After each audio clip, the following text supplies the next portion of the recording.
temptation was to throw himself off the pinnacle of the temple, trusting that the angels would save him. Satan said, "If you are the Son of God, throw yourself down, for it is written, He will command His angels concerning you, and on their hands they will bear you up, lest you strike your foot against a stone." But Jesus replied, "Again it is written, you shall not put the Lord your God to the test." The third temptation is the one we are focusing on. Matthew chapter 4, verses 8 through 11. "Again, the devil taketh him up into an exceeding high mountain, and sheweth him all the kingdoms of the world, and the glory of them, and saith unto him, All these things will I give thee, if thou wilt fall down and worship me. Then saith Jesus unto him, Get thee hence, Satan, for it is written, Thou shalt worship the Lord thy God, and him only shalt thou serve." What did the devil want from Jesus? He wanted him to worship him and kneel before him. The false prophet will cause the world to worship the Antichrist as if he were God. He will direct the world to worship at his feet and accept his mark. So his power will not just be the power that is political or military or economic. He will have great religious power because the false prophet will convince the world that this Antichrist is God and is the only hope of the salvation of the world that is going to be going through the Great Tribulation. And he will do this by using coercion and deception. And the world will accept this lie. They will bow down and worship the Antichrist as if he were God, and they will be destroyed and damned with him in the lake of fire. So in simple terms, the false prophet will direct worship to the Antichrist. Earlier in this message, I stated that 5 times in Revelation chapter 13 is the central issue of the mark of the beast mentioned. Allow me to read those verses to you. Revelation chapter 13, verse 4. "And they worshiped the dragon which gave power unto the beast. And they worshiped the beast, saying, Who is like unto the beast? Who is able to make war with him?" Revelation chapter 13, verse 8. "And all that dwell upon the earth shall worship him, whose names are not written in the book of life of the Lamb, slain from the foundation of the world." Revelation chapter 13, verse 12. "And he exerciseth all the power of the first beast before him, and causeth the earth and them which dwell therein to worship the first beast, whose deadly wound was healed." Revelation chapter 13, verse 15. "And he had power to give life unto the image of the beast, that the image of the beast should both speak and cause that as many as would not worship the image of the beast should be killed." Lucifer's objective has always been to be worshipped, and the mark of the beast is when his objective will come to fruition for a brief period of time on earth. Look at the response of our Lord and Savior during the temptation. "Thou shalt worship the Lord thy God, and him only shalt thou serve." Notice that Satan said nothing about service, but our Lord knew the one whom you worship is the one in whom you serve. The holy angels worship the Lord, and they serve him. We believers worship the Lord, and we serve him. This is why I am saying the issue regarding the mark of the beast has already started, because simply put, the issue regarding the mark of the beast is an issue of worship. And the issue of worship started when Satan wanted to exalt himself above the Most High. The mark of the beast has not arrived yet, but the central issue surrounding the mark of the beast is already at play in the world today. And that central issue is one of worship. We are living in the book of Revelation, and the book of Revelation speaks to our generation, and it is calling each and every one of us to make a decision and commit to whom we will worship. This is no light matter. The decision of whom to worship will determine your eternal destiny. Even now, the battle for your worship has begun. The systems of this world, the distractions, the temptations, and the false promises are all aimed at one target, your allegiance to God. So I ask you today, who will you worship? Will you bow to the spirit of this age, or will you stand firm in your faith?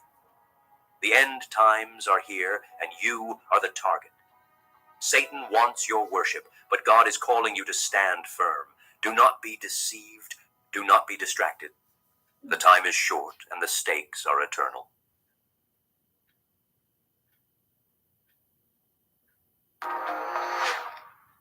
Shalom, everyone, and good evening from Galilee, Israel, and relatively peaceful Galilee, may I say. I'm Amir Tsarfati, and I want to welcome you to yet another roundtable episode. And today, and the last time we were here was almost a couple days, more than 2 months ago. I mean, it was October 14th. Thankfully, we've got Pastor Mike Golay with us back again. We have Barry Stagner. We have also Jan Markel. And let's have them all on the screen. Shalom, everyone. How are you? Shalom, Amir. Good to see you. Good to see you. What a wonderful thing to see your smiling faces on the screen while the table is spinning behind. We are here to discuss the prophetic landscape heading into 2025.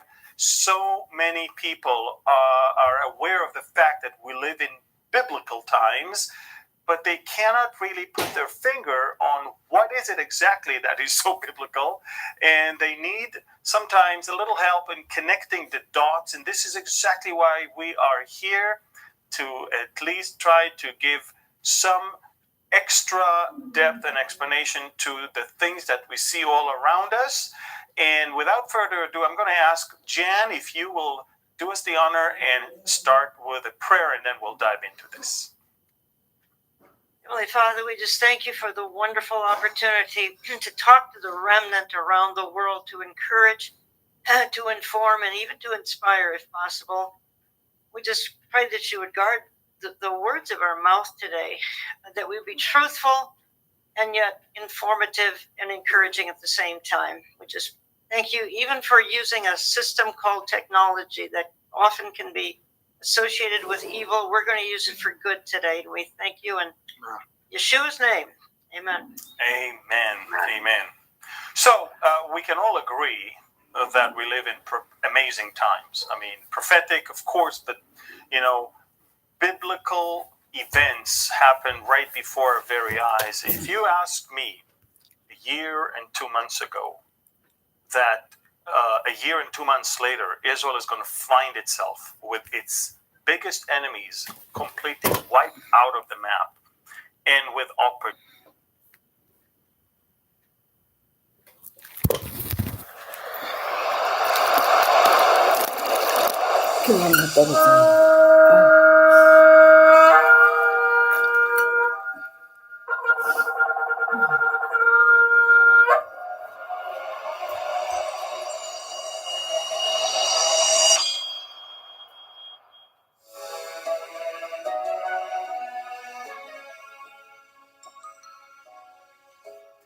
Vayikra, Leviticus chapter 1.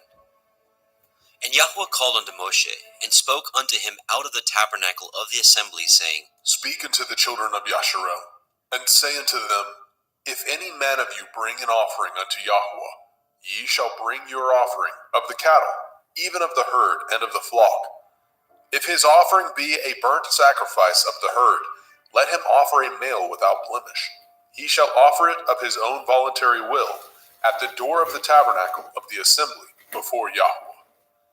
And he shall put his hand upon the head of the burnt offering, and it shall be accepted for him, to make an atonement for him.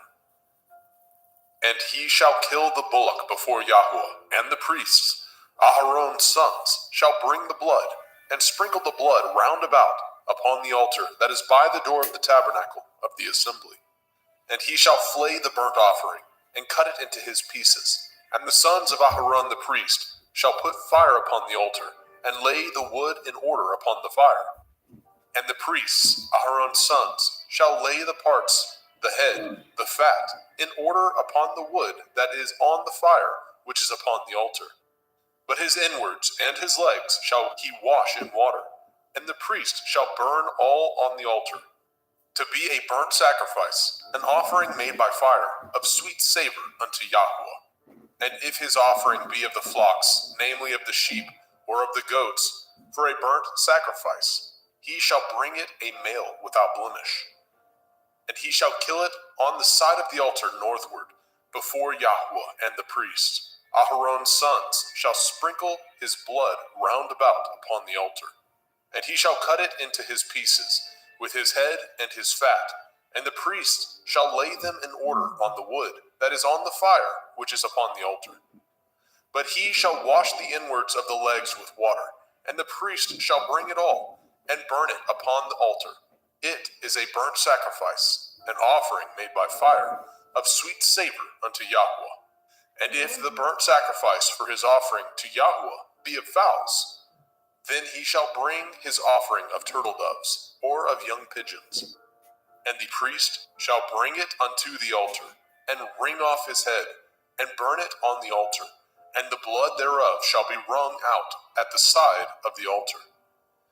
And he shall pluck away his crop with his feathers, and cast it beside the altar on the east part, by the place of the ashes. And he shall cleave it with the wings thereof, but shall not divide it asunder. And the priest shall burn it upon the altar, upon the wood that is upon the fire. It is a burnt sacrifice, an offering made by fire, of sweet savor unto Yahweh. Vayikra, Leviticus chapter 2. And when any will offer a meat offering unto Yahweh, his offering shall be of fine flour, and he shall pour oil upon it, and put frankincense thereon. And he shall bring it to Aharon's sons, the priests, and he shall take thereout his handful of the flour thereof, and of the oil thereof, with all the frankincense thereof. And the priest shall burn the memorial of it upon the altar, to be an offering made by fire, of a sweet savor unto Yahweh. And the remnant of the meat offering shall be Aharon's and his sons. It is a thing most holy of the offerings of Yahweh made by fire.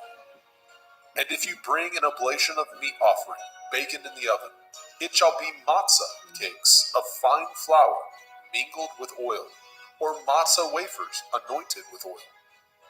And if your oblation be a meat offering, baken in a pan, it shall be of fine flour, unleavened, mingled with oil. You shall part it in pieces, and pour oil thereon. It is a meat offering. And if your oblation be a meat offering, baken in the frying pan, it shall be made of fine flour with oil. And you shall bring the meat offering that is made of these things unto Yahweh. And when it is presented unto the priest, he shall bring it unto the altar. And the priest shall take from the meat offering a memorial thereof, and shall burn it upon the altar. It is an offering made by fire, of sweet savor unto Yahweh. And that which is left of the meat offering shall be Aharon's and his sons. It is a thing most holy of the offerings of Yahweh made by fire. No meat offering which ye shall bring unto Yahweh shall be made with leaven, for ye shall burn no leaven, nor any honey, in any offering of Yahweh made by fire. As for the oblation of the firstfruits, ye shall offer them unto Yahweh, but they shall not be burnt on the altar for a sweet savor. And every oblation of your meat offering shall ye season with salt, neither shall ye suffer the salt of the covenant of your Elohim to be lacking from your meat offering. And all your offerings you shall offer salt. And if you offer a meat offering of your firstfruits unto Yahweh, you shall offer the meat offering of your firstfruits, green ears of grain dried by the fire, even grain beaten out of full ears. And you shall put oil upon it, and lay frankincense thereon. It is a meat offering. And the priest shall burn the memorial of it, part of the beaten grain thereof, and part of the oil thereof, with all the frankincense thereof. It is an offering made by fire unto Yahweh. Vayikra, Leviticus chapter 3. And if his oblation be a sacrifice of peace offering, if he offer it of the herd, whether it be a male or a female, he shall offer it without blemish before Yahweh. And he shall lay his hand upon the head of his offering, and kill it at the door of the tabernacle of the assembly. And Aharon's sons, the priests, shall sprinkle the blood upon the altar round about. And he shall offer of the sacrifice of the peace offering an offering made by fire unto Yahweh, the fat that covers the inwards, and all the fat that is upon the inwards, and the 2 kidneys, and the fat that is on them, which is by the flanks, and the caul above the liver, with the kidneys, it shall he take away. And Aharon's sons shall burn it on the altar upon the burnt sacrifice, which is upon the wood that is on the fire. It is an offering made by fire, of sweet savor unto Yahweh. And if his offering for a sacrifice of peace offering unto Yahweh be of the flock, male or female, he shall offer it without blemish. If he offer a lamb for his offering, then shall he offer before Yahweh. And he shall lay his hand upon the head of his offering, and kill it before the tabernacle of the assembly. And Aharon's sons shall sprinkle the blood thereof round about upon the altar. And he shall offer of the sacrifice of the peace offering an offering made by fire unto Yahweh, the fat thereof, and the whole rump. It shall he take off hard by the backbone, and the fat that covers the inwards, and all the fat that is upon the inwards, and the two kidneys, and the fat that is upon them, which is by the flanks, and the caul above the liver, and the kidneys, it shall he take away. And the priest shall burn it upon the altar. It is the food of the offering made by fire unto Yahweh. And if his offering be a goat, then he shall offer it before Yahweh. And he shall lay his hand upon the head of it, and kill it before the tabernacle of the assembly. And the sons of Aharon shall sprinkle the blood thereof upon the altar round about. And he shall offer thereof his offering, even an offering made by fire unto Yahweh, the fat that covers the inwards, and all the fat that is upon the inwards, and the two kidneys, and the fat that is upon them, which is by the flanks, and the caul above the liver, with the kidneys, it shall he take away. And the priest shall burn them upon the altar. It is the food of the offering, made by fire for a sweet savor. All the fat is Yahweh's. It shall be a perpetual statute for your generations throughout all your dwellings, that ye eat neither fat nor blood. Vayikra, Leviticus chapter 4. And Yahweh spoke unto Moshe, saying, Speak unto the children of Yasharel, saying, If a soul shall sin through ignorance against any of the commandments of Yahweh concerning things which ought not to be done, and shall do against any of them, if the priest that is anointed do sin according to the sin of the people, then let him bring for his sin, which he has sinned, a young bullock, without blemish unto Yahweh, for a sin offering. And he shall bring the bullock unto the door of the tabernacle of the assembly before Yahweh, and shall lay his hands upon the bullock's head, and kill the bullock before Yahweh. And the priest that is anointed shall take of the bullock's blood, and bring it to the tabernacle of the assembly. And the priest shall dip his finger in the blood, and sprinkle of the blood 7 times before Yahweh, before the veil of the sanctuary. And the priest shall put some of the blood upon the horns of the altar of sweet incense before Yahweh, which is in the tabernacle of the assembly, and shall pour all the blood of the bullock at the bottom of the altar of the burnt offering, which is at the door of the tabernacle of the assembly. And he shall take off from it all the fat of the bullock for the sin offering, the fat that covers the inwards, and all the fat that is upon the inwards, and the two kidneys, and the fat that is upon them, which is by the flanks, and the caul above the liver, with the kidneys, it shall he take away. As it was taken off from the bullock of the sacrifice of peace offerings, and the priest shall burn them upon the altar of the burnt offering. And the skin of the bullock, and all his flesh, with his head, and with his legs, and his inwards, and his dung, even the whole bullock shall he carry forth without the camp, unto a clean place, where the ashes are poured out, and burn him on the wood with fire, where the ashes are poured out shall he be burnt. And if the whole assembly of Yasharel sin through ignorance, and the thing be hid from the eyes of the assembly, and they have done somewhat against any of the commandments of Yahweh, concerning things which should not be done, and are guilty, when the sin which they have sinned against it is known, then the assembly shall offer a young bullock for the sin, and bring him before the tabernacle of the assembly. And the elders of the assembly shall lay their hands upon the head of the bullock before Yahweh, and the bullock shall be killed before Yahweh. And the priest that is anointed shall bring of the bullock's blood to the tabernacle of the assembly. And the priest shall dip his finger in some of the blood, and sprinkle it 7 times before Yahweh, even before the veil. And he shall put some of the blood upon the horns of the altar, which is set before Yahweh, that is in the tabernacle of the assembly, and shall pour out all the blood at the bottom of the altar of the burnt offering, which is at the door of the tabernacle of the assembly. And he shall take all his fat from him, and burn it upon the altar. And he shall do with the bullock as he did with the bullock for a sin offering, so shall he do with this. And the priest shall make an atonement for them, and it shall be forgiven them. And he shall carry forth the bullock without the camp, and burn him as he burned the first bullock. It is a sin offering for the assembly.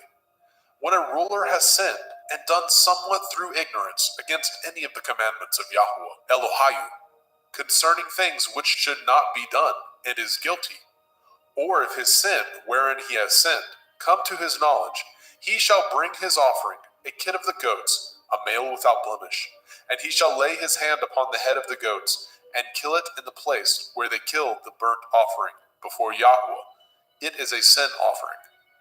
And the priest shall take of the blood of the sin offering with his finger, and put it upon the horns of the altar of burnt offering, and shall pour out his blood at the bottom of the altar of burnt offering. And he shall burn all his fat upon the altar, as the fat of the sacrifice of peace offerings. And the priest shall make an atonement for him, as concerning his sin, and it shall be forgiven him. And if any one of the common people sin through ignorance, which he does somewhat against any of the commandments of Yahweh, concerning things which ought not to be done, and be guilty, or if his sin, which he has sinned, come to his knowledge, then he shall bring his offering, a kid of the goats, a female without blemish, for his sin which he has sinned. And he shall lay his hand upon the head of the sin offering, and slay the sin offering in the place of the burnt offering. And the priest shall take of the blood thereof with his finger, and put it upon the horns of the altar of burnt offering, and shall pour out all the blood thereof at the bottom of the altar. And he shall take away all the fat thereof, as the fat is taken away from off the sacrifice of peace offerings. And the priest shall burn it upon the altar for a sweet savor unto Yahweh. And the priest shall make an atonement for him, and it shall be forgiven him. And if he bring a lamb for a sin offering, he shall bring it a female without blemish. And he shall lay his hand upon the head of the sin offering, and slay it for the sin offering in the place where they killed the burnt offering. And the priest shall take of the blood of the sin offering with his finger, and put it upon the horns of the altar of burnt offering, and shall pour out all the blood thereof at the bottom of the altar. And he shall take away all the fat thereof, as the fat of the lamb is taken away from the sacrifice of the peace offering. And the priest shall burn them upon the altar, according to the offering made by fire unto Yahweh. And the priest shall make an atonement for his sin that he has committed, and it shall be forgiven him. Vayikra, Leviticus chapter 5. And if a soul sin, and hear the voice of swearing, and is a witness, whether he has seen or known of it, if he do not utter it, then he shall bear his iniquity. Or if a soul touch any unclean thing, whether it be a carcass of an unclean beast, or a carcass of unclean cattle, or the carcass of unclean creeping things, and if it be hidden from him, he also shall be unclean and guilty. Or if he touch the uncleanness of man, whatsoever uncleanness it be, that a man shall be defiled withal, and it be hid from him, when he knows of it, then he shall be guilty. Or if a soul swear, pronouncing with his lips to do evil, or to do good, whatsoever it be that a man shall pronounce with an oath, and it be hid from him, when he knows of it, then he shall be guilty in one of these. And it shall be, when he shall be guilty in one of these things, that he shall confess that he has sinned in that thing. And he shall bring his trespass offering unto Yahweh, for his sin which he has sinned, a female from the flock, a lamb or a kid of the goats, for a sin offering, and the priest shall make an atonement for him concerning his sin. And if he is not able to bring a lamb, then he shall bring for his trespass which he has committed 2 turtle doves, or 2 young pigeons unto Yahweh, one for a sin offering, and the other for a burnt offering. And he shall bring them unto the priest, who shall offer that which is for the sin offering first, and wring off his head from his neck, but shall not divide it asunder. And he shall sprinkle of the blood of the sin offering upon the side of the altar, and the rest of the blood shall be wrung out at the bottom of the altar. It is a sin offering. And he shall offer the second for a burnt offering, according to the manner, and the priest shall make an atonement for him, for his sin which he has sinned, and it shall be forgiven him. But if he be not able to bring 2 turtle doves, or 2 young pigeons, then he that sinned shall bring for his offering the 10th part of an ephah of fine flour for a sin offering. He shall put no oil upon it, neither shall he put any frankincense thereon, for it is a sin offering. Then shall he bring it to the priest, and the priest shall take his handful of it, even a memorial thereof, and burn it on the altar, according to the offerings made by fire unto Yahuwah. It is a sin offering. And the priest shall make an atonement for him, as touching his sin, that he has sinned in one of these, and it shall be forgiven him, and the remnant shall be the priest's, as a meat offering. And Yahweh spoke unto Moshe, saying, If a soul commit a trespass, and sin through ignorance, in the holy things of Yahuwah, then he shall bring for his trespass unto Yahuwah a ram without blemish, out of the flocks, with your estimation by shekels of silver, after the shekel of the sanctuary, for a trespass offering. And he shall make the amends for the harm that he has done in the holy thing, and shall add the 5th part thereto, and give it unto the priest, and the priest shall make an atonement for him with the ram of the trespass offering, and it shall be forgiven him.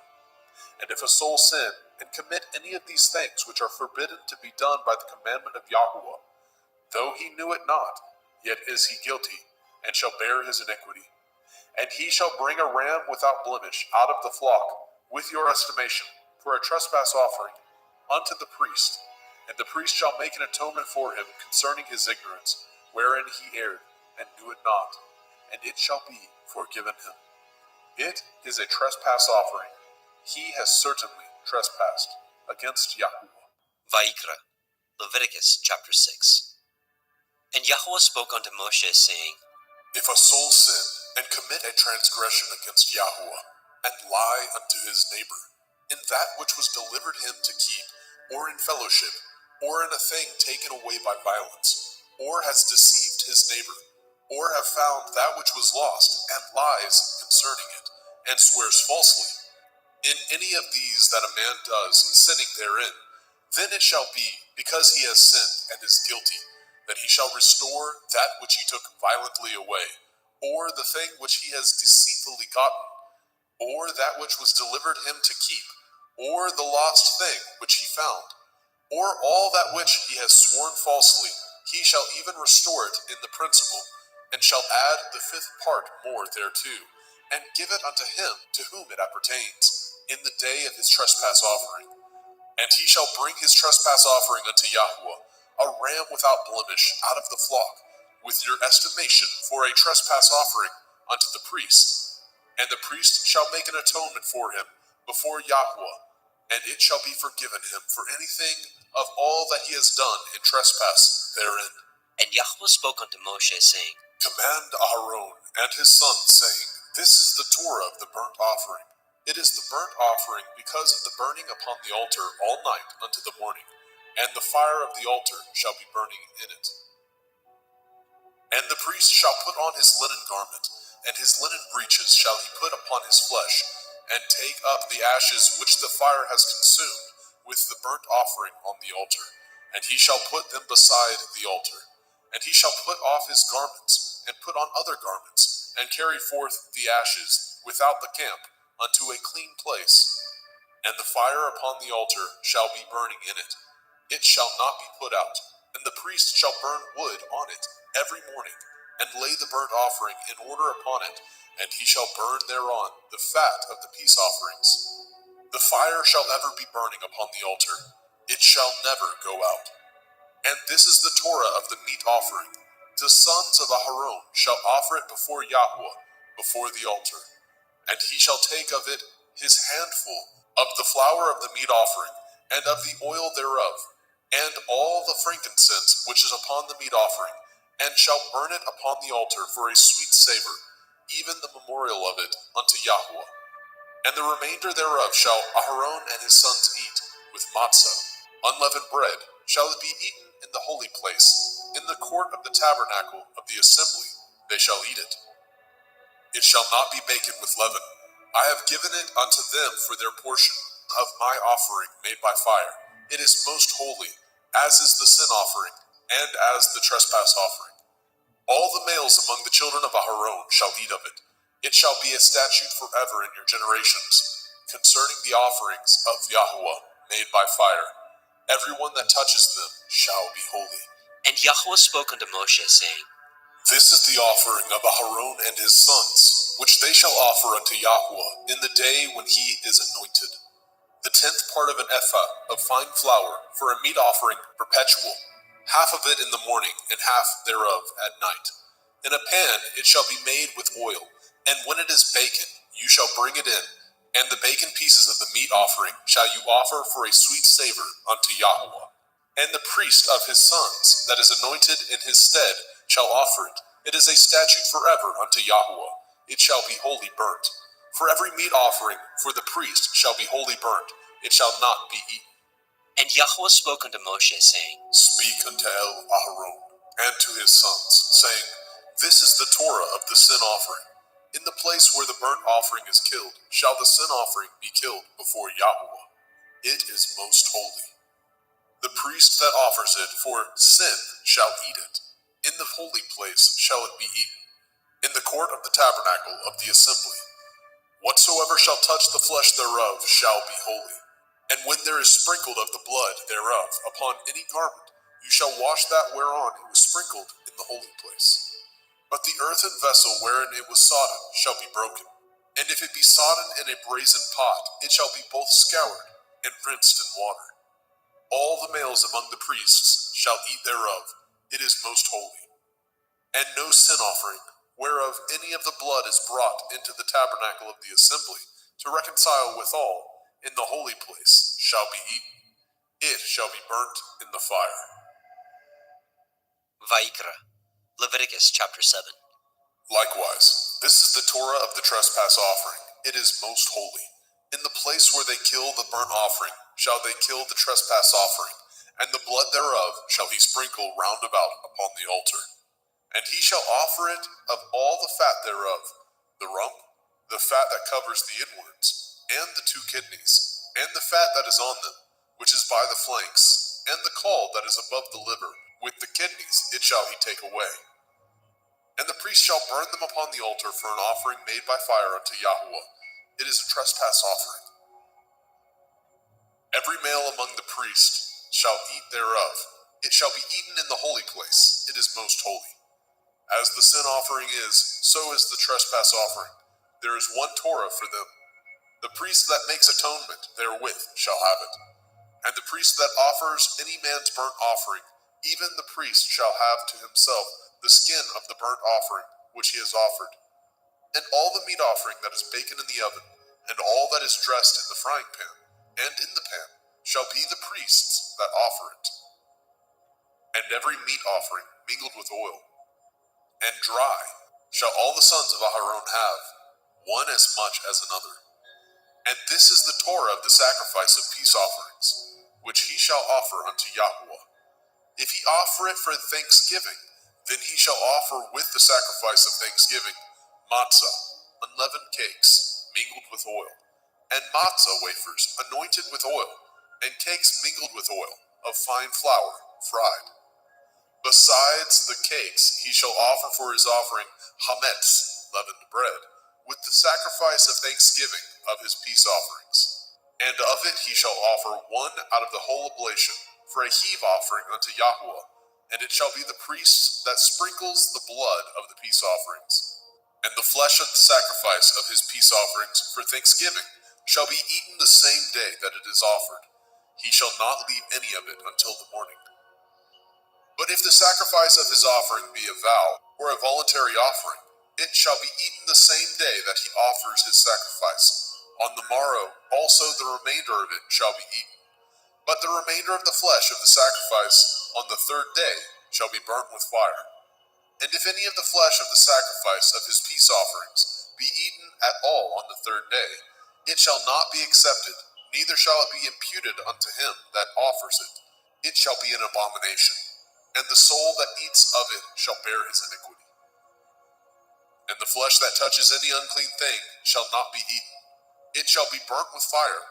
And as for the flesh, all that be clean shall eat thereof. But the soul that eats of the flesh of the sacrifice of peace offerings that pertain unto Yahweh, having his uncleanness upon him, even that soul shall be cut off from his people. Moreover, the soul that shall touch any unclean thing, as the uncleanness of man, or any unclean beast, or any abominable unclean thing, and eat of the flesh of the sacrifice of peace offerings, which pertain unto Yahweh, even that soul shall be cut off from his people.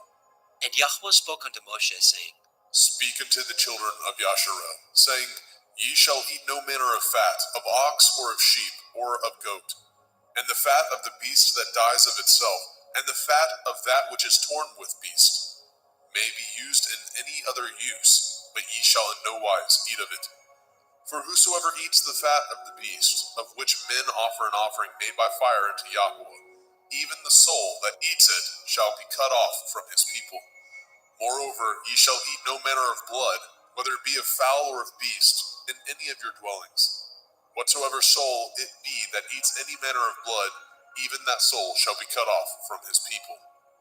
And Yahweh spoke unto Moshe, saying, Speak unto the children of Yasharel, saying, He that offers the sacrifice of his peace offerings unto Yahweh shall bring his oblation unto Yahweh of the sacrifice of his peace offerings. His own hand shall bring the offerings of Yahweh made by fire. The fat with the breast it shall he bring, that the breast may be waved for a wave offering before Yahweh. And the priest shall burn the fat upon the altar, but the breast shall be Aharon's and his sons'. And the right shoulder shall ye give unto the priest for a heave offering of the sacrifices of your peace offerings. He among the sons of Aharon that offers the blood of the peace offerings and the fat shall have the right shoulder for his part. For the wave breast and the heave shoulder have I taken of the children of Yasharel from off the sacrifices of their peace offerings, and have given them unto Aharon the priest, and unto his sons by a statute forever, from among the children of Yasharel. This is the portion of the anointing of Aharon, and of the anointing of his sons, out of the offerings of Yahweh made by fire, in the day when he presented them to minister unto Yahweh in the priest's office, which Yahweh commanded to be given them of the children of Yasharel, in the day that he anointed them, by a statute forever throughout their generations. This is the Torah of the burnt offering, of the meat offering, and of the sin offering, and of the trespass offering, and of the consecrations, and of the sacrifice of the peace offerings, which Yahweh commanded Moshe in Mount Sinai, in the day that he commanded the children of Yasharel to offer their oblations unto Yahweh in the wilderness of Sinai. Vayikra, Leviticus chapter 8. And Yahweh spoke unto Moshe, saying, Take Aharon and his sons with him, and the garments, and the anointing oil, and a bullock for the sin offering, and 2 rams, and a basket of matzah, unleavened bread, and gather all the assembly together unto the door of the tabernacle of the assembly. And Moshe did as Yahweh commanded him, and the assembly was gathered together unto the door of the tabernacle of the assembly. And Moshe said unto the assembly, This is the thing which Yahweh commanded to be done. And Moshe brought Aharon and his sons, and washed them with water. And he put upon him the coat, and girded him with the belt, and clothed him with the robe, and put the ephod upon him. And he girded him with the belt of the ephod, and bound it unto him therewith. And he put the breastplate upon him. Also he put in the breastplate the Urim and the Tumim. And he put the turban upon his head. Also upon the turban, even upon his forefront, did he put the golden plate, the holy crown, as Yahweh commanded Moshe. And Moshe took the anointing oil, and anointed the tabernacle, and all that was therein, and sanctified them. And he sprinkled thereof upon the altar 7 times, and anointed the altar and all his vessels, both the laver and his foot, to sanctify them. And he poured of the anointing oil upon Aharon's head, and anointed him, to sanctify him. And Moshe brought Aharon's sons, and put coats upon them, and girded them with belts, and put bonnets upon them, as Yahweh commanded Moshe. And he brought the bullock for the sin offering, and Aharon and his sons laid their hands upon the head of the bullock for the sin offering, and he slew it. And Moshe took the blood, and put it upon the horns of the altar round about with his finger, and purified the altar, and poured the blood at the bottom of the altar, and sanctified it, to make reconciliation upon it. And he took all the fat that was upon the inwards, and the caul above the liver, and the 2 kidneys, and their fat, and Moshe burned it upon the altar. But the bullock, and his hide, and his flesh, and his dung, he burnt with fire without the camp, as Yahweh commanded Moshe. And he brought the ram for the burnt offering, and Aharon and his sons laid their hands upon the head of the ram, and he killed it. And Moshe sprinkled the blood upon the altar round about. And he cut the ram into pieces, and Moshe burnt the head, and the pieces, and the fat. And he washed the inwards and the legs in water, and Moshe burnt the whole ram upon the altar. It was a burnt sacrifice for a sweet savor, and an offering made by fire unto Yahweh, as Yahweh commanded Moshe. And he brought the other ram, the ram of consecration, and Aharon and his sons laid their hands upon the head of the ram, and he slew it. And Moshe took of the blood of it, and put it upon the tip of Aharon's right ear, and upon the thumb of his right hand, and upon the great toe of his right foot. And he brought Aharon's sons, and Moshe put of the blood upon the tip of their right ear, and upon the thumbs of their right hands, and upon the great toes of their right feet. And Moshe sprinkled the blood upon the altar round about. And he took the fat, and the rump, and the fat that was upon the inwards, and the caul above the liver, and the 2 kidneys, and their fat, and the right shoulder.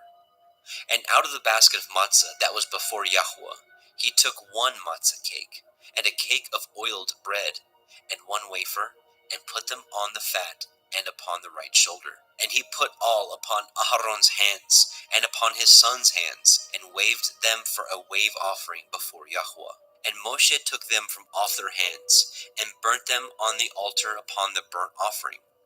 They were consecrations for a sweet savor. It is an offering made by fire unto Yahweh. And Moshe took the breast, and waved it for a wave offering before Yahweh. For of the ram of consecration it was Moshe's part, as Yahweh commanded Moshe. And Moshe took of the anointing oil, and of the blood which was upon the altar, and sprinkled it upon Aharon and his garments, and upon his sons, and upon his sons' garments with him, and sanctified Aharon and his garments, and his sons' garments with him.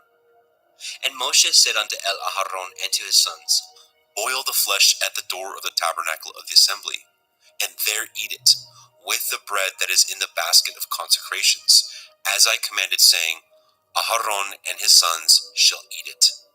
And that which remains of the flesh and of the bread shall ye burn with fire. And ye shall not go out of the door of the tabernacle of the assembly in 7 days, until the days of your consecration be at an end. For 7 days shall he consecrate you. As he has done this day, so Yahweh has commanded to do, to make an atonement for you. Therefore shall ye abide at the door of the tabernacle of the assembly day and night 7 days, and guard the watch of Yahweh, that ye die not. For so I am commanded. So Aharon and his sons did all the things which Yahweh commanded by the hand of Moshe. Vaikra, Leviticus chapter 9. And it came to pass on the 8th day that Moshe called Aharon and his sons and the elders of Yisrael.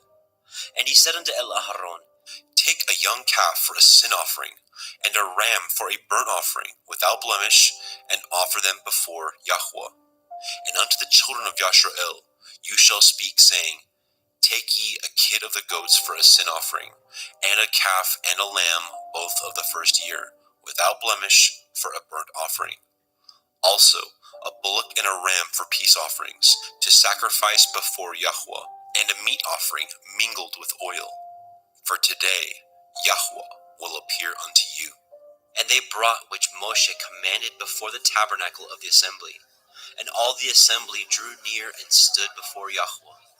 And Moshe said, This is the thing which Yahweh commanded that you should do, and the glory of Yahweh shall appear unto you.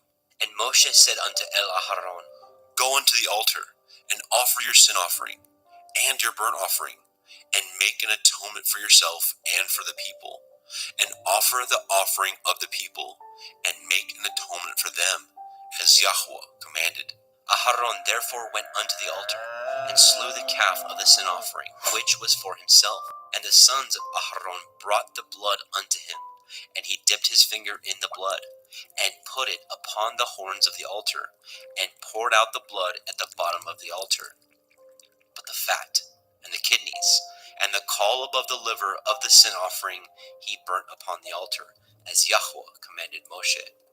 And the flesh and the hide he burnt with fire without the camp.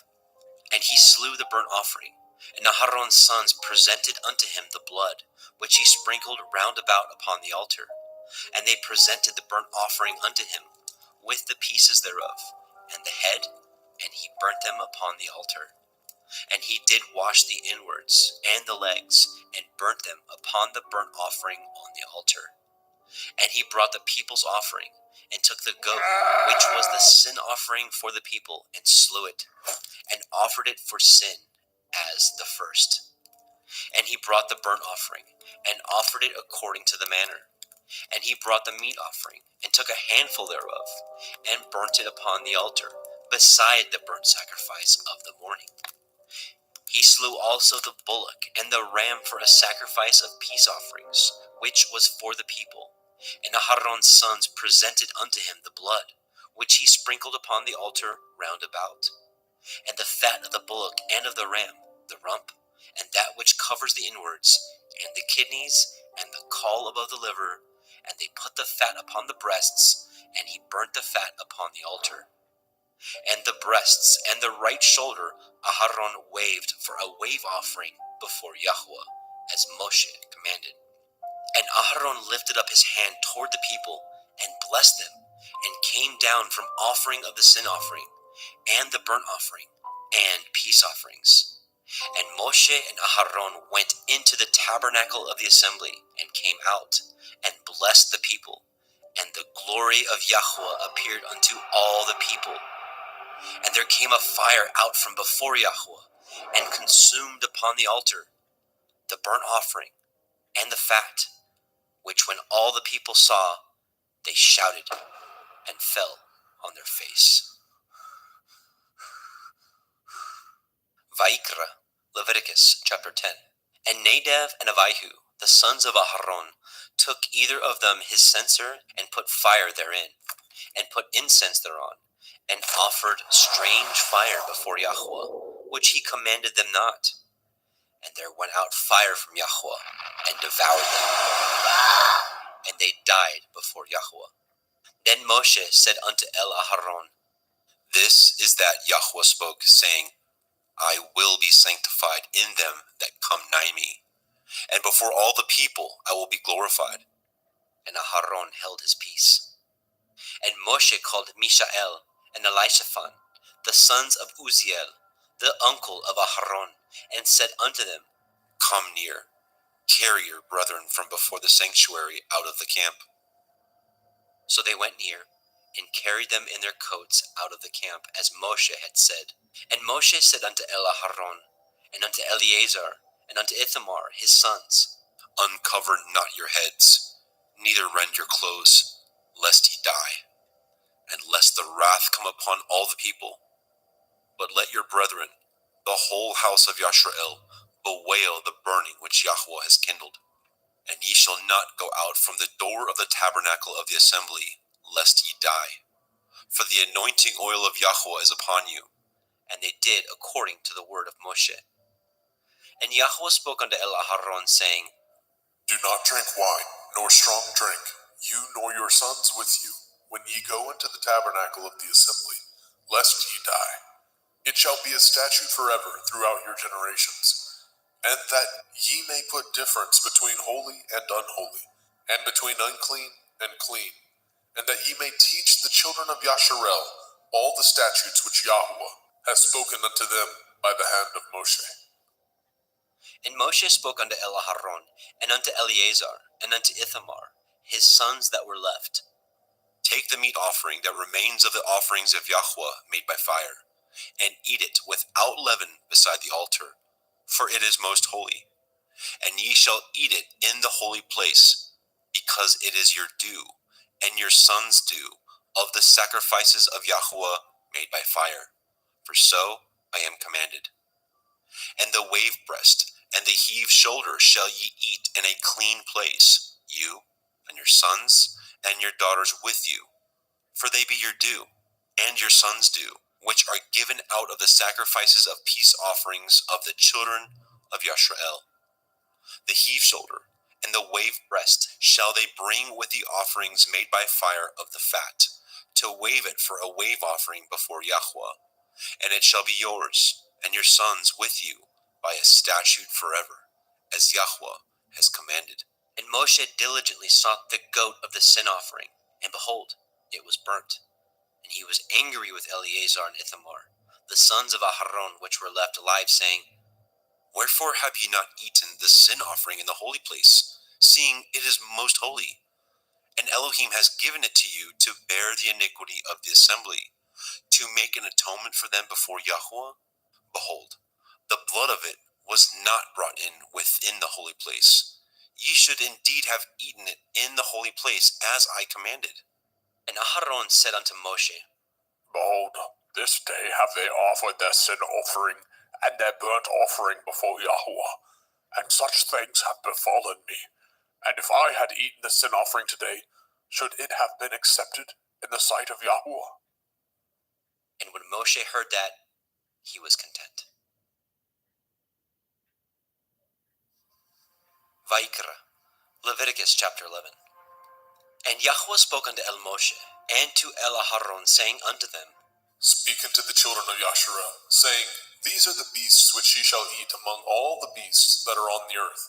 Whatsoever parts the hoof, and is cloven-footed, and chews the cud, among the beasts, that shall ye eat. Nevertheless, these shall ye not eat of them that chew the cud, or of them that divide the hoof. As the camel, because he chews the cud, but divides not the hoof, he is unclean unto you. And the coney, because he chews the cud, but divides not the hoof, he is unclean unto you. And the hare, because he chews the cud, but divides not the hoof, he is unclean unto you. And the swine, though he divide the hoof, and be cloven-footed, yet he chews not the cud, he is unclean to you. Of their flesh shall ye not eat, and their carcass shall ye not touch, they are unclean to you. These shall ye eat of all that are in the waters. Whatsoever has fins and scales in the waters, in the seas, and in the rivers, them shall you eat. And all that have not fins and scales in the seas, and in the rivers, of all that move in the waters, and of any living thing which is in the waters, they shall be an abomination unto you.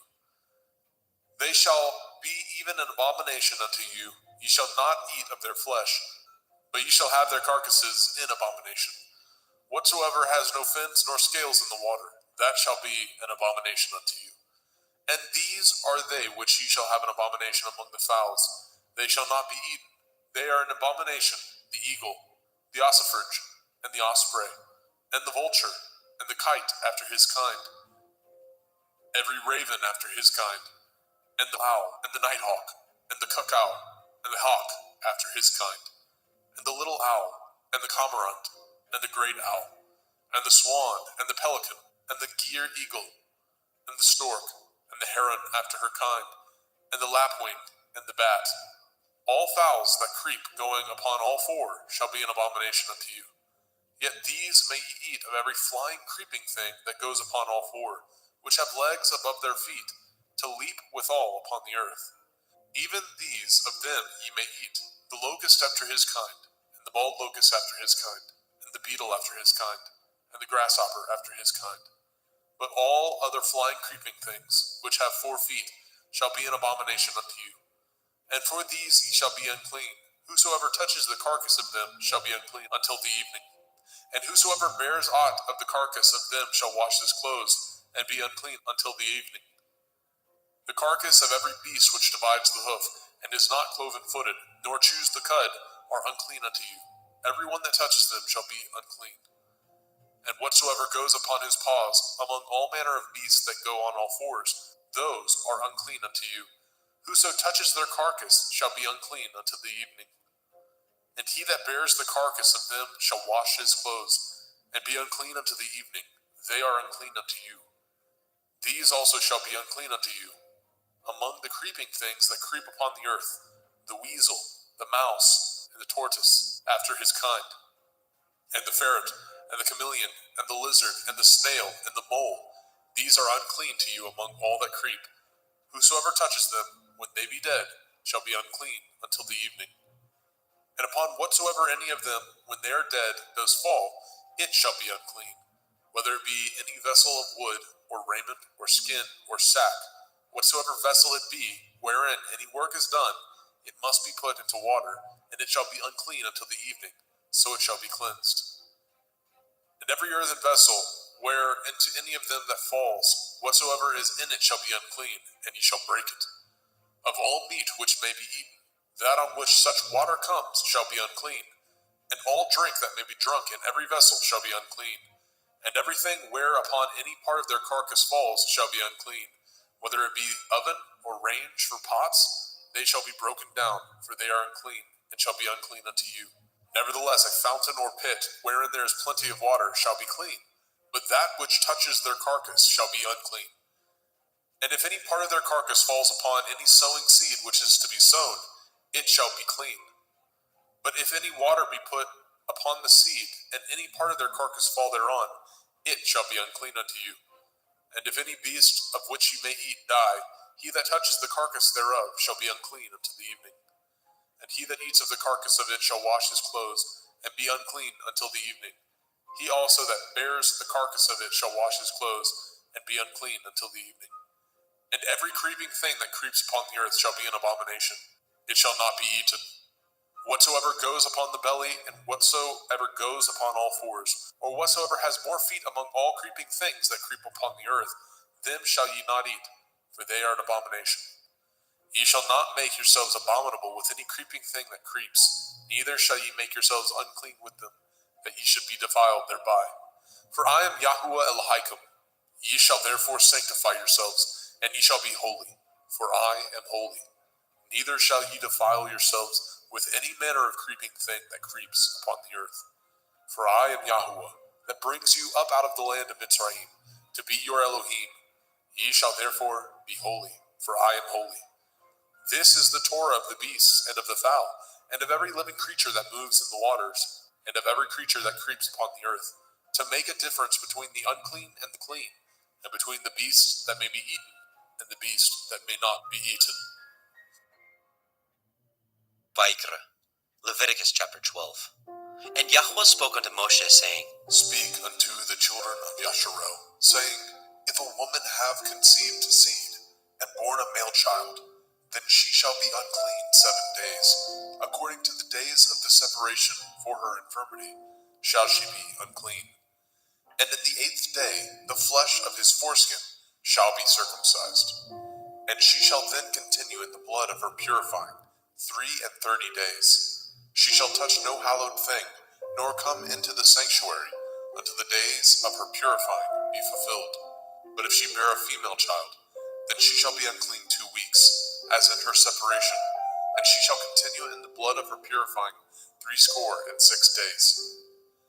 And when the days of her purifying are fulfilled, for a son or for a daughter, she shall bring a lamb of the first year for a burnt offering, and a young pigeon, or a turtle dove, for a sin offering, unto the door of the tabernacle of the assembly, unto the priest, who shall offer it before Yahuwah, and make an atonement for her, and she shall be cleansed from the issue of her blood.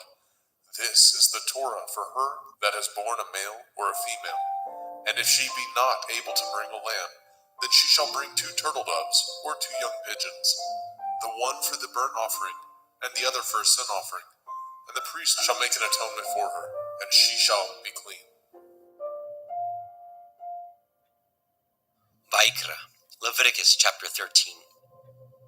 And Yahweh spoke unto El Moshe and El Aharon, saying, When a man shall have in the skin of his flesh a rising, a scab, or a bright spot, and it be in the skin of his flesh, like the plague of leprosy, then he shall be brought unto El Aharon the priest, or unto one of his sons the priests.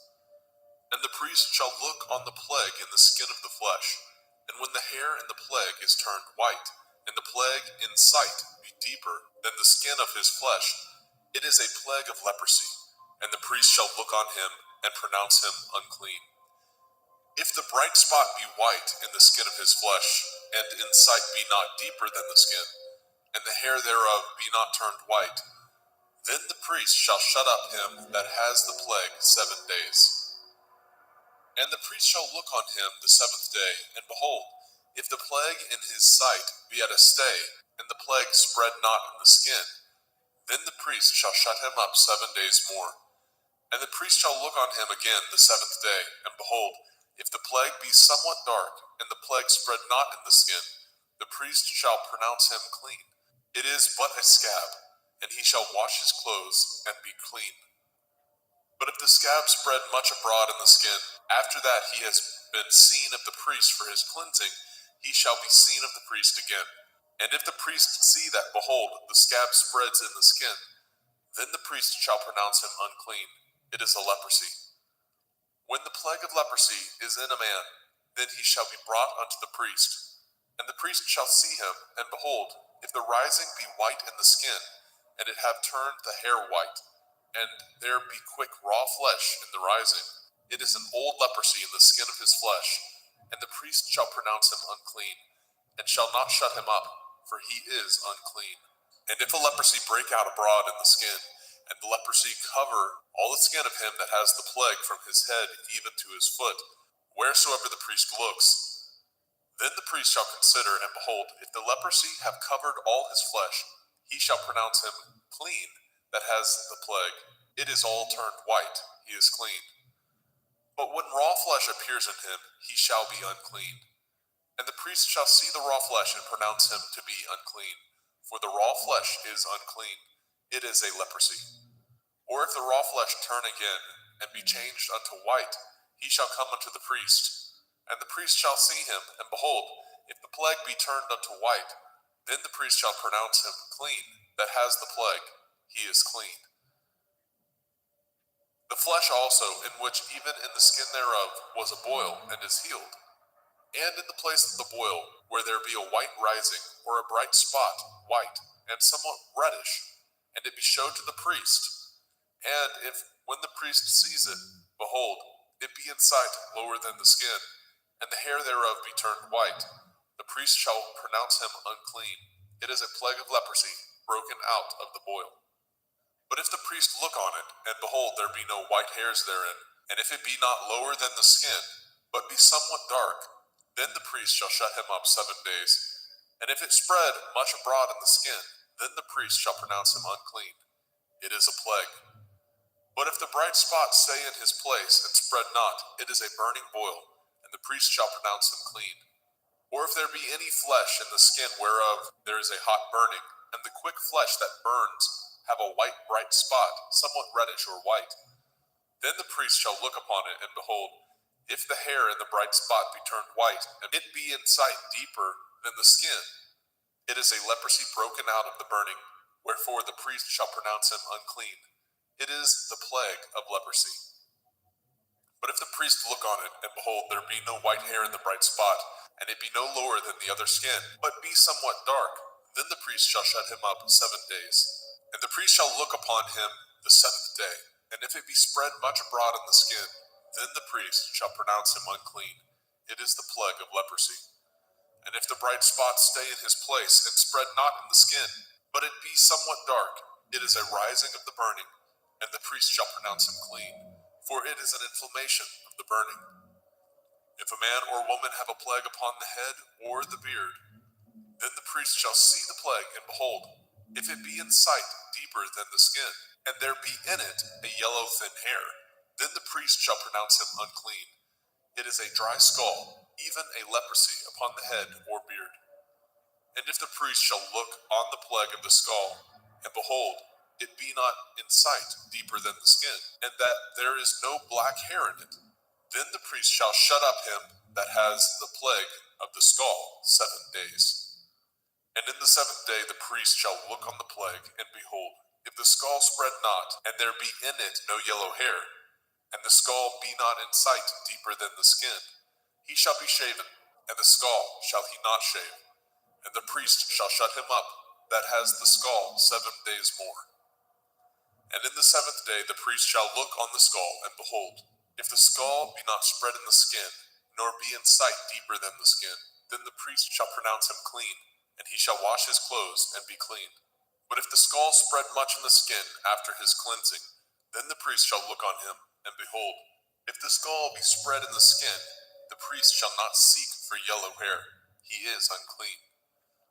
But if the skull be in his sight at his stay, and that there is a black hair grown up therein, the skull is healed, he is clean, and the priest shall pronounce him clean. If a man also or a woman have in the skin of their flesh bright spots, even white bright spots, then the priest shall look, and behold, if the bright spot in the skin of their flesh be darkish white, it is a freckled spot that grows in the skin, he is clean. And the man whose hair is fallen off his head, he is bald, yet is he clean. And he that has his hair fallen off from the part of his head towards his face, he is forehead bald, yet he is clean. And if there be in the bald head or bald forehead a white reddish sore, it is a leprosy sprung up in his bald head or his bald forehead. Then the priest shall look upon it, and behold, if the rising of the sore be white reddish in the bald head or in his bald forehead, as the leprosy appears in the skin of the flesh, he is a leprous man, he is unclean. The priest shall pronounce him utterly unclean, his plague is in his head.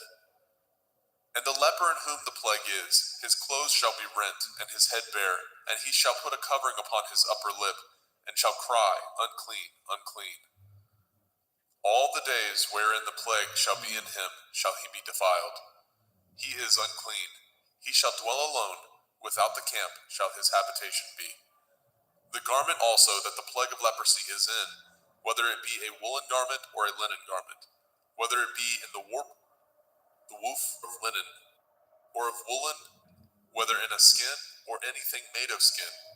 And if the plague be greenish or reddish in the garment or in the skin, either in the warp or in the woof or in anything of skin, it is a plague of leprosy, and shall be showed unto the priest.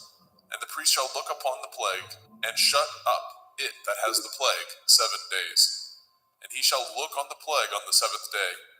If the plague be spread in the garment, either in the warp or in the woof or in a skin, or in any work that is made of skin, the plague is a fretting leprosy, it is unclean.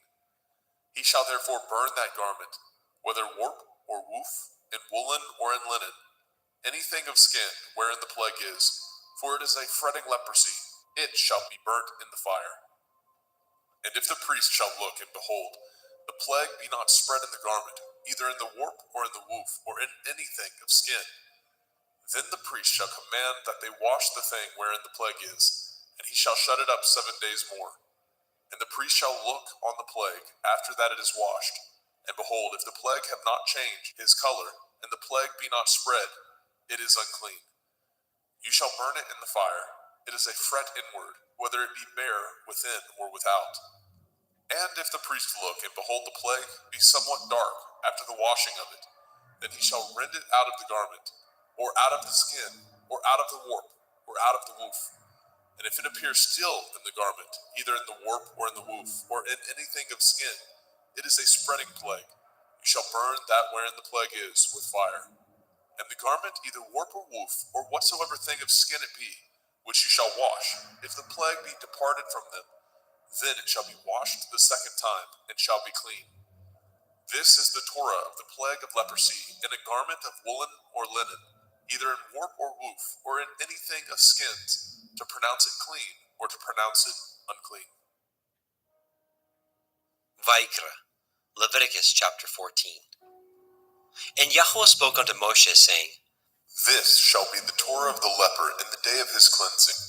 He shall be brought unto the priest, and the priest shall go forth out of the camp. And the priest shall look, and behold, if the plague of leprosy be healed in the leper, then shall the priest command to take for him that is to be cleansed 2 birds alive and clean, and cedar wood, and scarlet, and hyssop. And the priest shall command that one of the birds be killed in an earthen vessel over running water.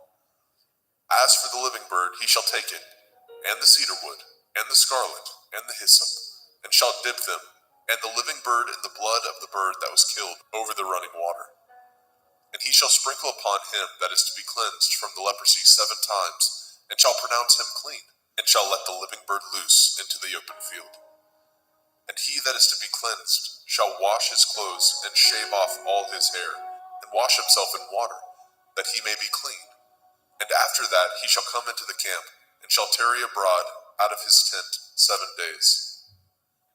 But it shall be on the 7th day that he shall shave all his hair off his head, and his beard, and his eyebrows, even all his hair he shall shave off, and shall wash his clothes.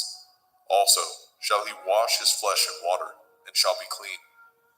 And on the 8th day he shall take 2 he-lambs without blemish, and 1 ewe-lamb of the first year without blemish, and 3/10 deal of fine flour for a meat offering, mingled with oil, and 1 log of oil. And the priest that makes him clean shall present the man that is to be made clean, and those things before Yahweh at the door of the tabernacle of the assembly. And the priest shall take 1 he-lamb, and offer him for a trespass offering, and the log of oil, and wave them for a wave offering before Yahweh. And he shall slay the lamb in the place where he shall kill the sin offering and the burnt offering in the holy place. For as the sin offering is the priest's, so is the trespass offering. It is most holy.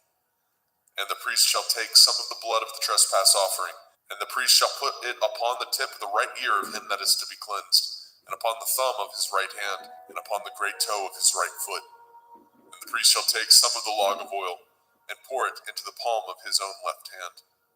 And the priest shall dip his right finger in the oil that is in his left hand, and shall sprinkle of the oil with his finger 7 times before Yahweh.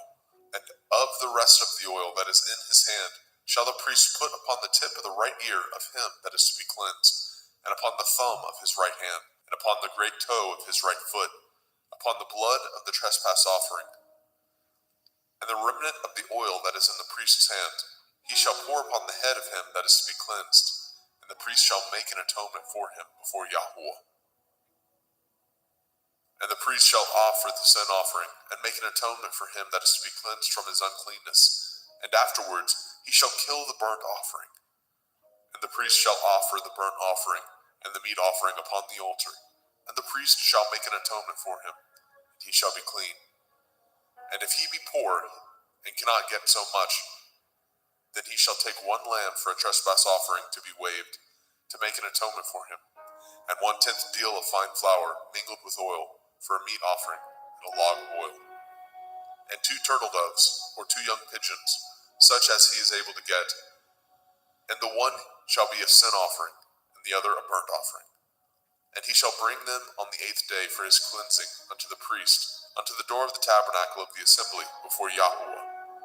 And the priest shall take the lamb of the trespass offering, and the log of oil, and the priest shall wave them for a wave offering before Yahweh. And he shall kill the lamb of the trespass offering, and the priest shall take some of the blood of the trespass offering, and put it upon the tip of the right ear of him that is to be cleansed, and upon the thumb of his right hand, and upon the great toe of his right foot. And the priest shall pour of the oil into the palm of his own left hand. And the priest shall sprinkle with his right finger some of the oil that is in his left hand 7 times before Yahweh. And the priest shall put of that oil that is in his hand upon the tip of the right ear of him that is to be cleansed, and upon the thumb of his right hand, and upon the great toe of his right foot, upon the place of the blood of the trespass offering. And the rest of the oil that is in the priest's hand he shall put upon the head of him that is to be cleansed, to make an atonement for him before Yahweh. And he shall offer the 1 of the turtle doves, or of the young pigeons, such as he can get, even such as he is able to get, the one for a sin offering, and the other for a burnt offering, with the meat offering, and the priest shall make an atonement for him that is to be cleansed before Yahweh. This is the Torah of him, in whom is the plague of leprosy, whose hand is not able to get that which pertains to his cleansing. And Yahweh spoke unto El Moshe and unto El Aharon, saying, When ye are come into the land of Canaan, which I give to you for a possession, and I put the plague of leprosy in a house of the land of your possession, and he that owns the house shall come and tell the priest, saying, It seems to me there is, as it were, a plague in the house. Then the priest shall command that they empty the house before the priest go into it, to see the plague, that all that is in the house be not made unclean. And afterward the priest shall go in to see the house. And he shall look on the plague, and behold, if the plague be in the walls of the house, with hollow strakes, greenish or reddish, which in sight are lower than the wall, then the priest shall go out of the house to the door of the house, and shut up the house 7 days. And the priest shall come again the 7th day, and shall look, and behold, if the plague be spread in the walls of the house, then the priest shall command that they take away the stones in which the plague is, and they shall cast them into an unclean place without the city. And he shall cause the house to be scraped within round about, and they shall pour out the dust that they scrape off without the city into an unclean place. And they shall take other stones, and put them in the place of those stones. And he shall take other mortar, and shall plaster the house. And if the plague come again, and break out in the house, after that he has taken away the stones, and after he has scraped the house, and after it is plastered, then the priest shall come and look, and behold, if the plague be spread in the house, it is a fretting leprosy in the house, it is unclean. And he shall break down the house, the stones of it, and the timber thereof, and all the mortar of the house, and he shall carry them forth out of the city into an unclean place. Moreover, he that goes into the house all the while that it is shut up shall be unclean until the evening. And he that lies in the house shall wash his clothes, and he that eats in the house shall wash his clothes. And if the priest shall come in and look upon it, and behold, the plague has not spread in the house, after the house was plastered, then the priest shall pronounce the house clean, because the plague is healed. And he shall take to cleanse the house 2 birds, and cedar wood, and scarlet, and hyssop. And he shall kill the one of the birds in an earthen vessel over running water.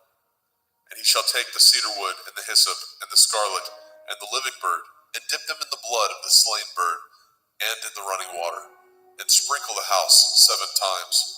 And he shall cleanse the house with the blood of the bird, and with the running water, and with the living bird, and with the cedar wood, and with the hyssop, and with the scarlet. But he shall let go of the living bird out of the city into the open field, and make an atonement for the house, and it shall be clean. This is the Torah for all manner of plague, of leprosy and scald, and for the leprosy of a garment and of a house, and for a rising, and for a scab, and for a bright spot, to teach when it is unclean, and when it is clean. This is the Torah of leprosy. Vayikra, Leviticus chapter 15. And Yahweh spoke unto El Moshe and to El Aharon, saying, Speak unto the children of Yasharel, and say unto them, When any man has a running issue out of his flesh, because of his issue he is unclean. And this shall be his uncleanness in his issue, whether his flesh run with his issue, or his flesh be stopped from his issue, it is his uncleanness. Every bed whereon he lies that has the issue is unclean, and everything whereon he sits shall be unclean. And whosoever touches his bed shall wash his clothes, and bathe himself in water, and be unclean until the evening. And he that sits on anything whereon he sat that has the issue shall wash his clothes, and bathe himself in water, and be unclean until the evening. And he that touches the flesh of him that has the issue shall wash his clothes, and bathe himself in water, and be unclean until the evening. And if he that has the issue spit upon him that is clean, then he shall wash his clothes, and bathe himself in water, and be unclean until the evening. And what saddle soever he rides upon that has the issue shall be unclean. And whosoever touches anything that was under him shall be unclean until the evening, And he that bears any of those things shall wash his clothes, and bathe himself in water, and be unclean until the evening. And whomsoever he touches that has the issue, and has not rinsed his hands in water, he shall wash his clothes, and bathe himself in water, and be unclean until the evening. And the vessel of earth that he touches which has the issue shall be broken, and every vessel of wood shall be rinsed in water. And when he that has an issue is cleansed of his issue, then he shall number to himself 7 days for his cleansing, and wash his clothes, and bathe his flesh in running water, and shall be clean. And on the 8th day he shall take to him 2 turtle doves or 2 young pigeons, and come before Yahuwah unto the door of the tabernacle of the assembly, and give them unto the priest. And the priest shall offer them, the one for a sin offering, and the other for a burnt offering. And the priest shall make an atonement for him before Yahuwah for his issue. And if any man's seed of copulation go out from him, then he shall wash all his flesh in water, and be unclean until the evening. And every garment and every skin whereon is the seed of copulation shall be washed with water, and be unclean until the evening. The woman also with whom the man shall lie with seed of copulation, they shall both bathe themselves in water, and be unclean until the evening. And if a woman have an issue, and her issue in her flesh be blood, she shall be put apart 7 days, and whosoever touches her shall be unclean until the evening. And everything that she lies upon in her separation shall be unclean. Everything also that she sits upon shall be unclean. And whosoever touches her bed shall wash his clothes, and bathe himself in water, and be unclean until the evening.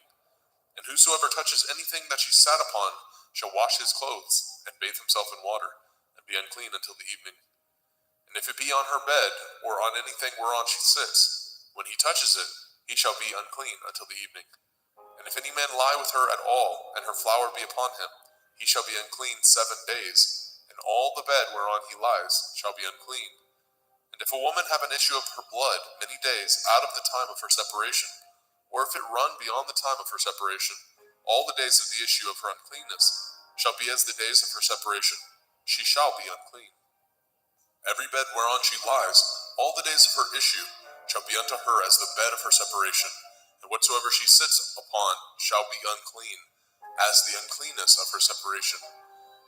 And whosoever touches those things shall be unclean, and shall wash his clothes, and bathe himself in water, and be unclean until the evening.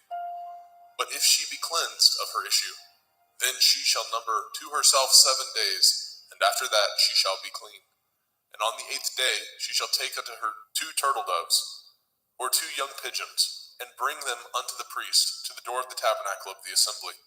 And the priest shall offer the one for a sin offering, and the other for a burnt offering. And the priest shall make an atonement for her before Yahuwah for the issue of her uncleanness. Thus shall ye separate the children of Yasharel from their uncleanness, that they die not in their uncleanness, when they defile my tabernacle that is among them. This is the Torah of him that has an issue, and of him whose seed goes from him, and is defiled therewith, and of her that is sick of her flowers, and of him that has an issue, of the man and of the woman, and of him that lies with her that is unclean. Vayikra, Leviticus chapter 16. And Yahweh spoke unto Moshe after the death of the 2 sons of Aharon, when they offered before Yahweh and died. And Yahweh said unto Moshe, Speak unto Aharon your brother, that he come not at all times into the holy place within the veil before the mercy seat, which is upon the ark, that he die not. For I will appear in the cloud upon the mercy seat. Thus shall Aharon come into the holy place, with a young bullock for a sin offering, and a ram for a burnt offering. He shall put on the holy linen coat, and he shall have the linen breeches upon his flesh, and shall be girded with a linen belt, and with the linen turban shall he be attired. These are holy garments. Therefore shall he wash his flesh in water, and so put them on. And he shall take of the assembly of the children of Yasharel 2 kids of the goats for a sin offering, and 1 ram for a burnt offering. And Aharon shall offer his bullock of the sin offering, which is for himself, and make an atonement for himself and for his house. And he shall take the 2 goats, and present them before Yahuwah at the door of the tabernacle of the assembly. And Aharon shall cast lots upon the 2 goats, 1 lot for Yahuwah, and the other lot for Azazel. And Aharon shall bring the goat upon which Yahuwah's lot fell, and offer him for a sin offering. But the goat on which the lot fell to be for Azazel shall be presented alive before Yahuwah, to make an atonement with him, and to let him go for Azazel into the wilderness. And Aharon shall bring the bullock of the sin offering, which is for himself, and shall make an atonement for himself and for his house, and shall kill the bullock of the sin offering, which is for himself. And he shall take a censer full of burning coals of fire from off the altar before Yahuwah, and his hands full of sweet incense beaten small, and bring it within the veil. And he shall put the incense upon the fire before Yahuwah, that the cloud of the incense may cover the mercy seat that is upon the testimony, that he die not. And he shall take of the blood of the bullock, and sprinkle it with his finger upon the mercy seat eastward. And before the mercy seat shall he sprinkle of the blood with his finger 7 times. Then shall he kill the goat of the sin offering that is for the people, and bring his blood within the veil, and do with that blood as he did with the blood of the bullock, and sprinkle it upon the mercy seat, and before the mercy seat. And he shall make an atonement for the holy place, because of the uncleanness of the children of Yasharel, and because of their transgressions, in all their sins. And so shall he do for the tabernacle of the assembly, that remains among them in the midst of their uncleanness. And there shall be no man in the tabernacle of the assembly, when he goes to make an atonement in the holy place, until he comes out, and have made an atonement for himself, and for his household, and for all the assembly of Yasharel. And he shall go out unto the altar that is before Yahuwah, and make an atonement for it, and shall take of the blood of the bullock, and of the blood of the goat, and put it upon the horns of the altar round about. And he shall sprinkle the blood upon it with his finger 7 times, and cleanse it, and hallow it from the uncleanness of the children of Yasharel. And when he has made an end of reconciling the holy place, and the tabernacle of the assembly, and the altar, he shall bring the live goat. And Aharon shall lay both his hands upon the head of the live goat, and confess over him all the iniquities of the children of Yasharel, and all their transgression in all their sins, putting them upon the head of the goat, and shall send him away by the hand of a fit man into the wilderness. And the goat shall bear upon him all their iniquities, unto a land not inhabited, and he shall let go the goat in the wilderness. And Aharon shall come into the tabernacle of the assembly, and shall put off the linen garments which he put on when he went into the holy place, and shall leave them there. And he shall wash his flesh with water in the holy place, and put on his garments, and come forth, and offer his burnt offering, and the burnt offering of the people, and make an atonement for himself and for the people. And the fat of the sin offering shall he burn upon the altar. And he that let go the goat for Azazel shall wash his clothes, and bathe his flesh in water, and afterwards come into the camp. And the bullock for the sin offering, and the goat for the sin offering, and whose blood was brought in to make an atonement in the holy place, shall one carry forth without the camp, and they shall burn in the fire their skins, and their flesh, and their dung. And he that burns them shall wash his clothes, and bathe his flesh in water, and afterwards he shall come into the camp. And this shall be a statute forever unto you, that in the 7th month, on the 10th day of the month, ye shall afflict your souls, and do no work at all, whether it be one of your own country, or a stranger that sojourns among you. For on that day shall the priest make an atonement for you, to cleanse you, that ye may be clean from all your sins before Yahuwah. It shall be a Sabbath of rest unto you, and ye shall afflict your souls by a statute forever. And the priest, whom he shall anoint, and whom he shall consecrate to minister in the priest's office in his father's stead, shall make the atonement, and shall put on the linen clothes, even the holy garments. And he shall make an atonement for the holy sanctuary, and he shall make an atonement for the tabernacle of the assembly, and for the altar, and he shall make an atonement for the priests, and for all the people of the assembly. And this shall be an everlasting statute unto you, to make an atonement for the children of Yasharel for all their sins once a year. And he did as Yahweh commanded Moshe.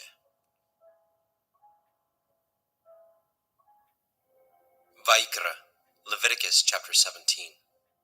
And Yahweh spoke unto Moshe, saying, Speak unto Aharon, and unto his sons, and unto all the children of Yasharel, and say unto them, This is the thing which Yahuwah has commanded, saying, What man soever there be of the house of Yasharel that kills an ox or lamb or goat in the camp, or that kills it out of the camp, and brings it not unto the door of the tabernacle of the assembly, to offer an offering unto Yahweh before the tabernacle of Yahweh, blood shall be imputed unto that man.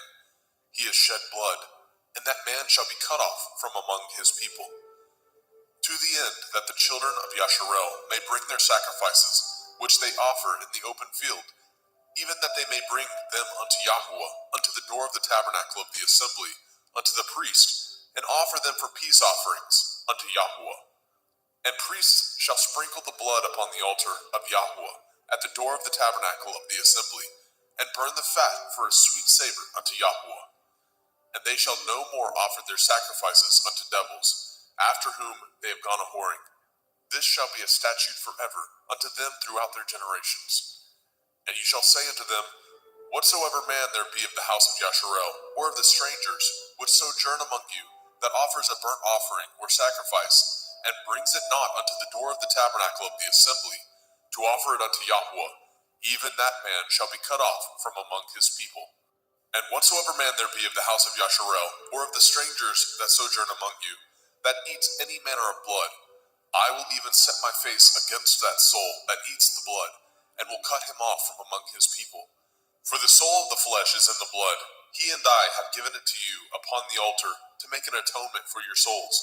For it is the blood of him that makes an atonement in the soul. Therefore I said unto the children of Yasharel, No soul of you shall eat blood, neither shall any stranger that sojourns among you eat blood. And whatsoever man there be of the children of Yasharel, or of the strangers that sojourn among you, which hunts and catches a beast or fowl that may be eaten, he shall even pour out the blood thereof, and cover it with dust. For it is the life of all flesh, the blood of it is for the life thereof. Therefore I said unto the children of Yasharel, Ye shall eat the blood of no manner of flesh, for the life of all flesh is the blood thereof. Whosoever eats it shall be cut off. And every soul that eats that which died of itself, or that which was torn with beasts, whether it be one of your own country or a stranger, he shall both wash his clothes and bathe himself in water, and be unclean until the evening. Then shall he be clean. But if he wash them not, nor bathe his flesh, then he shall bear his iniquity.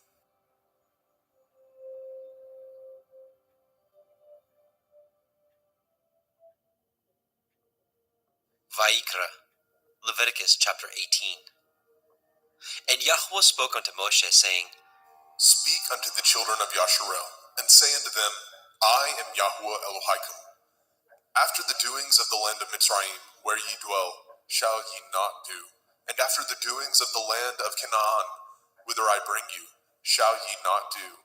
Neither shall ye walk in their ordinances. Ye shall do my judgments, and guard my ordinances, to walk therein. I am Yahuwah Elohim. Ye shall therefore guard my statutes and my judgments, which if a man do, he shall live in them. I am Yahweh. None of you shall approach to any that is near of kin to him, to uncover their nakedness. I am Yahweh. The nakedness of your father, or the nakedness of your mother, shall you not uncover. She is your mother. You shall not uncover her nakedness. The nakedness of your father's woman shall you not uncover. It is your father's nakedness. The nakedness of your sister, the daughter of your father, the daughter of your mother, whether she be born at home or born abroad, even their nakedness you shall not uncover. The nakedness of your son's daughter, or of your daughter's daughter, even their nakedness you shall not uncover, for theirs is your own nakedness. The nakedness of your father's woman's daughter, begotten of your father, she is your sister, you shall not uncover her nakedness. You shall not uncover the nakedness of your father's sister, she is your father's near kinswoman. You shall not uncover the nakedness of your mother's sister, for she is your mother's near kinswoman. You shall not uncover the nakedness of your father's brother. You shall not approach to his woman, she is your aunt. You shall not uncover the nakedness of your daughter-in-law, she is your son's woman. You shall not uncover her nakedness. You shall not uncover the nakedness of your brother's woman, it is your brother's nakedness. You shall not uncover the nakedness of a woman and her daughter, neither shall you take her son's daughter, or her daughter's daughter, to uncover her nakedness, for they are your near kinswoman. It is wickedness. Neither shall you take a woman to her sister to vex her, to uncover her nakedness, beside the other in her lifetime. Also, you shall not approach unto a woman to uncover her nakedness, as long as she is put apart for her uncleanness. Moreover, you shall not lie carnally with your neighbor's woman to defile yourself with her. And you shall not let any of your seed pass through the fire to Molech, neither shall you profane the name of your Elohim. I am Yahweh. You shall not lie with mankind as with womankind. It is an abomination. Neither shall you lie with any beast to defile yourself therewith. Neither shall any woman stand before a beast to lie down thereto. It is confusion. Defile not ye yourselves in any of these things, for in all these the nations are defiled, which I cast out before you. And the land is defiled, therefore I do visit the iniquity thereof upon it, and the land itself vomits out her inhabitants. Ye shall therefore guard my statutes and my judgments, and shall not commit any of these abominations, neither any of your own nation, nor any stranger that sojourns among you. For all these abominations have the men of the land done, which were before you, and the land is defiled. That the land spew not you out also, when ye defile it, as it spewed out the nations that were before you. For whosoever shall commit any of these abominations, even the souls that commit them shall be cut off from among their people. Therefore shall ye guard my ordinance, that ye commit not any of these abominable customs, which were committed before you, and that ye defile not yourselves therein. I am Yahuwah Elohim.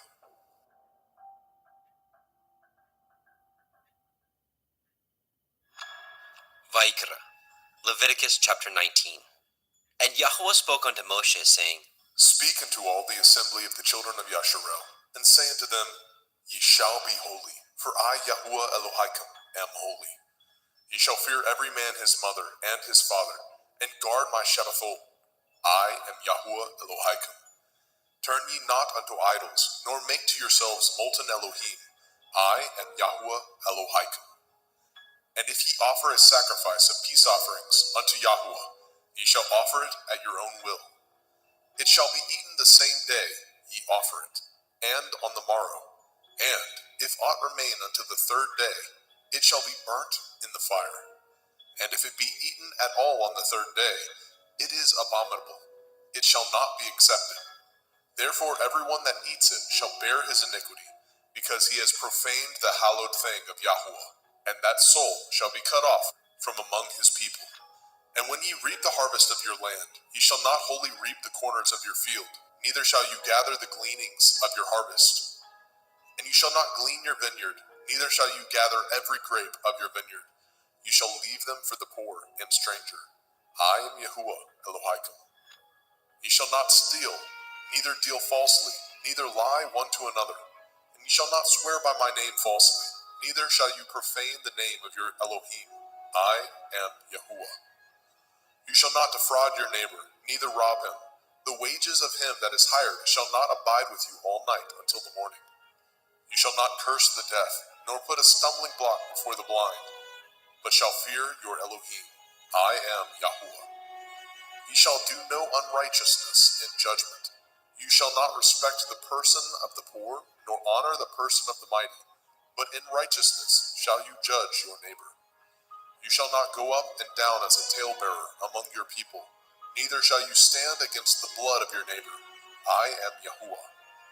You shall not hate your brother in your heart. You shall in any wise rebuke your neighbor, and not suffer sin upon him. You shall not avenge, nor bear any grudge against the children of your people, but you shall love your neighbor as yourself. I am Yahuwah. Ye shall guard my statutes. You shall not let your cattle gender with a diverse kind. You shall not sow your field with mingled seed, neither shall a garment mingled of linen and woolen come upon you. And whosoever lies carnally with a woman that is a bondmaid, betrothed to a man, and not at all redeemed, nor freedom given her, she shall be scourged. They shall not be put to death, because she was not free.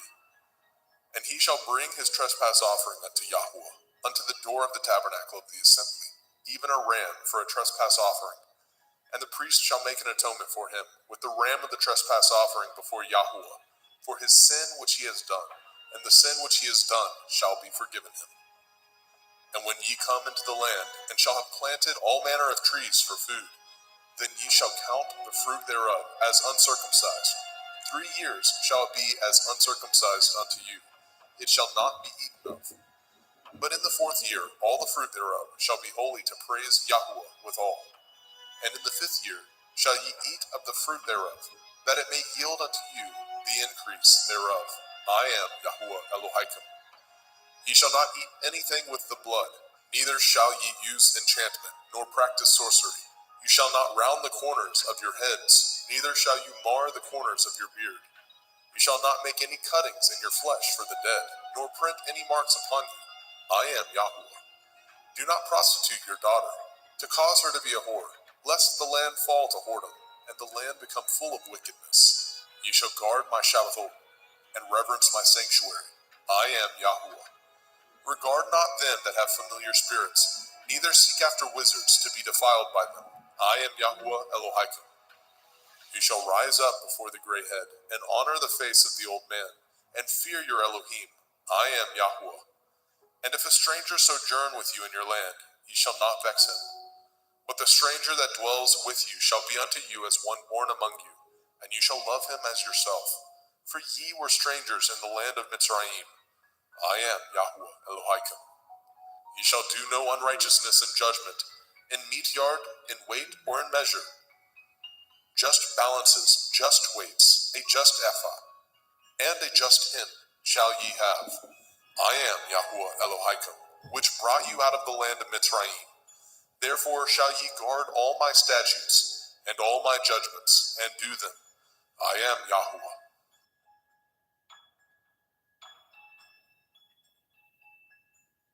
Vaikra, Leviticus chapter 20. And Yahuwah spoke unto Moshe, saying, Again you shall say to the children of Yasharel, Whosoever he be of the children of Yasharel, or of the strangers that sojourn in Yasharel, that gives any of his seed unto Molech, he shall surely be put to death. The people of the land shall stone him with stones. And I will set my face against that man, and I will cut him off from among his people, because he has given of his seed unto Molech, to defile my sanctuary, and to profane my holy name. And if the people of the land do any ways hide their eyes from the man, when he gives of his seed unto Molech, and kill him not, then I will set my face against that man, and against his family, and will cut him off, and all that go a-whoring after him, to commit whoredom with Molech, from among their people.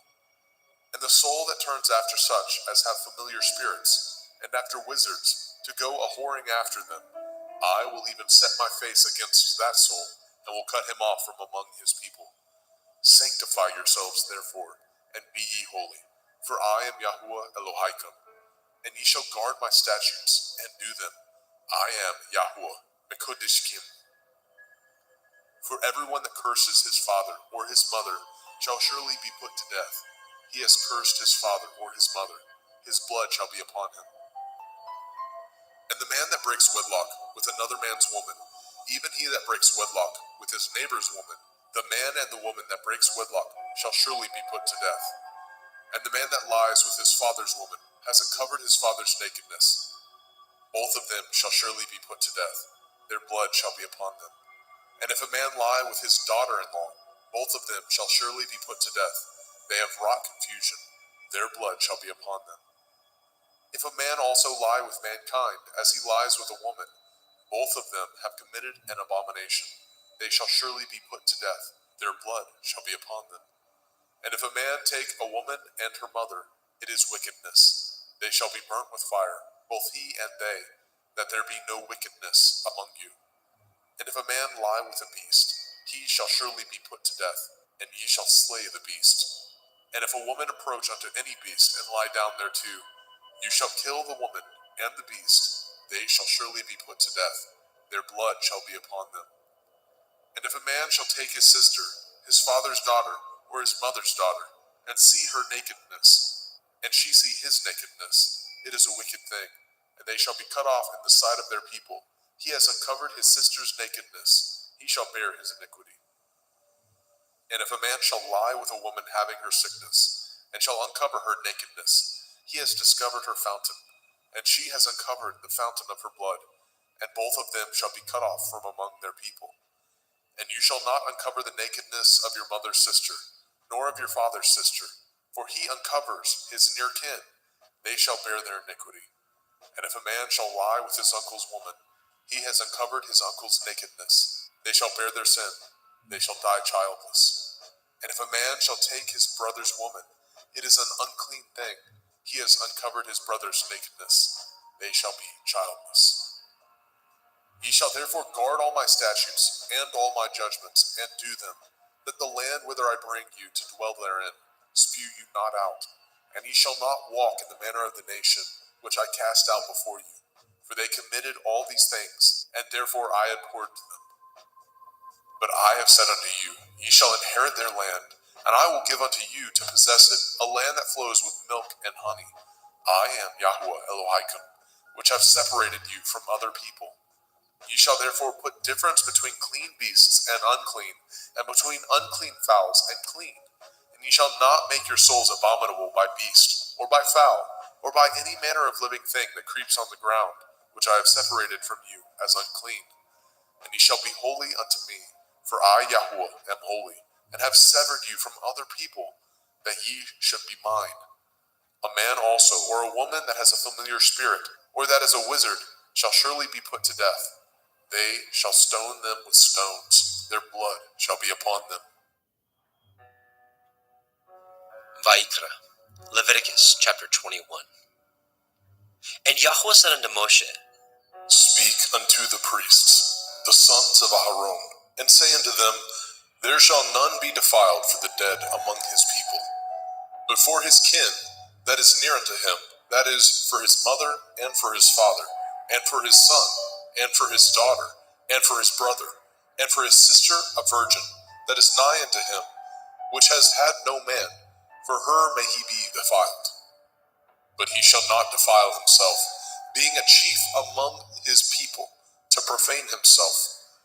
They shall not make baldness upon their head, neither shall they shave off the corners of their beard, nor make any cuttings in their flesh. They shall be holy unto their Elohim, and not profane the name of their Elohim. For the offerings of Yahweh made by fire, and the bread of their Elohim they do offer. Therefore they shall be holy. They shall not take a woman that is a whore, or profane, neither shall they take a woman put away from her man, for he is holy unto his Elohim. You shall sanctify him therefore, for he offers the bread of your Elohim. He shall be holy unto you, for I, Yahweh, which sanctify you, am holy. And the daughter of any priest, if she profane herself by playing the whore, she profanes her father, she shall be burnt with fire. And he that is high priest among his brethren, upon whose head the anointing oil was poured, and that is consecrated to put on the garments, shall not uncover his head, nor rend his clothes. Neither shall he go in to any dead body, nor defile himself for his father, or for his mother. Neither shall he go out of the sanctuary, nor profane the sanctuary of his Elohim, for the crown of the anointing oil of his Elohim is upon him. I am Yahweh. And he shall take a woman in her virginity, a widow or a divorced woman, or profane, or a harlot, these shall he not take, but he shall take a virgin of his own people to be his woman. Neither shall he profane his seed among his people, for I, Yahweh, do sanctify him. And Yahweh spoke unto Moshe, saying, Speak unto Aharon, saying, Whosoever he be of your seed in their generations, that has any blemish, let him not approach to offer the bread of his Elohim. For whosoever man he be that has a blemish, he shall not approach, a blind man or a lame, or he that has a flat nose, or anything superfluous, or a man that is broken-footed, or broken-handed, or crook-backed, or a dwarf, or that has a blemish in his eye, or be scurvy, or scabbed, or has his stones broken. No man that has a blemish of the seed of Aharon the priest shall come nigh to offer the offerings of Yahweh, made by fire. He has a blemish. He shall not come nigh to offer the bread of his Elohim. He shall not eat the bread of his Elohim, both of the most holy and of the holy. Only he shall not go in unto the veil, nor come nigh unto the altar, because he has a blemish, that he profane not my sanctuaries, for I, Yahweh, do sanctify them. And Moshe told it unto Aharon, and to his sons, and to all the children of Yashrael. Vayikra, Leviticus chapter 22. And Yahweh spoke unto Moshe, saying, Speak unto Aharon and to his sons, that they separate themselves from the holy things of the children of Yasharel, and that they profane not my holy name in those things, which they hallow unto me. I am Yahweh. Say unto them, whosoever he be of all your seed among your generations, that goes unto the holy things, which the children of Yasharel hallow unto Yahweh, having his uncleanness upon him, that soul shall be cut off from my presence. I am Yahweh. What man soever of the seed of Aaron is a leper, or has a running issue, he shall not eat of the holy things until he be clean.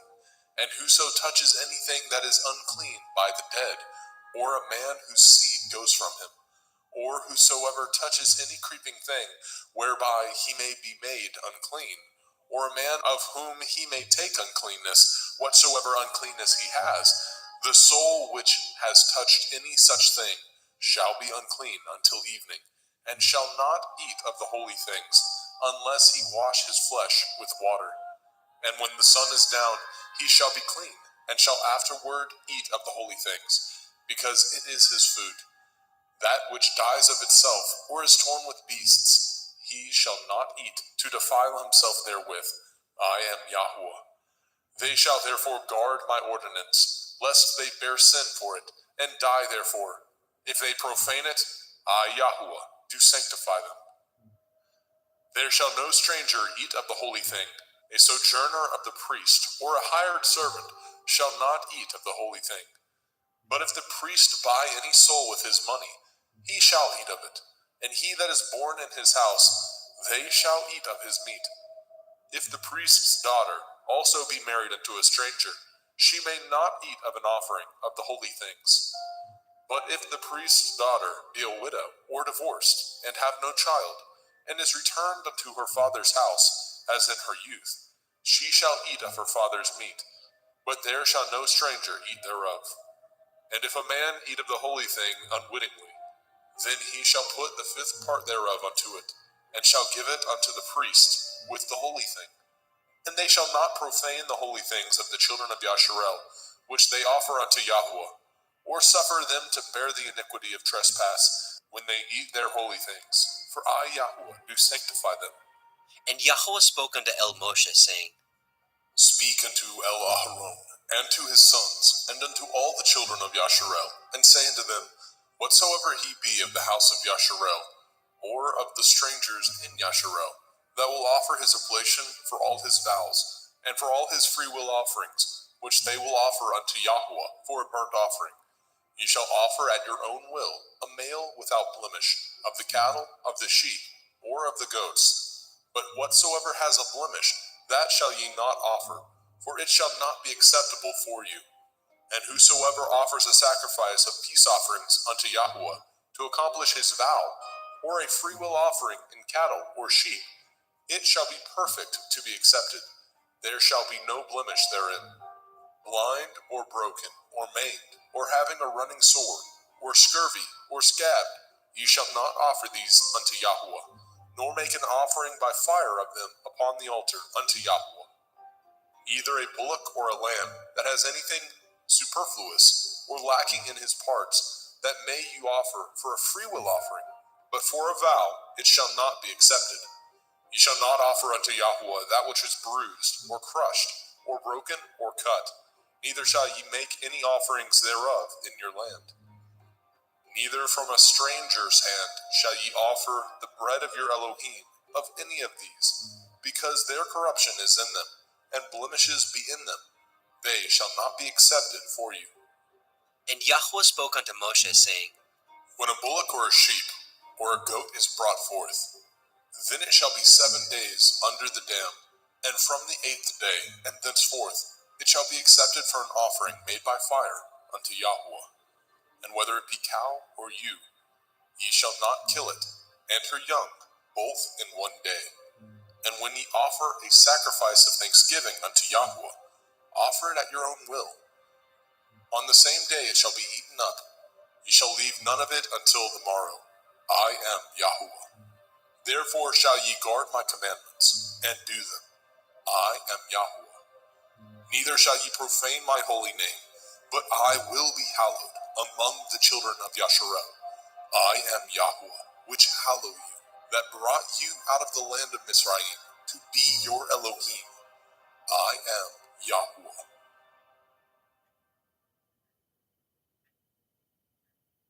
Vayikra, Leviticus chapter 23. And Yahweh spoke unto Moshe, saying, Speak unto the children of Yasharel, and say unto them concerning the feasts of Yahweh, which ye shall proclaim to be holy assemblies.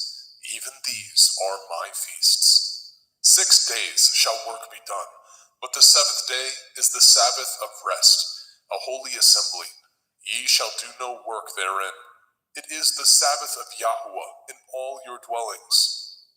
These are the feasts of Yahweh, even holy assemblies, which ye shall proclaim in their appointed times. In the 14th day of the 1st month, at evening, is Yahweh's Pesach. And on the 15th day of the same month is the feast of Matzah unto Yahweh. 7 days ye must eat matzah, unleavened bread. In the 1st day ye shall have a holy assembly. Ye shall do no servile work therein.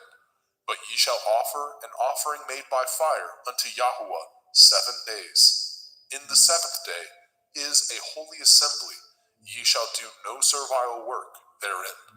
And Yahweh spoke unto Moshe, saying, Speak unto the children of Yasharel, and say unto them, When ye are come into the land which I give unto you, and shall reap the harvest thereof, then ye shall bring a sheaf of the first fruits of your harvest unto the priest. And he shall wave the sheaf before Yahweh, to be accepted for you. On the morrow after the Sabbath, the priest shall wave it. And ye shall offer that day, when ye wave the sheaf, a he-lamb without blemish, of the 1st year, for a burnt offering unto Yahweh.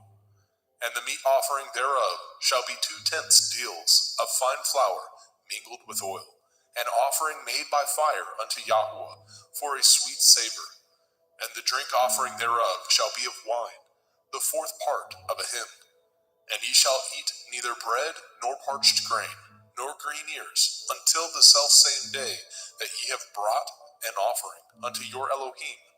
It shall be a statute forever throughout your generations, in all your dwellings. And ye shall count unto you from the morrow after the Sabbath, from the day that ye brought the sheaf of the wave offering, 7 Shavuot. Sabbaths shall be complete. Even unto the morrow after the 7th Sabbath shall ye number 50 days, and ye shall offer a new meat offering unto Yahweh. Ye shall bring out of your habitations 2 wave loaves of 2/10 deals. They shall be of fine flour. They shall be baken with leaven. They are the first fruits unto Yahweh. And ye shall offer with the bread 7 lambs, without blemish of the 1st year, and 1 bullock, and 2 rams. They shall be for a burnt offering unto Yahweh, with their meat offering and their drink offerings, even an offering made by fire of sweet savor unto Yahweh.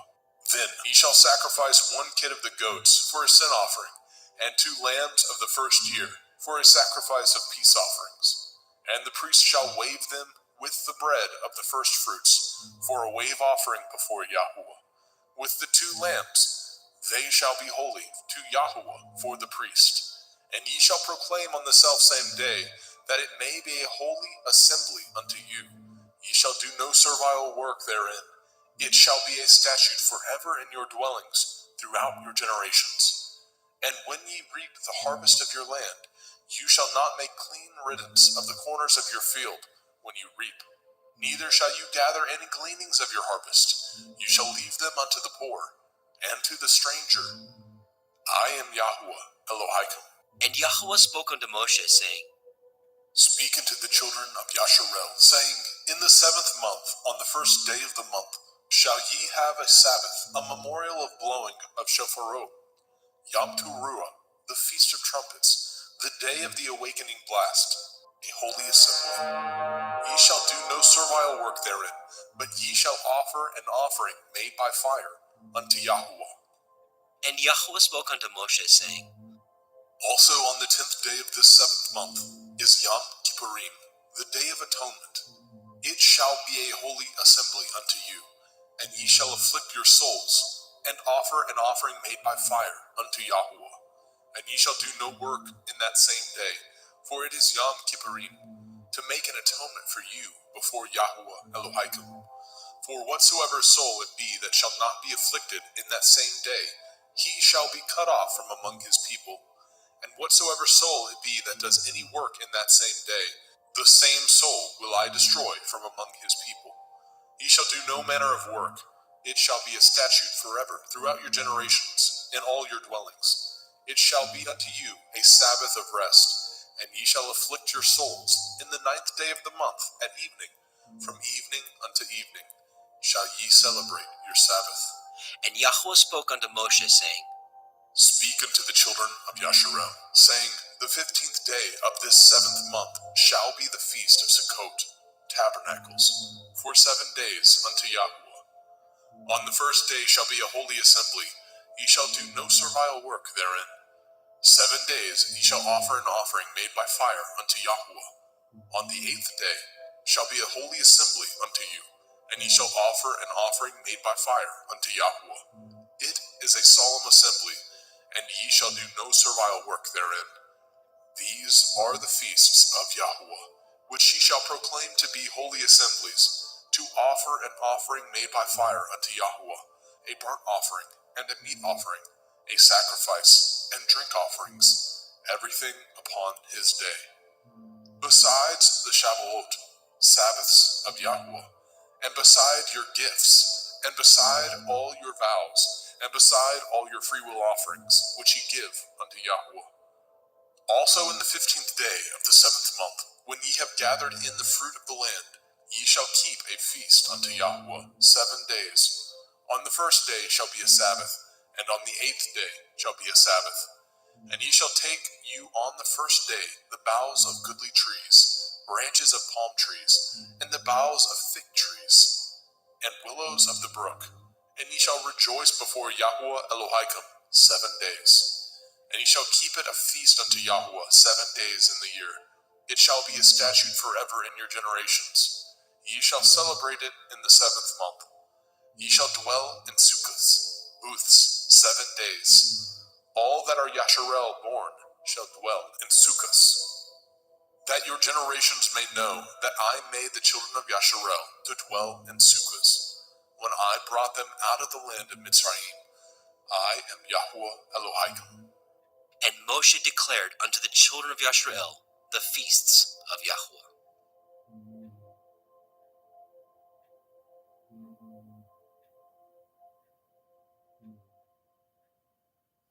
Vaikra, Leviticus chapter 24. And Yahweh spoke unto Moshe, saying, Command the children of Yasharel that they bring unto you pure olive oil, beaten for the light, to cause the lamps to burn continually, without the veil of the testimony. In the tabernacle of the assembly shall Aharon order it from the evening unto the morning before Yahuwah continually. It shall be a statute forever in your generations. He shall order the lamps upon the pure menorah, 7-branched candlestick, before Yahuwah continually. And you shall take fine flour, and bake 12 cakes thereof. 2/10 deals shall be in 1 cake. And you shall set them in 2 rows, 6 on a row, upon the pure table before Yahuwah. And you shall put pure frankincense upon each row, that it may be on the bread for a memorial, even a memorial made by fire unto Yahuwah. Every Sabbath he shall set it in order before Yahuwah continually, being taken from the children of Yasharel by an everlasting covenant. And it shall be Aharon and his sons, and they shall eat it in the holy place, for it is most holy unto him of the offerings of Yahuwah made by fire, by a perpetual statute. And the son of a Yashraeliteth woman, whose father was a Mitzri, went out among the children of Yashrael. And this son of the Yashraeliteth woman and a man of Yashrael strove together in the camp. And the Yashraeliteth woman's son blasphemed the name of Yahweh and cursed. And they brought him unto Moshe, and his mother's name was Shelomith, the daughter of Divri, of the tribe of Dan. And they put him in ward, that the mind of Yahweh might be showed them. And Yahweh spoke unto Moshe, saying, Bring forth him that has cursed without the camp, and let all that heard him lay their hands upon his head, and let all the assembly stone him. And you shall speak unto the children of Yasharel, saying, Whosoever curses his Elohim shall bear his sin, and he that blasphemes the name of Yahweh, he shall surely be put to death. And all the assembly shall certainly stone him, as well the stranger, as he that is born in the land, when he blasphemes the name of Yahweh, shall be put to death. And he that kills any man shall surely be put to death. And he that kills a beast shall make it good, beast for beast. And if a man cause a blemish in his neighbor, as he has done, so shall it be done to him. Breach for breach, eye for eye, tooth for tooth.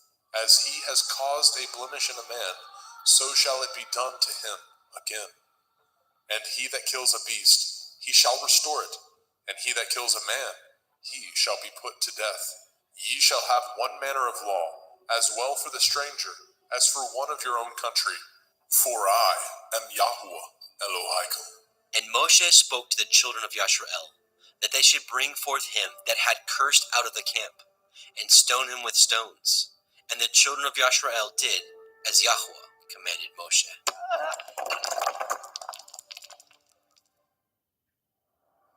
Vayikra, Leviticus chapter 25. And Yahweh spoke unto Moshe in Mount Sinai, saying, Speak unto the children of Yasharel, and say unto them, When ye come into the land which I give you, then shall the land keep a Sabbath unto Yahweh. 6 years you shall sow your field, and 6 years you shall prune your vineyard, and gather in the fruit thereof. But in the 7th year shall be a Sabbath of rest unto the land, a Sabbath for Yahuwah. You shall neither sow your field, nor prune your vineyard. That which grows of its own accord of your harvest you shall not reap, neither gather the grapes of your vine undressed, for it is a year of rest unto the land. And the Sabbath of the land shall be food for you and for your servant, and for your maid, and for your hired servant, and for your stranger that sojourns with you, and for your cattle, and for the beasts that are in your land, shall all the increase thereof be meat. And you shall number 7 Shabbathot, Sabbaths of years unto you, 7 times 7 years, and the space of the 7 Shabbathot of years shall be unto you 49 years. Then shall you cause the shofar of the Jubilee to sound on the 10th day of the 7th month, in Yom Kippurim, the day of atonement, shall ye make the shofar sound throughout all your land. And ye shall hallow the 50th year, and proclaim liberty throughout all the land unto all the inhabitants thereof. It shall be a jubilee unto you, and ye shall return every man unto his possession, and ye shall return every man unto his family. A jubilee shall that 50th year be unto you. Ye shall not sow, neither reap that which grows of itself in it, nor gather the grapes in it of your vine undressed. For it is the Jubilee, it shall be holy unto you. Ye shall eat the increase thereof out of the field. In the year of this Jubilee, ye shall return every man unto his possession. And if ye sell aught unto your neighbor, or buy aught of your neighbor's hand, ye shall not oppress one another. According to the number of years after the Jubilee, you shall buy of your neighbor, and according unto the number of years of the fruits, he shall sell unto you. According to the multitude of years, you shall increase the price thereof, and according to the fewness of years, you shall diminish the price of it. for according to the number of the years of the fruits he sells unto you. Ye shall not therefore oppress one another, but you shall fear your Elohim, for I am Yahuwah Elohaikum. Wherefore ye shall do my statutes, and guard my judgments, and do them, and ye shall dwell in the land in safety. And the land shall yield her fruit, and ye shall eat your fill, and dwell therein in safety. And if ye say, what shall we eat the 7th year? Behold, we shall not sow, nor gather in our increase. Then I will command my blessing upon you in the 6th year, and it shall bring forth fruit for 3 years. And ye shall sow the 8th year, and eat yet of old fruit until the 9th year. Until her fruits come in, ye shall eat of the old store. The land shall not be sold forever, for the land is mine, and ye are strangers and sojourners with me. And in all the land of your possession ye shall grant a redemption for the land. If your brother be waxen poor, and has sold away some of his possession, and if any of his kin come to redeem it, then shall he redeem that which his brother sold. And if the man have not to redeem it, and himself be able to redeem it, then let him count the years of the sale thereof, and restore the overplus unto the man whom he sold it, that he may return unto his possession. But if he be not able to restore it to him, then that which is sold shall remain in the hand of him that has bought it until the year of Jubilee. And in the Jubilee it shall go out, and he shall return unto his possession. And if a man sell a dwelling house in a walled city, then he may redeem it within a whole year after it is sold. Within a full year may he redeem it. And if it be not redeemed within the space of a full year, then the house that is in the walled city shall be established forever to him, that brought it throughout his generations. It shall not go out in the Jubilee. But the houses of the villages which have no wall round about them shall be counted as the fields of the country. They may be redeemed, and they shall go out in the Jubilee. Notwithstanding, the cities of the Leviim, of the houses of the cities of their possession, may the Leviim redeem at any time. And if a man purchases of the Leviim, then the house that was sold, and the city of his possession, shall go out in the year of Jubilee. For the houses of the cities of the Leviim are their possession, among the children of Yasharel. But the field of the suburbs of their cities may not be sold, for it is their perpetual possession. And if your brother be waxen poor, and fallen in decay with you, then you shall relieve him, yea, though he be a stranger or a sojourner, that he may live with you. Take no usury of him, or increase, but fear your Elohim, that your brother may live with you. You shall not give him your money upon usury, nor lend him your victuals for increase. I am Yahuwah Elohaikum, which brought you forth out of the land of Mitzrayim, to give you the land of Canaan, and to be your Elohim. And if your brother that dwells by you be waxen poor, and be sold unto you, you shall not compel him to serve as a bondservant, but as a hired servant, and as a sojourner. He shall be with you, and shall serve you unto the year of Jubilee. And then shall he depart from you, both he and his children with him, and shall return unto his own family, and unto the possession of his fathers shall he return. For they are my servants, which I brought forth out of the land of Mitzrayim. They shall not be sold as bondmen. You shall not rule over him with rigor, but shall fear your Elohim. Both your bondmen and your bondmaids, which you shall have, shall be of the heathen that are round about you. Of them shall ye buy bondmen and bondmaids. Moreover, of the children of the strangers that do sojourn among you, of them shall ye buy, and of their families that are with you, which they begat in your land, and they shall be your possession. And ye shall take them as an inheritance for your children after you, to inherit them for a possession. They shall be your bondmen forever. But over your brethren, the children of Yasharel, you shall not rule one over another with rigor. And if a sojourner or a stranger wax rich by you, and your brother that dwells by him wax poor, and sell himself unto the stranger or sojourner by you, or to the stock of the stranger's family. After that he is sold, he may be redeemed again. One of his brethren may redeem him. Either his uncle or his uncle's son may redeem him, or any that is nigh of kin unto him of his family may redeem him, or if he be able, he may redeem himself. And he shall reckon with him that bought him from the year that he was sold unto him, unto the year of Jubilee. And the price of his sale shall be according to the number of years, according to the time of a hired servant shall it be with him. If there be yet many years behind, according unto them he shall give again the price of his redemption, out of the money that he was bought for.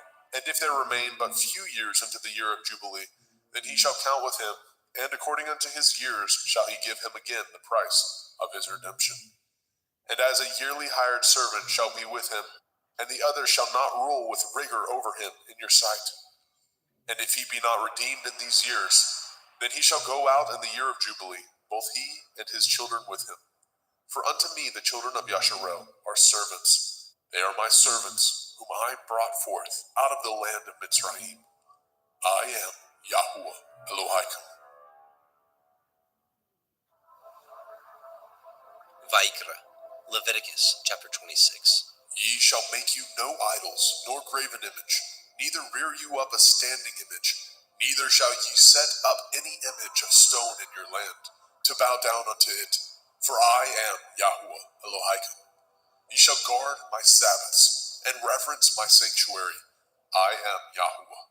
If ye walk in my statutes, and guard my commandments, and do them, then I will give you rain in due season, and the land shall yield her increase, and the trees of the field shall yield their fruit. And your threshing shall reach unto the vintage, and the vintage shall reach unto the sowing time, and ye shall eat your bread to the full, and dwell in your land safely. And I will give peace in the land, lying down with nothing to fear, and the Sabbath of life. Though evil be part of the land, there is no sword to bring in the land. And ye shall chase your enemies, and they shall fall before you by the sword. And 5 of you shall chase 100, and 100 of you shall put 10,000 to flight. And your enemies shall fall before you by the sword. For I will have respect unto you, and make you fruitful, and multiply you, and establish my covenant with you. And ye shall eat old store, and bring forth the old because of the new. And I will set my tabernacle among you, and my soul shall not abhor you. And I will walk among you, and will be your Elohim, and ye shall be my people. I am Yahuwah Elohim, which brought you forth out of the land of Mitzrayim, that ye should not be their bondmen. And I have broken the bands of your yoke, and made you go upright. But if ye will not hearken unto me, and will not do all these commandments, and if ye shall despise my statutes, or if your soul abhor my judgments, so that ye will not do all my commandments, but that ye break my covenant, I also will do this unto you. I will even appoint over you terror, consumption, and the burning ague, that shall consume the eyes, and cause sorrow of heart, and ye shall sow your seed in vain, for your enemies shall eat it. And I will set my face against you, and ye shall be slain before your enemies. They that hate you shall reign over you, and ye shall flee when none pursues you. And if ye will not yet for all this hearken unto me, then I will punish you 7 times more for your sins. And I will break the pride of your power, and I will make your heaven as iron, and your earth as brass. And your strength shall be spent in vain, for your land shall not yield her increase, neither shall the trees of the land yield their fruits. And if ye walk contrary unto me, and will not hearken unto me, I will bring 7 times more plagues upon you according to your sins. I will also send wild beasts among you, which shall rob you of your children, and destroy your cattle, and make you few in number, and your highways shall be desolate. And if ye will not be reformed by me by these things, but will walk contrary unto me, then will I walk contrary unto you, and will punish you yet 7 times for your sins. And I will bring a sword upon you, that shall avenge the quarrel of my covenant. And when ye are gathered together within your cities, I will send the pestilence among you, and ye shall be delivered into the hand of the enemy. And when I have broken the staff of your bread, 10 women shall bake your bread in one oven, and they shall deliver you your bread again by weight, and ye shall eat, and not be satisfied. And if ye will not for all this hearken unto me, but walk contrary unto me, then I will walk contrary unto you also in fury, and I, even I, will chastise you 7 times for your sins. And ye shall eat the flesh of your sons, and the flesh of your daughters shall ye eat. And I will destroy your high places, and cut down your images, and cast your carcasses upon the carcasses of your idols, and my soul shall abhor you. And I will make your cities waste, and bring your sanctuaries unto desolation. And I will not smell the savor of your sweet odors. And I will bring the land unto desolation, and your enemies which dwell therein shall be astonished at it. And I will scatter you among the heathen, and will draw out my sword after you. And your land shall be desolate, and your cities waste. Then shall the land enjoy her Shabbathot, as long as it lies desolate, and ye be in your enemy's land. Even then shall the land rest, and enjoy her Shabbathot. As long as it lies desolate, it shall rest, because it did not rest in your Shabbathot, when ye dwelt upon it.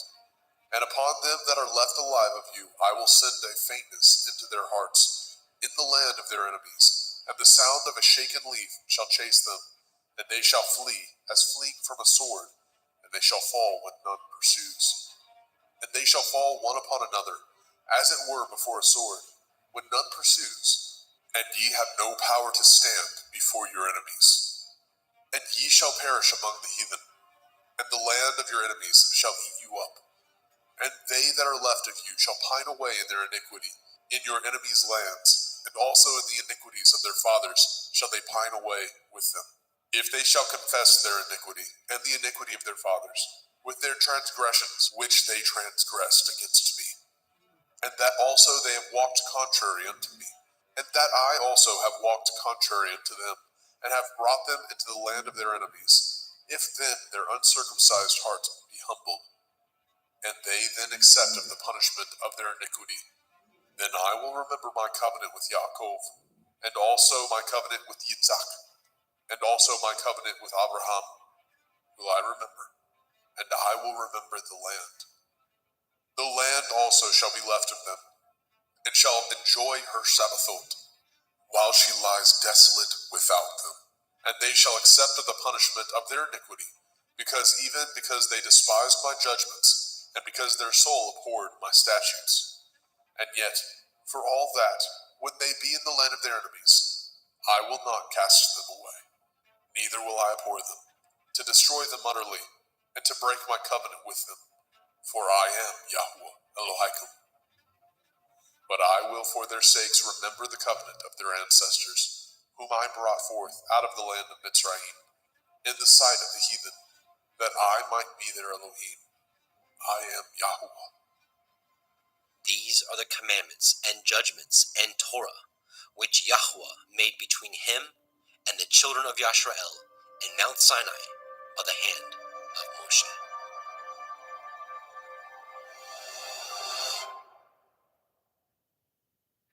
Vayikra, Leviticus chapter 27. And Yahweh spoke unto Moshe, saying, Speak unto the children of Yasharel, and say unto them, when a man shall make a singular vow, the persons shall be for Yahuwah by your estimation. And your estimation shall be of the male from 20 years old, even unto 60 years old. Even your estimation shall be 50 shekels of silver, after the shekel of the sanctuary. And if it be a female, then your estimation shall be 30 shekels. And if it be from 5 years old, even unto 20 years old, then your estimation shall be of the male 20 shekels, and for the female 10 shekels. And if it be from a month old, even unto 5 years old, then your estimation shall be of the male 5 shekels of silver, and for the female your estimation shall be 3 shekels of silver. And if it be from 60 years old and above, If it be a male, then your estimation shall be 15 shekels, and for the female 10 shekels. But if he be poorer than your estimation, then he shall present himself before the priest, and the priest shall value him according to his ability. That vowed shall the priest value him. And if it be a beast, whereof men bring an offering unto Yahuwah, all that any man gives of such unto Yahuwah shall be holy. He shall not alter it, nor change it, a good for a bad, or a bad for a good. And if he shall at all change beast for beast, then it and the exchange thereof shall be holy. And if it be any unclean beast, of which they do not offer a sacrifice unto Yahuwah, then he shall present the beast before the priest. And the priest shall value it, whether it be good or bad, as you value it. Who are the priest, so shall it be. But if he will at all redeem it, then he shall add a fifth part thereof unto your estimation. And when a man shall sanctify his house to be holy unto Yahuwah, then the priest shall estimate it, whether it be good or bad. As the priest shall estimate it, so shall it stand. And if he that sanctified it will redeem his house, then he shall add the fifth part of the money of your estimation unto it, and it shall be his. And if a man shall sanctify unto Yahuwah some part of a field of his possession, then your estimation shall be according to the seed thereof. A omer of barley seed shall be valued at 50 shekels of silver. If he sanctify his field from the year of Jubilee, according to your estimation, it shall stand. But if he sanctify his field after the Jubilee, then the priest shall reckon unto him the money according to the years that remain, even unto the year of Jubilee, and it shall be abated from your estimation. And if he that sanctified the field will in any wise redeem it, then he shall add the fifth part of the money of your estimation unto it, and it shall be assured to him. And if he will not redeem the field, or if he have sold the field to another man, it shall not be redeemed any more. But the field, when it goes out in the Jubilee, shall be holy unto Yahuwah. As a field devoted, the possession thereof shall be the priest's. And if a man sanctify unto Yahuwah a field which he has bought, which is not of the fields of his possession, then the priest shall reckon unto him the worth of your estimation, even unto the year of the Jubilee. And he shall give your estimation in that day as a holy thing unto Yahuwah. In the year of the Jubilee, the field shall return unto him of whom it was bought, even to him to whom the possession of the land did belong. And all your estimation shall be according to the shekel of the sanctuary. 20 gerahs shall be the shekel. Only the firstling of the beasts, which should be Yahuwah's firstling. No man shall sanctify it, whether it be ox or sheep. It is Yahuwah's. And if it be of an unclean beast, and he shall redeem it according to your estimation, and shall add a fifth part of it thereto, or if it be not redeemed, then it shall be sold according to your estimation. Notwithstanding, no devoted thing that a man shall devote unto Yahuwah of all that he has, both of man and beast, and of the field of his possession, shall be sold or redeemed.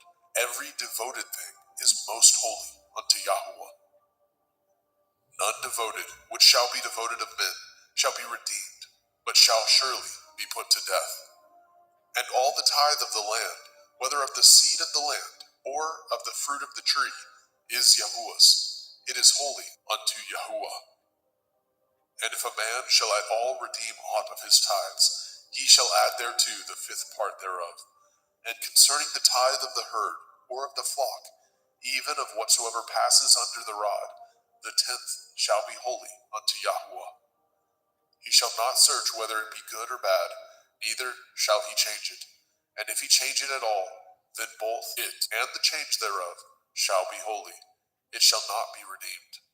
These are the commandments which Yahuwah commanded Moshe for the children of Yisrael in Mount Sinai.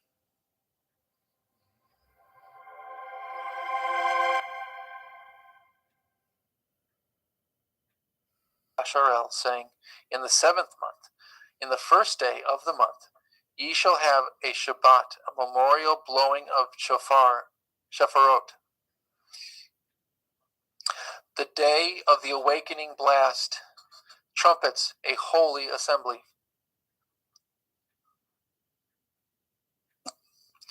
Ye shall do no servile work therein, but ye shall offer an offering made by fire unto Yahuwah. And Yahuwah spoke unto Moshe, saying, Also on the also on the 10th day of this month, on the 10th day of this 7th month is Yom Kippurim. And it shall be a holy assembly unto you, and ye shall afflict your souls and offer an offering made by fire unto Yahuwah, and ye shall do no work in the same day, for it is Yom Kippurim, to make an atonement for you before Yahuwah Elohim. For whatsoever soul it be that shall not be afflicted in that same day, he shall be cut off from among his people. And whatsoever soul it be that does any work in that same day, that the same soul will I destroy from among his people. Ye shall do no manner of work. It shall be a statute forever throughout your generations in all your dwellings. It shall be unto you a Shabbat of rest.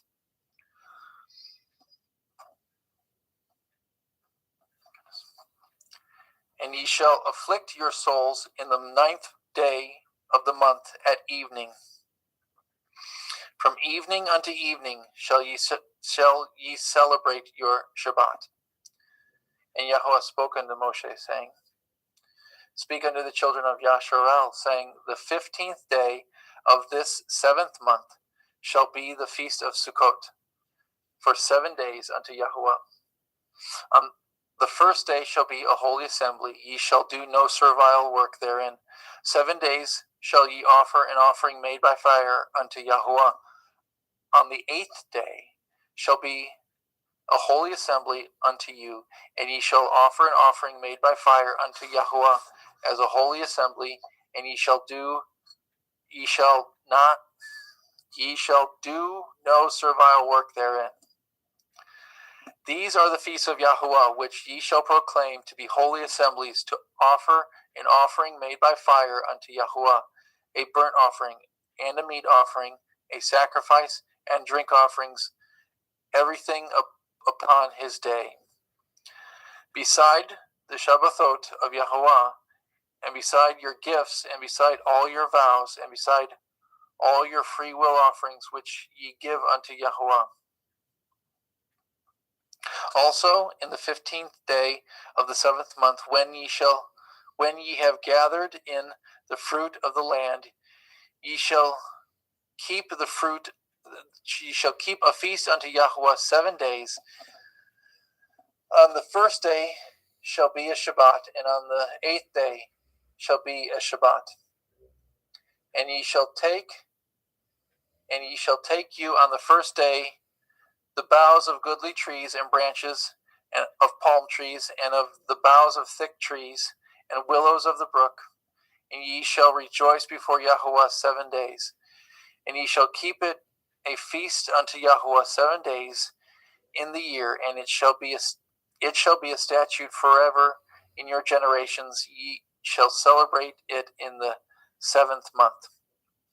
Ye shall dwell in Sukkot 7 days. All that are Yasharel born shall dwell in Sukkot, that your generation may know that I made the children of Yasharel to dwell in Sukkot, when I brought them out of the land of Mitzrayim. I am Yahuwah Elohim. And Moshe declared unto the children of Yasharel the feast of Yahuwah. 24. And Yahuwah spoke unto Moshe, saying, Command the children of Yasharel that they bring unto you pure oil beaten for the light, to cause the lamps to burn continually. Without the veil of the testimony in the tabernacle of the assembly shall Aharon order it from the evening until the morning before Yahuwah continually. It shall be a statute forever in your generations. And he shall order the lamps upon the pure menorah before Yahuwah continually. And you shall take fine flour and bake 12 cakes thereof. 2/10 deals shall be in one cake. And you shall set them in 2 rows, 6 on a row, and upon the pure table before Yahuwah. And you shall put pure frankincense upon each row, that it may be on the bread for memorial, even an offering made by fire unto Yahuwah. Every Shabbat he shall set in order before Yahuwah, continually being taken from the children of Yasharel by an everlasting covenant. And it shall be Aharon and his sons, and they shall eat in the holy place, for it is most holy unto him an offering for it is most holy unto him of the offerings of Yahuwah made by fire by a perpetual statute. And the sons of a Yesharelite woman, whose father was a Mitzri, went out among the children of Yasharel, and this son of the Yesharelite woman and a man of Yasharel strove together in the camp. And the Yesharelite woman's son blasphemed the name of Yahuwah and cursed it. And they brought him unto Moshe, and his mother's name was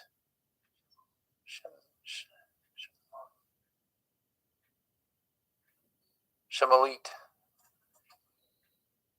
the daughter of Divri of the tribe of Dan. And they put him in word, that the mind of Yahuwah might be showed them. And Yahuwah spoke unto Moshe, saying, Bring forth him that has cursed without the camp, and let all that hear him all that heard him lay their hands upon his head, and let all the assembly stone him. And you shall speak unto the children of Yasharel, saying, Whosoever curses his Elohim shall bear his sin. And he that blasphemes the name of Yahuwah shall be put to death, and all the assembly shall certainly stone him, as well as the stranger, as that he is born in the land, when he blasphemes the name of Yahuwah shall be put to death. He that kills any man shall surely be put to death. He that kills a beast shall make it good, beast for beast.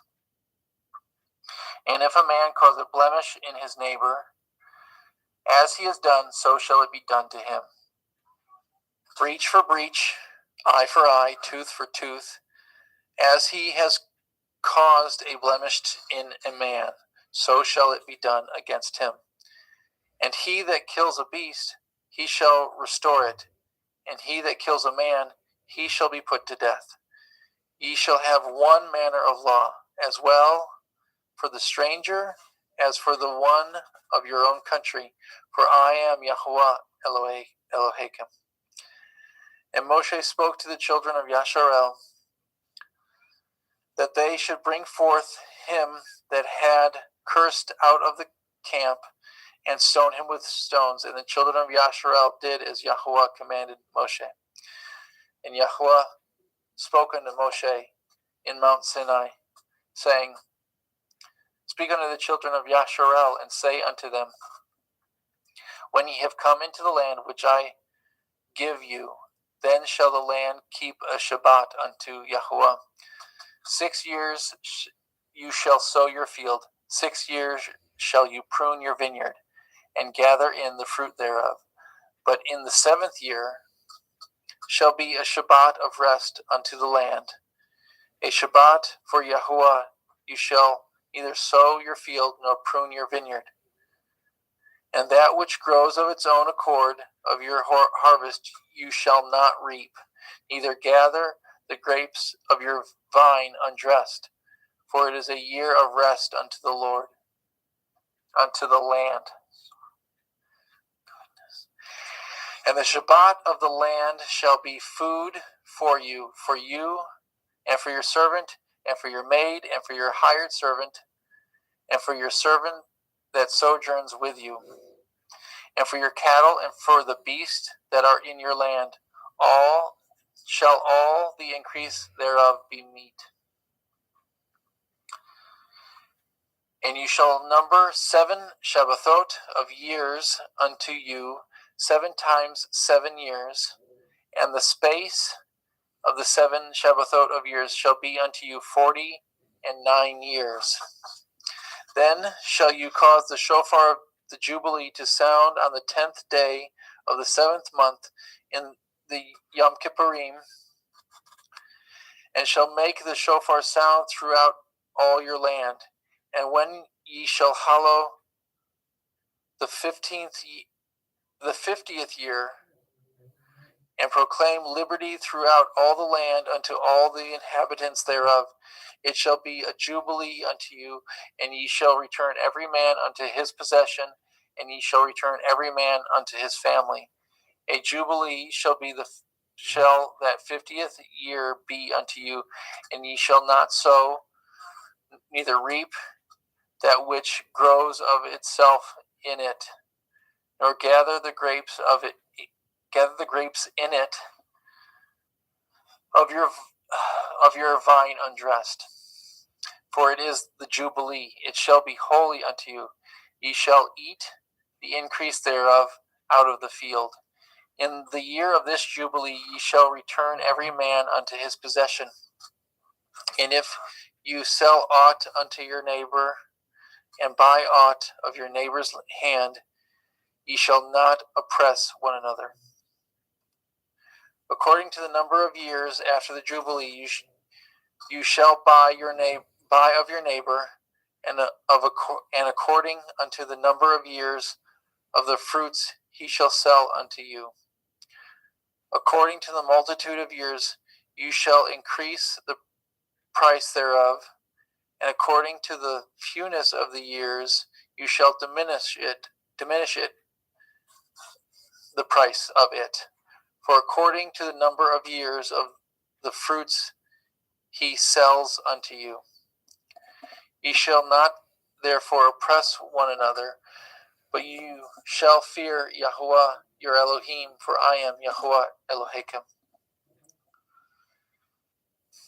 Therefore ye shall do my statutes, and guard my judgments, and do them, and ye shall dwell in the land in safety. And the land shall yield her fruit, and ye shall eat your fill, and dwell therein in safety.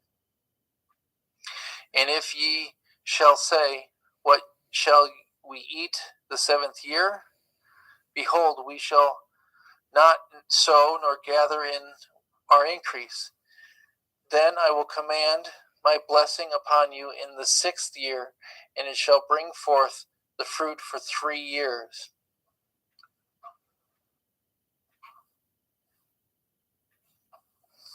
And ye shall sow in the 8th year, and eat yet the old fruit until the 9th year, until her fruit comes in. Ye shall eat of the old store. The land shall not be sold forever, for the land is mine. For ye are strangers and sojourners with me. In all the land of your possession ye shall grant a redemption for the land. If your brother is waxen poor, and has sold away some of his possession, and if any of his kin come to redeem it, then shall he redeem that which his brother sold. And if the man have done to redeem it, and himself is able to redeem it, then let him count the years of the sale thereof, and restore the overplus unto the man to whom he sold it, that he may return unto his possession. But if he be not able to restore it to him, then that which is sold shall remain in the hand of him that has brought it until the year of Jubilee. And in the Jubilee it shall go out and he shall return unto his possession. If a man sell a dwelling house in a walled city, then he may redeem it within a whole year after it is sold. Within a full year may he redeem it. And if it be not redeemed within the space of a full year, then the house that is within the walled city shall be established forever to him that bought it throughout his generation. It shall not go out in the Jubilee.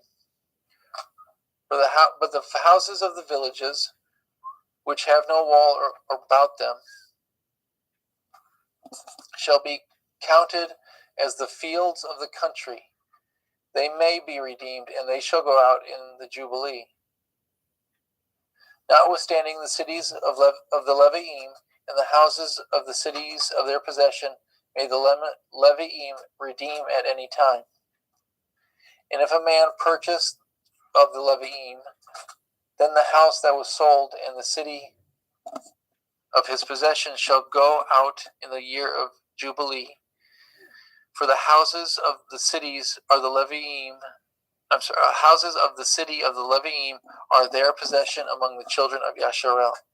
But the field of the suburbs of their cities may not be sold, for it is their perpetual possession.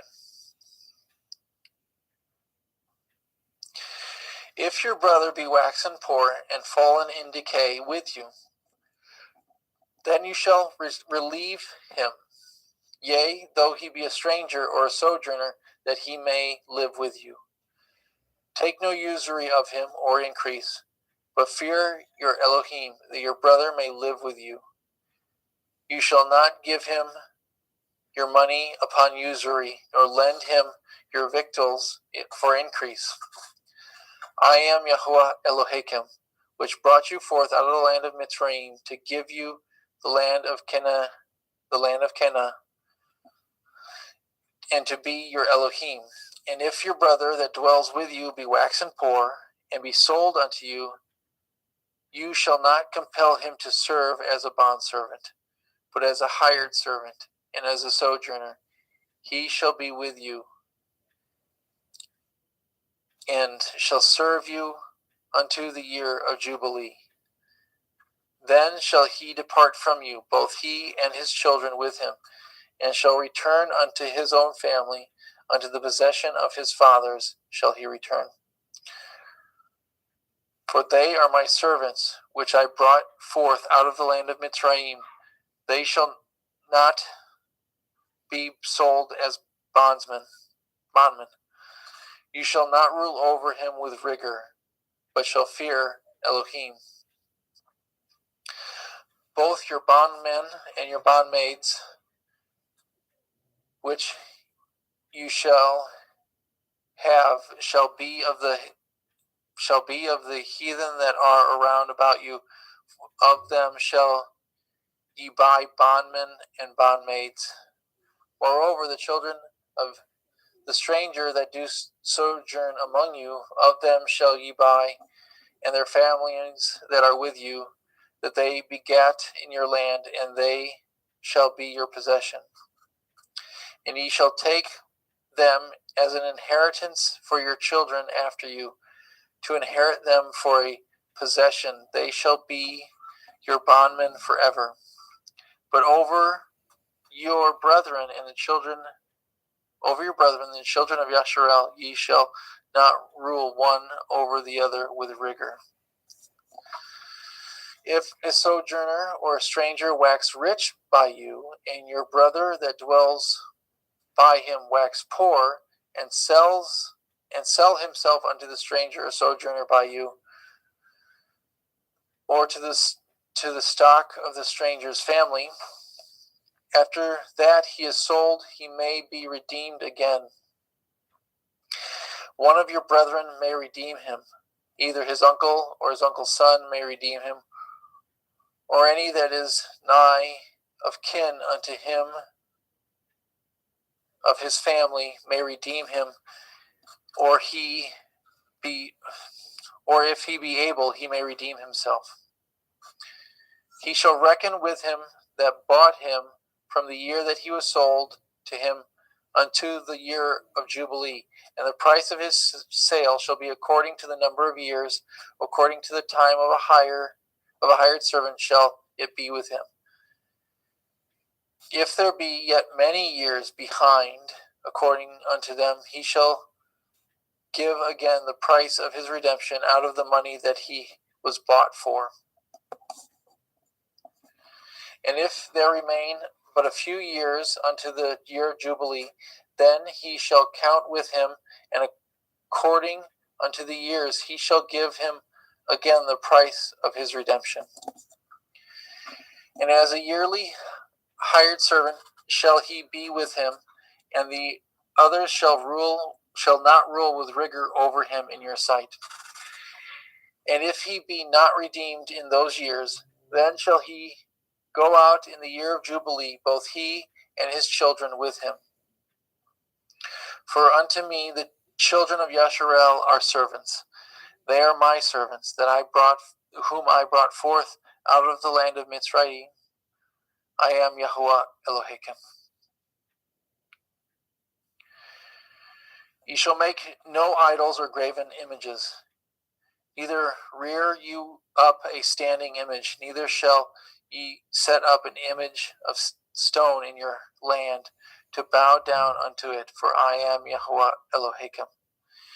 Ye shall guard my Shabbat, my Shabbathot, and reverence my sanctuary. I am Yahuwah. If ye walk in my statutes and guard my commandments, and do them, then I will give you rain in due season, and the land shall yield her increase, and the trees of the field shall yield her fruit.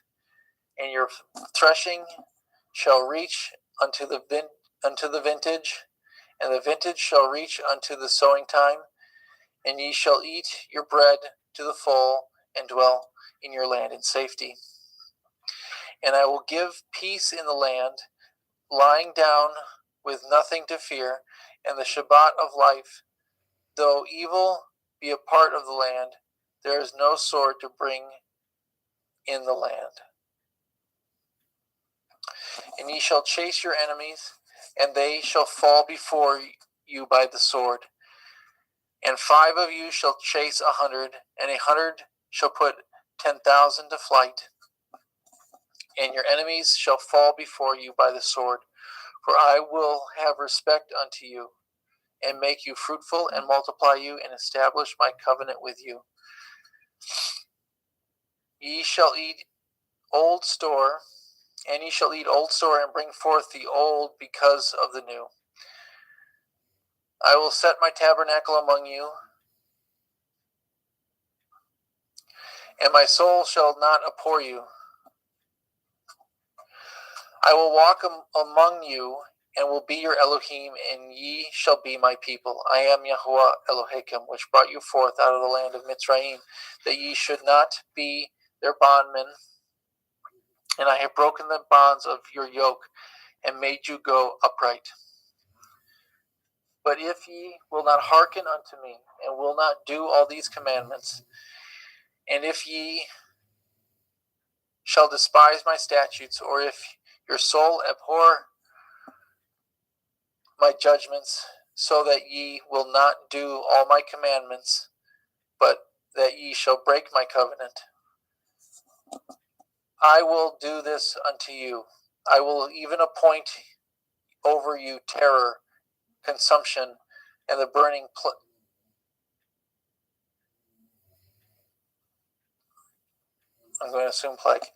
The burning plague that shall consume the eyes and cause sorrow of the heart, and ye shall sow your seed in vain, for your enemies shall eat it. I'm sorry, one moment.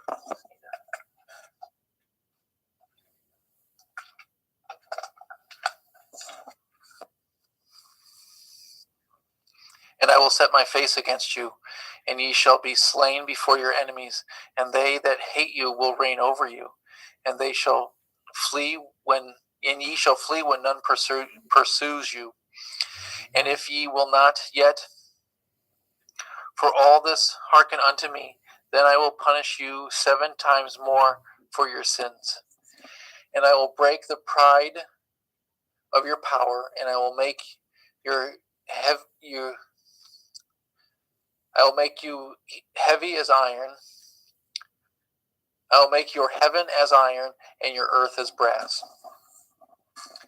And your strength shall be spent in vain, for your land shall not yield her increase, neither shall the trees of the land yield their fruit. And if ye walk contrary unto me, and will not hearken unto me, I will bring 7 times more plagues upon you according to your sins. I will also send wild beasts among you, which shall rob you of your children, and destroy your cattle, and make you few in number, and your highways be desolate.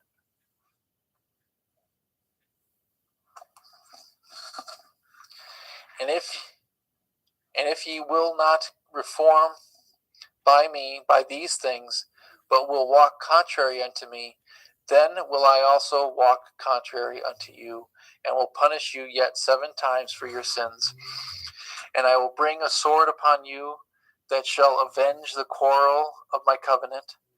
And when ye are gathered together within your cities, I will send pestilence among you, and ye shall be delivered into the hand of the enemy. And when I have broken the staff of your bread, 10 women shall bake your bread in one oven, and they shall deliver you your bread again by weight, and ye shall eat and not be satisfied. And if ye will not for all this hearken unto me, but walk contrary unto me, then I will walk contrary unto you also in fury, and I, even I, will chasten you 7 times for your sins. And ye shall eat the flesh of your sons, and the flesh of your daughters shall ye eat. And I will destroy your high places, and cut down your images, and cast your carcasses upon the carcasses of your idols, and my soul shall abhor you. And I will make your cities wastes, and I bring your sanctuaries unto desolation, and I will not smell the savor of your sweet odors. I will bring the land into desolation. Your enemies which dwell therein shall be astonished at it.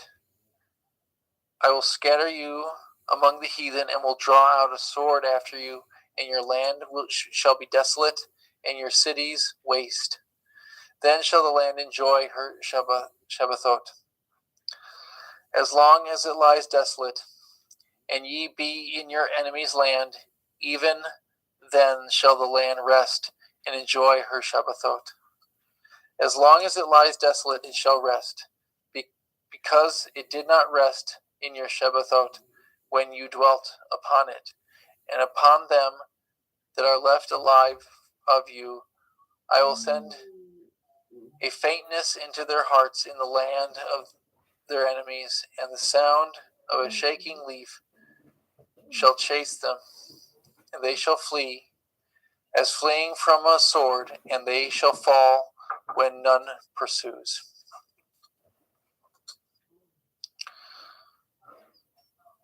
And they shall, too far, sorry. And they shall fall one after another, as it were before a sword, when none pursues, and ye shall have no power to stand before your enemies. And ye shall perish among the heathen, and the land of your enemies shall eat you up. And they that are left of you shall pine away in their iniquity in your enemies' lands, and also in the iniquities of their fathers shall they pine away. If they confess their iniquity and the iniquity of their fathers with their transgressions which they transgressed against me, that also they have walked contrary unto me, and that I also have walked contrary unto them, and have brought them into the land of their enemies. If then their uncircumcised hearts to be humbled, they then accept of the punishment of their iniquity. Then I will remember my covenant with Yaakov, and also my covenant with Yitzhak, and also my covenant with Abraham will I remember, and I will remember the land, and the land also shall be left of them, and shall enjoy her Shabbathot, while she lies desolate without them. And they shall accept the punishment and their iniquity, even because they despise my judgments, and because their souls abhorred my statutes. And yet, for all that, when they be in the land of their enemies, I will not chase them away, neither will I abhor them, to destroy them utterly, and to break my covenant with them. For I am Yahuwah Elohechem. But I will, for their sakes, remember the covenant of their ancestors, whom I brought forth out of the land of Mitzrayim in the sight of the heathen, that I might be their Elohim. I am Yahuwah. These are the commandments and the judgments and Torah which Yahuwah made between him and the children of Yasharel in Mount Sinai by the hand of Moshe. And Yahuwah spoke unto Moshe, saying, Speak unto the children of Yasharel, and say unto them, When a man shall make a singular vow, that person shall be for Yahuwah by your estimation. And your estimation shall be of the male from 21 years even unto 60 years old. Even your estimation shall be 50 shekels of silver, after the shekel of the sanctuary. And if it be a female, your estimation shall be 30 shekels. And if it be from 5 years old even unto 20 years old, your estimation shall be of the male 20 shekels, and of the female 10 shekels. And if it be and if it be from a month old, even unto 5 years old, then your estimation shall be of the male 5 shekels of silver, and for the female your estimation shall be 3 shekels of silver. And if it be from 60 years old and above, if it be a male, your estimation shall be 15 shekels, and for the female 10 shekels. But if he be poorer than your estimation, then he shall present himself before the priest, and the priest shall value him according to his value, according to his ability that vowed shall the priest value him. And if it be a beast thereof, men bring an offering unto Yahuwah. All that any man gives of such unto Yahuwah shall be holy. He shall not alter it, nor change it, a good for a bad, or a bad for a good. If he shall at all change beast for beast, then it and the exchange thereof shall be holy. And if it be any unclean beast, of which they do not offer a sacrifice unto Yahuwah, then he shall present the beast before the priest. And the priest shall value it, whether it be good or bad, as you value it, who are the priest, so shall it be. But if he will at all redeem it, then he shall add a 5th part thereof unto your estimation. Then a man shall sanctify his house to be holy unto Yahuwah. Then the priest shall estimate it, whether it be good or bad, as the priest shall estimate it, so shall it stand. And if he that sanctified it shall redeem his house, then he shall add the 5th part of the money of your estimation unto it, and it shall be his. And if a man shall sanctify unto Yahuwah some part of a field of his possession, that your estimation shall be according to the seed thereof. An omer of barley seed shall be valued at 50 shekels of silver. If he sanctify his field from the year of Jubilee, according to your estimation, it shall stand. But if he sanctify his field after the Jubilee, then the priest shall reckon unto him the money according to the years that remain, even unto the year of the Jubilee, and it shall abate from your estimation. And if he that sanctified the field will be in any wise redeemed, then he shall add the fifth part of the money of your estimation unto it, and it shall be assured to him. And if he will not redeem the field, or if he have sold the field to another man, it shall not be redeemed any more. But the field, when it goes out in the Jubilee, shall be holy unto Yahweh, a field devoted. The possession thereof shall be the priest's. And if a man sanctify unto Yahweh a field which he has bought, that which is not of the fields of his possession,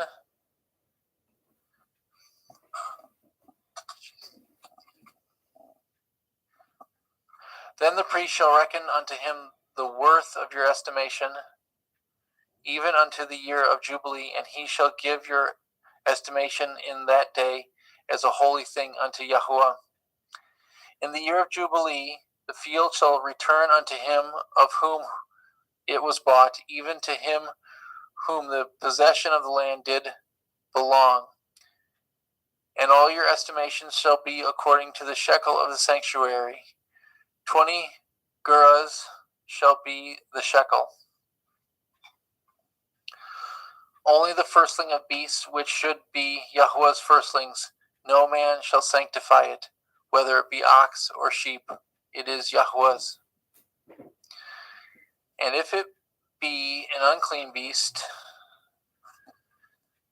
then he shall redeem it according to your estimation, and shall add a fifth part of it thereto. And if it be not redeemed, then it shall be sold according to your estimation. Notwithstanding, no devoted thing that a man shall devote unto Yahweh of all that he has, both of man and beast, and a field of his possession, shall be sold or redeemed. Every devoted thing is most holy unto Yahweh. None devoted which shall be devoted to men shall be redeemed, but shall surely be put to death. And all the tithe of the land, whether of the seed of the land or of the fruit of the tree, is Yahweh's. It is holy unto Yahweh. And if a man will and if a man will at all redeem aught of his tithes, he shall add thereto the fifth part thereof. And concerning the tithe of the herd and the flock, even whatsoever passes under the rod, the 10th shall be holy unto Yahweh. He shall not search whether it be good or bad, neither shall he change it.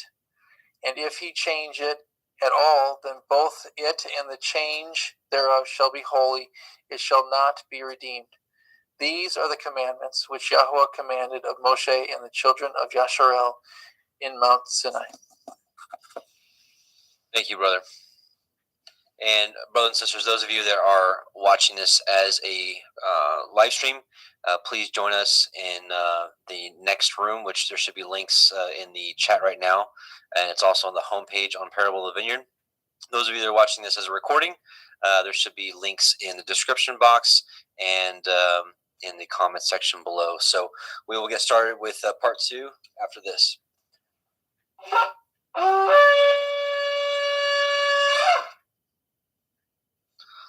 All right, so we're going to close this, and we will see you in the part 2. Shalom, brothers and sisters.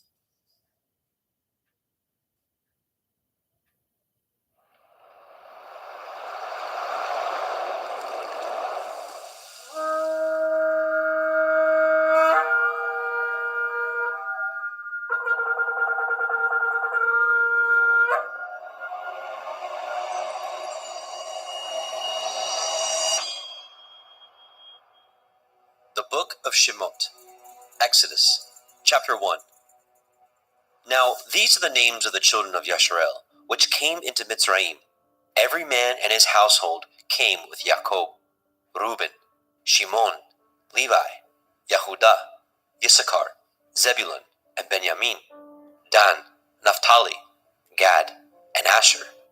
And all the souls that came out of the loins of Jacob were 70 souls, for Joseph was in Mitzrayim already. And Joseph died, and all his brethren, and all that generation. And the children of Yasharel were fruitful, and increased abundantly, and multiplied, and waxed exceeding mighty, and the land was filled with them. Now there arose up a new king over Mitzrayim, which knew not Joseph. And he said unto his people, Behold, the people of the children of Yasharel are more and mightier than we. Come on, let us deal wisely with them, lest they multiply. And it come to pass, that when there falls out any war, they join also unto our enemies, and fight against us, and so get them up out of the land. Therefore they did set over them taskmasters, to afflict them with their burdens. And they built for Pharaoh treasure cities, Pithom and Ramesses. But the more they afflicted them, the more they multiplied and grew, and they were grieved because of the children of Yasharel. And the Mitzrayim made the children of Yasharel to serve with rigor, and they made their lives bitter with hard bondage, in mortar, and in brick, and in all manner of service in the field. All their service, wherein they made them to serve, was with rigor. And the king of Mitzrayim spoke to the Ivri midwives, of which the name of the one was Shiphrah, and the name of the other Puah. And he said, When ye do the office of a midwife to the Ivrith woman, and see them upon the stools, if it be a son, then ye shall kill him.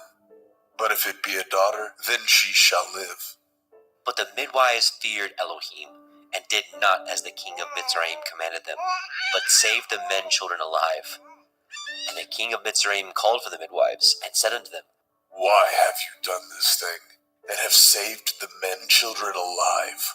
And the midwives said unto Pharaoh, Because the Ivrith women are not as the Mitzrith women, for they are lively, and are delivered ere the midwives come in unto them. Therefore Elohim dealt well with the midwives, and the people multiplied, and waxed very mighty. And it came to pass, because the midwives feared Elohim, that he made them houses. And Pharaoh charged all his people, saying, Every son that is born ye shall cast into the river, and every daughter ye shall save alive. Shemot, Exodus, chapter 2. And there went a man of the house of Levi, and took to be his woman a daughter of Levi. And the woman conceived, and bore a son. And when she saw him that he was a goodly child, she hid him 3 months. And when she could no longer hide him, she took for him an ark of bulrushes, and daubed it with slime and with pitch, and put the child therein, and she laid it in the reeds by the river's brink. And his sister stood afar off, to wit what would be done to him. And the daughter of Pharaoh came down to wash herself at the river, and her maidens walked along by the river's side. And when she saw the ark among the reeds, she sent her maid to fetch it. And when she had opened it, she saw the child, and behold, the babe wept. And she had compassion on him, and said, This is one of the Ivrim children. Then said his sister to Pharaoh's daughter, Shall I go and call to you a nurse of the Ivrith women, that she may nurse the child for you? And Pharaoh's daughter said to her, Go. And the maid went, and called the child's mother. And Pharaoh's daughter said unto her, Take this child away and nurse it for me, and I will give you your wages. And the woman took the child, and nursed it. And the child grew, and she brought him unto Pharaoh's daughter, and became her son. And she called his name Moshe. And she said, Because I drew him out of the water. And it came to pass in those days, when Moshe was grown, that he went out unto his brethren, and looked on their burdens. And he spied a Mitzri smiting an Ivri, one of his brethren. And he looked this way, and that way. And when he saw that there was no man, he slew the Mitzri, and hid him in the sand. And when he went out the second day, behold, 2 men of the Ivrim strove together. And he said to him that did the wrong, Wherefore do you smite your fellow? And he said, Who made you a prince and a judge over us? Intend you to kill me as you killed the Mitzri? And Moshe feared and said, Surely this thing is known. Now when Pharaoh heard this thing, he sought to slay Moshe. But Moshe fled from the face of Pharaoh, and dwelt in the land of Midian, and he sat down by a well. Now the priest of Midian had 7 daughters, and they came and drew water, and filled the troughs to water their father's flock. And the shepherds came and drove them away. But Moshe stood up and helped them, and watered their flock.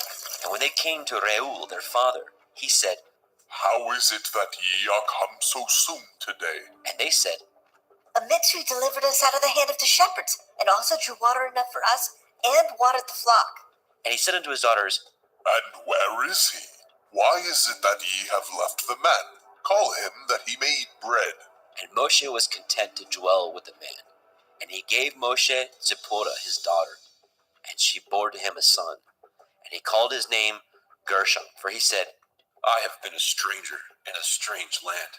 And it came to pass in the process of time that the king of Mitzrayim died. And the children of Yasharel sighed by reason of the bondage, and they cried. And their cry came up unto Elohim by reason of the bondage. And Elohim heard their groaning. And Elohim remembered his covenant with Abraham, with Yitzchak, and with Yaakov. And Elohim looked upon the children of Yasharel, and Elohim had respect unto them.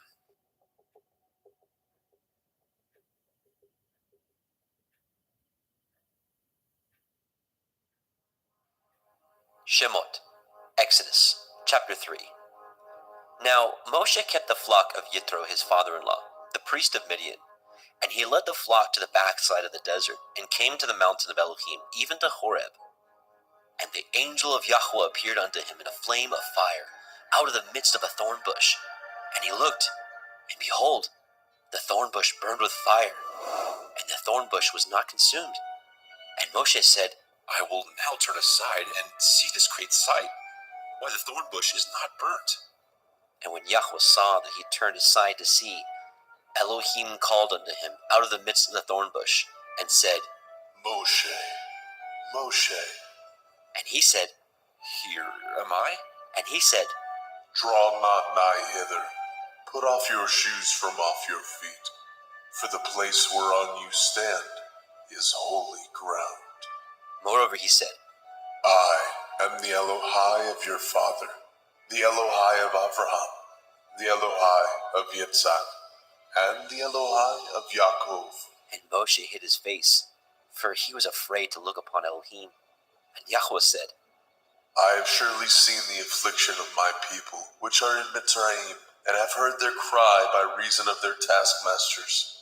For I know their sorrows, and I am come down to deliver them out of the hand of the Mitzrayim, and to bring them up out of that land unto a good land, and a large, unto a land flowing with milk and honey, unto the place of the Canaanim, and the Hittim, and the Amorim, and the Perizim, and the Hivim, and the Yevusim.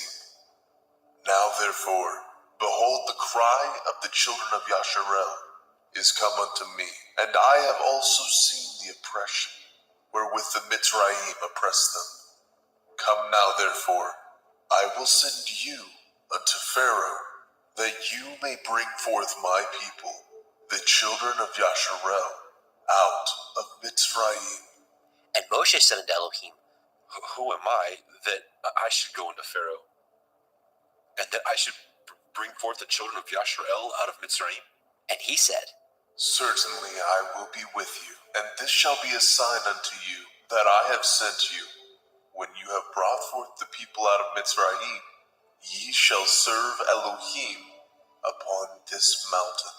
And Moshe said unto Elohim, Behold, when I come unto the children of Yasharel, and say unto them, The Elohai of your fathers has sent me unto you, and they shall say unto me, What is his name?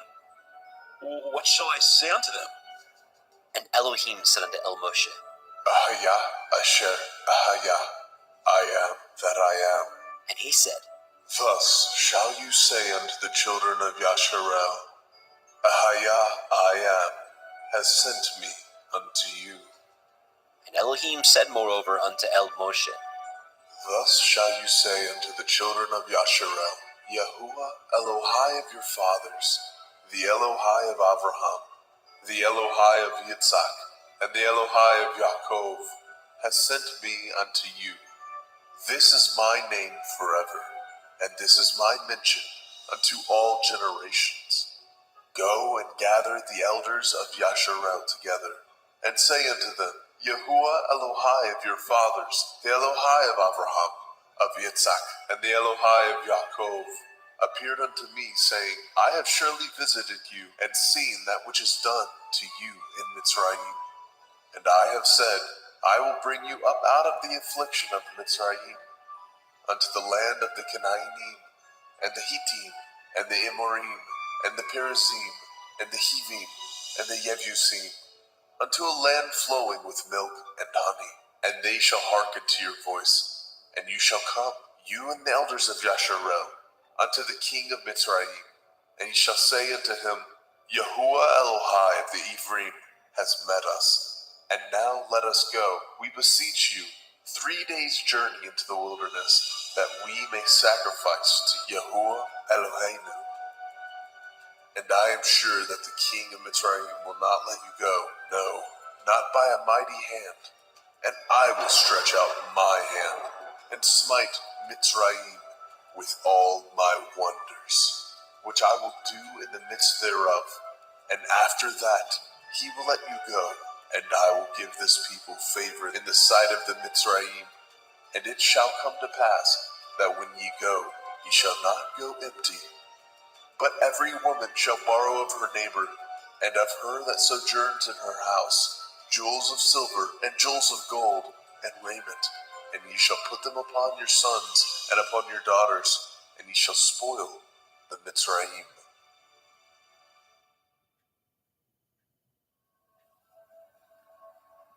Shemot, Exodus chapter 4. And Moshe answered and said, But, behold, they will not believe me, nor hearken unto my voice, for they will say, Yahweh has not appeared unto you. And Yahweh said unto him, What is that in your hand? And he said, A rod? And he said, Cast it on the ground. And he cast it on the ground, and it became a serpent. And Moshe fled from before it. And Yahweh said unto Moshe, Put forth your hand, and take it by the tail, And he put forth his hand, and caught it, and it became a rod in his hand. that they may believe that Yahuwah Elohai of their fathers, the Elohai of Abraham, the Elohai of Yitzhak, and the Elohai of Yaakov, has appeared unto you. And Yahweh said furthermore unto him, Put now your hand into your bosom. And he put his hand into his bosom. And when he took it out, behold, his hand was leprous as snow. And he said, Put your hand into your bosom again. And he put his hand into his bosom again, and plucked it out of his bosom. And behold, it was turned again as his other flesh. And it shall come to pass, if they will not believe you, neither hearken to the voice of the first sign, that they will believe the voice of the latter sign. And it shall come to pass, if they will not believe also these 2 signs, neither hearken unto your voice, that you shall take of the water of the river, and pour it upon the dry land, and the water which you take out of the river shall become blood upon the dry land. And Moshe said unto Yahweh, Oh, my Adonai, I am not eloquent, neither heretofore, nor since you have spoken unto your servant, but I am slow of speech, and of a slow tongue. And Yahweh said unto him, Who has made man's mouth, or who makes the dumb, or deaf, or the seeing, or the blind? Have not I, Yahweh? Now therefore go, and I will be with your mouth, and teach you what you shall say. And he said, O my Adonai, send, I pray you, by the hand of whom you will send. And the anger of Yahweh was kindled against Moshe, and he said, Is not Aharon the Levii your brother? I know that he can speak well, and also, behold, he comes forth to meet you. And when he sees you, he will be glad in his heart. And you shall speak unto him, and put the words in his mouth, and I will be with your mouth, and with his mouth, and will teach you what ye shall do. And he shall be your spokesman unto the people, and he shall be, even he shall be to you, instead of a mouth, and you shall be to him instead of Elohim. And you shall take this rod in your hand, wherewith you shall do signs. And Moshe went and returned to Yitro his father-in-law, and said unto him, Let me go, I pray you, and return unto my brethren which are in Mitzrayim, and see whether they be yet alive. And Yitro said unto Moshe, Go in peace. and Yahweh said unto Moshe in Midian, Go, return into Mitzrayim, for all the men are dead which sought your life. And Moshe took his woman and his sons, and set them upon an ass, and he returned to the land of Mitzrayim. And Moshe took the rod of Elohim in his hand. And Yahweh said unto Moshe, When you go to return into Mitzrayim, see that you do all those wonders before Pharaoh which I have put into your hand. But I will harden his heart, that he shall not let the people go. And you shall say unto Pharaoh, Thus says Yahuwah, Yasharel is my son, even my firstborn. And I say unto you, Let my son go, that he may serve me. And if you refuse to let him go, behold, I will slay your son, even your firstborn. And it came to pass by the way in the inn that Yahweh met him, and sought to kill him. Then Zipporah took a sharp stone, and cut off the foreskin of her son, and cast it at his feet, and said, Surely a bloody man are you to me. So he let him go.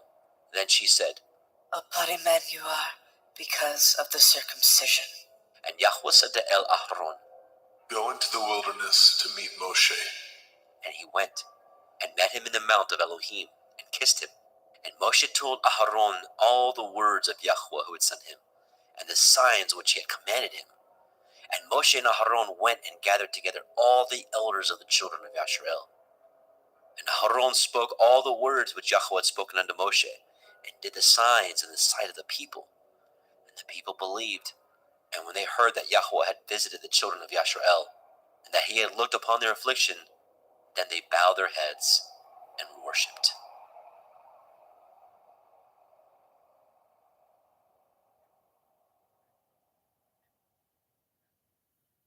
Shemot, Exodus, chapter 5. And afterward, Moshe and Aharon went in, and told Pharaoh, Thus says Yahweh Elohai of Yasharel, Let my people go, that they may hold a feast unto me in the wilderness. And Pharaoh said, Who is Yahuwah that I should obey his voice to let Yasharel go? I know not Yahuwah, neither will I let Yasharel go. and they said, The Elohai of the Ivrim has met with us. Let us go, we pray you, 3 days' journey into the desert, and sacrifice unto Yahweh Eloheinu, lest he fall upon us with pestilence, or with a sword. And the king of Mitzrayim said unto them, Wherefore do ye, Moshe and Aaron, let the people from their works get you unto your burdens. And Pharaoh said, Behold, the people of the land now are many, and ye make them rest from their burdens. And Pharaoh commanded the same day the taskmasters of the people and their officers, saying, Ye shall no more give the people straw to make brick, as heretofore. Let them go and gather straw for themselves. And the tale of the bricks which they did make heretofore, ye shall lay upon them. Ye shall not diminish aught thereof, for they be idle. Therefore they cry, saying, Let us go and sacrifice to our Elohim. Let their more work be laid upon the men, that they may labor therein, and let them not regard vain words. And the taskmasters of the people went out, and their officers, and they spoke to the people, saying, Thus says Pharaoh, I will not give you straw. Go ye, get you straw where you can find it. Yet not aught of your work shall be diminished. So the people were scattered abroad throughout all the land of Mitzrayim, to gather stubble instead of straw. And the taskmasters hasted them, saying, Fulfill your works, your daily tasks, as when there was straw. And the officers of the children of Yasharel, which Pharaoh's taskmasters had set over them, were beaten, and demanded, Wherefore have ye not fulfilled your task in making brick both yesterday and today as heretofore? Then the officers of the children of Yashrael came and cried unto Pharaoh, saying, Wherefore do you thus with your servants? There is no straw given unto your servants, and they say to us, Make brick, and behold, your servants are beaten. But the fault is in your own people. But he said, Ye are idle, ye are idle. Therefore ye say, Let us go and do sacrifice to Yahweh. Go therefore now and work, for there shall no straw be given you. Yet shall ye deliver the tale of bricks. And the officers of the children of Yashrael did see that they were in an evil case. After it was said, Ye shall not diminish out of your bricks from your daily task. and they met Moshe and Aharon, who stood in the way, as they came forth from Pharaoh. And they said unto them, Yahuwah, look upon you and judge, because ye have made our Saviour to be abhorred in the eyes of Pharaoh, and in the eyes of his servants, to put a sword in their hand to slay us. And Moshe returned unto Eliyahu and said, Adonai, wherefore have you so evil entreated this people? Why is it that you have sent me? For since I came to Pharaoh to speak in your name, he has done evil to the people. Neither have you delivered your people at all. Shemot, Exodus, chapter 6. Then Yahweh said unto Moshe, Now shall you see what I will do to Pharaoh, for with a strong hand shall he let them go, and with a strong hand shall he drive them out of his land. And Elohim spoke unto Moshe, and said unto him, I am Yahuwah, and I appeared unto El Abraham, unto El Yitzhak, and unto El Yaakov, by El Shaddai. But by my name Yahuwah was I not known to them. And I have also established my covenant with them, to give them the land of Canaan, the land of their pilgrimage, wherein they were strangers. And I have also heard the groanings of the children of Yasharel, whom the Mitzrayim keep in bondage, and I have remembered my covenant. Wherefore say unto the children of Yasharel, I am Yahuwah, and I will bring you out from under the burdens of the Mitzrayim, and I will rid you out of their bondage, and I will redeem you with a stretched out arm, and with great judgments. And I will take you to me for a people, and I will be to you Elohim, and ye shall know that I am Yahuwah Elohim, which brings you out from under the burdens of the Mitzrayim. And I will bring you into the land, concerning the which I did swear to give it to Abraham, to Yitzhak, and to Yaakov, and I will give it to you for a heritage. I am Yahuwah. And Moshe spoke so unto the children of Yashrael, but they hearkened not unto Moshe, for anguish of the Ruach, and for cruel bondage. And Yahweh spoke unto Moshe, saying, Go in, speak unto Pharaoh, king of Mitzrayim, that he let the children of Yasharel go out of his land. And Moshe spoke before Yahweh, saying, Behold, the children of Yashrael have not hearkened unto me. How then shall Pharaoh hear me, who am of uncircumcised lips? And Yahweh spoke unto El Moshe, and unto El Aharon, and gave them a charge unto the children of Yashrael, and unto Pharaoh, king of Mitzrayim, to bring the children of Yashrael out of the land of Mitzrayim. These be the heads of their fathers' houses, the sons of Reuben, the firstborn of Yasharel, Chanok, and Palu, and Chetzron, and Carmi. These be the families of Reuben. And the sons of Shimon, Yemuel, and Yamin, and Ochad, and Yakin, and Tzochar, and Shaul, the son of the Canaanite woman.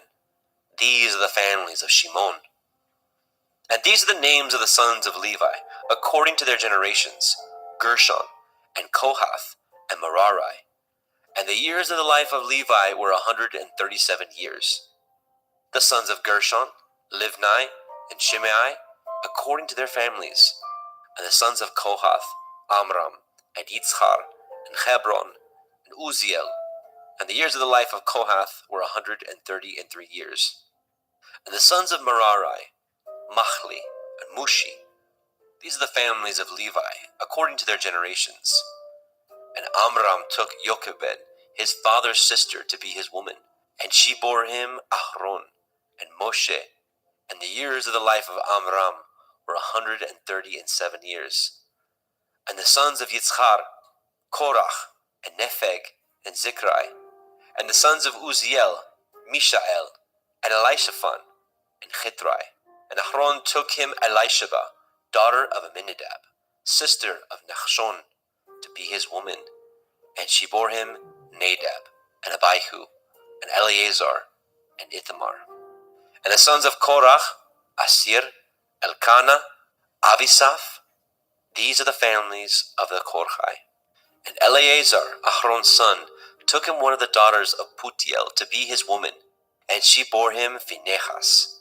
These are the heads of the fathers of the Leviim, according to their families. These are that Ahron and Moshe, to whom Yahweh said, Bring out the children of Yasharel from the land of Mitzrayim, according to their families. These are they which spoke to Pharaoh, king of Mitzrayim, to bring out the children of Yasharel from Mitzrayim. These are that Moshe and Aharon.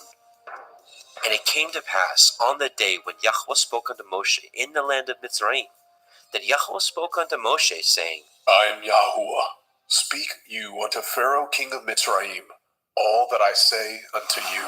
And Moshe said before Yahweh, Behold, I am of uncircumcised lips. How shall Pharaoh hearken unto me? Shemot, Exodus, chapter 7.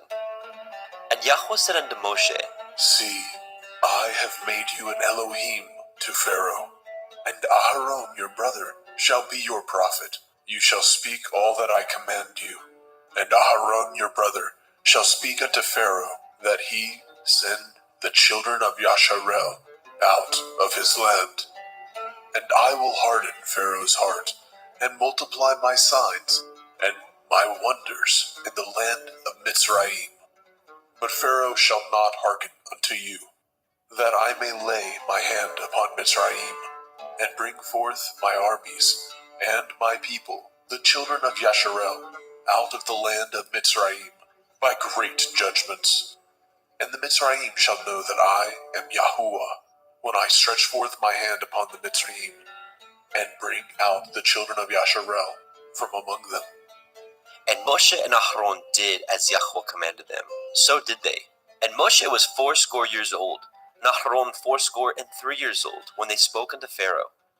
And Yahweh spoke unto El Moshe, and unto El Aharon, saying, When Pharaoh shall speak unto you, saying, Show a miracle for you, then you shall say unto El Aharon, Take your rod, and cast it before Pharaoh, and it shall become a serpent. And Moshe and Aharon went in unto Pharaoh, and they did so, as Yahweh had commanded. And Aharon cast down his rod before Pharaoh, and before his servants, and it became a serpent. Then Pharaoh also called the wise men and the sorcerers, now the magicians of Mitzrayim. They also did in like manner with their enchantments, for they cast down every man his rod, and they became serpents. But Aharon's rod swallowed up their rods, and he hardened Pharaoh's heart, that he hearkened not unto them, as Yahweh had said. And Yahweh said unto Moshe, Pharaoh's heart is hardened. He refuses to let the people go. Get you unto Pharaoh in the morning. Lo, he goes out unto the water. You shall stand by the river's brink, against he come. And the rod which was turned to a serpent shall you take in your hand. And you shall say unto him, Yahuwah Elohai of the Ivrim has sent me unto you, saying, Let my people go, that they may serve me in the wilderness. And behold, hitherto you would not hear. Thus says Yahuwah, In this you shall know that I am Yahuwah. Behold, I will smite with the rod that is in my hand upon the waters which are in the river, and they shall be turned to blood. And the fish that is in the river shall die, and the river shall stink, and the Mitzrayim shall loathe the drink of the water of the river.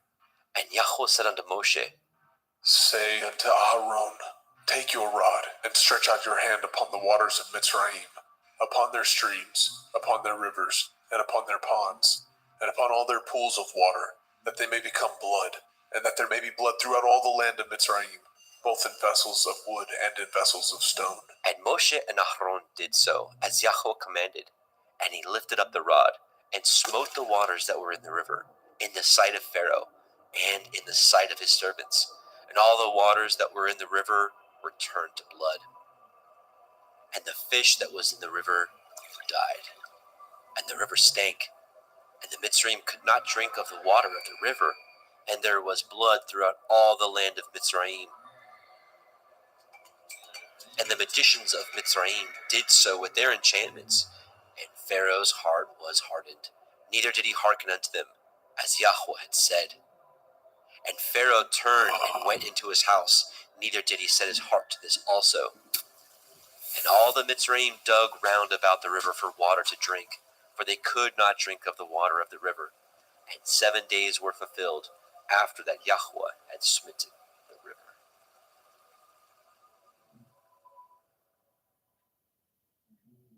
Shemot, Exodus, chapter 8. And Yahweh spoke unto Moshe, Go unto Pharaoh, say unto him, Thus says Yahweh, Let my people go, that they may serve me. And if you refuse to let them go, behold, I will smite all your borders with frogs.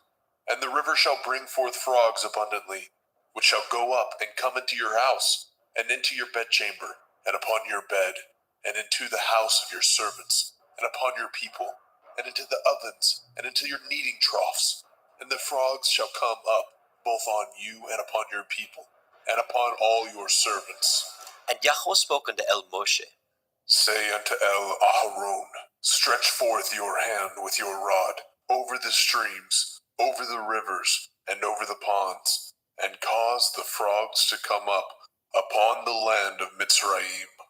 And Aharon stretched out his hand over the waters of Mitzrayim, and the frogs came up and covered the land of Mitzrayim. And the magicians did so with their enchantments, and brought up the frogs upon the land of Mitzrayim.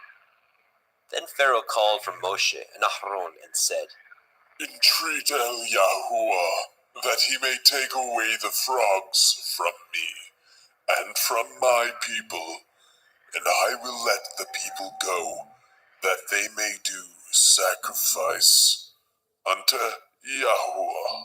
And Moshe said unto Pharaoh, Glory over me. When shall I entreat for you, and for your servants, and for your people, to destroy the frogs from you and from your houses, that they may remain in the river only? And he said, Tomorrow. And he said, Be it according to your word, that you may know that there is none like unto Yahweh Eloheinu. And the frogs shall depart from you, and from your houses, and from your servants, and from your people. They shall remain in the river only. And Moshe and Aharon went out from Pharaoh, and Moshe cried unto El Yahweh, because of the frogs which he had brought against Pharaoh. And Yahweh did according to the word of Moshe, and the frogs died out of the houses, out of the villages, and out of the fields. And they gathered them together upon heaps, and the land stank. But when Pharaoh saw that there was respite, he hardened his heart, and hearkened not unto them, as Yahweh had said. And Yahweh said unto El Moshe, Say unto El Aharon, Stretch out your rod, and smite the dust of the land, that it may become lice throughout all the land of Mitzrayim. And they did so. For Aharon stretched out his hand with his rod, and smote the dust of the earth, and it became lice in man and in beast. All the dust of the land became lice throughout all the land of Mitzrayim. And the magicians did so with their enchantments to bring forth the lice, but they could not. So there were lice upon man and upon beast. Then the magicians said unto Pharaoh, This is the finger of Elohim. And Pharaoh's heart was hardened, and he hearkened not unto them, as Yahweh had said. And Yahweh said unto Moshe, Rise up early in the morning, stand before Pharaoh. Lo, he comes forth to the water. And say unto him, Thus says Yahuwah, Let my people go, that they may serve me. Else if you will not let my people go, behold, I will send swarms of flies upon you, and upon your servants, and upon your people, and into your houses. And the houses of the Mitzrayim shall be full of swarms of flies, and also the ground whereon they are. And I will deliver in that day the land of Goshen, in which my people dwell, that no swarms of flies shall be there, to the end you may know that I am Yahuwah in the midst of the earth. And I will put a division between my people and your people. Tomorrow shall this sign be. And Yahweh did so, and there came a grievous swarm of flies into the house of Pharaoh, and into his servants' houses, and into all the land of Mitzrayim. The land was corrupted by reason of the swarm of flies. And Pharaoh called for Moshe and for Aharon and said, Go ye, sacrifice to your Elohim in the land. And Moshe said, It is not meet so to do, for we shall sacrifice the abomination of the Mitzrayim to Yahweh Eloheinu. Lo, shall we sacrifice the abomination of the Mitzrayim before their eyes? And will they not stone us? We will go 3 days' journey into the wilderness, and sacrifice to Yahweh Eloheinu, as he shall command us. And Pharaoh said, I will let you go, that ye may sacrifice to Yahuwah Elohika in the wilderness. Only ye shall not go very far away. Entreat for me. And Moshe said, Behold, I go out from you, and I will entreat El Yahweh, that the swarms of flies may depart from Pharaoh, from his servants, and from his people, tomorrow. But let not Pharaoh deal deceitfully any more, in not letting the people go to sacrifice to Yahweh. And Moshe went out from Pharaoh, and entreated Yahweh. And Yahweh did according to the word of Moshe, and he removed the swarms of flies from Pharaoh, from his servants, and from his people.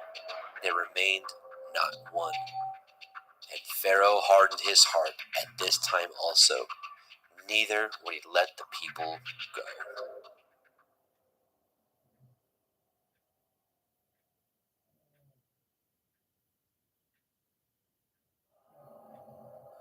Shemot, Exodus, chapter 9. Then Yahweh said unto El Moshe, Go in unto Pharaoh, and tell him, Thus says Yahuwah Elohai of the Ephraim, Let my people go, that they may serve me. For if you refuse to let them go, and will hold them still, behold, the hand of Yahuwah is upon your cattle, which is in the field, upon the horses, upon the asses, upon the camels, upon the oxen, upon the sheep. There shall be a very grievous pestilence, and Yahuwah shall sever between the cattle of Yasharel and the cattle of Mitzrayim, and there shall nothing die of all that is the children's of Yasharel. And Yahweh appointed a set time, saying, Tomorrow Yahuwah shall do this thing in the land. And Yahweh did that thing on the morrow, and all the cattle of Mitzrayim died, but of the cattle of the children of Yasharel died not one. And Pharaoh sent, and behold, there was not one of the cattle of Yasharel dead. And the heart of Pharaoh was hardened, and he did not let the people go.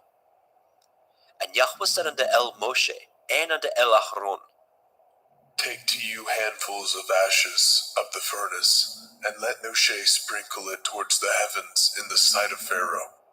And it shall become small dust in all the land of Mitzrayim, and shall be a boil breaking forth with blains upon man, and upon beast throughout all the land of Mitzrayim. And they took the ashes of the furnace, and stood before Pharaoh. And Moshe sprinkled it up toward the heavens, and it became a boil, breaking forth with blains upon man, and upon beast. And the magicians could not stand before Moshe because of the boils, for the boil was upon the magicians, and upon all the Mitzrayim. And Yahweh hardened the heart of Pharaoh, and he hearkened not unto them, as Yahweh had spoken unto El Moshe. And Yahweh said unto El Moshe, Rise up early in the morning, and stand before Pharaoh, and say unto him, Thus says Yahuwah Elohai of the Ephraim, Let my people go, that they may serve me. For I will at this time send all my plagues upon your heart, and upon your servants, and upon your people, that you may know that there is none like me in all the earth. For now I will stretch out my hand, that I may smite you and your people with pestilence, and you shall be cut off from the earth. And in very deed for this cause have I raised you up, for to show in you my power, that my name may be declared throughout all the earth. As yet exalt you yourself against my people, that you will not let them go? Behold, tomorrow about this time I will cause it to rain a very grievous hail, such as has not been in Mitzrayim since the foundation thereof even until now. Send therefore now and gather your cattle, and all that you have in the field, for upon every man and beast which shall be found in the field, and shall not be brought home, the hail shall come down upon them, and they shall die. He that feared the word of Yahweh among the servants of Pharaoh made his servants and his cattle flee into the houses. And he that regarded not the word of Yahweh left his servants and his cattle in the field.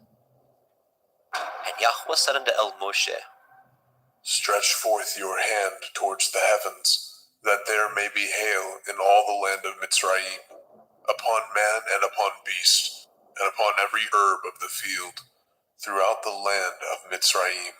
And Moshe stretched forth his rod toward the heavens, and Yahweh sent thunder and hail, and the fire ran along upon the ground, and Yahweh rained hail upon the land of Mitzrayim.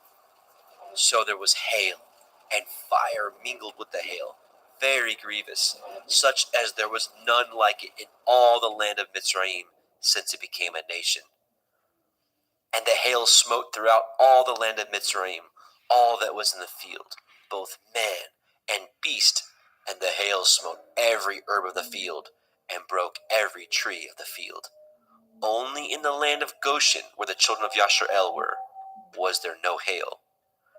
And Pharaoh sent and called for Moshe and Aharon, and said unto them, I have sinned this time. Yahuwah is righteous, and I and my people are wicked.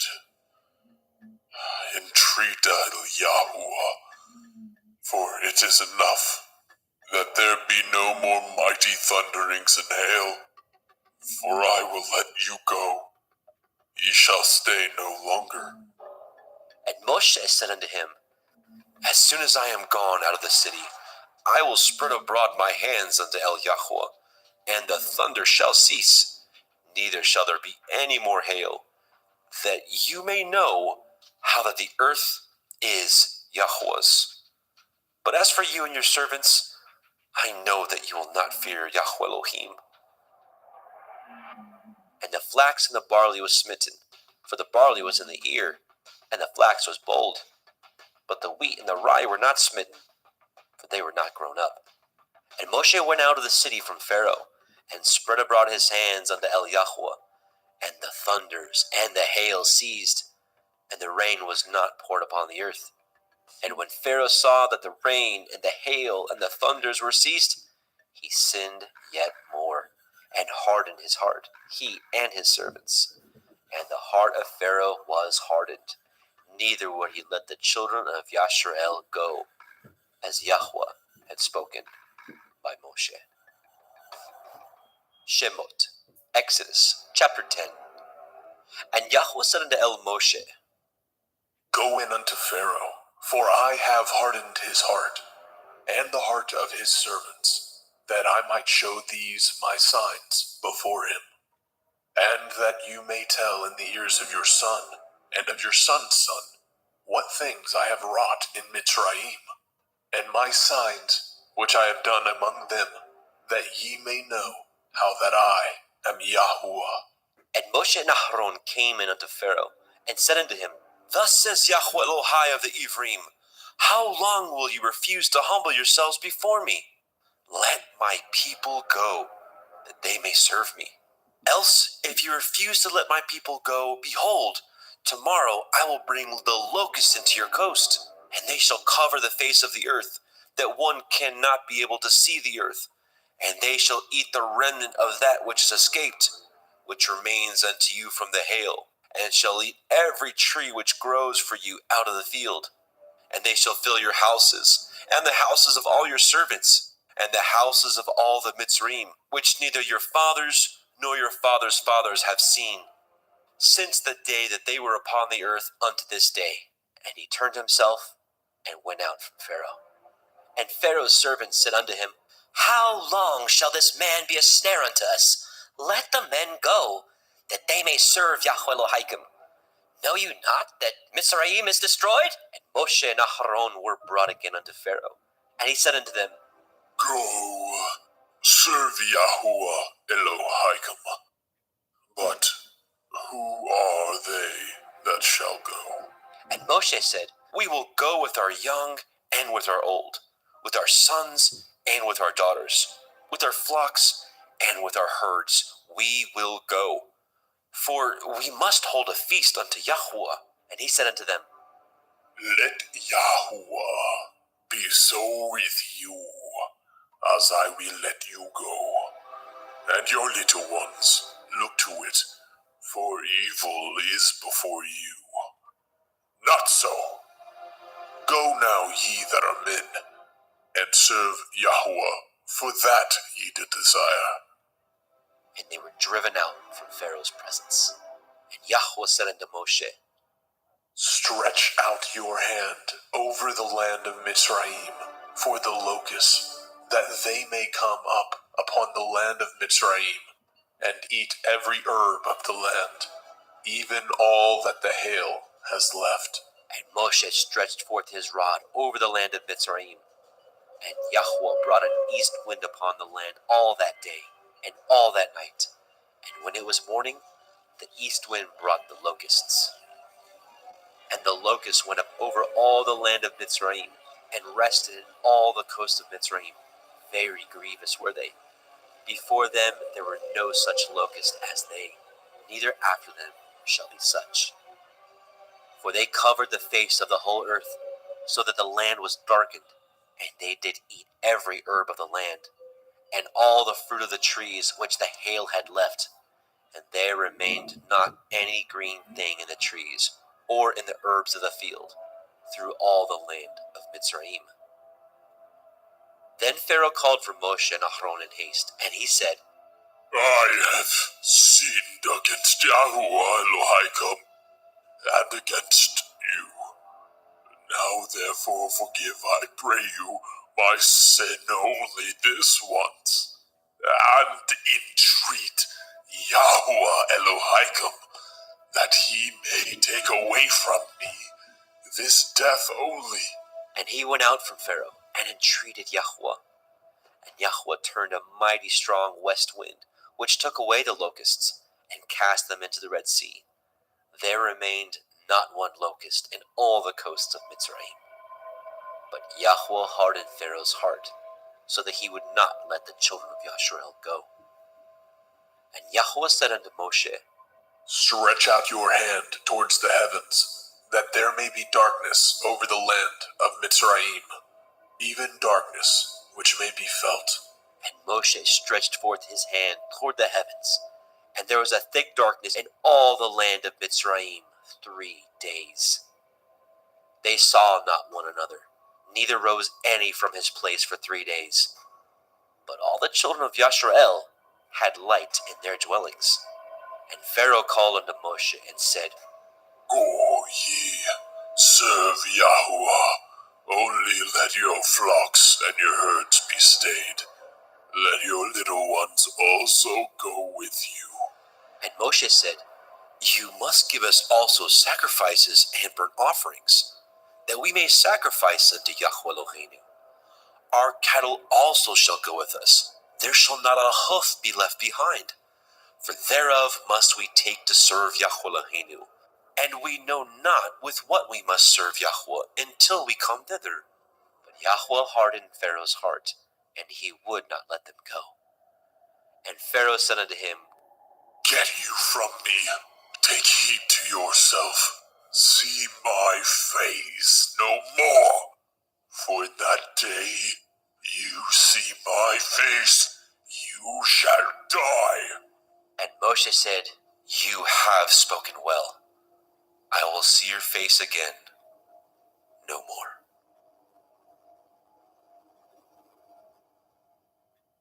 Shemot, Exodus chapter 11.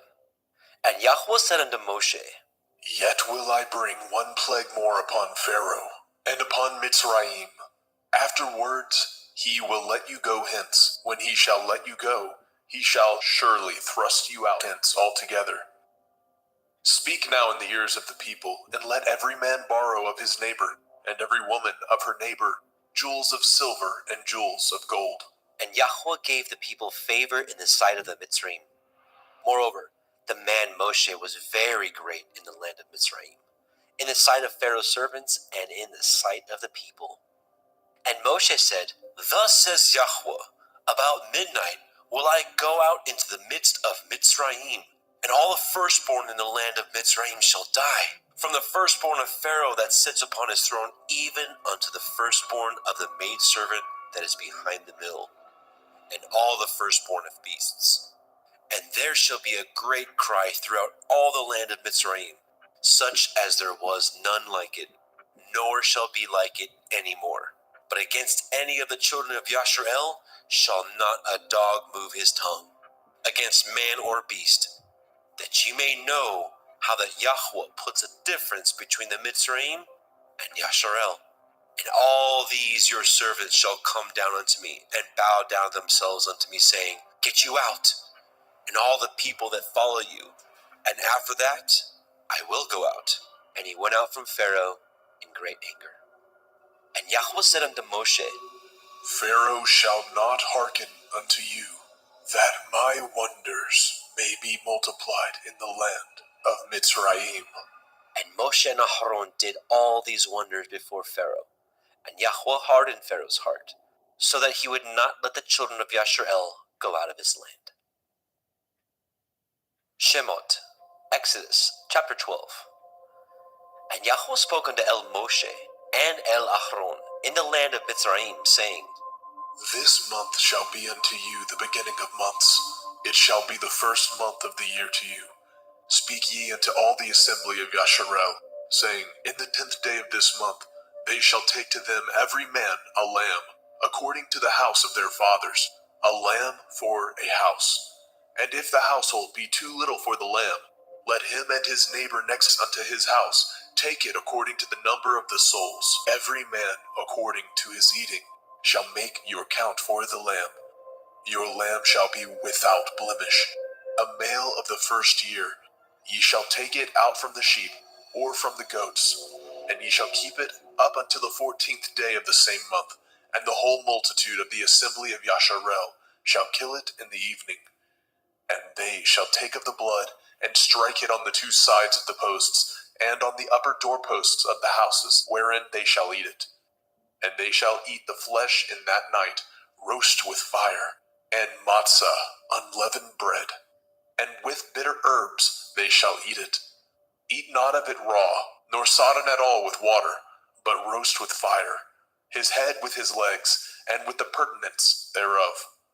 And ye shall let nothing of it remain until the morning, and that which remains of it until the morning ye shall burn with fire. And thus shall ye eat it, with your loins girded, your shoes on your feet, and your staff in your hand. And ye shall eat it in haste. It is Yahuwah's Pesach. For I will pass through the land of Mitzrayim this night, and will smite all the firstborn in the land of Mitzrayim, both man and beast. And against all the Elohai of Mitzrayim I will execute judgment. I am Yahuwah. And the blood shall be to you for a mark upon the houses where ye are. And when I see the blood, I will pass over you. And the plague shall not be upon you to destroy you, when I smite the land of Mitzrayim. And this day shall be unto you for a memorial, and ye shall keep it a feast to Yahuwah throughout your generations. Ye shall keep it a feast by an ordinance forever. 7 days shall ye eat matzah. Even the first day ye shall put away leaven out of your houses. For whoever eats hametz, leavened bread, from the first day unto the 7th day, that soul shall be cut off from Yasharel. And in the first day there shall be a holy assembly, and in the 7th day there shall be a holy assembly to you. No manner of work shall be done in them, save that which every man must eat, that only may be done of you. And ye shall guard the feast of matzah, unleavened bread. For in this selfsame day have I brought your armies out of the land of Mitzrayim. Therefore shall ye guard this day in your generations by an ordinance forever. In the 1st day, on the 14th day of the month at evening, ye shall eat matzah, until the 21st day of the month at evening. 7 days shall there be no hametz found in your houses, for whosoever eats that which is with hametz, leaven, even that soul shall be cut off from the assembly of Yasharel, whether he be a stranger or born in the land. Ye shall eat nothing with hametz. In all your habitations shall ye eat matzah. Then Moshe called for all the elders of Yasharel, and said unto them, Draw out, and take you a lamb according to your families, and kill the Pesach. And ye shall take a bunch of hyssop, and dip it in the blood that is in the basin, and strike the lintel and the 2 side posts with the blood that is in the basin. And none of you shall go out at the door of his house until the morning. For Yahweh will pass through to smite the Mitzrayim. And when he sees the blood upon the lintel and on the 2 side posts, Yahweh will pass over the door, and will not suffer the destroyer to come in unto your houses to smite you. And ye shall guard this thing for an ordinance to you and to your sons forever. And it shall come to pass, when ye are come to the land which Yahweh will give you, according as he has promised, that ye shall guard this service. And it shall come to pass, when your children shall say unto you, What mean ye by this service? That ye shall say, It is the sacrifice of Yahweh's Pesach, who passed over the houses of the children of Yasharel in Mitzrayim, when he smote the Mitzrayim and delivered our houses. And the people bowed the head and worshipped. And the children of Yasharel went away, and did as Yahweh had commanded Moshe and Aharon, so did they. And it came to pass that at midnight Yahweh smote all the firstborn in the land of Mitzrayim, from the firstborn of Pharaoh that sat on his throne unto the firstborn of the captive that was in the dungeon, and all the firstborn of cattle. And Pharaoh rose up in the night, he and all his servants, and all the Mitzrayim, and there was a great cry in Mitzrayim, for there was not a house where there was not one dead. And he called for Moshe and Aharon by night, and said, Rise up, then get ye forth from among my people, both ye and the children of Yasharel, and go, serve Yahweh, as ye have said, and take your flocks and your herds, as ye have said, and be gone, and bless me also. And the Mitzrayim were urgent upon the people, that they might send them out of the land in haste. For they said, We be all dead men. And the people took their dough before it was leavened, and their kneading troughs being bound up in their clothes upon their shoulders. And the children of Yasharel did according to the word of Moshe. And they borrowed of the Mitzrayim jewels of silver, and jewels of gold, and raiment. And Yahweh gave the people favor in the sight of the Mitzrayim, so that they lent unto them such things as they required. And they spoiled the Mitzrayim. And the children of Yasharel journeyed from Ramesses to Sukkot, about 600,000 on foot that were men, beside children. And a mixed multitude went up also with him, and flocks, and herds, even very much cattle. And they baked matzah cakes of the dough which they brought forth out of Mitzrayim, for it was not leavened, because they were thrust out of Mitzrayim, and could not tarry, neither had they prepared for themselves any victual. Now the sojourning of the children of Yasharel, who dwelt in the land of Mitzrayim, and in the land of Canaan, they and their fathers, was 430 years. And it came to pass at the end of the 430 years, even the selfsame day it came to pass, that all the hosts of Yahweh went out from the land of Mitzrayim. It is a night to be much observed unto Yahweh, for bringing them out of the land of Mitzrayim. This is that night of Yahweh, to be observed of all the children of Yasharel in their generations. And Yahweh said unto Moshe and Aharon, This is the ordinance of the Pesach. There shall no stranger eat thereof, but every manservant that is bought for money, when you have circumcised him, then he shall eat thereof. A foreigner and a hired servant shall not eat thereof. In one house shall it be eaten.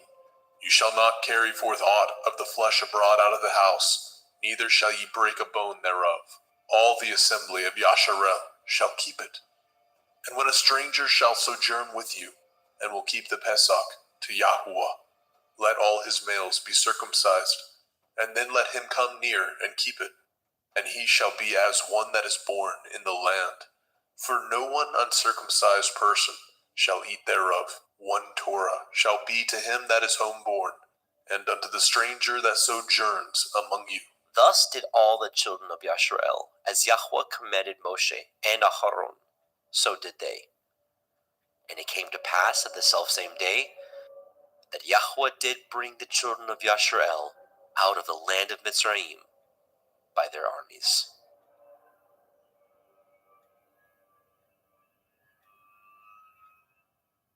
Shemot, Exodus chapter 13. And Yahweh spoke unto Moshe, saying, Sanctify unto me all the firstborn, whatsoever opens the womb among the children of Yasharel, both of man and of beast, it is mine. And Moshe said unto the people, Remember this day, in which you came out from Mitzrayim, out of the house of bondage, for by strength of hand Yahweh brought you out from this place. There shall no chametz be eaten. This day came ye out in the month Abib. And it shall be, when Yahweh shall bring you into the land of the Canaanim, and the Hittim, and the Amorim, and the Chivim, and the Yebusim, which he swore unto your fathers to give you, a land flowing with milk and honey, that you shall keep this service in this month. 7 days you shall eat matzah, and in the 7th day shall be a feast unto Yahweh. Matzah shall be eaten 7 days, and there shall no chametz be seen with you, neither shall there be leaven seen with you in all your quarters. And ye shall show your son in that day, saying, This is done because of that which Yahweh did unto me, when I came forth out of Mitzrayim. And it shall be for a sign unto you upon your hand, and for a memorial between your eyes, that Yahweh's Torah may be in your mouth. For with a strong hand has Yahweh brought you out of Mitzrayim. You shall therefore guard this ordinance in his appointed time from year to year. And it shall be, when Yahweh shall bring you into the land of the Canaanim, as he swore unto you and to your fathers, and shall give it you, that you shall set apart unto Yahweh all that open the womb, and every firstling that comes of a beast which you have. The males shall be Yahweh's. And every firstling of an ass you shall redeem with a lamb, and if you will not redeem it, then you shall break his neck. And all the firstborn of man among your children shall you redeem. And it shall be, when your son asks you in time to come, saying, What is this? That you shall say unto him, By strength of hand Yahweh brought us out from Mitzrayim, from the house of bondage. And it came to pass, when Pharaoh would hardly let us go, that Yahweh slew all the firstborn in the land of Mitzrayim, both of the firstborn of man and the firstborn of beast. Therefore I sacrifice to Yahweh all that opens the womb, being males, but all the firstborn of my children I redeem. And it shall be for a mark upon your hand, and for frontlets between your eyes. For by strength of hand Yahweh brought us forth out of Mitzrayim. As when Pharaoh had let the people go, the Elohim led them not through the way of the land of the Palestine, though that was near. For Elohim said, Lest perchance the people repent when they see war, and they return to Mitzrayim. But Elohim led the people about through the way of the wilderness of the Red Sea, and the children of Yasharel went up harnessed out of the land of Mitzrayim. And Moshe took the bones of Joseph with him, for he had straitly sworn the children of Yasharel, saying, Elohim will surely visit you, and you will carry up my bones away hence with you. They took their journey from Sukkot, and encamped in Etham, in the edge of the wilderness.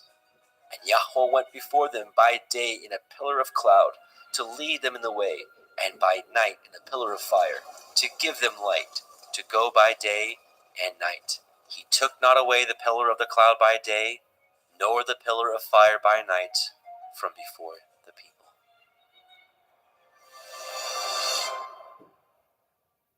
Shemot, Exodus chapter 14. And Yahweh spoke unto Moshe, saying, Speak unto the children of Yasharel, that they turn and encamp before Pi Hachiron, between Migdol and the sea, over against Baal Zephon. Before it shall ye encamp by the sea. For Pharaoh will say of the children of Yasharel, they are entangled in the land, the wilderness has shut them in. And I will harden Pharaoh's heart, that he shall follow after them, and I will be honored upon Pharaoh, and upon all his host, that the Mitzrayim may know that I am Yahweh. And they did so. And it was told the king of Mitzrayim that the people fled, and the heart of Pharaoh and his servants was turned against the people. And they said, Why have we done this, that we have let Yasharel go from serving us? And he made ready his chariot, and took his people with him. And he took 600 chosen chariots, and all the chariots of Mitzrayim, and captains over every one of them. And Yahweh hardened the heart of Pharaoh, king of Mitzrayim, and he pursued after the children of Yasharel. And the children of Yasharel went out with a high hand. But the Mitzrayim pursued after them, all the horses and chariots of Pharaoh, and his horsemen, and his army, and overtook them encamping by the sea, beside Pi Hachiroth, before Baal Zephon. And when Pharaoh drew nigh, the children of Yasharel lifted up their eyes, and behold, the Mitzrayim marched after them, and they were sore afraid. And the children of Yasharel cried out unto Yahweh. And they said unto Moshe, Because there were no graves in Mitzrayim, have ye taken us away to die in the wilderness? Wherefore have ye dealt thus with us, to carry us forth out of Mitzrayim? Is not this the word that we did tell you in Mitzrayim, saying, Let us alone, that we may serve the Mitzrayim? For it had been better for us to serve the Mitzrayim, than that we should die in the wilderness. And Moshe said unto the people, Fear ye not, stand still, and see the Yeshua of Yahweh, which he will show you today. For the Mitzrayim who ye have seen today, ye shall see them again no more forever. Yahweh shall fight for you, and ye shall hold your peace. And Yahweh said unto Moshe, Wherefore cry you unto me? Speak unto the children of Yasharel, that they go forward. But lift up your rod, and stretch out your hand over the sea, and divide it. And the children of Yasharel shall go on dry ground through the midst of the sea. And I, behold, I will harden the hearts of the Mitzrayim, and they shall follow them, and I will get me honor upon Pharaoh, and upon all his host, upon his chariots, and upon his horsemen.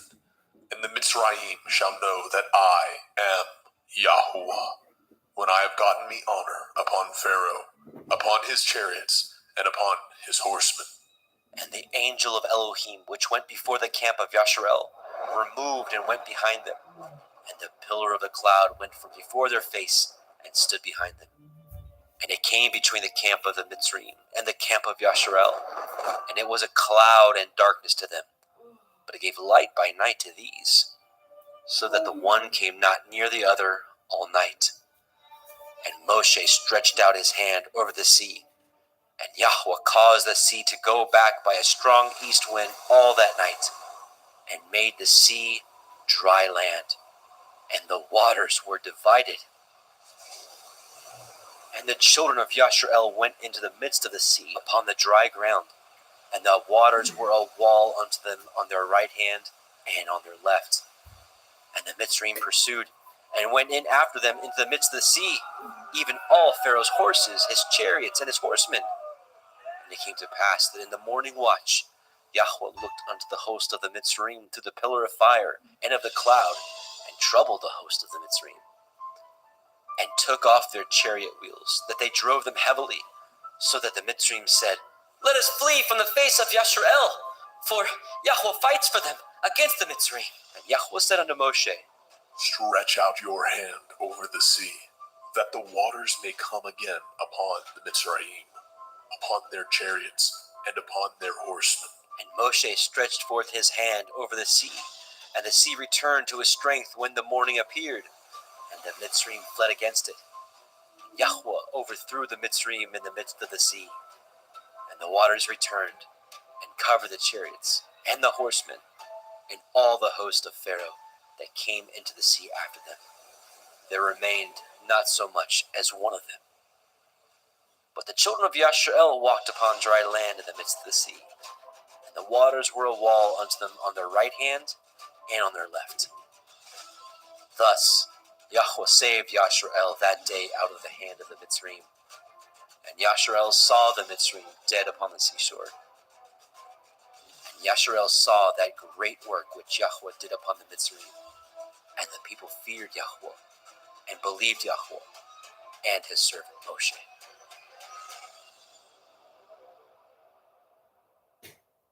Shemot, Exodus, chapter 15.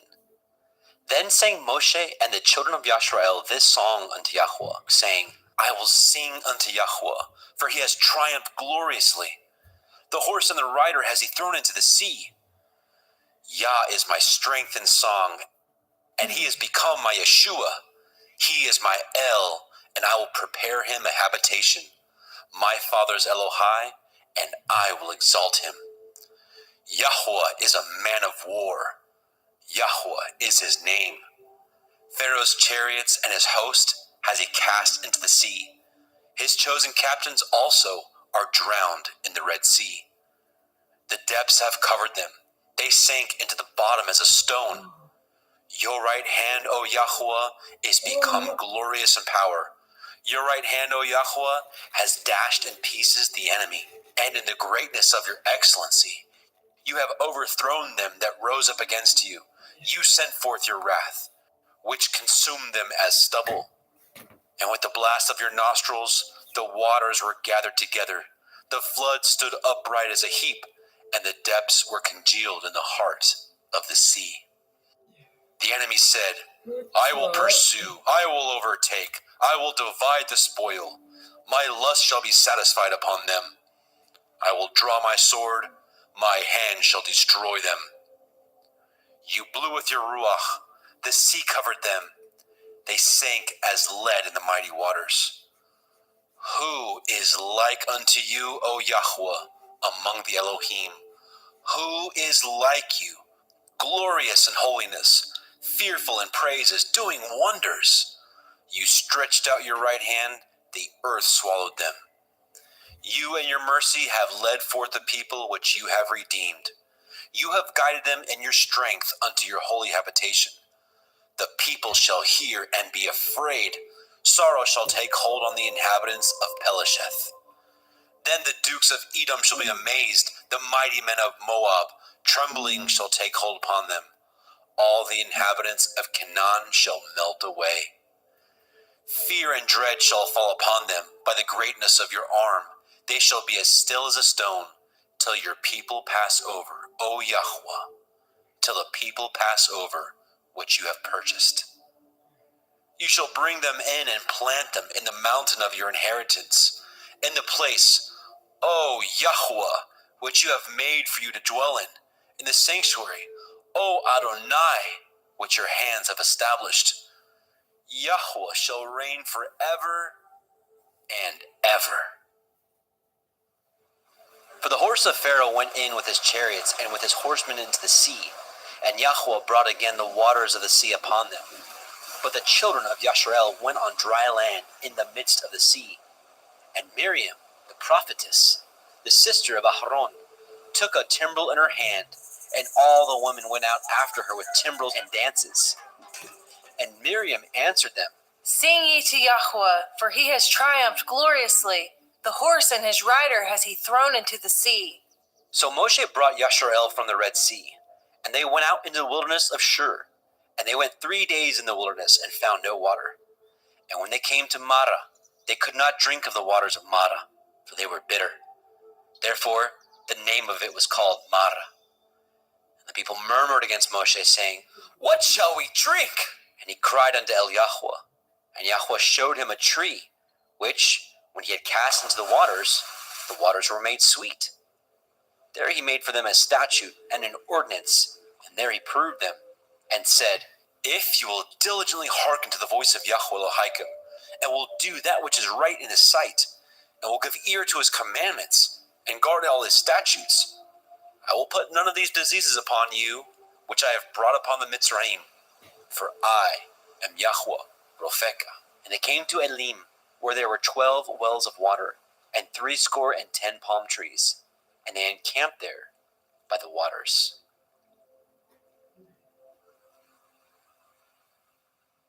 Shemot, Exodus, chapter 16. And they took their journey from Elim, and all the assembly of the children of Yashrael came unto the wilderness of Sin, which is between Elim and Sinai, on the 15th day of the 2nd month after their departing out of the land of Mitzrayim. And the whole assembly of the children of Yashrael murmured against Moshe and Aharon in the wilderness. And the children of Yashrael said unto them, Would to Elohim we had died by the hand of Yahweh in the land of Mitzrayim. When we sat by the flesh pots, and when we did eat bread to the full. For ye have brought us forth into this wilderness to kill this whole assembly with hunger. Then said Yahweh unto Moshe, Behold, I will rain bread from heavens for you, and the people shall go out and gather a certain rate every day, that I may prove them, whether they will walk in my Torah or no. And it shall come to pass that on the 6th day they shall prepare that which they bring in, and it shall be twice as much as they gather daily. And Moshe and Aharon said unto all the children of Yashrael, At evening, then ye shall know what Yahweh has brought out of the land of Mitzrayim. And in the morning, then ye shall see the glory of Yahweh, for that he hears your murmurings against Yahweh. And what are we, that ye murmur against us? And Moshe said, This shall be, when Yahweh shall give you in the evening flesh to eat, and in the morning bread to the full, for that Yahweh hears your murmurings which you murmur against him. And what are we? Your murmurings are not against us, but against Yahweh. And Moshe spoke unto Aharon, Say unto all the assembly of the children of Yashrael, Come near before Yahweh, for he has heard your murmurings. And it came to pass, as Aharon spoke unto the whole assembly of the children of Yashrael, that they looked toward the wilderness, and behold, the glory of Yahweh appeared in the cloud. And Yahweh spoke unto Moshe, saying, I have heard the murmurings of the children of Yasharel. Speak unto them, saying, At evening ye shall eat flesh, and in the morning ye shall be filled with bread, and ye shall know that I am Yahweh Elohim. And it came to pass that at evening the quails came up, and covered the camp. And in the morning the dew lay around about the host. And when the dew that lay was gone up, behold, upon the face of the wilderness there lay a small round thing, as small as the hoarfrost on the ground. And when the children of Yashrael saw it, they said one to another, It is manna, for they knew not what it was. And Moshe said unto them, This is the bread which Yahweh has given you to eat. This is the thing which Yahweh has commanded. Gather of it every man according to his eating, an omer for every man, according to the number of your persons. Take you every man for them which are in his tents. And the children of Yashrael did so, and gathered some more, some less. And when they did meet it with an omer, he that gathered much had nothing over, and he that gathered little had no lack. They gathered every man according to his eating. And Moshe said, Let no man leave of it till the morning. Notwithstanding they hearkened not unto Moshe. But some of them left of it until the morning, and it bred worms, and stank. And Moshe was wroth with them. And they gathered it every morning, every man according to his eating. And when the sun waxed hot, it melted. And it came to pass that on the 6th day they gathered twice as much bread, 2 omers for one man. And all the rulers of the assembly came and told Moshe. And he said unto them, This is that which Yahweh has said. Tomorrow is the rest of the holy Shabbat unto Yahweh. Bake that which you will bake today, and seethe that you will seethe, and that which remains over lay up for you to be kept until the morning. And they laid it up until the morning as Moshe bade, and it did not stink, neither was there any worm therein. And Moshe said, Eat that today, for today is a Shabbat unto Yahweh. Today you shall not find it in the field. 6 days shall ye gather it, but on the 7th day, which is the Shabbat, in it there shall be none. And it came to pass that there went out some of the people on the 7th day for to gather, and they found none. And Yahweh said unto Moshe, How long refuse ye to guard my commandments and my Torah? See, for that Yahuwah has given you the Sabbath. Therefore, he gives you on the 6th day the bread of 2 days. Abide ye every man in his place. Let no man go out of his place on the 7th day. So the people rested on the 7th day. And the house of Yashrael called the name thereof Manna. And it was like coriander seed, white, and the taste of it was like wafers made with honey. And Moshe said, This is the thing which Yahweh commands. Fill an omer of it to be kept for your generations, that they may see the bread wherewith I have fed you in the wilderness, when I brought you forth from the land of Mitzrayim. And Moshe said unto Aaron, Take a pot, and put an omer full of manna therein, and lay it up before Yahweh, to be kept for your generations. As Yahweh commanded Moshe, so Aaron laid it up before the testimony to be kept. And the children of Yashrael did eat manna 40 years, until they came to a land inhabited. They did eat manna until they came unto the borders of the land of Canaan. Now, an omer is a 10th part of an ephah. Shemot, Exodus, chapter 17. And all the assembly of the children of Yashrael journeyed from the wilderness of Sin, after their journeys, according to the commandment of Yahweh, and pitched in Rephidim, and there was no water for the people to drink. Wherefore the people did chide with Moshe, and said, Give us water, that we may drink. And Moshe said unto them, Why chide ye with me? Wherefore do ye tempt Yahweh? The people thirsted there for water. And the people murmured against Moshe, and said, Wherefore is it that you brought us up out of Mitzrayim, to kill us and our children and our cattle with thirst? And Moshe cried unto Yahweh, saying, What shall I do unto this people? They be almost ready to stone me. And Yahweh said unto Moshe, Go on before the people, and take with you the elders of Yasharel, and your rod, wherewith you smote the river, take in your hand, and go. Behold, I will stand before you there upon the rock in Horeb, and you shall smite the rock, and there shall come water out of it, that people may drink. And Moshe did so in the sight of the elders of Yashrael. And he called the name of the place Massa and Meribah, because of the chiding of the children of Yashrael, and because they tempted Yahweh, saying, Is Yahweh among us or not? Then came Amalek, and fought with Yashrael and Rephidim. And Moshe said unto Yahusha, Choose us out men, and go out, fight with Amalek. Tomorrow I will stand on the top of the hill with the rod of Elohim in my hand. So Yahusha did as Moshe had said to him, and fought with Amalek. And Moshe and Aharon and Hur went up to the top of the hill. And it came to pass, when Moshe held up his hand, that Yashrael prevailed. And when he let down his hand, Amalek prevailed. Moshe's hands were heavy, and he took a stone and put it under him, and he sat thereon. And Aharon and Hur stayed up his hands, the one on the one side, and the other on the other side. And his hands were steady until the going down of the sun. And Yahusha discomfited Amalek and his people with the edge of the sword.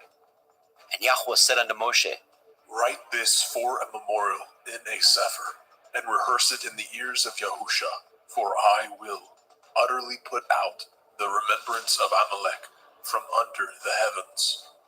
And Moshe built an altar, and called the name of it Yahweh Nisai. For he said, Because Yah has sworn that Yahweh will have war with Amalek from generation to generation. Shemot, Exodus, chapter 18. When Yitro, the priest of Midian, Moshe's father-in-law, heard all that Elohim had done for Moshe, and for Yasharel his people, and that Yahweh had brought Yasharel out of Mitzrayim, then Yitro, Moshe's father-in-law, took Zipporah, Moshe's woman, after he had sent her back, and her 2 sons, of which the name of the one was Gershom, For he said, I have been an alien in a strange land. And the name of the other was Eliezer. For the Elohai of my father, said he, was my help, and delivered me from the sword of Pharaoh. And Yitro, Moshe's father-in-law, came with his sons and woman unto Moshe in the wilderness, where he encamped at the mount of Elohim. And he said unto Moshe, I, your father-in-law Yithro, am come unto you, and your woman, and her 2 sons with her. And Moshe went out to meet his father-in-law, and did obeisance, and kissed him. And they asked each other of their welfare, and they came into the tent. And Moshe told his father-in-law all that Yahweh had done unto Pharaoh, and unto the Mitzrayim for Yasharel's sake, and all the travail that had come upon them by the way, and how Yahweh delivered them. And Yitro rejoiced for all the goodness which Yahweh had done unto Yasharel, whom he had delivered out of the hand of the Mitzrayim. And Yitro said, Blessed be Yahweh, who has delivered you out of the hand of the Mitzrayim, and out of the hand of Pharaoh, who has delivered the people from under the hand of the Mitzrayim. Now I know that Yahweh is greater than all Elohim, for in the thing wherein they dealt proudly, he was above them. And Yitro, Moshe's father-in-law, took a burnt offering and sacrifices for Elohim. Nahron came, and all the elders of Yasharel, to eat bread with Moshe's father-in-law before Elohim. And it came to pass on the morrow that Moshe sat to judge the people, and the people stood by Moshe from the morning unto the evening. And when Moshe's father-in-law saw all that he did to the people, he said, What is this that you do to the people? Why sit you yourself alone, and all the people stand by you from morning unto evening? And Moshe said unto his father-in-law, Because the people come unto me to inquire of Elohim. When they have a matter, they come unto me, and I judge between one and another. And I do make them know the statutes of Elohim and his Torah. And Moshe's father-in-law said unto him, The thing you do is not good. You will surely wear away, both you and this people that is with you, for this thing is too heavy for you. You are not able to perform it yourself alone. Hearken now unto my voice. I will give you counsel, and Elohim shall be with you. Be for the people to Elohimward, that you may bring the causes unto Elohim. And you shall teach them ordinances and Torah, and shall show them the way wherein they must walk, and the work that they must do. Moreover, you shall provide out of all the people able men, such as fear Elohim, men of truth, hating covetousness, and place such over them to be rulers of thousands, and rulers of hundreds, rulers of 50s, and rulers of 10s. And let them judge the people at all seasons, and it shall be that every great matter they shall bring unto you, but every small matter they shall judge. So shall it be easier for you, and they shall bear the burden with you. If you shall do this thing, and Elohim command you, so, then you shall be able to endure, and all this people shall also go to their place in peace. So Moshe hearkened to the voice of his father-in-law, and did all that he had said. And Moshe chose able men out of all Yasharel, and made them heads over the people, rulers of thousands, rulers of hundreds, rulers of 50s, and rulers of 10s. And they judged the people at all seasons. The hard causes they brought unto Moshe, but every small matter they judged themselves. And Moshe let his father-in-law depart, and he went his way into his own land. Shemot, Exodus, chapter 19. In the 3rd month, when the children of Yasharel were gone forth out of the land of Mitzrayim, the same day came they into the wilderness of Sinai. For they were departed from Rephidim, and were come to the desert of Sinai, and had pitched in the wilderness. And there Yasharel camped before the mount.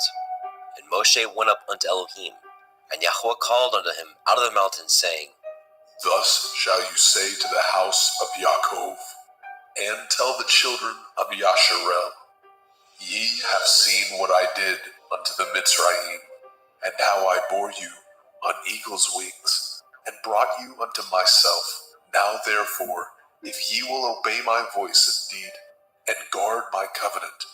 Then ye shall be a peculiar treasure unto me above all people. For all the earth is mine, and ye shall be unto me a kingdom of priests, and a holy nation.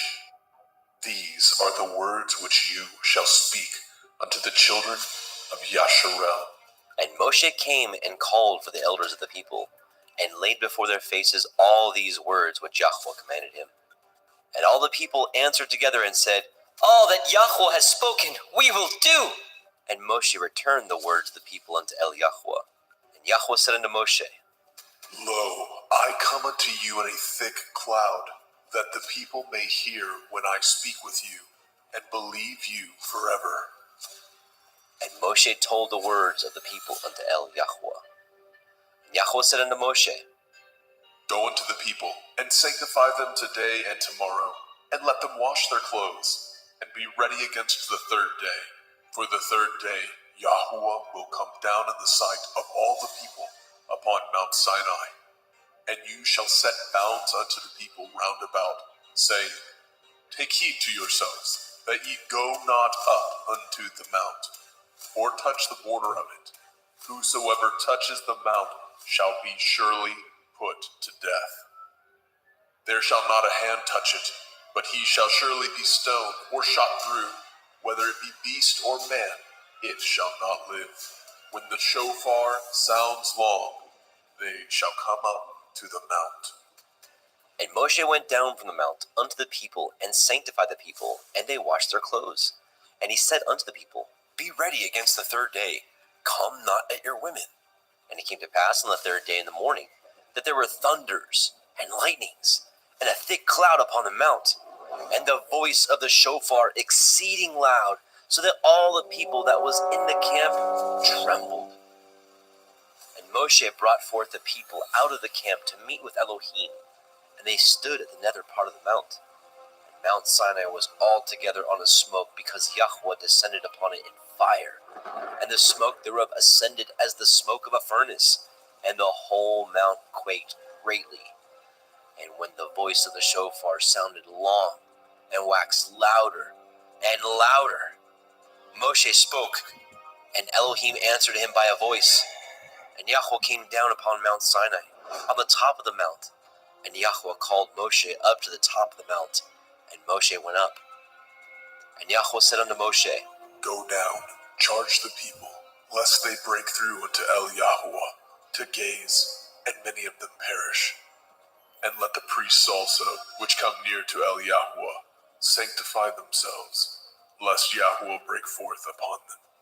And Moshe said unto Yahweh, The people cannot come up unto Mount Sinai, for you charged us, saying, Set bounds about the mount, and sanctify it. And Yahweh said unto him, Away, get you down, and you shall come up you and Aaron with you. But let not the priests and the people break through to come up unto Yahuwah, lest he break forth upon them. So Moshe went down unto the people, and spoke unto them. Shemot, Exodus, chapter 20. And Elohim spoke all these words, saying, I am Yahuwah Elohika, which have brought you out of the land of Mitzrayim, out of the house of bondage. You shall have no other Elohim before me. You shall not make any graven image or any likeness of anything that is in the heavens above, or that is in the earth beneath, or that is in the water under the earth. You shall not bow yourself to them, nor serve them, for I, Yahuwah Elohika, am a jealous El, visiting the iniquity of the fathers upon the children unto the third and fourth generation of them that hate me, and showing mercy unto thousands of them that love me and guard my commandments. You shall not take the name of Yahuwah Elohika in vain, for Yahuwah will not hold him guiltless that takes his name in vain. Remember the day of the Sabbath, to keep it holy. 6 days shall you labor, and do all your work, but the seventh day is the Sabbath of Yahuwah Elohika. In it you shall not do any work, you, nor your son, nor your daughter, your manservant, nor your maidservant, nor your cattle, nor your stranger that is within your gates. For in 6 days Yahweh made the heavens and the earth, the sea and all that is in them, and rested the seventh day. Wherefore Yahweh blessed the day of the Sabbath, and hallowed it. Honor your father and your mother, that your days may be long upon the land which Yahuwah Elohika gives you. You shall not kill. You shall not break wedlock. You shall not steal. You shall not bear false witness against your neighbor. You shall not lust after your neighbor's house. You shall not lust after your neighbor's woman, nor his manservant, nor his maidservant, nor his ox, nor his ass, nor anything that is your neighbor's. And all the people saw the thunderings and the lightnings and the noise of the shofar and the mountain smoking. And when the people saw it, they were moved and stood afar off. And they said unto Moshe, Speak with us, and we will hear, but let not Elohim speak with us, lest we die. And Moshe said unto the people, Fear not, for Elohim is come to prove you, and that his fear may be before your faces, that you sin not. And the people stood afar off. And Moshe drew near unto the thick darkness where Elohim was. And Yahweh said unto Moshe, Thus you shall say unto the children of Yasharel, Ye have seen that I have talked with you from heaven. Ye shall not make with me Elohai of silver, neither shall ye make unto you Elohai of gold. An altar of earth you shall make unto me, and shall sacrifice thereon your burnt offerings, and your peace offerings, your sheep and your oxen. In all places where I record my name, I will come unto you, and I will bless you. And if you will make me an altar of stone, you shall not build it of hewn stone. For if you lift up your tool upon it, you have polluted it. Neither shall you go up by steps unto my altar, that your nakedness be not discovered thereon. Shemot, Exodus chapter 21. Now these are the judgments which you shall set before them. If you obtain an Ivri servant, 6 years he shall serve, and in the 7th he shall go out free for nothing. If he came in by himself, he shall go out by himself. If he were married, then his woman shall go out with him. If his master have given him a woman, and she have borne him sons or daughters, the woman and her children shall be her master's, and he shall go out by himself. And if the servant shall plainly say, I love my master, my woman, and my children, I will not go out free, then his master shall bring him unto the judges. He shall also bring him to the door, or unto the doorpost, and his master shall pierce his ear through with an awl, and he shall serve him forever. And if a man surrenders his daughter to be a maidservant, she shall not go out as the men servants do. If she please not her master, who has betrothed her to himself, then shall he let her be redeemed. To surrender her unto a strange nation, he shall have no power, seeing he has dealt deceitfully with her. If he have betrothed her unto his son, he shall deal with her after the manner of daughters. If he take him another woman, her food, her raiment, and her duty of marriage shall he not diminish. And if he do not these 3 unto her, then shall she go out free without money. He that smites a man so that he die shall be surely put to death. And if a man lie not in wait, but Elohim deliver him into his hand, then I will appoint you a place whither he shall flee. But if a man come presumptuously upon his neighbor to slay him with guile, you shall take him from my altar, that he may die. And he that smites his father or his mother shall be surely put to death. And he that steals a man and sells him, or if he be found in his hand, he shall surely be put to death. And he that curses his father or his mother shall surely be put to death. And if men strive together, and one smite another with a stone, or with his fist, and he die not, but keeps his bed, if he rise again, and walk abroad upon his staff, then shall he that smote him be innocent. Only he shall pay for the loss of his time, and shall cause him to be thoroughly healed. And if a man smite his servant, or his mate with a rod, and he die under his hand, he shall surely be punished. Notwithstanding, if he continue a day or 2, he shall not be punished, for he is his money. If men strive and hurt a woman with a child, so that her fruit depart from her, and yet no mischief follow, he shall surely be punished. According as the woman's man will lay upon him, he shall pay as the judges determine. And if any mischief follow, then you shall give life for life, eye for eye, tooth for tooth, hand for hand, foot for foot, burning for burning, wound for wound, stripe for stripe. And if a man smite the eye of his servant, or the eye of his maid, that it perish, he shall let him go free for his eye's sake. If he smite out his manservant's tooth, or his maidservant's tooth, he shall let him go free for his tooth's sake. If an ox gore a man or a woman, that they die, then the ox shall be surely stoned, and his flesh shall not be eaten, but the owner of the ox shall be innocent. But if the ox were wont to push with his horn in the time past, and it has been testified to his owner, and he has not kept him in, but that he has killed a man or a woman, the ox shall be stoned, and his owner also shall be put to death. If there be laid on him a sum of money, then he shall give for the ransom of his life whatsoever is laid upon him. Whether he have gored a son or have gored a daughter, according to this judgment shall it be done unto him. If the ox shall push a manservant or a maidservant, he shall give unto their master 30 shekels of silver, and the ox shall be stoned. And if a man shall open a pit, or if a man shall dig a pit, and not cover it, and an ox or an ass fall therein, the owner of the pit shall make it good, and give up money unto the owner of them, and the dead beast shall be his. And if the ox of one man hurts the ox of another, that he die, then they shall sell the live ox, and divide the money of it, and the dead ox also they shall divide. Or if it be known that the ox has used to push in time past, and his owner has not kept him in, he shall surely pay ox for ox, and the dead shall be his own. Shemot, Exodus, chapter 22. If a man shall steal an ox or a sheep and kill it, or sell it, he shall restore 5 oxen for an ox, and 4 sheep for a sheep. If a thief be found breaking up, and be smitten that he die, there shall no blood be shed for him. If the sun be risen upon him, there shall be blood shed for him, for he should make full restitution. If he have nothing, then he shall be sold for his theft. If the theft be certainly found in his hand alive, whether it be ox or ass or sheep, he shall restore double.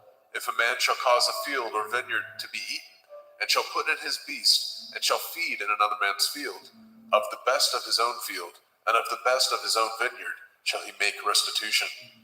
If fire break out and catch in thorns, so that the stacks of grain, or the standing grain, or the field be consumed therewith, he that kindled the fire shall surely make restitution. If a man shall deliver unto his neighbor money or stuff to guard, and to be stolen out of the man's house, if the thief be found, let him pay double. If the thief be not found, then the master of the house shall be brought unto the judges, to see whether he have put his hand unto his neighbor's goods. For all manner of transgression, whether it be for ox, for ass, for sheep, for raiment, or for any manner of lost thing, which another challenge to be his, the cause of both parties shall come before the judges, and whom the judges shall condemn, he shall pay double unto his neighbor. If a man deliver unto his neighbor an ass, or an ox, or a sheep, or any beast to guard, and it die, or be hurt, or driven away, no man seeing it, then shall an oath of Yahuwah be between them both, that he has not put his hand unto his neighbor's goods, and the owner of it shall accept thereof, and he shall not make it good. And if it be stolen from him, he shall make restitution unto the owner thereof. And if it be torn in pieces, then let him bring it for witness, and he shall not make good that which was torn. And if a man borrow aught of his neighbor, and it be hurt or die, the owner thereof being not with it, he shall surely make it good. But if the owner thereof be with it, he shall not make it good. If it be a hired thing, it came for his hire. And if a man entice a maid that is not betrothed, and lie with her, he shall surely endow her to be his woman. And if a father utterly refuse to give her unto him, he shall pay money according to the dowry of virgins. You shall not suffer a witch to live. Whosoever lies with a beast shall surely be put to death. He that sacrifices unto the Elohim, save unto Yahuwah only. He shall be utterly destroyed. You shall neither vex a stranger nor oppress him, for ye were strangers in the land of Mizraim. Ye shall not afflict any widow or fatherless child. If you afflict them in any wise, and they cry at all unto me, I will surely hear their cry. And my wrath shall wax hot, and I will kill you with the sword, and your women shall be widows, and your children fatherless. If you lend money to any of my people that is poor by you, you shall not be to him as a usurer, neither shall you lay upon him usury. If you at all take your neighbor's raiment to pledge, you shall deliver it unto him by the time that the sun goes down. For that is his covering only, it is his raiment for his skin, wherein shall he sleep. And it shall come to pass, when he cries unto me, that I will hear, for I am gracious. You shall not revile the Elohim, nor curse the ruler of your people. You shall not delay to offer the first of your ripe fruit, and of your liquors, the firstborn of your sons shall you give unto me. Likewise shall you do with your oxen and with your sheep. 7 days it shall be with this dam. On the 8th day you shall give it to me. And ye shall be holy men unto me. Neither shall ye eat any flesh that is torn of beast in the field. Ye shall cast it to the dogs. Shemot, Exodus, chapter 23. You shall not raise a false report. Put not your hand with the wicked to be an unrighteous witness. You shall not follow a multitude to do evil, neither shall you speak in a cause to decline after many to pervert judgment. Neither shall you countenance a poor man in his cause. If you meet your enemy's ox or his ass going astray, you shall surely bring it back to him again. If you see the ass of him that hates you lying under his burden, and would forbear to help him, you shall surely help with him. You shall not pervert the judgment of your poor in his cause. Keep far from a false matter, and the innocent and righteous slay you not, for I will not justify the wicked. And you shall take no gift, for the gift blinds the wise and perverts the words of the righteous. Also, you shall not oppress a stranger, for ye know the heart of a stranger, seeing ye were strangers in the land of Mizraim. In 6 years you shall sow your land, and shall gather in the fruits thereof. But the 7th year you shall let it rest and lie still, that the poor of your people may eat what they leave the beasts of the field shall eat. In like manner you shall deal with your vineyard and with your olive yard. 6 days you shall do your work, and on the 7th day you shall rest, that your ox and your ass may rest, and the sons of your handmaid and the stranger may be refreshed. And in all things that I have said unto you, be guarded, and make no mention of the name of other Elohim, neither let it be heard out of your mouth. 3 times you shall keep a feast unto me in the year. You shall guard the feast of matzah, unleavened bread. You shall eat matzah 7 days as I command you, in the time appointed of the month of Eve, for in it you came out from Mizraim, and none shall appear before me empty. And the feast of Katsir, harvest, the first fruits of your labors, which you have sown in the field, and the feast of Asif, in gathering, which is in the end of the year, when you have gathered your labors out of the field. 3 times in the year all your males shall appear before Adonai Yahuwah. You shall not offer the blood of my sacrifice with hametz, leavened bread, neither shall the fat of my sacrifice remain until the morning. The first of the first fruits of your land you shall bring into the house of Yahuwah Elohika. You shall not seethe a kid in his mother's milk. Behold, I send an angel before you, to guard you in the way, and to bring you into the place which I have prepared. Beware of him, and obey his voice. Provoke him not, for he will not pardon your transgressions, for my name is in him. And if you shall indeed obey his voice, and do all that I speak, then I will be an enemy unto your enemies, and an adversary unto your adversaries. For my angel shall go before you, and bring you in unto the Emorym, and the Hittim, and the Perizim, and the Kenainim, and the Hivim, and the Yebusim, and I will cut them off. You shall not bow down to their Elohim, nor serve them, nor do after their works, but you shall utterly overthrow them, and quite break down their images. And ye shall serve Yahuwah Elohim, and he shall bless your bread and your water, and I will take sickness away from the midst of you. There shall nothing cast their young, nor be barren in your land, and the number of your days I will fulfill. I will send my fear before you, and will destroy all the people to whom you shall come, and I will make all your enemies turn their backs unto you. And I will send hornets before you, which shall drive out the Hivi, and the Kinaini, and the Hittite from before you. And I will not drive them out from before you in 1 year, lest the land become desolate, and the beasts of the field multiply against you.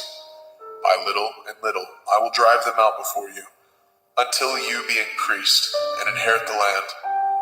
And I will set your bonds from the Red Sea, even unto the sea of the Pelishtim, and from the desert unto the river.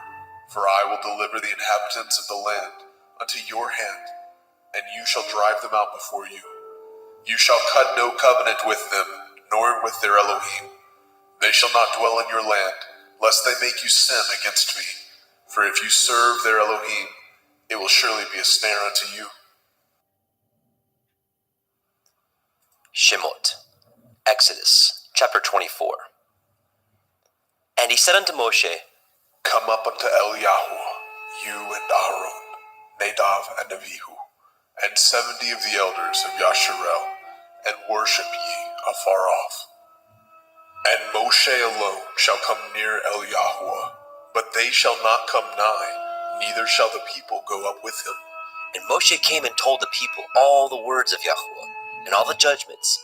And all the people answered with one voice, and said, All the words which Yahuwah said, we will do. And Moshe wrote all the words of Yahuwah, and rose up early in the morning, and built an altar unto the hill, and 12 pillars, according to the 12 tribes of Yasharel. And he sent young men of the children of Yasharel, which offered burnt offerings, and sacrificed peace offerings of oxen unto Yahuwah. And Moshe took half of the blood, and put it in the basins, and half of the blood he sprinkled on the altar. And he took the sefer of the covenant, and read it in the audience of the people. And they said, All that Yahuwah has said, we will do, and be obedient. And Moshe took the blood, and sprinkled it on the people, and said, Behold, the blood of the covenant, which Yahuwah has cut with you, concerning all these words. Then went up Moshe, and Aaron, Nadab, and Abihu, and 70 of the elders of Yasharel. And they saw the Elohai of Yasharel, and there was under his feet, as it were, a paved work of sapphire stone, and as it were the body of heaven in its clearness. And upon the nobles of the children of Yasharel he laid not his hand. Also they saw Elohim, and did eat and drink. And Yahuwah said unto Moshe, Come up to me into the mount, and be there, and I will give you sapphire stones, and a Torah, and commandments which I have written, that you may teach them. And Moshe rose up, and his minister Yahusha, and Moshe went up into the mount of Elohim. And he said unto the elders, Tarry ye here for us, until we come again unto you. And behold, Aaron and Horai are with you. If any man have any matters to do, let him come unto them. And Moshe went up into the mount, and a cloud covered the mount. And the glory of Yahuwah abode upon Mount Sinai, and the cloud covered it 6 days. And the 7th day he called unto Moshe out of the midst of the cloud. And the sight of the glory of Yahuwah was like devouring fire on the top of the mount in the eyes of the children of Yasharel. And Moshe went into the midst of the cloud, and got him up into the mount. And Moshe was in the mount 40 days and 40 nights. Shemot, Exodus chapter 25. And Yahuwah spoke unto Moshe, saying, Speak unto the children of Yasharel, that they bring me an offering. Of every man that gives it willingly with his heart, ye shall take my offering. And this is the offering which ye shall take of them: gold, and silver, and brass, and blue, and purple, and scarlet, and fine linen, and goat's hair, and ram skin dyed red, and badger skin, and shittim wood, oil for the light, spices for anointing oil, and for sweet incense, onyx stones, and stones to be set in the ephod, in the breastplate. And let them make me a sanctuary, that I may dwell among them. According to all that I show you, after the pattern of the tabernacle, and the pattern of all the instruments thereof, even so shall ye make it. And they shall make an ark of shittim wood, 2 cubits and a half shall be the length thereof, and a cubit and a half the breadth thereof, and a cubit and a half the height thereof. And you shall overlay it with pure gold, within and without shall you overlay it, and shall make upon it a crown of gold round about.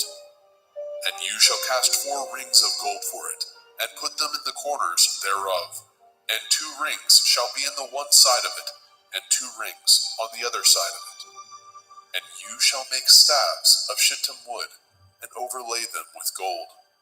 And you shall put the staves into the rings by the sides of the ark, that the ark may be borne with them. The staves shall be in the rings of the ark, they shall not be taken from it. And you shall put into the ark the testimony which I give you. And you shall make a mercy seat of pure gold, 2 cubits and a half shall be the length thereof, and a cubit and a half the breadth thereof. And you shall make 2 cherubim of gold, of beaten work shall you make them, in the 2 ends of the mercy seat. And make 1 cherub on one end, and the other cherub on the other end. Even of the mercy seat shall ye make the cherubim on the 2 ends thereof. And the cherubim shall stretch forth their wings on high, covering the mercy seat with their wings, and their faces shall look one to another. Towards the mercy seat shall the faces of the cherubim be. And you shall put the mercy seat above upon the ark, and in the ark you shall put the testimony that I shall give you. And there I will meet with you, and I will commune with you from above the mercy seat, from between the 2 cherubim, which are upon the ark of the testimony, of all things which I give you in commandment unto the children of Yasharel. You shall also make a table of shittim wood, 2 cubits shall be the length thereof, and a cubit the breadth thereof, and a cubit and a half the height thereof. And you shall overlay it with pure gold, and make thereto a crown of gold round about. And you shall make unto it a border of a handbreadth round about, and you shall make a golden crown to the border thereof round about. And you shall make it 4 rings of gold, and put the rings in the 4 corners that are on the 4 feet thereof. Over against the border shall the rings be for places of the staves to bear the table. And you shall make the staves of shittim wood, and overlay them with gold, that the table may be borne with them. And you shall make dishes thereof, and spoons thereof, and covers thereof, and bowls thereof. To cover withal of pure gold shall you make them. And you shall set upon the table showbread before me always. And you shall make a menorah, 7-branched candlestick of pure gold. Of beaten work shall the menorah be made. His shaft and his branches, his bowls, his knobs, and his flowers shall be of the same. And 6 branches shall come out of the sides of it, 3 branches of the menorah out of the one side, and 3 branches of the menorah out of the other side. 3 bowls made like unto almonds, with a knob and a flower in one branch, and 3 bowls made like almonds in the other branch, with a knob and a flower.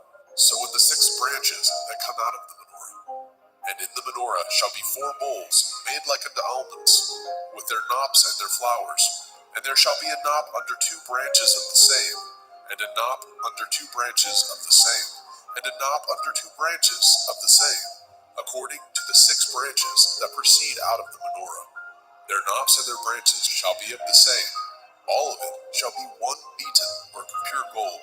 And you shall make the 7 lamps thereof, and they shall light the lamps thereof, that they may give light over against it. And the tongs thereof, and the snuff dishes thereof, shall be of pure gold. Of a talent of pure gold shall he make it, with all these vessels. And look that you make them after the pattern, which was showed you in the mount. Shemot, Exodus chapter 26.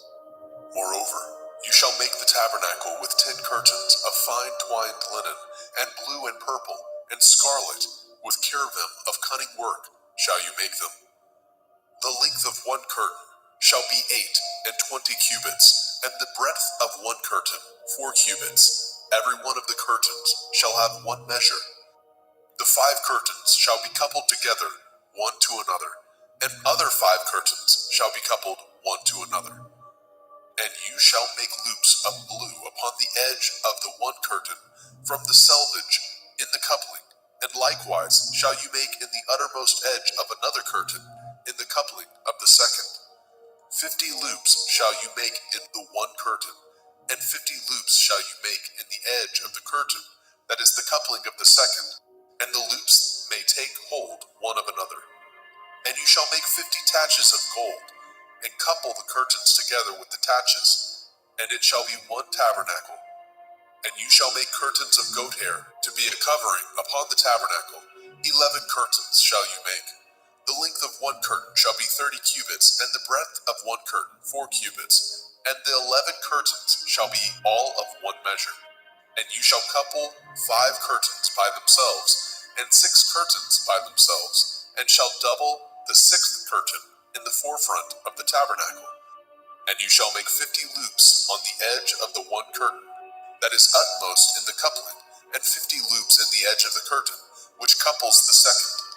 And you shall make 50 taches of brass, and put the taches into the loops, and couple the tent together, that it may be one. And the remnant that remains of the curtain of the tent, the half curtain that remains, shall hang over the backside of the tabernacle, and a cubit on the one side, and a cubit on the other side, of that which remains in the length of the curtains of the tent. It shall hang over the sides of the tabernacle, on this side and on that side, to cover it. And you shall make a covering for the tent of ram skin dyed red, and a covering above of badger's skin. And you shall make the boards for the tabernacle of shittim wood, standing up. 10 cubits shall be the length of a board, and a cubit and a half shall be the breadth of one board. 2 tenons shall be in one board, set in order one against another.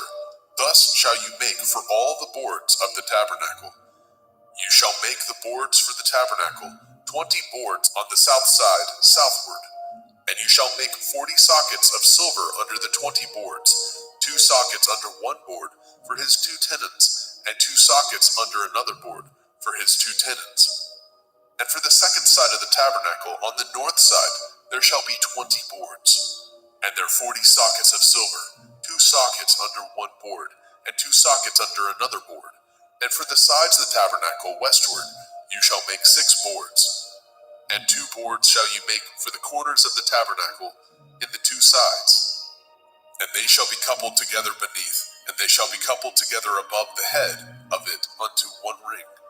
Thus shall it be for them both. They shall be for the 2 corners.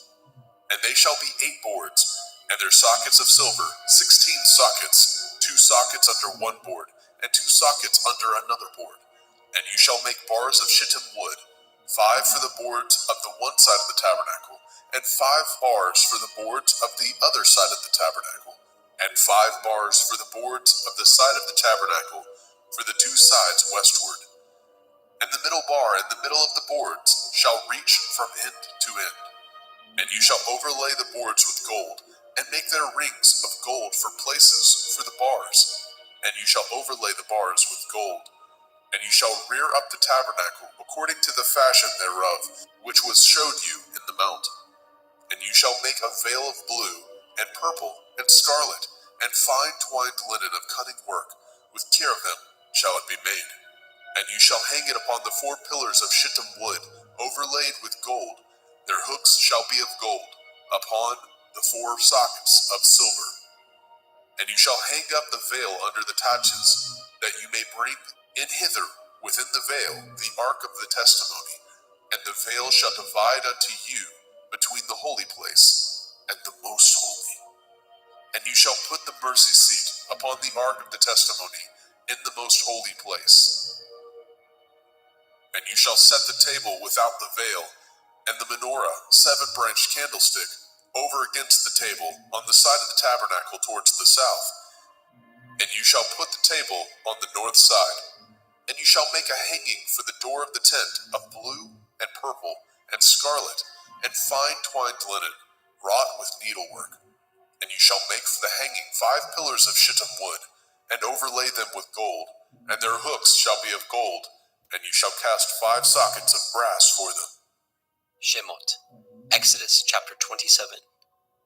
And you shall make an altar of shittim wood, 5 cubits long, and 5 cubits broad, and the altar shall be 4 square, and the height thereof shall be 3 cubits. And you shall make the horns of it upon the 4 corners thereof. His horns shall be of the same, and you shall overlay it with brass. And you shall make his pans to receive his ashes, and his shovels, and his basins, and his flesh hooks, and his fire pans. All the vessels thereof you shall make of brass, and you shall make it for a grate of network of brass, and upon the net shall you make 4 brazen rings in the 4 corners thereof. And you shall put it under the compass of the altar beneath, that the net may be even to the midst of the altar. And you shall make staves for the altar, staves of shittim wood, and overlay them with brass. And the staves shall be put into the rings, and the staves shall be upon the 2 sides of the altar, to bear it. Hollow with boards shall you make it, as it was showed you in the mount, so shall they make it.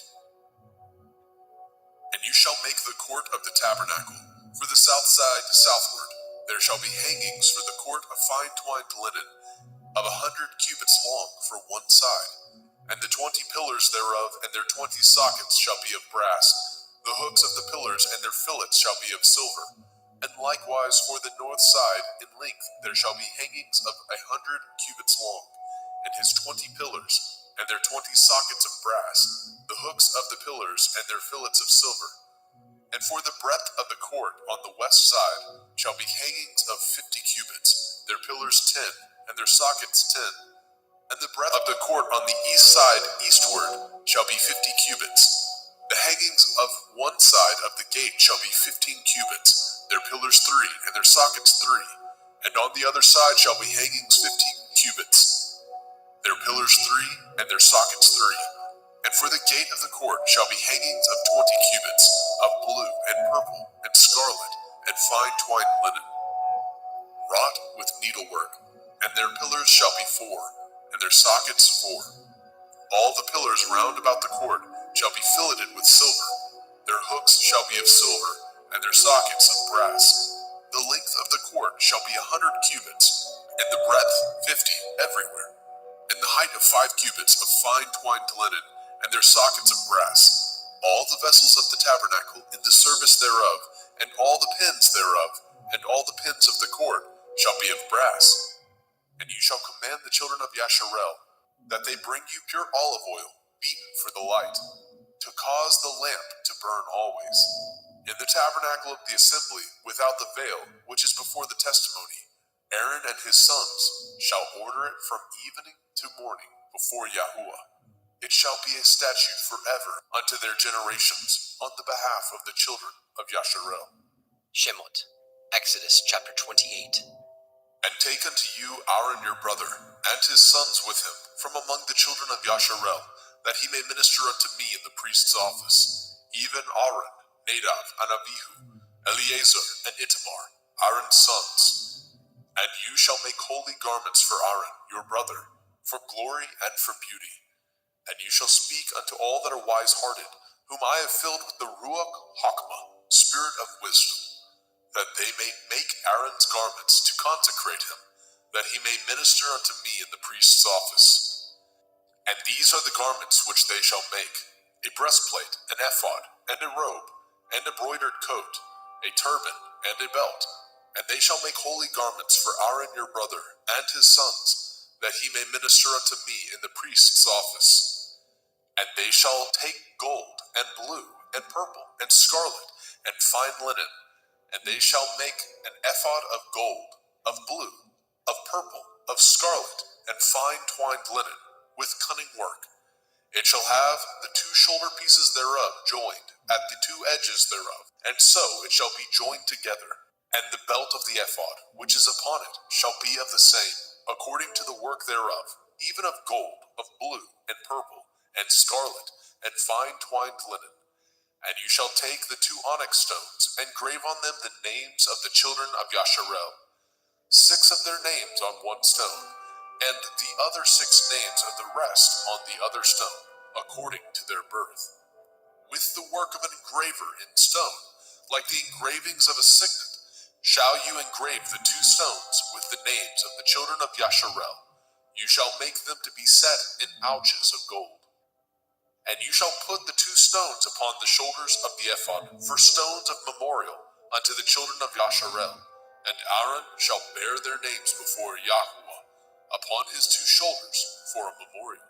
And you shall make ouches of gold, and 2 chains of pure gold at the ends of wreathen work shall you make them, and fasten the wreathen chains to the ouches. And you shall make the breastplate of judgment with cunning work. After the work of the ephod you shall make it, of gold, of blue, and of purple, and of scarlet, and of fine twined linen shall you make it. 4 square it shall be, being doubled. A span shall be the length thereof, and a span shall be the breadth thereof. And you shall set in it settings of stone, even 4 rows of stones. The first row shall be sardius, a topaz, a carbuncle. This shall be the first row. And the second row shall be an emerald, a sapphire, and a diamond. And the third row a ligure, an agate, and an amethyst. And the fourth row a beryl, and an onyx, and a jasper. They shall be set in gold in their enclosings. And the stones shall be with the names of the children of Yasharel, 12, according to their names, like the engravings of a signet. Every one with his name shall they be according to the 12 tribes. And ye shall make upon the breastplate chains at the end of wreathen work of pure gold. And ye shall make upon the breastplate 2 rings of gold, and shall put the 2 rings on the 2 ends of the breastplate. And ye shall put the 2 wreathen chains of gold in the 2 rings which are on the ends of the breastplate. And the other 2 ends of the 2 wreathen chains ye shall fasten in the 2 ouches, and put them on the shoulder pieces of the ephod before it. And ye shall make 2 rings of gold, and ye shall put them upon the 2 ends of the breastplate in the order thereof, which is in the side of the ephod inward. And 2 other rings of gold you shall make, and shall put them on the 2 sides of the ephod underneath, towards the forepart thereof, over against the other coupling thereof, above the belt of the ephod. And they shall bind the breastplate by the rings thereof unto the rings of the ephod, with a lace of blue, that it may be above the belt of the ephod, and that the breastplate be not loosed from the ephod. And Aaron shall bear the names of the children of Yasharel in the breastplate of judgment upon his heart, when he goes in unto the holy place, for a memorial before Yahuwah continually. And you shall put in the breastplate of judgment the Urim and the Thummim, and they shall be upon Aaron's heart, when he goes in before Yahuwah. And Aaron shall bear the judgment of the children of Yasharel upon his heart before Yahuwah continually. And you shall make the robe of the ephod all of blue, and there shall be a hole in the top of it. In the midst thereof it shall have a binding of woven work round about the whole of it, as it were the hole of a habergeon, that it be not rent. And beneath upon the hem of it you shall make pomegranates of blue, of purple, and of scarlet, round about the hem thereof, and bells of gold between them round about. A golden bell and a pomegranate, a golden bell and a pomegranate, upon the hem of the robe round about. And it shall be upon Aaron to minister, and his sound shall be heard when he goes in unto the holy place before Yahuwah, and when he comes out, that he die not. And you shall make a plate of pure gold, grave upon it, like the engravings of a signet, Kodesh el Yahuwah, holiness unto Yahuwah. And you shall put it on a blue lace, that it may be upon the turban. Upon the forefront of the turban it shall be. And it shall be upon Aaron's forehead, that Aaron may bear the iniquity of the holy things, which the children of Yasharel shall hallow in all their holy gifts. And it shall be upon his forehead, that they may be accepted before Yahuwah. And you shall embroider the coat of fine linen, and you shall make the turban of fine linen, and you shall make the belt of needlework. And for Aaron's sons you shall make coats, and you shall make for them belts, and bonnets shall you make for them, for glory and for beauty. And you shall put them upon Aaron your brother, and his sons with him, and shall anoint them, and consecrate them, and sanctify them, that they may minister unto me in the priest's office. And you shall make them linen breeches to cover their nakedness, from the loins even unto the thighs they shall reach. And And they shall be upon Aaron and upon his sons, when they come in unto the tabernacle of the assembly, or when they come near unto the altar to minister in the holy place, that they bear not iniquity and die. It shall be a statute forever unto him and his seed after him. Shemot, Exodus chapter 29. And this is the thing that you shall do unto them, to hallow them, to minister unto me in the priest's office. Take 1 young bullock, and 2 rams without blemish, and matzah cakes tempered with oil, and matzah wafers anointed with oil. Of wheaten flour shall you make them. And you shall put them into 1 basket, and bring them in the basket, with the bullock and the 2 rams. And Aaron and his sons you shall bring unto the door of the tabernacle of the assembly, and shall wash them with water. And you shall take the garments and put upon Aaron the coat, and the robe of the ephod, and the breastplate, and gird him with the belt of the ephod. And you shall put the turban upon his head, and put the holy crown upon the turban. Then shall you take the anointing oil, and pour it upon his head, and anoint him. And he shall bring his sons, and put coats upon them. And he shall gird them with belts, Aaron and his sons, and put the bonnets on them. And the priest's office shall be theirs for a perpetual statute. And you shall consecrate Aaron and his sons. And you shall cause a bullock to be brought before the tabernacle of the assembly. And Aaron and his sons shall put their hands upon the head of the bullock. And you shall kill the bullock before Yahweh, by the door of the tabernacle of the assembly. And you shall take the blood of the bullock, and put it upon the horns of the altar with your finger, and pour all the blood beside the bottom of the altar. And you shall take all the fat that covers the inwards, and the caul that is above the liver, and the 2 kidneys, and the fat that is upon them, and burn them upon the altar. But the flesh of the bullock, and his skin, and his dung, shall you burn with fire without the camp. It is a sin offering. You shall also take 1 ram, and Aaron and his sons shall put their hands upon the head of the ram. And you shall slay the ram, and you shall take his blood, and sprinkle it round about upon the altar. And you shall cut the ram in pieces, and wash the inwards of him, and his legs, and put them unto his pieces, and unto his head. And you shall burn the whole ram upon the altar. It is a burnt offering unto Yahweh. It is a sweet savor, an offering made by fire unto Yahweh. And you shall take the other ram, and Aaron and his sons shall put their hands upon the head of the ram.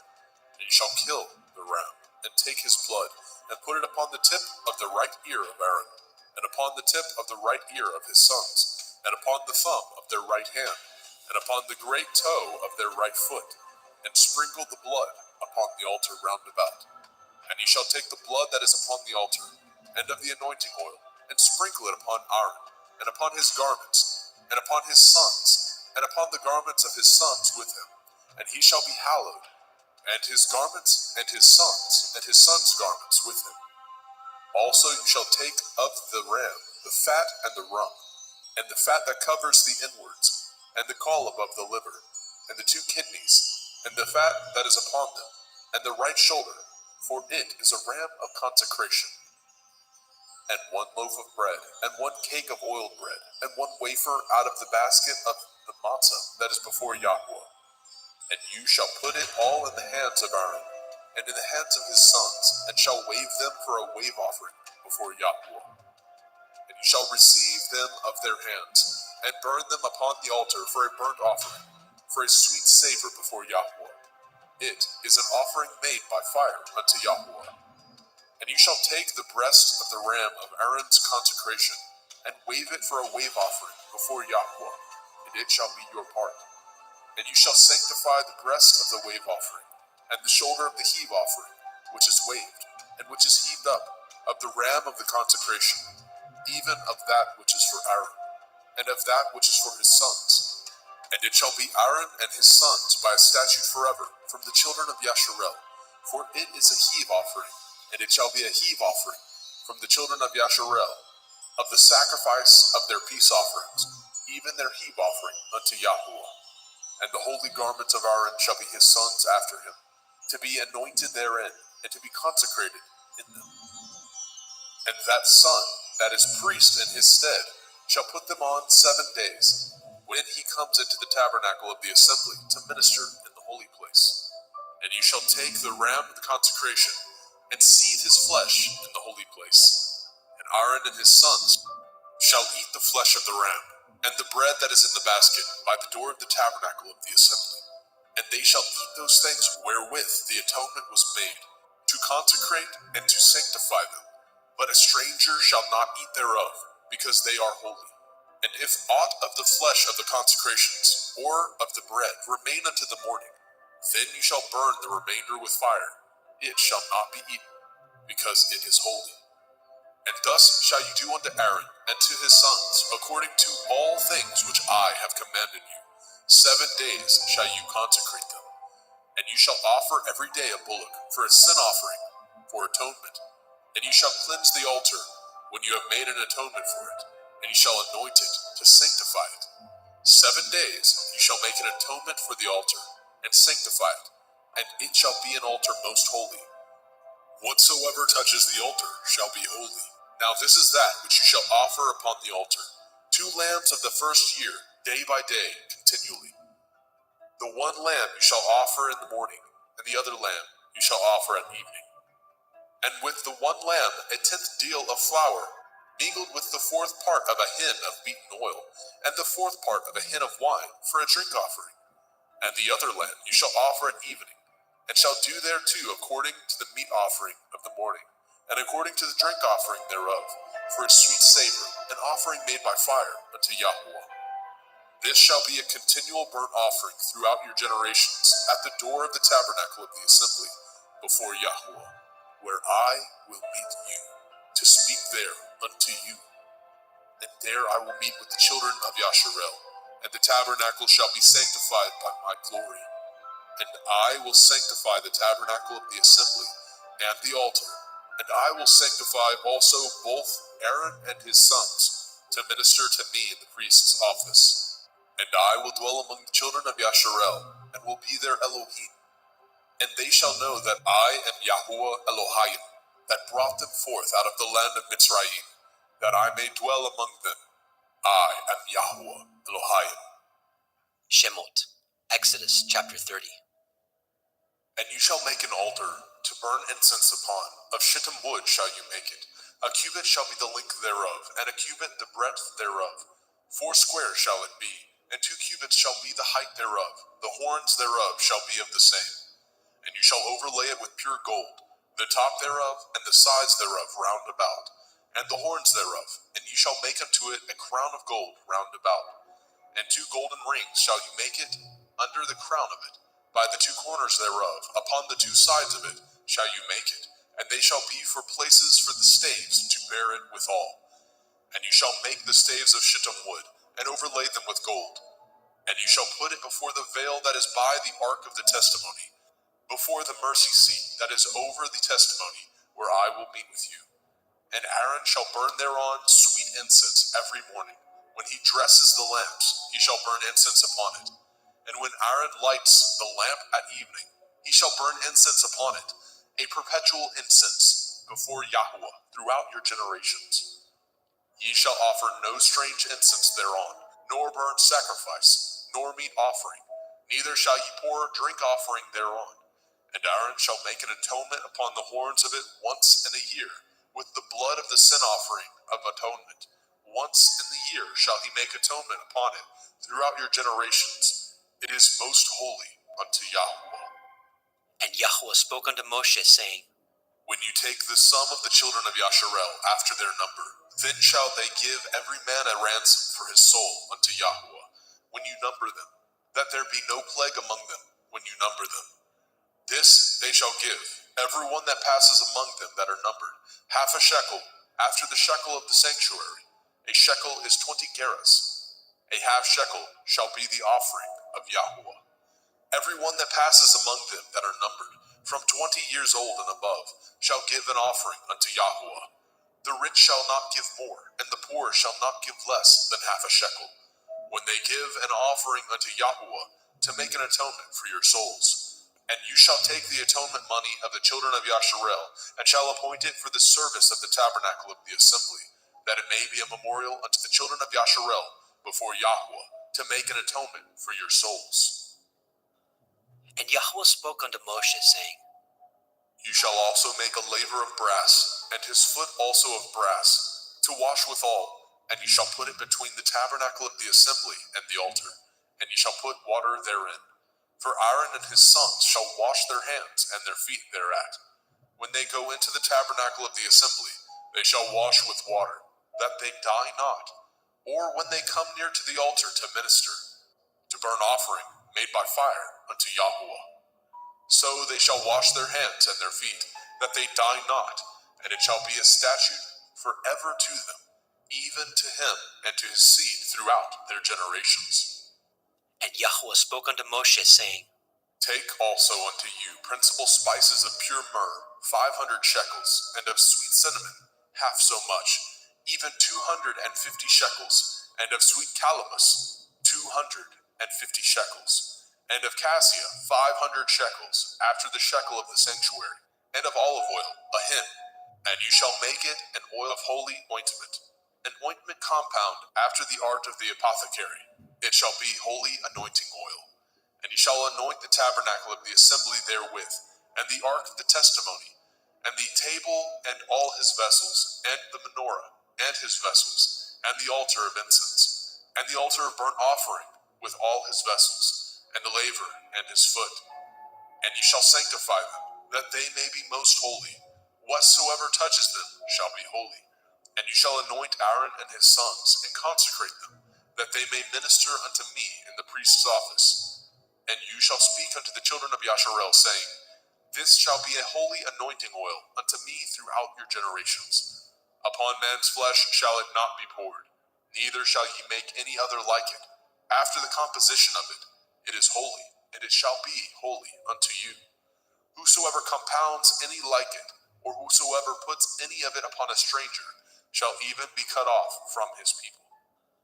And Yahweh spoke unto Moshe, saying, Take unto you sweet spices, stacte, and onycha, and galbanum. These sweet spices and pure frankincense, of each shall be a like weight. And you shall make it a perfume, a confection after the art of the apothecary, tempered together, pure and holy. And you shall beat some of it very small, and put of it before the testimony in the tabernacle of the assembly, where I will meet with you. It shall be unto you most holy. And as for the perfume which you shall make, ye shall not make to yourselves according to the composition thereof. It shall be unto you holy for Yahweh. Whosoever shall make like unto that, to smell thereto, shall even be cut off from his people.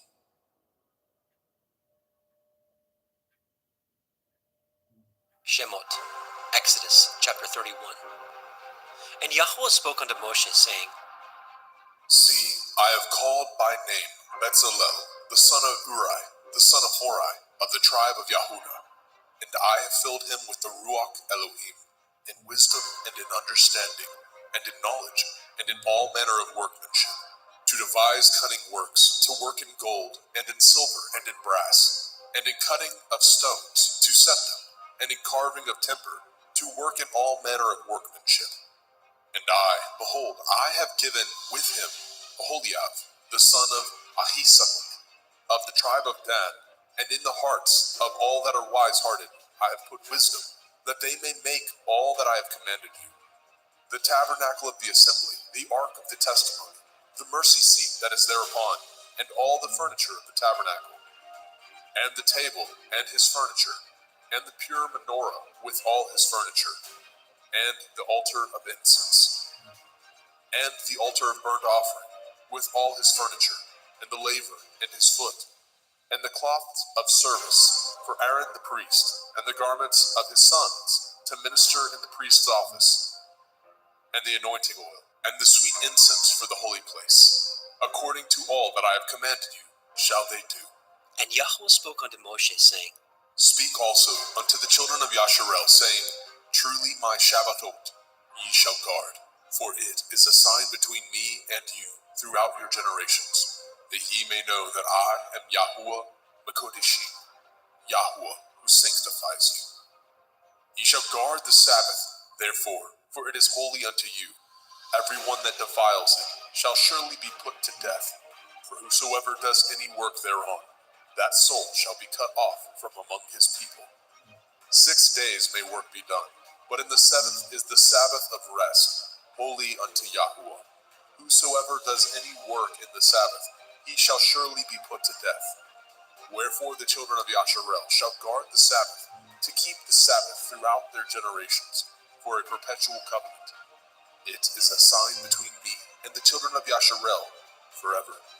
For in 6 days Yahuwah made the heavens and the earth, and on the seventh day he rested, and was refreshed. And he gave unto Moshe, when he had made an end of communing with him upon Mount Sinai, 2 sapphires of testimony, sapphire stones, written with the finger of Elohim.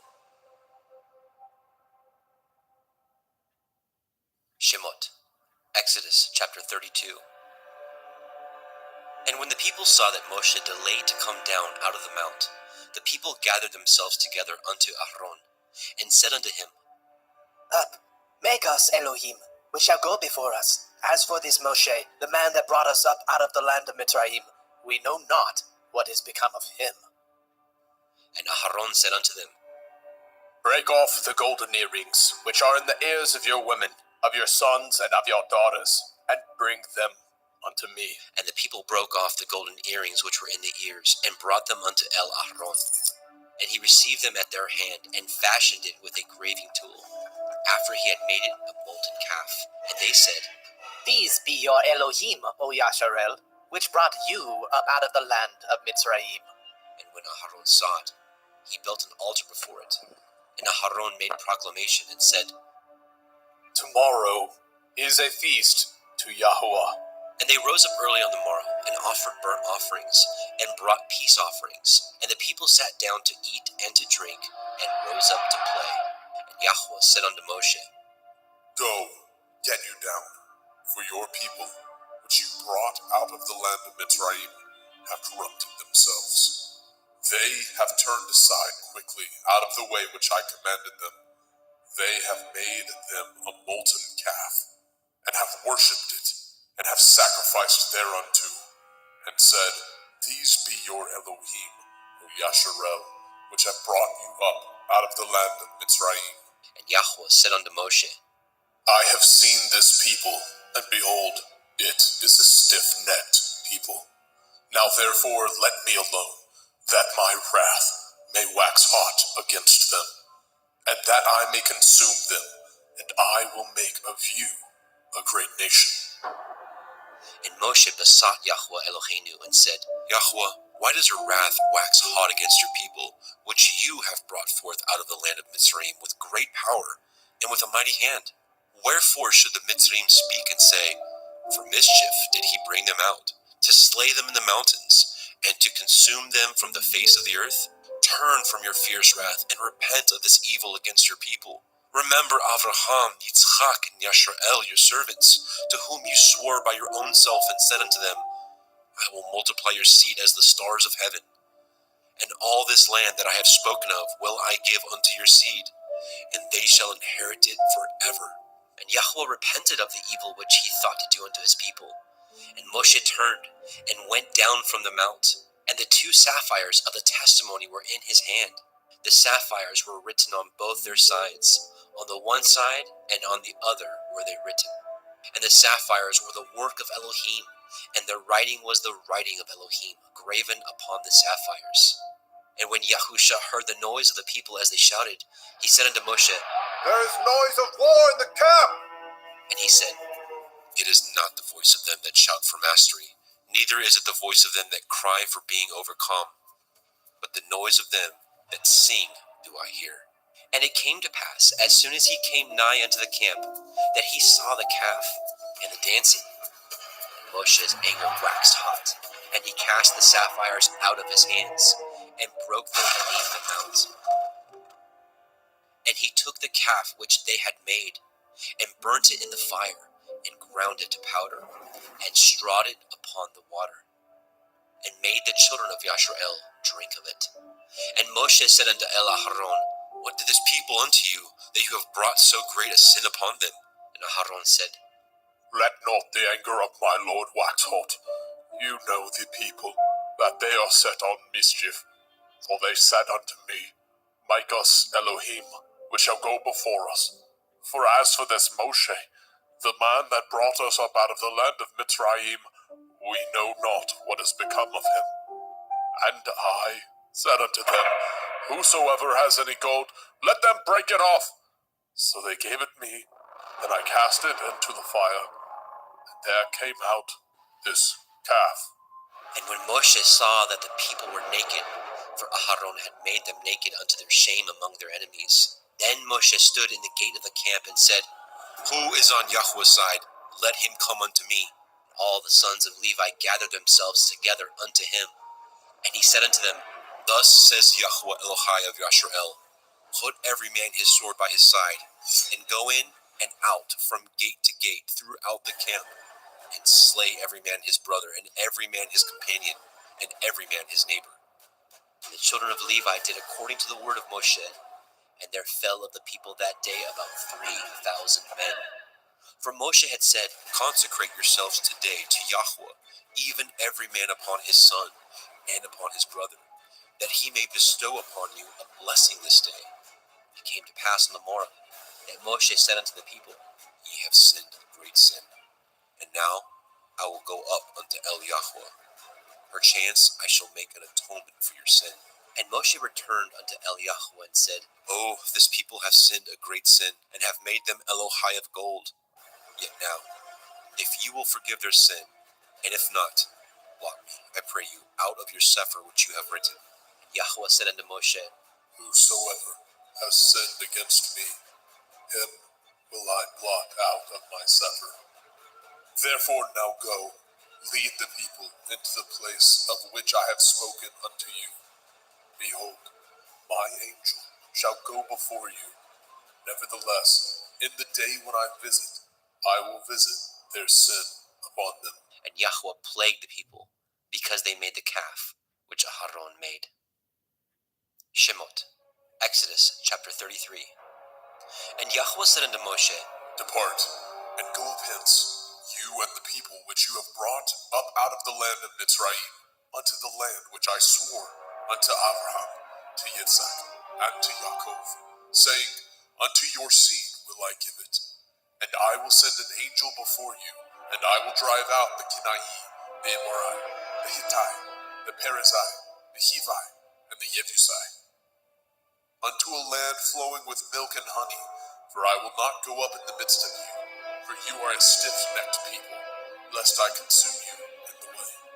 And when the people heard the evil report, they mourned, and no man did put on him his ornaments.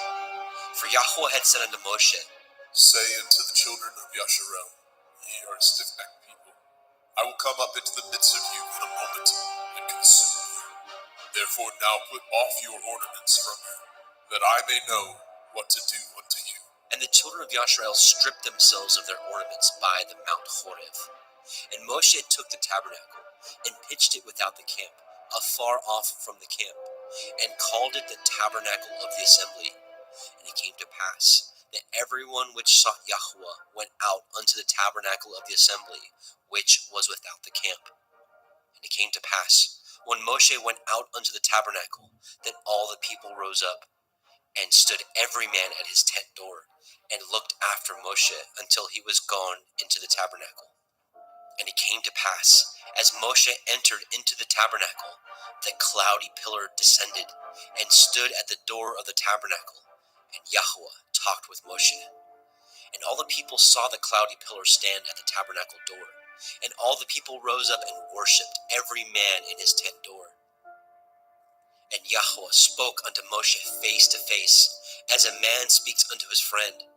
And he turned again into the camp, but his servant Yahusha, the son of Nun, a young man, departed not out of the tabernacle.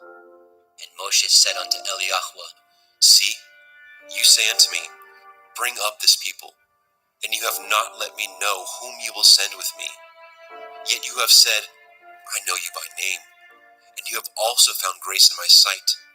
Now therefore, I pray you, if I have found grace in your sight, show me now your way, that I may know you, that I may find grace in your sight, and consider that this nation is your people. And he said, My presence shall go with you, and I will give you rest. And he said unto him, If your presence go not with me, carry us not up hence. For wherein shall it be known here that I and your people have found grace in your sight? Is it not in that you go with us? So shall we be separated, I and your people, from all the people that are upon the face of the earth. And Yahweh said unto Moshe, I will do this thing also that you have spoken, for you have found grace in my sight, and I know you by name. And he said, I beseech you, show me your glory. And he said, I will make all my goodness pass before you, and I will proclaim the name of Yahweh before you, and will be gracious to whom I will be gracious, and will show mercy on whom I will show mercy. And he said, You cannot see my face, for there shall no man see me and live. And Yahweh said, Behold, there is a place by me, and you shall stand upon a rock. And it shall come to pass, while my glory passes by, that I will put you in the cleft of the rock, and will cover you with my hand, while I pass by. And I will take away my hand, and you shall see my back parts, but my face shall not be seen.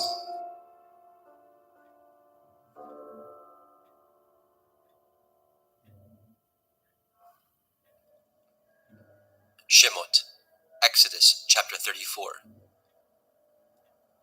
And Yahweh said unto Moshe, Hew you 2 sapphire stones like unto the first, and I will write upon these sapphires the words that were in the first sapphires, which you broke. And be ready in the morning, and come up in the morning unto Mount Sinai, and present yourself there to me in the top of the mount.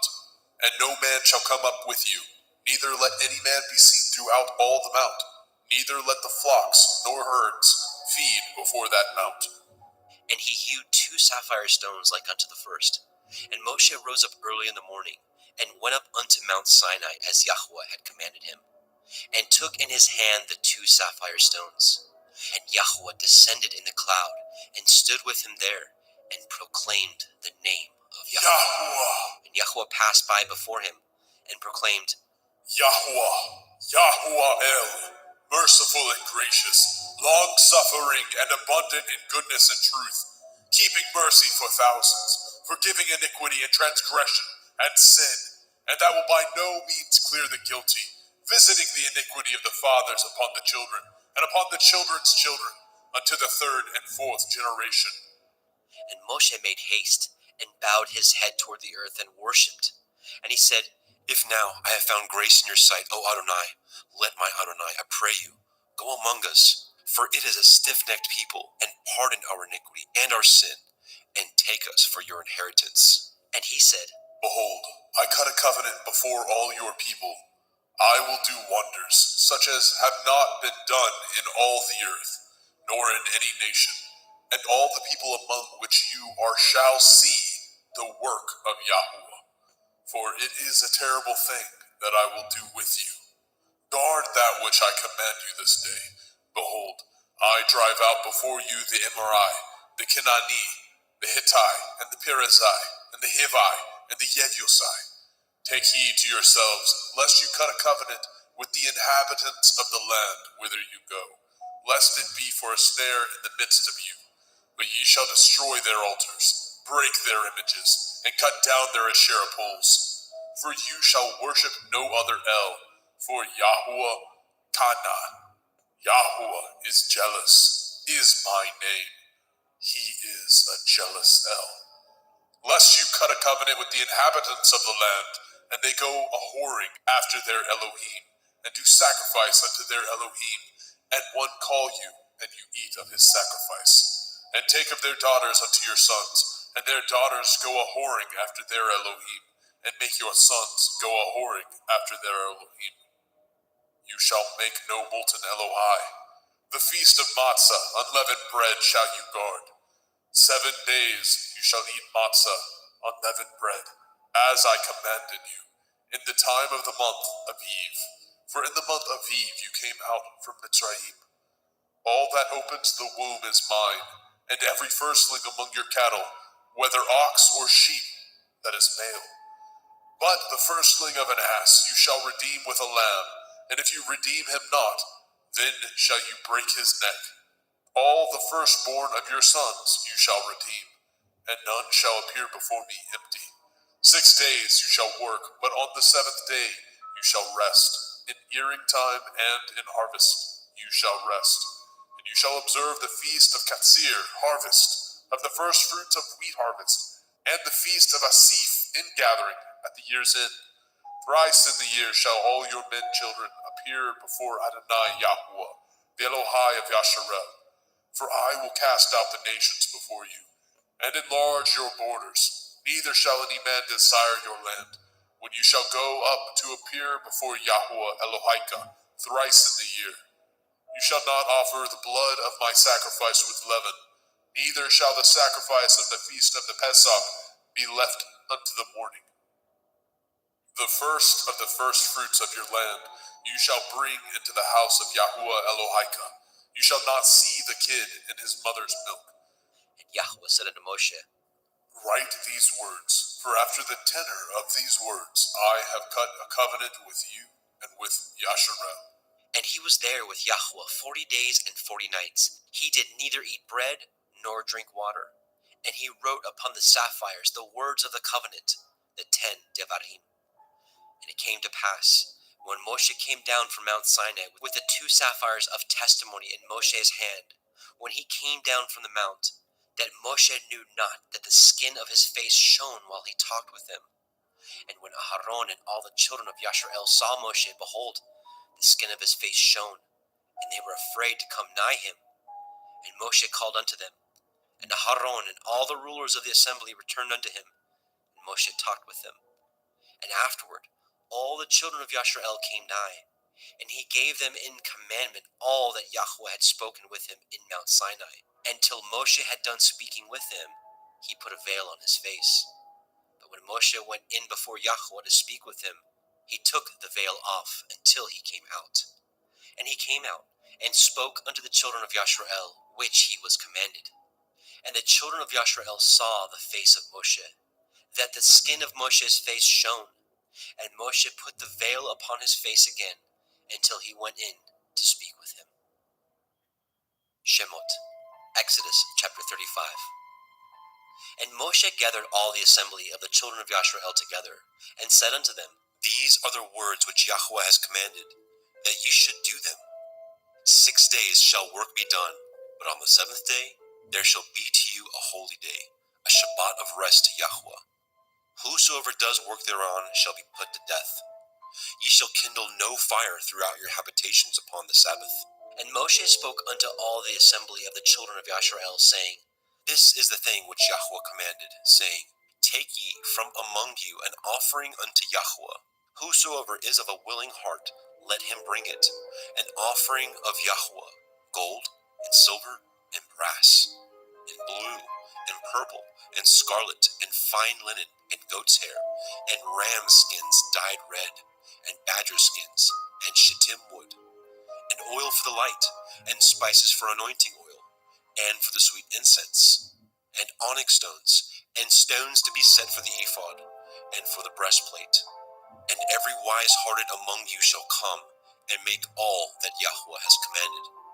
The tabernacle, his tent, and his covering, his taches, and his boards, his bars, his pillars, and his sockets, the ark, and the staves thereof, with the mercy seat, and the veil of covering, the table, and his staves, and all his vessels, and the showbread, the menorah, also for the light, and his furniture, and his lamps, with the oil for the light, and the incense altar, and his staves, and the anointing oil, and the sweet incense, and the hanging for the door at the entering in of the tabernacle, the altar of burnt offering, with his brazen grate, his staves, and all his vessels, the laver, and his foot, the hangings of the court, his pillars, and their sockets, and the hanging for the door of the court, the pins of the tabernacle, and the pins of the court, and their cords, the cloths of service, to do service in the holy place, the holy garments for Aharon the priest, and the garments of his sons, to minister in the priest's office, all the assembly of the children of Yashrael departed from the presence of Moshe. And they came, everyone whose heart stirred him up, and everyone whom his ruach made willing, and they brought Yahweh's offering to the work of the tabernacle of the assembly, and for all his service, and for the holy garments. And they came, both men and women, as many as were willing-hearted, and brought bracelets and earrings and rings and tablets, all jewels of gold. And every man that offered an offering of gold unto Yahweh. And every man with whom was found blue and purple and scarlet and fine linen and goat's hair and red skins of rams and badger skins brought them. Everyone that did offer an offering of silver and brass brought Yahweh's offering. And every man with whom was found shittim wood for any work of the service brought it. And all the women that were wise-hearted did spin with their hands, and brought that which they had spun, both of blue, and of purple, and of scarlet, and of fine linen. And all the women whose heart stirred them up in wisdom spun goat's hair. And the rulers brought onyx stones, and stones to be set for the ephod and for the breastplate, and spice, and oil for the light, and for the anointing oil, and for the sweet incense. The children of Yashrael brought a willing offering unto Yahweh, every man and woman, whose heart made them willing to bring for all the manner of work, which Yahweh had commanded to be made by the hand of Moshe. And Moshe said unto the children of Yashrael, See, Yahweh has called by name Betzalel, the son of Uri, the son of Horai, of the tribe of Yehudah, and he has filled him with the Ruach Elohim, in wisdom, in understanding, and in knowledge, and in all manner of workmanship, and to devise curious works, to work in gold, and in silver, and in brass, and in the cutting of stones, to set them, and in carving of wood, to make any manner of cunning work. And he has put in his heart that he may teach both he and Aholiab, the son of Achisamach, of the tribe of Dan. Them has he filled with wisdom of heart, to work all manner of work, of the engraver, and of the cunning workman, and of the embroiderer, in blue, and in purple, in scarlet, and in fine linen, and of the weaver, even of them that do any work, and of those that devise cunning work. Shemot, Exodus chapter 36. Then wrought Betzalel and Aholiab, and every wise-hearted man, in whom Yahweh put wisdom and understanding, to know how to work all manner of work for the service of the sanctuary, according to all that Yahweh had commanded. And Moshe called Betzalel and Aholiab, and every wise-hearted man, in whose heart Yahweh had put wisdom, even everyone whose heart stirred him up to come unto the work to do it. And they received of Moshe all the offering, which the children of Yashrael had wrought for the work of the service of the sanctuary, to make it withal. And they brought yet unto him free offerings every morning. And all the wise men that wrought all the work of the sanctuary came every man from his work which they had made. And they spoke unto Moshe, saying, The people bring much more than enough for the service of the work, which Yahweh commanded to make. And Moshe gave commandment, and they caused it to be proclaimed throughout the camp, saying, Let neither man nor woman make any more work for the offering of the sanctuary. So the people were restrained from bringing, for the stuff they had was sufficient for all the work to make it, and too much. And every wise-hearted man among them that wrought the work of the tabernacle made 10 curtains of fine twined linen, and blue, and purple, and scarlet. With cherubim of cunning work made he them. The length of one curtain was 28 cubits, and the breadth of one curtain 4 cubits. The curtains were all of one size. And he coupled the 5 curtains one unto another, and the other 5 curtains he coupled one unto another. And he made loops of blue on the edge of one curtain from the selvage in the coupling. Likewise, he made in the uttermost side of another curtain, in the coupling of the second. 50 loops made he in one curtain, and 50 loops made he in the edge of the curtain which was in the coupling of the second. The loops held one curtain to another. He made 50 taches of gold, and coupled the curtains one unto another with the taches. So it became one tabernacle. And he made curtains of goat's hair for the tent over the tabernacle. 11 curtains he made them. The length of one curtain was 30 cubits, and 4 cubits was the breadth of one curtain. 11 curtains were of one size. And he coupled the 5 curtains by themselves, and 6 curtains by themselves. And he made 50 loops upon the uttermost edge of the curtain in the coupling, and 50 loops made he upon the edge of the curtain which couples the second. And he made 50 taches of brass to couple the tent together, that it might be one. And he made a covering for the tent of ram skins dyed red, and a covering of badger skins above that. And he made the boards for the tabernacle of shittim wood, standing up.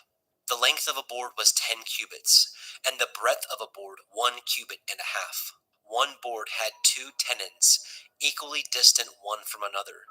Thus did he make for all the boards of the tabernacle. And he made the boards for the tabernacle, 20 boards for the south side, southward. And 40 sockets of silver he made under the 20 boards, 2 sockets under one board for his 2 tenons, and 2 sockets under another board for his 2 tenons. And for the other side of the tabernacle, which is toward the north corner, he made 20 boards, and there 40 sockets of silver, 2 sockets under one board, and 2 sockets under another board. And for the sides of the tabernacle westward, he made 6 boards.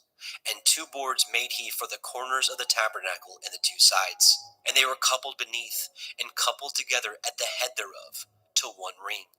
Thus he did to both of them in both of the corners. And there were 8 boards, and their sockets were 16 sockets of silver, and under every board 2 sockets. And he made bars of shittim wood, 5 for the boards of the one side of the tabernacle, and 5 bars for the boards of the other side of the tabernacle, and 5 bars for the boards of the tabernacle for the sides westward. And he made the middle bar to shoot through the boards from the one end to the other. And he overlaid the boards with gold, and made their rings of gold, to be places for the bars, and overlaid the bars with gold. And he made a veil of blue, and purple, and scarlet, and fine twined linen. With cherubim he made it of cunning work. And he made thereunto 4 pillars of shittim wood, and overlaid them with gold. Their hooks were of gold. And he cast for them 4 sockets of silver. And he made a hanging for the tabernacle door of blue, and purple, and scarlet, and fine twined linen of needlework.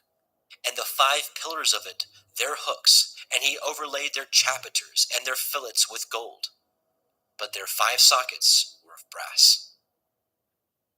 Shemot, Exodus chapter 37. And Bezalel made the ark of shittim wood. 2 cubits and a half was the length of it, and a cubit and a half the breadth of it, and a cubit and a half the height of it. And he overlaid it with pure gold, within and without, and made a crown of gold to it round about. And he cast for it 4 rings of gold, to be set by the 4 corners of it, even 2 rings upon the one side of it, and 2 rings upon the other side of it. And he made staves of shittim wood, and overlaid them with gold. And he put the staves into the rings by the sides of the ark, to bear the ark. And he made the mercy seat of pure gold. 2 cubits and a half was the length thereof, and 1 cubit and a half the breadth thereof. And he made 2 cherubim of gold, beaten out of one piece made he them, on the 2 ends of the mercy seat. 1 cherub on the end of this side, and another cherub on the other end of that side. Out of the mercy seat made he the cherubim on the 2 ends thereof. And the cherubim spread out their wings on high, and covered with their wings over the mercy seat, with their faces one to another, even to the mercy seatward were the faces of the cherubim. And he made the table of shittim wood. 2 cubits was the length thereof, and a cubit the breadth thereof, and a cubit and a half the height thereof. And he overlaid it with pure gold, and made thereunto a crown of gold round about.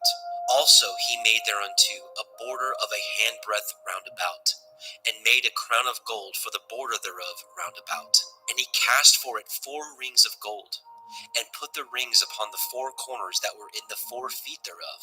Over against the border were the rings, the places for the staves to bear the table. And he made the staves of shittim wood, and overlaid them with gold, to bear the table.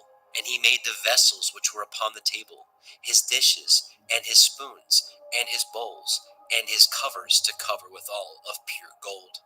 And he made the menorah of pure gold, of beaten work. He made the menorah, his shaft, and his branch, his bowls, his knops, and his flowers were of the same.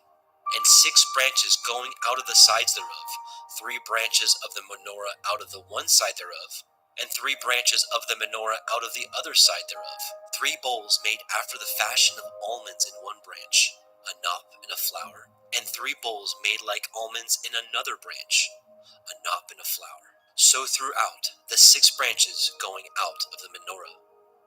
And in the menorah were 4 bowls made like almonds, his knops and his flowers, and a knop under 2 branches of the same, and a knop under 2 branches of the same, and a knop under 2 branches of the same, according to the 6 branches going out of it. Their knops and their branches were of the same.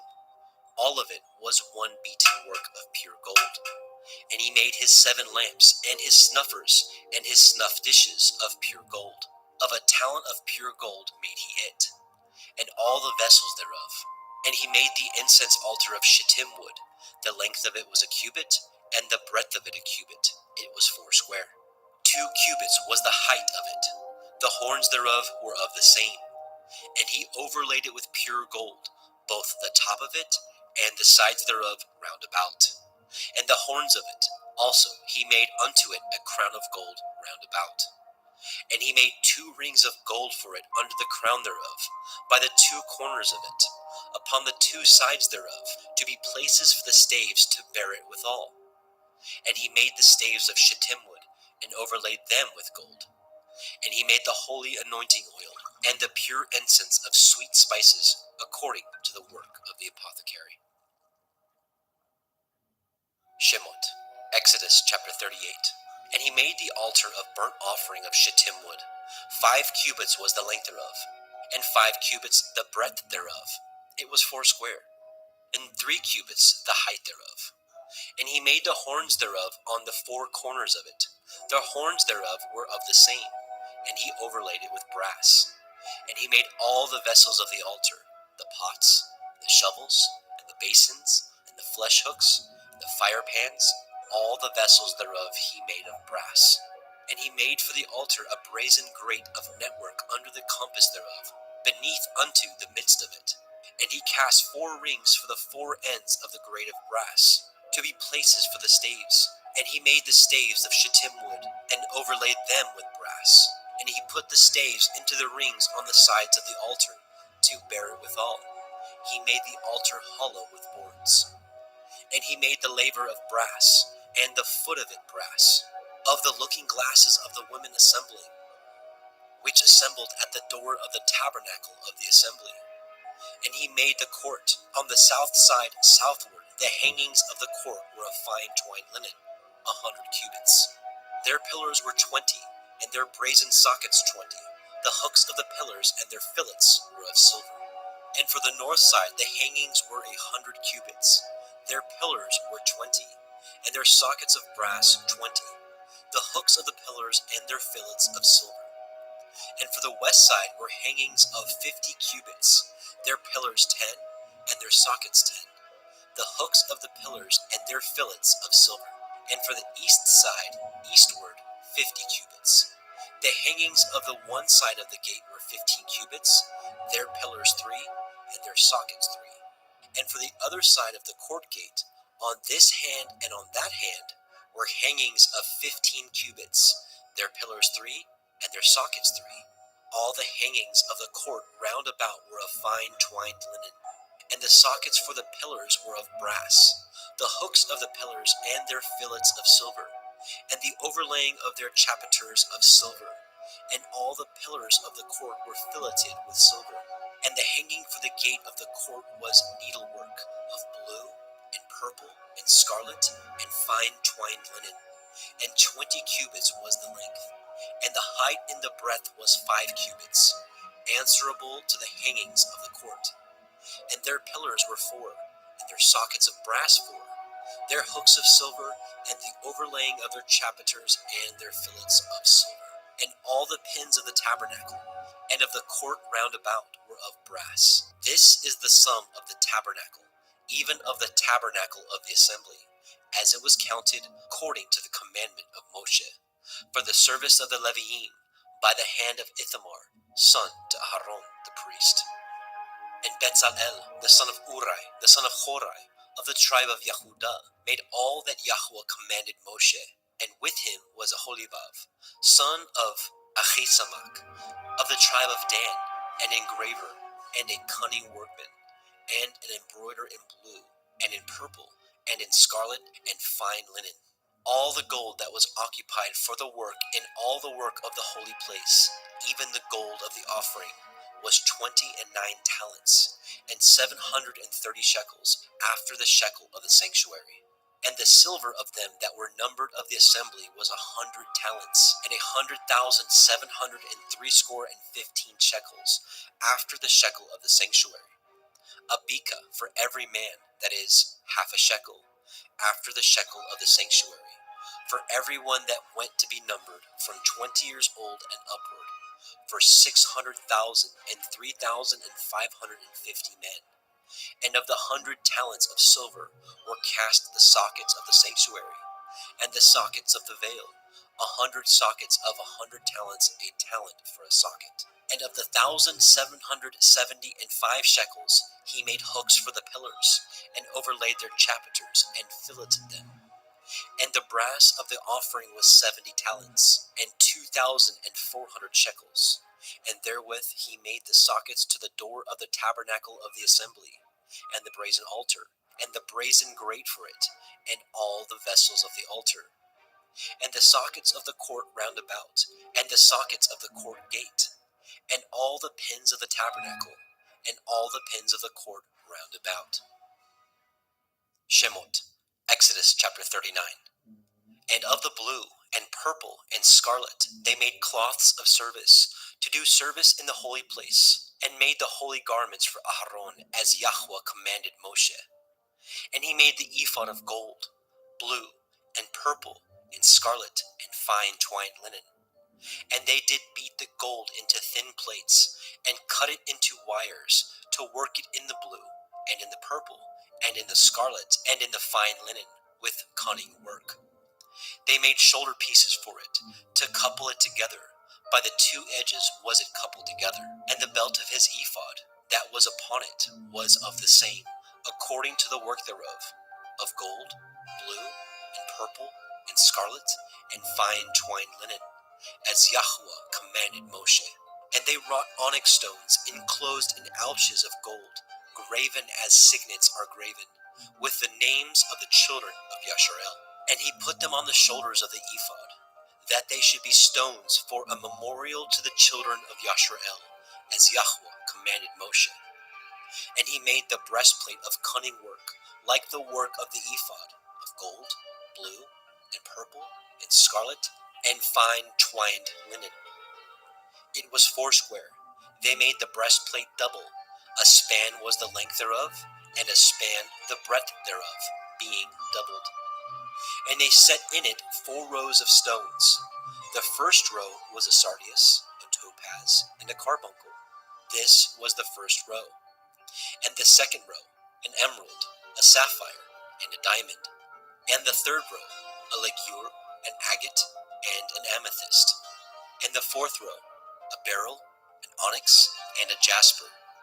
They were enclosed in ouches of gold in their enclosings. And the stones were according to the names of the children of Yasharel, 12 according to their names, like the engravings of a signet, every one with his name according to the 12 tribes. And they made upon the breastplate chains at the end of wreathen work of pure gold. And they made 2 ouches of gold, and 2 gold rings, and put the 2 rings in the 2 ends of the breastplate. And they put the 2 wreathen chains of gold in the 2 rings on the ends of the breastplate. And the 2 ends of the 2 wreathen chains they fastened in the 2 ouches, and put them on the shoulder pieces of the ephod before it.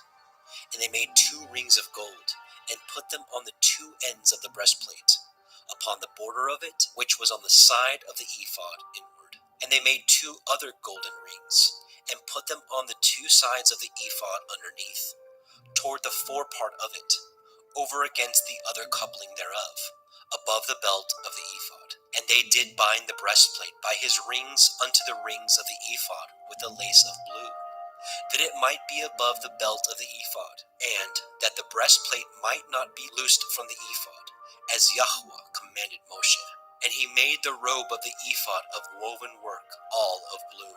And there was a hole in the midst of the robe, as the hole of a habergeon, with a band round about the hole, that it should not rend. And they made upon the hems of the robe pomegranates of blue, and purple, and scarlet, and twined linen. And they made bells of pure gold, and the bells between the pomegranates unto the hem of the robe, round about between the pomegranates. A bell and a pomegranate, a bell and a pomegranate, round about the hem of the robe to minister in, as Yahweh commanded Moshe.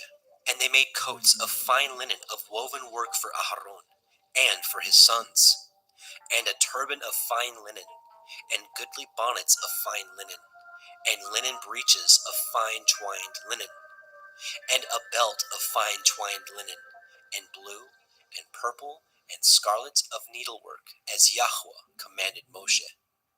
And they made the plate of the holy crown of pure gold, and wrote it upon a writing, like the engravings of a signet, Kodesh El Yahweh. And they tied it unto a lace of blue, to fasten it on high upon the turban, as Yahweh commanded Moshe. Thus was all the work of the tabernacle of the tent of the assembly finished. And the children of Yashrael did according to all that Yahweh commanded Moshe. So did they. And they brought the tabernacle unto El Moshe, the tent, and all his furniture, his taches, his boards, his bars, and his pillars, and his sockets, and the covering of ram skins dyed red, and the covering of badger skins, and the veil of the covering, the ark of the testimony, and the staves thereof, and the mercy seat, the table, and all the vessels thereof, and the showbread, the pure menorah, with the lamps thereof, even with the lamps to be set in order, and all the vessels thereof, and the oil for light, and the golden altar, the anointing oil, and the sweet incense, and the hanging for the tabernacle door, the brazen altar, his grate of brass, his staves, and all his vessels, the laver, and his foot, the hangings of the court, his pillars, his sockets, and the hanging for the court gate, his cords, and his pins, and all the vessels of the service of the tabernacle, for the tent of the assembly, the cloths of service to do service in the holy place, and the holy garments for Aharon the priest, and for his sons' garments to minister in the priest's office, according to all that Yahweh commanded Moshe. So the children of Yashrael made all the work. And Moshe did look upon all the work, and behold, they had done it as Yahweh had commanded. Even so had they done it, and Moshe blessed them. Shemot, Exodus chapter 40. And Yahweh spoke unto Moshe, saying, On the first day of the first month shall you set up the tabernacle of the tent of the assembly, and you shall put therein the ark of the testimony, and cover the ark with the veil. And you shall bring the table, and set in order the things that are to be set in order upon it. You shall bring the menorah, and light the lamps thereof. And you shall set the altar of gold for the incense before the ark of the testimony, and put the hangings of the door to the tabernacle. And you shall set the altar of burnt offering before the door of the tabernacle of the tent of the assembly. And you shall set the laver between the tent of the assembly and the altar, and shall put water therein. And you shall set the court round about, and hang up the hanging at the court gate. And you shall take the anointing oil, and anoint the tabernacle, and all that is therein, and shall hallow it, and all the vessels thereof, and it shall be holy. And you shall anoint the altar of the burnt offering, and all his vessels, and sanctify the altar, and it shall be an altar most holy. And you shall anoint the laver and his foot, and sanctify it. And you shall bring Aharon and his sons unto the door of the tabernacle of the assembly, and wash them with water. And you shall put upon Aharon the holy garments, and anoint him, and sanctify him, that he may minister unto me in the priest's office. And you shall bring his sons, and clothe them with coats. And you shall anoint them, as you anointed their father, that they may minister unto me in the priest's office, for their anointing shall surely be an everlasting priesthood throughout their generations. Thus did Moshe, according to all that Yahweh commanded him, so did he. And it came to pass in the first month in the second year, on the first day of the month, that the tabernacle was reared up. And Moshe reared up the tabernacle, and fastened his sockets, and set up the boards thereof, and put in the bars thereof, and reared up his pillars. And he spread abroad the tent over the tabernacle, and put the covering of the tent above upon it, as Yahweh commanded Moshe. And he took and put the testimony into the ark, and set the staves on the ark, and put the mercy seat above upon the ark. And he brought the ark into the tabernacle, and set up the veil of the covering, and covered the ark of the testimony, as Yahweh commanded Moshe. And he put the table in the tent of the assembly, upon the side of the tabernacle northward, without the veil.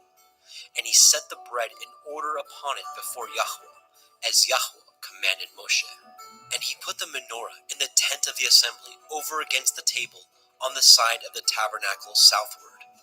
And he lighted the lamps before Yahweh, as Yahweh commanded Moshe. And he put the golden altar in the tent of the assembly before the veil. And he burnt sweet incense thereon, as Yahweh commanded Moshe. And he set up the hanging at the door of the tabernacle. And he put the altar of burnt offering by the door of the tabernacle of the tent of the assembly, and offered upon it the burnt offering and the meat offering, as Yahweh commanded Moshe. And he set the laver between the tent of the assembly and the altar, and put water therein to wash withal. And Moshe and Aharon and his sons washed their hands and their feet thereat, when they went into the tent of the assembly, and when they came near unto the altar, they washed, as Yahweh commanded Moshe. And he reared up the court round about the tabernacle and the altar, and set up the hanging of the court gate. So Moshe finished the work. Then a cloud covered the tent of the assembly, and the glory of Yahweh filled the tabernacle. And Moshe was not able to enter into the tent of the assembly, because the cloud abode thereon, and the glory of Yahweh filled the tabernacle. And when the cloud was taken up over the tabernacle, the children of Yasharel went onward in all their journeys. But if the cloud were not taken up, then they journeyed not till the day that it was taken up. For the cloud of Yahweh was upon the tabernacle day by day, and fire on it by night, in the sight of all the house of Yasharel, throughout all their journeys.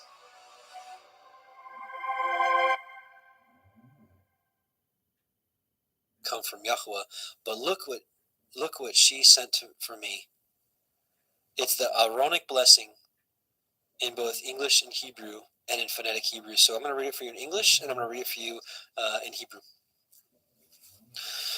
Yahweh bless you and keep you. Yahweh make his face shine upon you and be gracious unto you. Yahweh lift up his countenance upon you and give you peace. Numbers 6:24-26. Now in Hebrew. Yevarecha Yahweh ve'yishme recha. Ya'er Yahweh panav elecha vichnu neka. Yisa Yahweh panav elecha ve'yashem. Lecha shalom. Be blessed, brothers and sisters, and Shabbat Shalom.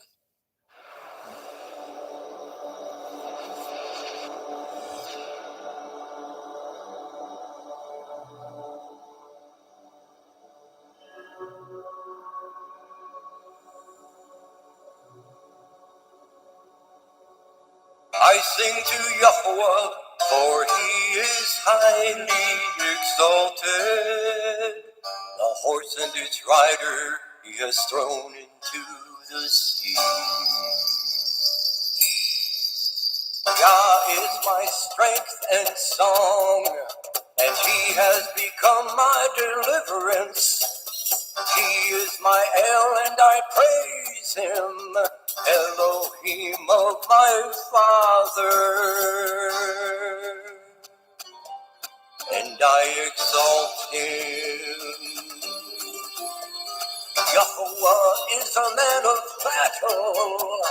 Yahweh is his name. He has cast Pharaoh's chariots and his army into the sea.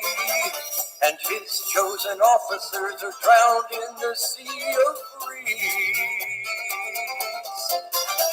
The depths covered them. They went down to the bottom like a stone.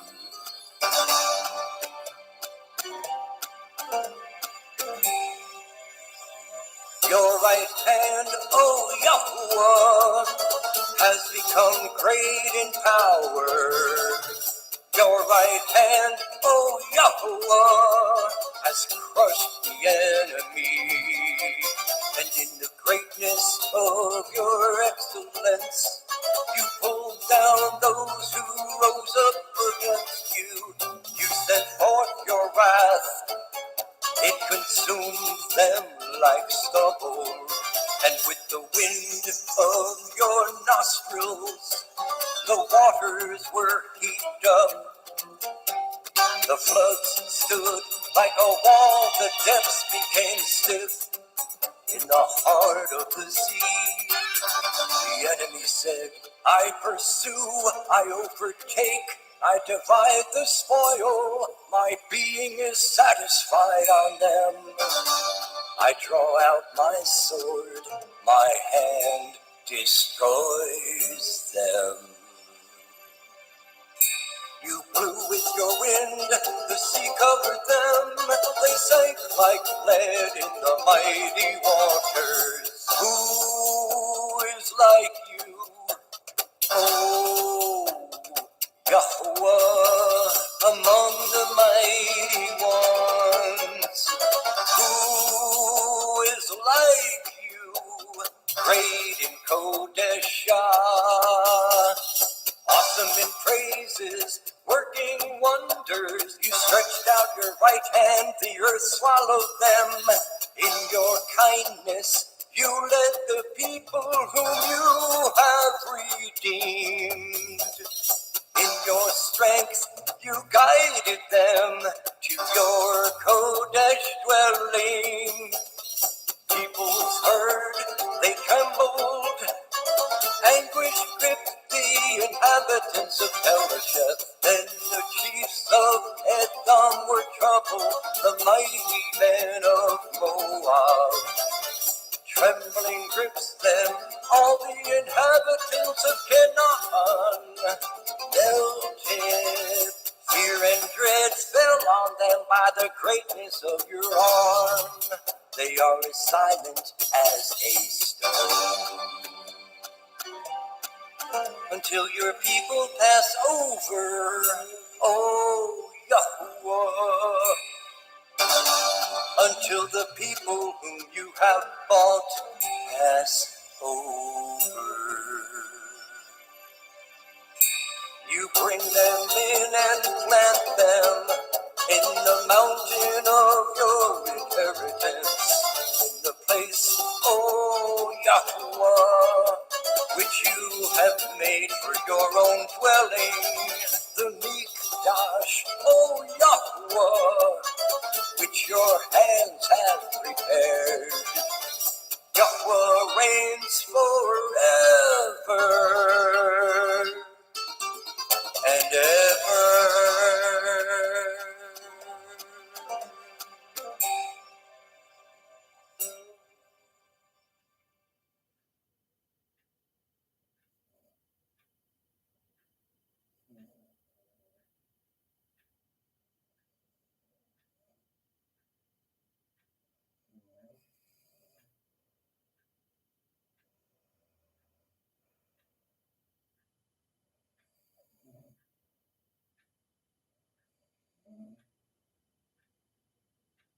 Moshe, it is not so, who is faithful in all my house.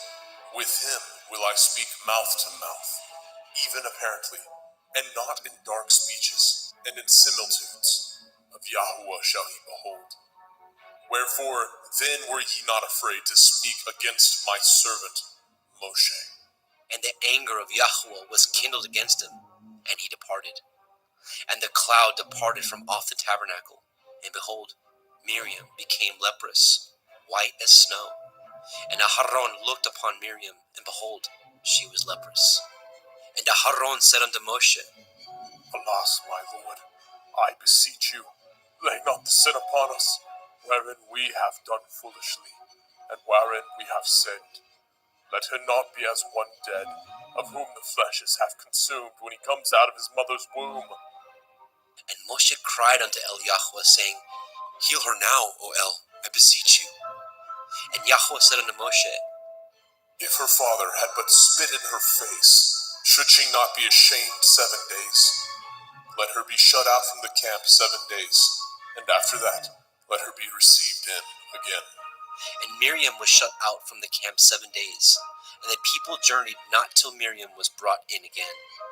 And afterward the people removed from Chatzeroth, and pitched in the wilderness of Paran. Bemidbar, Numbers, chapter 13.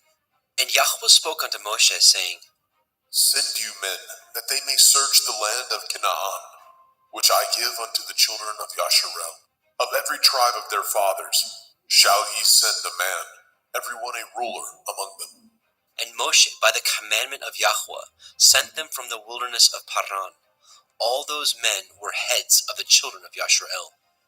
And these were their names: of the tribe of Reuven, Shammua, the son of Zakur; of the tribe of Shimon, Shaphat, the son of Horai; of the tribe of Yehudah, Caleb, the son of Yefuneh; of the tribe of Issachar, Yigal, the son of Yosef; of the tribe of Ephraim, Husha, the son of Nun; of the tribe of Benjamin, Palti, the son of Raphu; of the tribe of Zebulun, Gadiel, the son of Sodi; of the tribe of Yosef, namely, of the tribe of Manasseh, Gadi, the son of Susi; of the tribe of Dan, Amiel, the son of Gemali; of the tribe of Asher, Setur, son of Mikael; of the tribe of Naphtali, Nachmi, the son of Vofsi; of the tribe of Gad, Geuel, the son of Maki.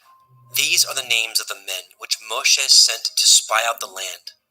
And Moshe called Husha, the son of Nun, Yahusha.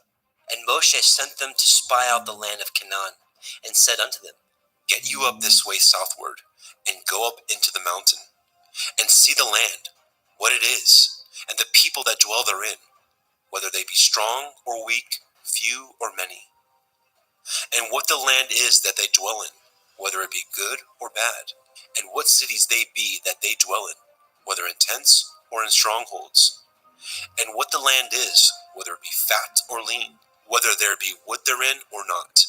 And be ye of good courage, and bring of the fruit of the land. Now the time was the time of the first ripe grapes. So they went up, and searched the land from the wilderness of Sin unto Rehov, as men come to Hamath. And they ascended by the Negev, and came unto Hebron, where Achiman, Shishai, and Talmai, the children of Anak, were. Now Hebron was built 7 years before Zoan in Mitzrayim. And they came unto the brook of Eshcol, and cut down from thence a branch with one cluster of grapes, and they bore it between two upon a staff. And they brought of the pomegranates, and of the figs. The place was called Nachal Eshcol, because of the cluster of grapes which the children of Yasharel cut down from thence. And they returned from searching of the land after 40 days. And they went and came to El Moshe, and to El Aharon, and to all the assembly of the children of Yasharel, unto the wilderness of Paran, to Kadesh, and brought back word unto them, and unto all the assembly, and showed them the fruit of the land. And they told him and said, We came unto the land whither you sent us, and surely it flows with milk and honey, and this is the fruit of it. Nevertheless, the people be strong that dwell in the land, and the cities are walled and very great. And moreover, we saw the children of Anak there. The Amalekim dwell in the land of the Negev, and the Hittim, and the Yebusim, and the Imorim dwell in the mountains, and the Kinanim dwell by the sea, and by the coast of the Yarden. And Caleb stilled the people before Moshe, and said, Let us go up at once and possess it, for we are well able to overcome it.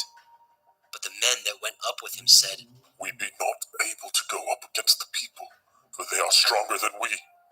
and they brought up an evil report of the land which they had searched unto the children of Yasharel, saying, The land through which we have gone to search it is a land that eats up the inhabitants thereof, and all the people that we saw in it are men of great stature.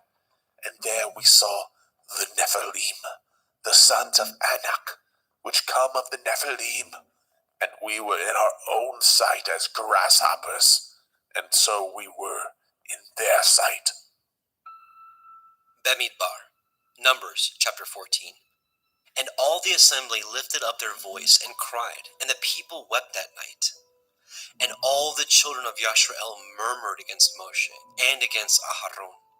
And the whole assembly said unto them, Would to Elohim that we had died in the land of Mitzrayim, or would to Elohim we had died in this wilderness. And wherefore has Yahweh brought us unto this land, to fall by the sword, that our women and our children should be a prey?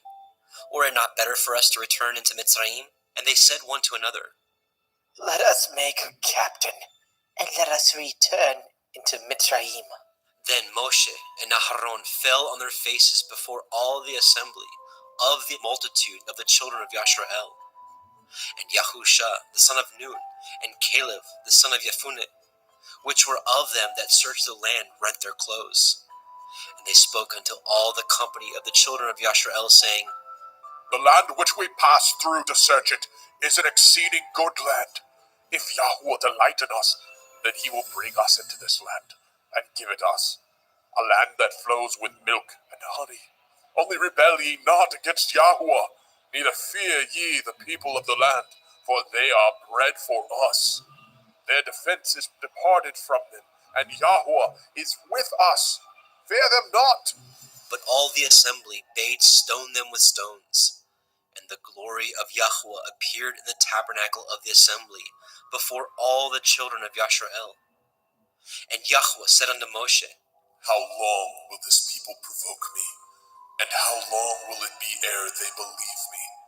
For all the signs which I have shown among them, I will smite them with the pestilence, and disinherit them, and will make of you a greater nation, and mightier than they. And Moshe said unto Yahweh, Then the Mitzrayim shall hear it, for you brought up this people in your might from among them, and they will tell it to the inhabitants of this land. For they have heard that you, Yahweh, are among this people, that you, Yahweh, are seen face to face, and that your cloud stands over them, and that you go before them, by daytime in a pillar of cloud, and in a pillar of fire by night. Now, if you shall kill all this people as one man, then the nations which have heard the fame of you will speak, saying, Because Yahweh was not able to bring this people into the land which he swore unto them, therefore he has slain them in the wilderness. And now, I beseech you, let the power of my Adonai be great, according as you have spoken, saying, Yahweh is long-suffering and of great mercy, forgiving iniquity and transgression, and by no means clearing the guilty, visiting the iniquity of the fathers upon the children unto the third and fourth generation.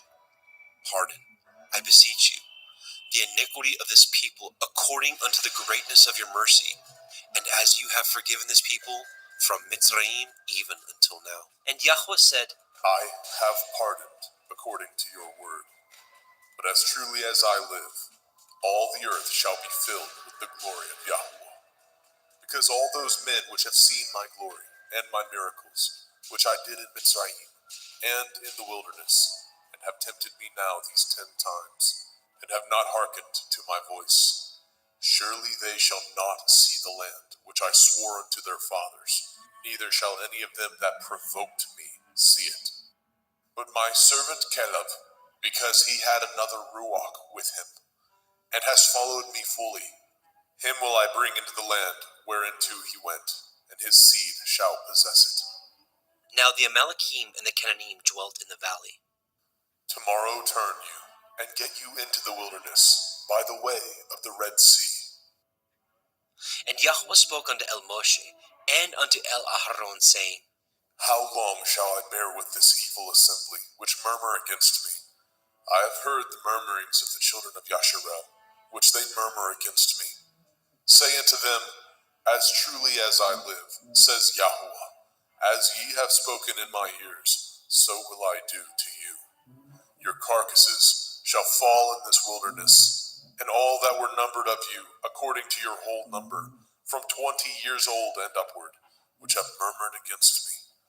Doubtless ye shall not come into the land, concerning which I swore to make you dwell therein, save Caleb, the son of Jephunneh, and Yahusha, the son of Nun.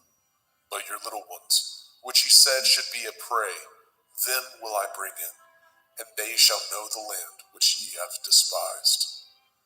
But as for you, your carcasses, they shall fall in this wilderness, and your children shall wander in the wilderness 40 years, and bear your whoredoms, until your carcasses be wasted in the wilderness. After the number of the days in which ye searched the land, even 40 days, each day for a year, shall ye bear your iniquities, even 40 years, and ye shall know my breach of promise. I, Yahuwah, have said, I will surely do it unto all this evil assembly that are gathered together against me. In this wilderness they shall be consumed, and there they shall die. And the men which Moshe sent to search the land, who returned and made all the assembly to murmur against him, by bringing up a slander upon the land, even those men that did bring up the evil report upon the land, died by the plague before Yahuwah. But Yahusha, the son of Nun, and Caleb, the son of Jephunneh, which were of the men that went to search the land, lived still. And Moshe told these things unto all the children of Yasharel, and the people mourned greatly. And they rose up early in the morning, and got them up into the top of the mountain, saying, Lo, we be here, and will go up unto the place which Yahweh has promised, for we have sinned. And Moshe said, Wherefore now do ye transgress the commandment of Yahuwah? But it shall not prosper. Go not up, for Yahuwah is not among you, that ye be not smitten before your enemies. For the Amalekim and the Canaanim are there before you, and ye shall fall by the sword, because ye are turned away from Yahuwah. Therefore Yahuwah will not be with you. But they presumed to go up unto the top of the hill. Nevertheless, the ark of the covenant of Yahuwah and Moshe departed not out of the camp. Then the Amalekim came down, and the Canaanim, which dwelt in that hill, and smote them, and discomfited them, even unto Hormah. Bemidbar, Numbers chapter 15.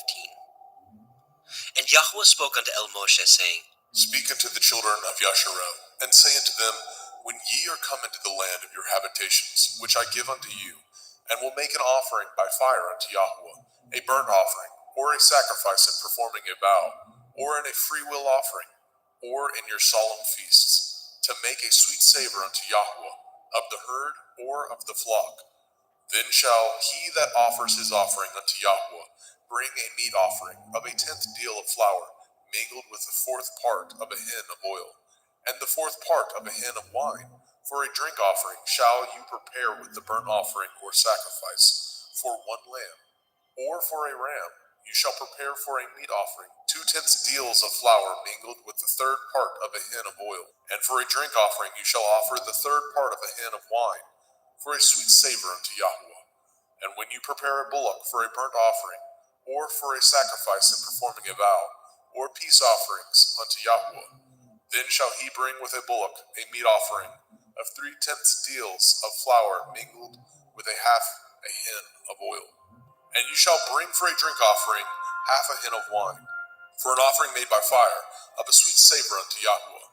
Thus shall it be done for 1 bullock, or for 1 ram, or for a lamb, or a kid.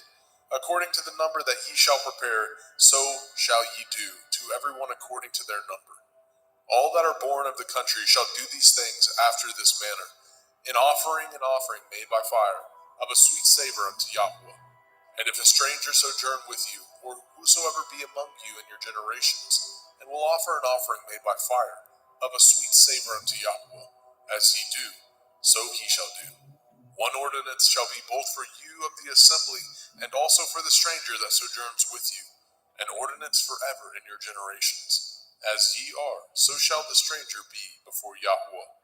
One Torah and one manner of law shall be for you, and for the stranger that sojourns with you. And Yahweh spoke unto Moshe, saying, Speak unto the children of Yasharel, and say unto them, When ye come into the land whither I bring you, then it shall be, that when ye eat of the bread of the land, ye shall offer up a heave offering unto Yahweh. Ye shall offer up a cake of the first of your dough for a heave offering. As ye do the heave offering of the threshing floor, so shall ye heave it. Of the first of your dough, ye shall give it unto Yahweh, a heave offering in your generations. And if ye have erred, and not observed all these commandments, which Yahweh has spoken unto Moshe, even all that Yahweh has commanded you by the hand of Moshe, from the day that Yahweh commanded Moshe, and henceforth among your generations, then it shall be, if aught be committed by ignorance, without the knowledge of the assembly, that all the assembly shall offer one young bullock for a burnt offering, for a sweet savor unto Yahweh, with his meat offering, and his drink offering, according to the manner, and one kid of the goats for a sin offering. And the priest shall make an atonement for all the assembly of the children of Yasharel, and it shall be forgiven them, for it is ignorance. And they shall bring their offering, a sacrifice made by fire unto Yahweh, and their sin offering before Yahweh, for their ignorance. And it shall be forgiven all the assembly of the children of Yasharel, and the stranger that sojourns among them, seeing all the people were in ignorance. And if any soul sin through ignorance, then he shall bring a she-goat of the first year for a sin offering, and the priest shall make an atonement for the soul that sins ignorantly, when he sins by ignorance before Yahweh, to make an atonement for him, and it shall be forgiven him. Ye shall have one Torah for him that sins through ignorance, both for him that is born among the children of Yasharel, and for the stranger that sojourns among them. But the soul that does aught presumptuously, whether he be born in the land or a stranger, the same reproaches Yahweh, and that soul shall be cut off from among his people. Because he has despised the word of Yahweh, and has broken his commandment, that soul shall utterly be cut off, his iniquity shall be upon him. And while the children of Yasharel were in the wilderness, they found a man that gathered sticks upon the Shabbat. And they that found him gathering sticks brought him unto El Moshe, and El Aharon, and unto all the assembly. And they put him in ward, because it was not declared what should be done to him. And Yahweh said unto Moshe, The man shall surely be put to death. All the assembly shall stone him with stones without the camp. And all the assembly brought him without the camp, and stoned him with stones. And he died, as Yahweh commanded Moshe. And Yahweh spoke unto El Moshe, saying, Speak unto the children of Yasharel, and bid them that they make them tzitzits, a tassel or a fringe, in the borders of their garments throughout their generations, and that they put upon the tzitzit of the borders a riband of blue. And it shall be unto you a tzitzit, that ye may look upon it, and remember all the commandments of Yahweh, and do them, and that ye seek not after your own heart and your own eyes, which ye use to go a-whoring, that ye may remember, and do all my commandments, and be holy unto your Elohim. I am Yahweh Elohim, which brought you out of the land of Mitzrayim, to be your Elohim. I am Yahweh Elohim. Bemidbar, Numbers chapter 16. Now Korach, the son of Yitzchar, the son of Kohath, the son of Levi, and Dathan, and Abiram, the sons of Eliav, and On, the son of Peleth, sons of Reuben, took men, and they rose up before Moshe, with certain of the children of Yasharel, 250 princes of the assembly, famous in the assembly, men of renown. And they gathered themselves together against Moshe, and against Aharon, and said unto them, Ye take too much upon you, seeing all the assembly are holy, every one of them, and Yahweh is among them. Wherefore then lift ye up yourselves above the assembly of Yahweh. And when Moshe heard it, he fell upon his face. And he spoke unto Korach and unto all his company, saying, Even tomorrow Yahweh will show who are his, and who is holy, and will cause him to come near unto him. Even him whom he has chosen will he cause to come near unto him. This do. Take you censers, Korach, and all his company, and put fire therein, and put incense in them before Yahweh tomorrow. And it shall be that the man whom Yahweh chooses, he shall be holy. Ye take too much upon you, ye sons of Levi. And Moshe said unto Korach, Hear, I pray you, ye sons of Levi, does it seem but a small thing unto you, that the Elohai of Yashrael has separated you from the assembly of Yashrael, to bring you near to himself, to do the service of the tabernacle of Yahweh, and to stand before the assembly to minister unto them? And he has brought you near to him, and all your brethren, the sons of Levi, with you, and seek ye the priesthood also? For which cause both you and all your company are gathered together against Yahweh. And what is Aharon, that ye murmur against him? And Moshe sent to call Dathan and Abiram, the sons of Eliav, which said, We will not come up. Is it a small thing that you have brought us up out of a land that flows with milk and honey to kill us in the wilderness? Except you make yourselves altogether a prince over us. Moreover, you have not brought us into a land that flows with milk and honey, or given us inheritance of fields and vineyards. Will you put out the eyes of these men? We will not come up. And Moshe was very wroth, and said unto Yahweh, Respect not you their offering. I have not taken one ass from them, neither have I hurt one of them. And Moshe said unto Korach, Be you and all your company before Yahweh, you and they, and Aharon tomorrow, and take every man his censer, and put incense in them, and bring ye before Yahweh every man his censer, 250 censers, you also, and Aharon, each of you his censer. And they took every man his censer, and put fire in them, and laid incense thereon, and stood in the door of the tabernacle of the assembly with Moshe and Aharon. And Korach gathered all the assembly against them unto the door of the tabernacle of the assembly. And the glory of Yahweh appeared unto all the assembly. And Yahweh spoke unto Moshe and unto Aharon, saying, Separate yourselves from among this assembly, that I may consume them in a moment. And they fell upon their faces and said, O the Elohai of the Ruachoth of all flesh, shall one man sin, and will ye be wroth with all the assembly? And Yahweh spoke unto Moshe, saying, Speak unto the assembly, saying, Get you up from about the tabernacle of Korach, Dathan, and Abiram. And Moshe rose up and went unto Dathan and Abiram, and the elders of Yashrael followed him. And he spoke unto the assembly, saying, Depart, I pray you, from the tents of these wicked men, and touch nothing of theirs, lest ye be consumed in all their sins. So they got up from the tabernacle of Korach, Dathan, and Abiram, on every side. And Dathan and Abiram came out, and stood in the door of their tents, and their women, and their sons, and their little children. And Moshe said, Hereby ye shall know that Yahweh has sent me to do all these works, for I have not done them of my own mind. If these men die the common death of all men, or if they be visited after the visitation of all men, then Yahweh has not sent me. But if Yahweh make a new thing, and the earth open her mouth, and swallow them up, with all that appertain unto them, and they go down quick into the pit, then ye shall understand that these men have provoked Yahweh. And it came to pass, as he had made an end of speaking all these words, that the ground clave asunder that was under them, and the earth opened her mouth, and swallowed them up, and their houses, and all the men that appertained to Korach, and all their goods. They, and all that appertained to them, went down alive into the pit, and the earth closed upon them, and they perished, from among the assembly.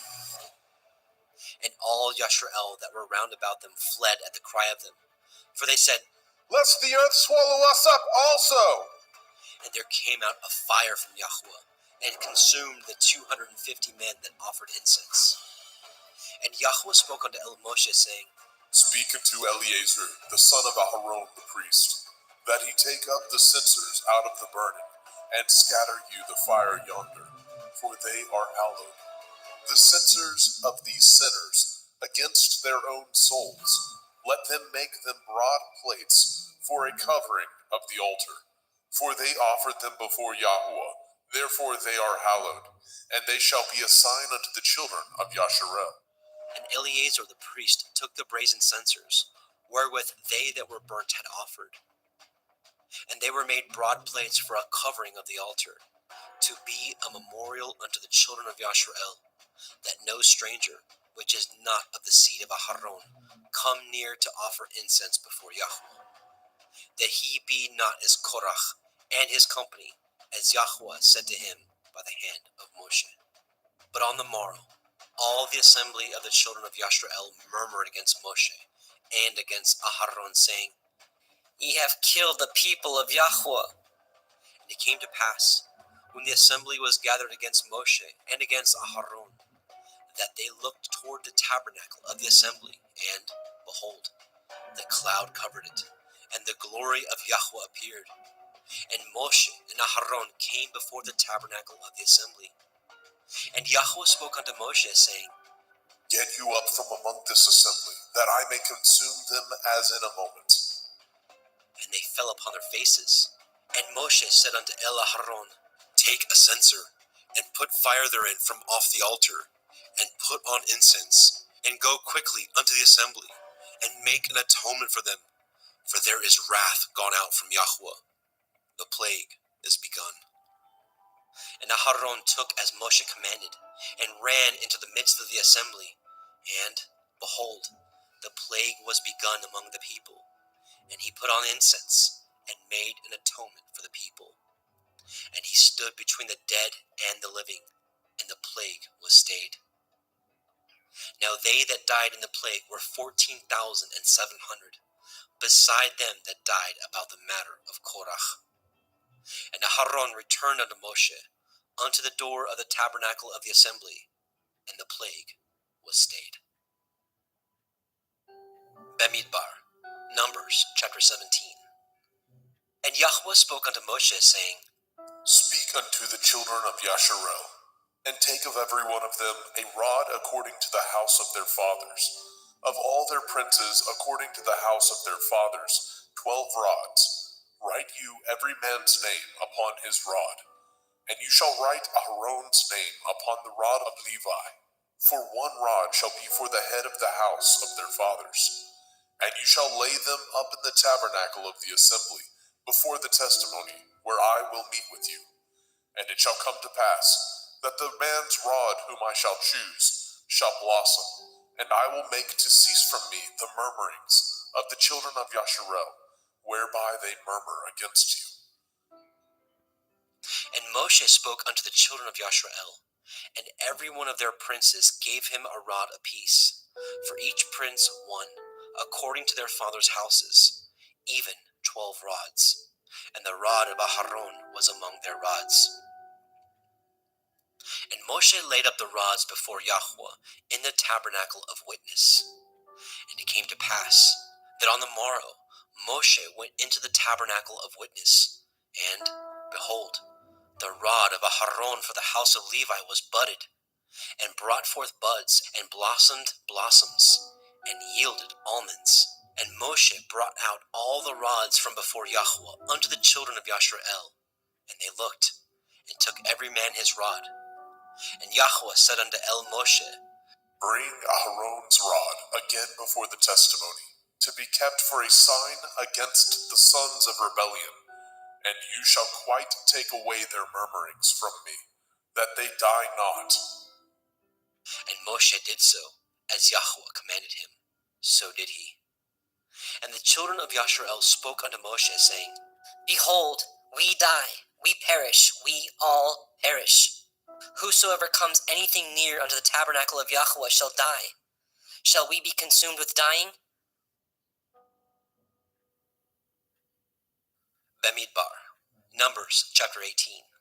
And Yahweh said unto Aharon, You and your sons and your father's house with you shall bear the iniquity of the sanctuary, and you and your sons with you shall bear the iniquity of your priesthood, and your brethren also of the tribe of Levi, the tribe of your father, bring with you, that they may be joined unto you, and minister unto you. But you and your sons with you shall minister before the tabernacle of witness. And they shall guard your watch, and the watch of all the tabernacle. Only they shall not come nigh the vessels of the sanctuary, and the altar, that neither they nor ye also die. And they shall be joined unto you, and guard the watch of the tabernacle of the assembly, for all the service of the tabernacle, and a stranger shall not come nigh unto you. And ye shall guard the watch of the sanctuary, and the watch of the altar, that there be no wrath any more upon the children of Yasharel. And behold, I have taken your brethren the Leviim from among the children of Yasharel. To you they are given as a gift for Yahuwah, to do the service of the tabernacle of the assembly. Therefore you and your sons with you shall guard your priest's office for everything of the altar, and within the veil, and ye shall serve. I have given your priest's office unto you as a service of gift, and the stranger that comes nigh shall be put to death. And Yahweh spoke unto Aharon, Behold, I also have given you the charge of my heave offerings. Of all the hallowed things of the children of Yasharel, unto you have I given them by reason of the anointing, and to your sons by an ordinance forever. This shall be yours of the most holy things, reserved from the fire, every oblation of theirs, every meat offering of theirs, and every sin offering of theirs, and every trespass offering of theirs, which they shall render unto me, shall be most holy for you and for your sons. In the most holy place shall you eat it, every male shall eat it, it shall be holy unto you. And this is yours, the heave offering of their gift, with all the wave offerings of the children of Yasharel. I have given them unto you, and to your sons, and to your daughters with you, by a statute forever. Every one that is clean in your house shall eat of it. All the best of the oil, and all the best of the wine, and of the wheat, the first fruits of them which they shall offer unto Yahuwah, them have I given you. And whatsoever is first ripe in the land, which they shall bring unto Yahuwah, shall be yours. Every one that is clean in your house shall eat of it. Everything devoted in Yasharel shall be yours. Everything that opens the womb in all flesh, which they bring unto Yahuwah, whether it be of men or beasts, shall be yours. Nevertheless, the firstborn of man shall you surely redeem, and the firstling of unclean beasts shall you redeem. And those that are to be redeemed from a month old shall you redeem according to your estimation, for the money of 5 shekels, after the shekel of the sanctuary, which is 20 gerahs. But the firstling of a cow, or the firstling of a sheep, or the firstling of a goat, you shall not redeem. They are holy. You shall sprinkle their blood upon the altar, and shall burn their fat for an offering made by fire, for a sweet savor unto Yahuwah. And the flesh of them shall be yours, as the wave breast and as the right shoulder are yours. All the heave offerings of the holy things which the children of Yasharel offer unto Yahuwah have I given you, and your sons and your daughters with you, by a statute forever. It is a covenant of salt forever before Yahuwah unto you and to your seed with you. And Yahweh spoke unto Aharon, You shall have no inheritance in their land, neither shall you have any part among them. I am your part, and your inheritance among the children of Yasharel. And behold, I have given the children of Levi all the 10th in Yasharel for an inheritance, for their service which they serve, even the service of the tabernacle of the assembly. Neither must the children of Yasharel henceforth come nigh the tabernacle of the assembly, lest they bear sin and die. But the Leviim shall do the service of the tabernacle of the assembly, and they shall bear their iniquity. It shall be a statute forever throughout your generations, that among the children of Yasharel they have no inheritance. But the tithes of the children of Yasharel, which they offer as a heave offering unto Yahweh, I have given to the Leviim to inherit. Therefore I have said unto them, among the children of Yasharel they shall have no inheritance. And Yahweh spoke unto Moshe, saying, Thus speak unto the Leviim, and say unto them, when ye take of the children of Yasharel the tithes which I have given you from them for your inheritance, then ye shall offer up a heave offering of it for Yahweh, even a 10th part of the tithe. And this your heave offering shall be reckoned unto you, as though it were the grain of the threshing floor, and as the fullness of the winepress. Thus ye also shall offer a heave offering unto Yahweh, of all your tithes, which ye receive of the children of Yasharel, and ye shall give thereof Yahweh's heave offering to Aharon the priest. Out of all your gifts ye shall offer every heave offering of Yahweh, of all the best thereof, even the hallowed part thereof out of it. Therefore you shall say unto them, when ye have heaved the best thereof from it, then it shall be counted unto the Leviim as the increase of the threshing floor, and as the increase of the winepress. And ye shall eat it in every place, ye and your household, for it is your reward for your service in the tabernacle of the assembly. And ye shall bear no sin by reason of it. When ye have heaved from it the best of it, neither shall ye pollute the holy things of the children of Yasharel, lest ye die. Bemidbar, Numbers, chapter 19.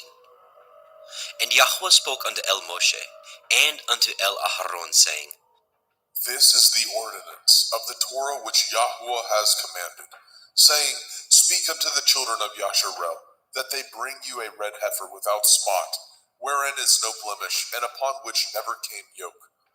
And ye shall give her unto Eleazar the priest, that he may bring her forth without the camp, and one shall slay her before his face.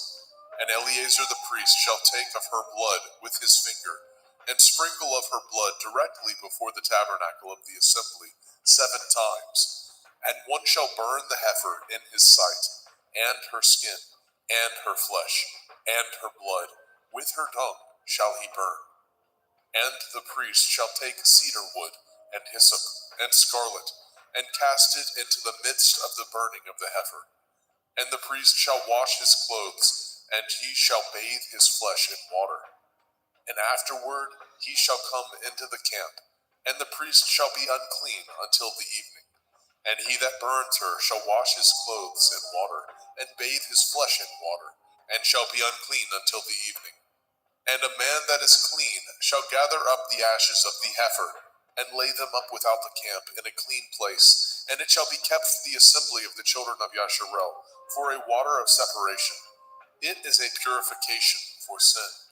And he that gathers the ashes of the heifer shall wash his clothes, and be unclean until the evening. And it shall be unto the children of Yasharel, and unto the stranger that sojourns among them, for a statute forever. He that touches the dead body of any man shall be unclean 7 days. He shall purify himself with it on the 3rd day, and on the 7th day he shall be clean. But if he purify not himself the 3rd day, then the 7th day he shall not be clean.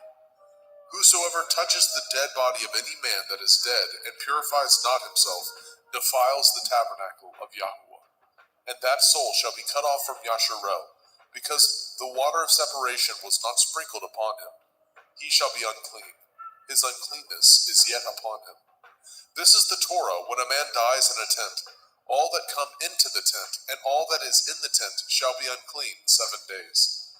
And every open vessel which has no covering bound upon it is unclean. And whosoever touches one that is slain with a sword in the open field, or a dead body, or a bone of a man, or a grave, shall be unclean 7 days. And for an unclean person they shall take the ashes of the burnt heifer of purification for sin, and running water shall be put thereto in a vessel. And a clean person shall take hyssop, and dip it in the water, and sprinkle it upon the tent, and upon all the vessels, and upon the persons that were there, and upon him that touched a bone, or one slain, or one dead, or a grave. And the clean person shall sprinkle upon the unclean on the third day, and on the seventh day, and on the seventh day he shall purify himself, and wash his clothes, and bathe himself in water, and shall be clean at evening. But the man that shall be unclean, and shall not purify himself, that soul shall be cut off from among the assembly, because he has defiled the sanctuary of Yahweh. The water of separation has not been sprinkled upon him. He is unclean. And it shall be a perpetual statute unto them, that he that sprinkles the water of separation shall wash his clothes, and he that touches the water of separation shall be unclean until evening. And whatsoever the unclean person touches shall be unclean, and the soul that touches it shall be unclean until evening. Bemidbar, Numbers chapter 20. Then came the children of Yashrael, even the whole assembly, into the desert of Sin in the first month. And the people abode in Kadesh, and Miriam died there, and was buried there. And there was no water for the assembly. And they gathered themselves together against Moshe, and against Aharon. And the people chode with Moshe, and spoke, saying, Would to Elohim that we had died when our brethren died before Yahweh. And why have we brought up the assembly of Yahweh into this wilderness, that we and our cattle should die there? And wherefore have he made us to come up out of Mitzrayim, to bring us into this evil place? Is it no place of seed, or of figs, or of vines, or of pomegranates? Neither is there any water to drink. And Moshe and Aharon went from the presence of the assembly unto the door of the tabernacle of the assembly. And they fell upon their faces, and the glory of Yahweh appeared unto them. And Yahweh spoke unto Moshe, saying, Take the rod, and gather the assembly together, you and Aharon your brother, and speak ye unto the rock before their eyes, and it shall give forth his water, and you shall bring forth to them water out of the rock. So you shall give the assembly and their beasts drink. And Moshe took the rod from before Yahweh, as he commanded him. And Moshe and Aharon gathered the assembly together before the rock. And he said unto them, Hear now, ye rebels, must we fetch you water out of this rock? And Moshe lifted up his hand, and with his rod he smote the rock twice, and water came out abundantly, and the assembly drank, and their beasts also. And Yahweh spoke unto Moshe and Aharon, Because ye believed me not, to sanctify me in the eyes of the children of Yasharel, therefore ye shall not bring this assembly into the land which I have given them. This is the water of Meribah, because the children of Yashrael strove with Yahweh, and he was sanctified in them. And Moshe sent messengers from Kadesh unto the king of Edom. Thus says your brother Yashrael, You know all the travail that has befallen us, how our fathers went down into Mitzrayim, and we have dwelt in Mitzrayim a long time, and the Mitzrayim vexed us and our fathers. And when we cried unto Yahweh, he heard our voice, and sent an angel, and has brought us forth out of Mitzrayim. And behold, we are in Kadesh, a city in the uttermost of your border. Let us pass, I pray you, through your country. We will not pass through the fields, or through the vineyards, neither will we drink of the water of the wells. We will go by the king's highway.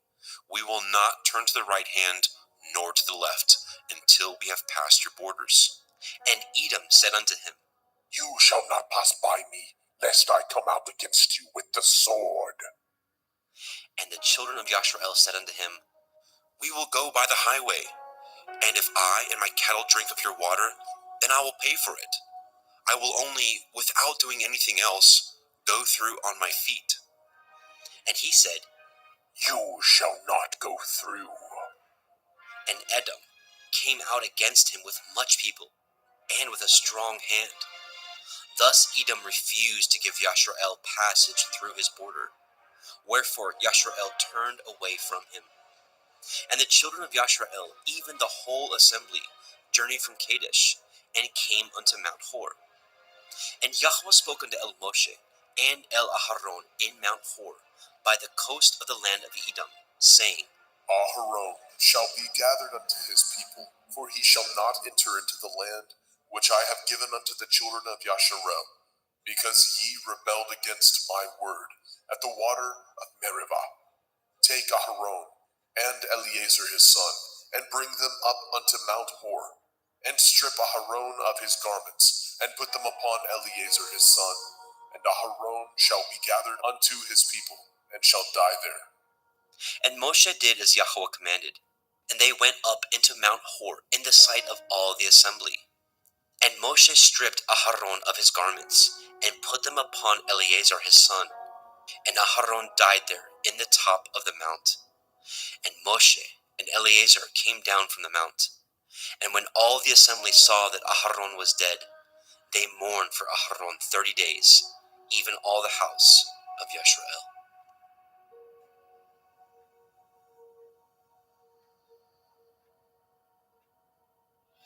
Bamidbar, Numbers chapter 21. And when King Arad the Canaanite, which dwelt in the Negev, heard tell that Yashrael came by the way of the spies, then he fought against Yashrael, and took some of them prisoners. And Yashrael vowed a vow unto Yahweh, and said, If you will indeed deliver this people into my hand, then I will utterly destroy their cities. And Yahweh hearkened to the voice of Yashrael, and delivered up the Canaanim, and they utterly destroyed them and their cities. And he called the name of the place Hormah. And they journeyed from Mount Hor by the way of the Red Sea, to compass the land of Edom. And the soul of the people was much discouraged because of the way. And the people spoke against Elohim, and against Moshe. Wherefore have ye brought us up out of Mitzrayim to die in the wilderness? For there is no bread, neither is there any water, and our soul loathes this light bread. And Yahweh set fiery serpents among the people, and they bit the people, and much people of Yashrael died. Therefore the people came to Moshe and said, We have sinned, for we have spoken against Yahuwah and against you. Pray unto El Yahuwah that he take away the serpents from us. And Moshe prayed for the people. And Yahweh said unto Moshe, Make you a fiery serpent, and set it upon a pole, and it shall come to pass that everyone that is bitten, when he looks upon it, shall live. And Moshe made a serpent of brass, and put it upon a pole. And it came to pass, that if a serpent had bitten any man, when he beheld the serpent of brass, he lived.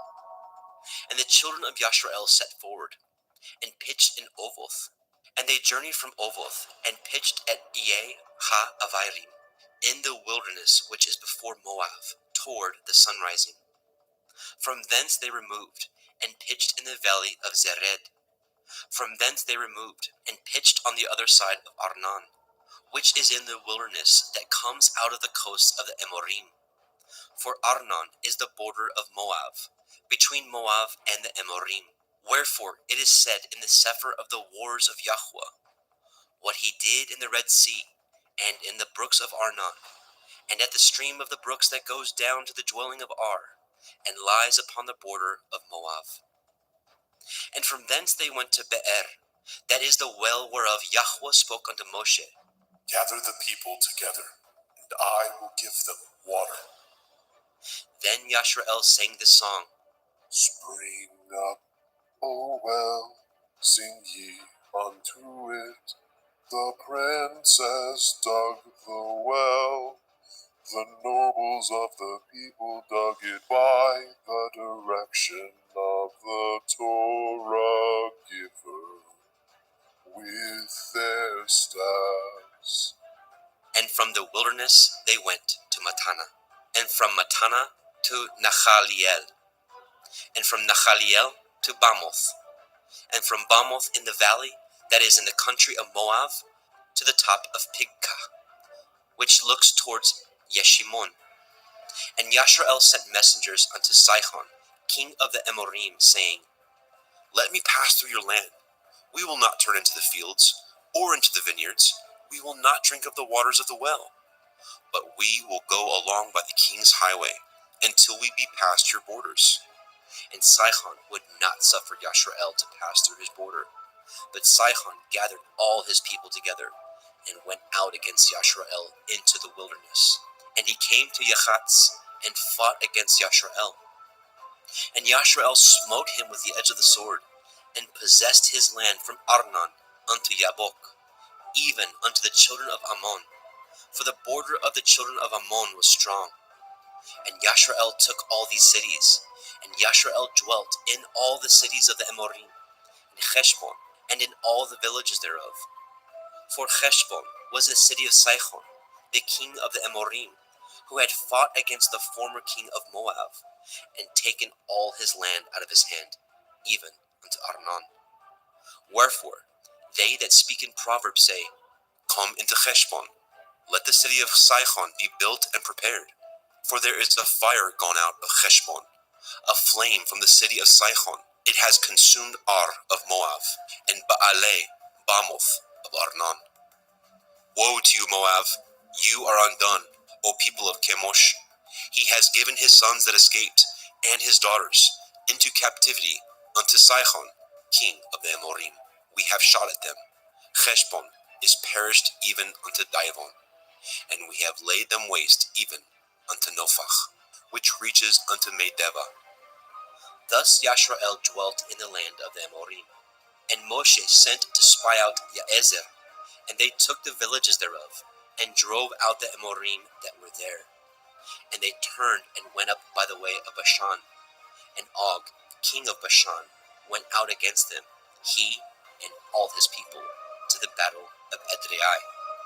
And Yahweh said unto Moshe, Fear him not, for I have delivered him into your hand, and all his people, and his land. And you shall do to him as you did unto Sihon, king of the Amorim, which dwelt at Heshbon. So they smote him, and his sons, and all his people, until there was none left him alive, and they possessed his land.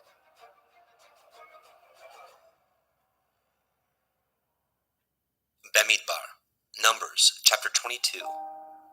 And the children of Yashrael set forward, and pitched in the plains of Moab, on this side of the Yarden, by Jericho. And Balak, the son of Zippor, saw all that Yashrael had done to the Amorim. And Moab was sore afraid of the people, because they were many. And Moab was distressed because of the children of Yashrael. And Moab said unto the elders of Midian, Now this company licks up all that are round about us, as the ox licks up the grass of the field. And Balak, the son of Zippor, was king of the Moabim at that time. He sent messengers therefore unto Bilam, the son of Beor, to Pethor, which is by the river of the land of the children of his people, to call him, saying, Behold, there is a people come out from Mitzrayim. Behold, they cover the face of the earth, and they abide over against me. Come now, therefore, I pray you, curse me this people, for they are too mighty for me. Perchance I shall prevail, that we may smite them, and that I may drive them out of the land. For I know that he whom you bless is blessed, and he whom you curse is cursed. And the elders of Moab and the elders of Midian departed with the rewards of divination in their hand.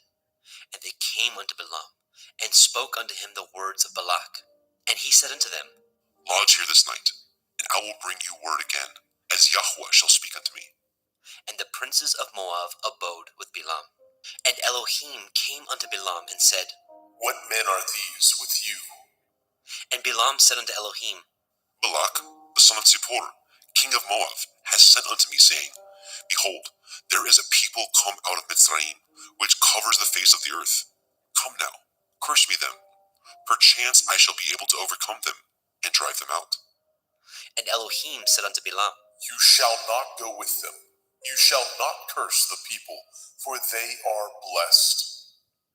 And Bilam rose up in the morning, and said unto the princes of Balak, Get you into your land, for Yahweh refuses to give me leave to go with you. And the princes of Moab rose up, and they went unto Balak, and said, Bilam refuses to come with us. And Balak sent yet again princes more, and more honorable than they. And they came to Balaam, and said to him, Thus says Balak, the son of Zippor, let nothing, I pray you, hinder you from coming unto me, for I will promote you unto very great honor, and I will do whatsoever you say unto me. Come therefore, I pray you, curse me this people. And Balaam answered, and said unto the servants of Balak, If Balak would give me his house full of silver and gold, I cannot go beyond the word of Yahweh Elohai to do less or more.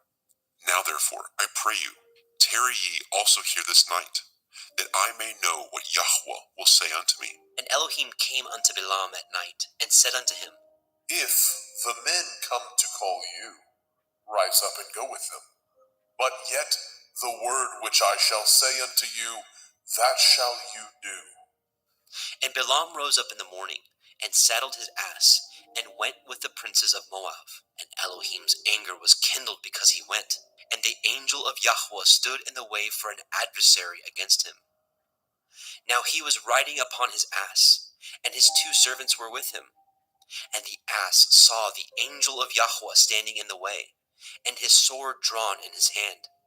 And the ass turned aside out of the way, and went into the field. And Balaam smote the ass, to turn her into the way. But the angel of Yahweh stood in a path of the vineyards, a wall being on this side, and a wall on that side.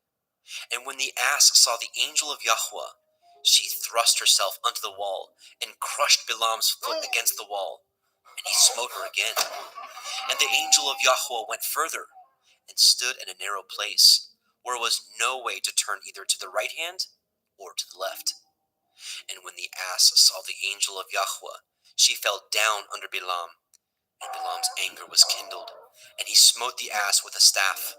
And Yahweh opened the mouth of the ass, and she said unto Balaam, What have I done unto you, that you have smitten me these 3 times? And Balaam said unto the ass, Because you have mocked me. I would there were a sword in my hand, for now I would kill you. And the ass said unto Balaam, Am I not your ass, upon which you have ridden ever since I was yours, unto this day? Was I ever wont to do so unto you? And he said, Nay. Then Yahweh opened the eyes of Balaam, and he saw the angel of Yahweh standing in the way, and his sword drawn in his hand. And he bowed down his head, and fell flat on his face. And the angel of Yahweh said unto him, Wherefore have you smitten your ass these 3 times? Behold, I went out to withstand you, because your way is perverse before me. And the ass saw me, and turned from me these 3 times. Unless she had turned from me, surely now also I had slain you, and saved her alive. And Balaam said unto the angel of Yahweh, I have sinned, for I knew not that you stood in the way against me. Now therefore, if it displease you, I will get me back again. And the angel of Yahweh said unto Balaam, Go with the men, but only the word that I shall speak unto you, that you shall speak. So Balaam went with the princes of Balak. And when Balak heard that Balaam was come, he went out to meet him unto a city of Moab, which is in the border of Arnon, which is in the utmost coast. And Balak said unto Balaam, Did I not earnestly send unto you to call you? Wherefore came you not unto me? Am I not able indeed to promote you to honor? And Balaam said unto Balak, Lo, I am come unto you. Have I now any power at all to say anything? The word that Elohim puts in my mouth, that shall I speak. And Balaam went with Balak, and they came unto Kiryat Chutzotha. And Balak offered oxen and sheep, and sent to Balaam, and to the princes that were with him. And it came to pass on the morrow, that Balak took Balaam, and brought him up unto the high places of Baal, that thence he might see the utmost part of the people. Bamidbar, Numbers, chapter 23. And Balaam said unto Balak, Build me here 7 altars, and prepare me here 7 oxen and 7 rams. And Balak did as Balaam had spoken. And Balak and Bilam offered on every altar a bullock and a ram. And Bilam said unto Balak, Stand you by your burnt offering, and I will go. Perchance Yahweh will come to meet me, and whatsoever he shows me, I will tell you. And he went to a high place. And Elohim met Bilam, and he said unto him, I have prepared 7 altars, and I have offered upon every altar a bullock and a ram. And Yahweh put a word in Bilam's mouth, and said, Return unto Balak, and thus you shall speak. And he returned unto him, and lo, he stood by his burnt sacrifice, he and all the princes of Moab. And he took up his parable and said, Balak, king of Moab, has brought me from Aram, out of the mountains of the east, saying, Come, curse me Yaakov, and come, defy Yashrael. How shall I curse whom El has not cursed? Or how shall I defy whom Yahweh has not defied? For from the tops of the rocks I see him, and from the hills I behold him. Lo, the people shall dwell alone, and shall not be reckoned among the nations. Who can count the dust of Yaakov, and the number of the 4th part of Yashrael? Let me die the death of the Yasharim, and let my last end be like his. And Balak said unto Bilam, What have you done unto me? I took you to curse my enemies, and behold, you have blessed them altogether. And he answered and said, Must I not take heed to speak that which Yahweh has put in my mouth? And Balak said unto him, Come, I pray you, with me unto another place, from whence you may see them. You shall see but the uttermost part of them, and shall not see them all, and curse me them from thence. And he brought him unto the field of Tsophim, to the top of Pigkah, and built 7 altars, and offered a bullock and a ram on every altar. And he said unto Balak, Stand here by your burnt offering, while I meet Yahweh yonder. And Yahweh met Bilam, and put a word in his mouth, and said, Go again unto Balak, and say thus. And when he came to him, behold, he stood by his burnt offering, and the princes of Moab with him. And Balak said unto him, What has Yahuwah spoken? And he took up his parable and said, Rise up, Balak, and hear. Hearken unto me, you son of Zippor. El is not a man, that he should lie, neither the son of Adam, that he should repent. He has said, and shall he not do it? Or has he spoken, and shall he not make it good? Behold, I have received commandment to bless, and he has blessed, and I cannot reverse it. He has not beheld iniquity in Yaakov, neither has he seen perverseness in Yashrael. Yahweh Eloheinu is with him, and the shout of a king is among them. El brought them out of Mitzrayim. He has, as it were, the strength of an unicorn. Surely there is no enchantment against Yaakov, neither is there any divination against Yashrael. According to this time it shall be said of Yaakov and of Yashrael, What has El wrought? Behold, the people shall rise up as a great lion, and lift up himself as a young lion. He shall not lie down until he eat of the prey, and drink the blood of the slain. And Balak said unto Bilam, Neither curse them at all, nor bless them at all. But Bilam answered and said unto Balak, Told not I you, saying, All that Yahweh speaks, that I must do? And Balak said unto Bilam, Come, I pray you, I will bring you unto another place. Perchance it will please Elohim that you may curse me them from thence. And Balak brought Bilam unto the top of Peor, that looks towards Yeshimun. And Bilam said unto Balak, Build me here 7 altars, and prepare me here 7 bullocks and 7 rams. And Balak did as Bilam had said, and offered a bullock and a ram on every altar. Bemidbar, Numbers, chapter 24. And when Bilam saw that it pleased Yahweh to bless Yashrael, he went not, as at other times, to seek for enchantments, but he set his face toward the wilderness. And Bilam lifted up his eyes, and he saw Yashrael abiding in his tents according to their tribes. And the Ruach Elohim came upon him. And he took up his parable and said, Bilam, the son of Beor has said, and the man whose eyes are open has said, He has said, which heard the words of El, which saw the vision of El Shaddai, falling into a trance, but having his eyes open. How goodly are your tents, O Yaakov, and your tabernacles, O Yashrael! As the valleys are they spread forth, as gardens by the river's side, as the trees of line aloes which Yahweh has planted, and as cedar trees beside the waters. He shall pour the water out of his buckets, and his seed shall be in many waters, and his king shall be higher than Agag, and his kingdom shall be exalted. El brought him forth out of Mitzrayim. He has, as it were, the strength of an unicorn. He shall eat up the nations his enemies, and shall break their bones, and pierce them through with his arrows. He couched, he lay down as a lion, and as a great lion. Who shall stir him up? Blessed is he that blesses you, and cursed is he that curses you. And Balak's anger was kindled against Balaam, and he smote his hands together. And Balak said unto Balaam, I called you to curse my enemies, and behold, you have altogether blessed them these 3 times. Therefore now flee to your place. I thought to promote you unto great honor, but lo, Yahuwah has kept you back from honor. And Balaam said unto Balak, Spoke I not also to your messengers which you sent unto me, saying, If Balak would give me his house full of silver and gold, I cannot go beyond the commandment of Yahweh, to do either good or bad of my own mind. But what Yahweh says, that will I speak. And now, behold, I go unto my people. Come therefore, and I will advertise what this people shall do to your people in the latter days. And he took up his parable and said, Balaam, the son of Beor, has said, and the man whose eyes are open has said.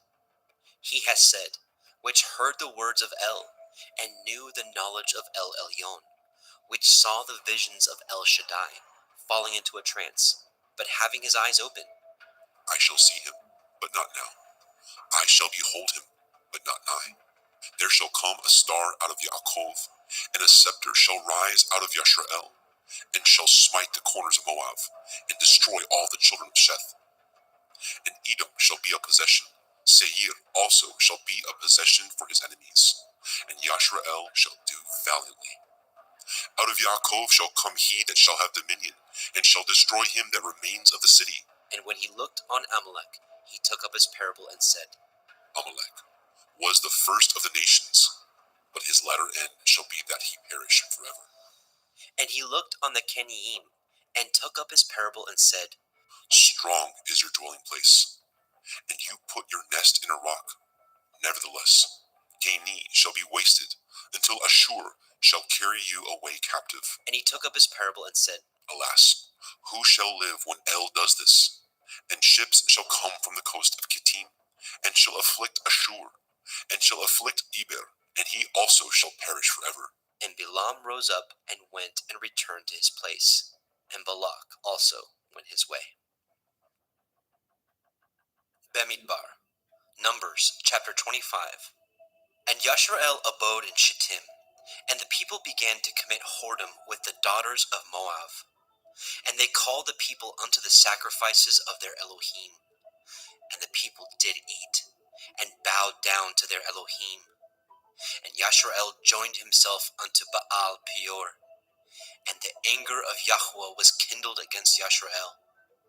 And Yahweh said unto Moshe, Take all the heads of the people, and hang them up before Yahweh against the sun, that the fierce anger of Yahweh may be turned away from Yasharel. And Moshe said unto the judges of Yashrael, Slay ye every one his men that were joined unto Baal Peor.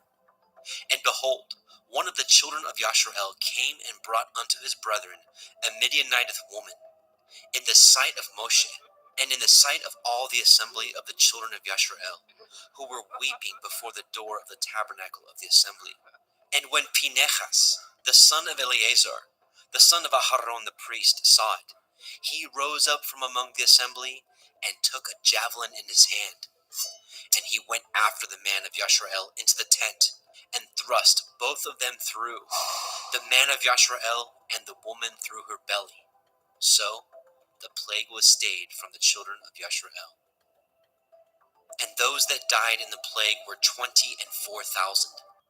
And Yahweh spoke unto Moshe, saying, Pinehas, the son of of Eleazar, the son of Aharon the priest, has turned my wrath away from the children of Yasharel, while he was zealous for my sake among them, that I consumed not the children of Yasharel in my jealousy. Wherefore say, Behold, I give unto him my covenant of peace, and he shall have it, and his seed after him, even the covenant of an everlasting priesthood, because he was zealous for his Elohim, and made an atonement for the children of Yasharel. Now the name of the Yasharelite that was slain, even that was slain with the Midianiteth woman, was Zimri, the son of Kalu, a prince of a chief house among the Shimonim. And the name of the Midianite woman that was slain was Kozbai, the daughter of Tsur. He was head over a people, and of a chief house in Midian. And Yahweh spoke unto Moshe, saying, Vex the Midianim, and smite them, for they vex you with their wiles, wherewith they have beguiled you in the matter of Peor, and in the matter of Cosbi, the daughter of a prince of Midian, their sister, which was slain in the day of the plague for Peor's sake. Bemidbar, Numbers, chapter 26. And it came to pass, after the plague, that Yahweh spoke unto Moshe, and unto Eleazar, the son of Aharon the priest, saying, Take the sum of all the assembly of the children of Yasharel, from 20 years old and upward, throughout their father's house, all that are able to go to war in Yasharel. And Moshe and Eleazar the priest spoke with them in the plains of Moab, by the Yarden, near Jericho, saying, Take the sum of the people from 20 years old and upward, as Yahweh commanded Moshe, and the children of Yasharel, which went forth out of the land of Mitzrayim. Reuben, the eldest son of Yasharel, the children of Reuben, Chanok, of whom comes the family of the Chanukim, of Palu, the family of the Paluim, of Chetzron, the family of the Chetzronim, of Carmi, the family of the Carmiim. These are the families of the Reuvim, and they that were numbered of them were 43,730. And the sons of Palu, Eliav, and the sons of Eliav, Nemuel, and Dathan, and Aviram. This is that Dathan and Aviram which were famous in the assembly, who strove against Moshe and against Aharon in the company of Korach, when they strove against Yahweh. And the earth opened her mouth, and swallowed them up together with Korach. When that company died, what time the fire devoured the 250 men, and they became assigned. Notwithstanding, the children of Korach died not. The sons of Shimon after their families, of Nemuel, the family of the Nemuelim, of Yamin, the family of the Yaminim, of Yakin, the family of the Yakinim, of Zerach, the family of the Zerachim, of Shaul, the family of the Shaulim. These are the families of the Shimonim, 22,200. The children of Gad after their families, Tzephon, the family of the Tzephonim, of Chagai, the family of the Chagiim, of Shunai, the family of the Shunaim, of Oznai, the family of the Ozniim, of Irai, the family of the Iraim, of Arod, the family of the Arodim, of Arelai, the family of the Arelaim. These are the families of the children of Gad, according to those that were numbered of them, 40,500. The sons of Yehudah were and Onan, and and Onan died in the land of Canaan. And the sons of Yehudah after their families were of Shelah, the family of the Shelanim, of Peretz, the family of the Partzim, of Zerach, the family of the Zarchim. And the sons of Peretz were of Chetzron, the family of the Chetzronim, of Chamul, the family of the Chamulim. These are the families of Yehudah, according to those that were numbered of them, 16,500.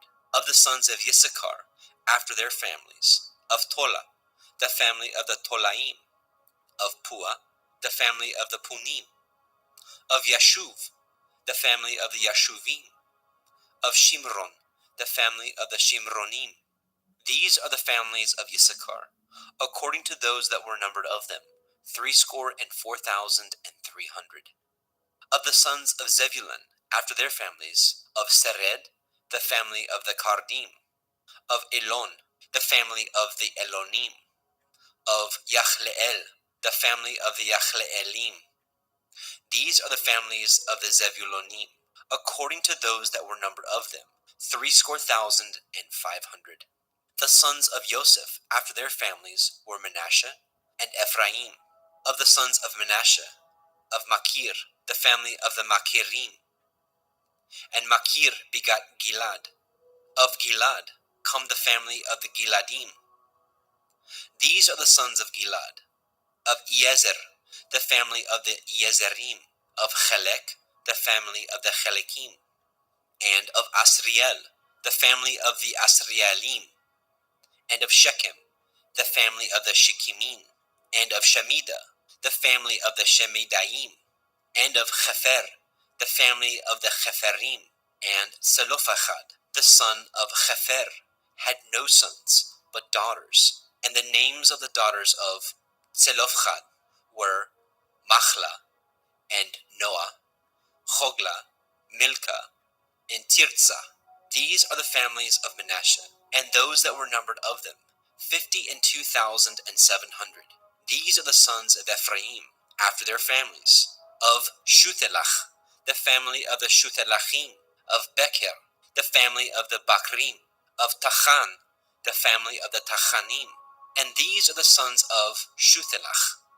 Of Iran, the family of the Iranim. These are the families of the sons of Ephraim, according to those that were numbered of them, 32,500. These are the sons of Joseph, after their families. The sons of Benjamin, after their families. Of Bela, the family of the Baliim. Of Ashbel, the family of the Ashbelim. Of Achiram, the family of the Achiramim. Of Shefufam, the family of the Shefufamim. Of Chufam, the family of the Chufamim. And the sons of Bela were Ard and Naaman. Of Ard, the family of the Ardim. And of Naaman, the family of the Namiim. These are the sons of Benjamin, after their families, and they that were numbered of them were 45,600. These are the sons of Dan, after their families. Of Chushim, the family of the Chushimim. These are the families of Dan, after their families. All the families of the Chushimim, according to those that were numbered of them, were 64,004. Of the children of Asher, after their families, Yimna, the family of the Yimnachim. Of Yishvi, the family of the Yishviim. Of Beriah, the family of the Beriim. Of the sons of Beriah, of Chever, the family of the Cheverim. Of Malkiel, the family of the Malkielim. And the name of the daughter of Asher was Serach. These are the families of the sons of Asher, according to those that were numbered of them, who were 53,400. Of the sons of Naphtali, after their families, Yachtzeel, the family of the Yachtzeelim. Of Gunai, the family of the Gunaim.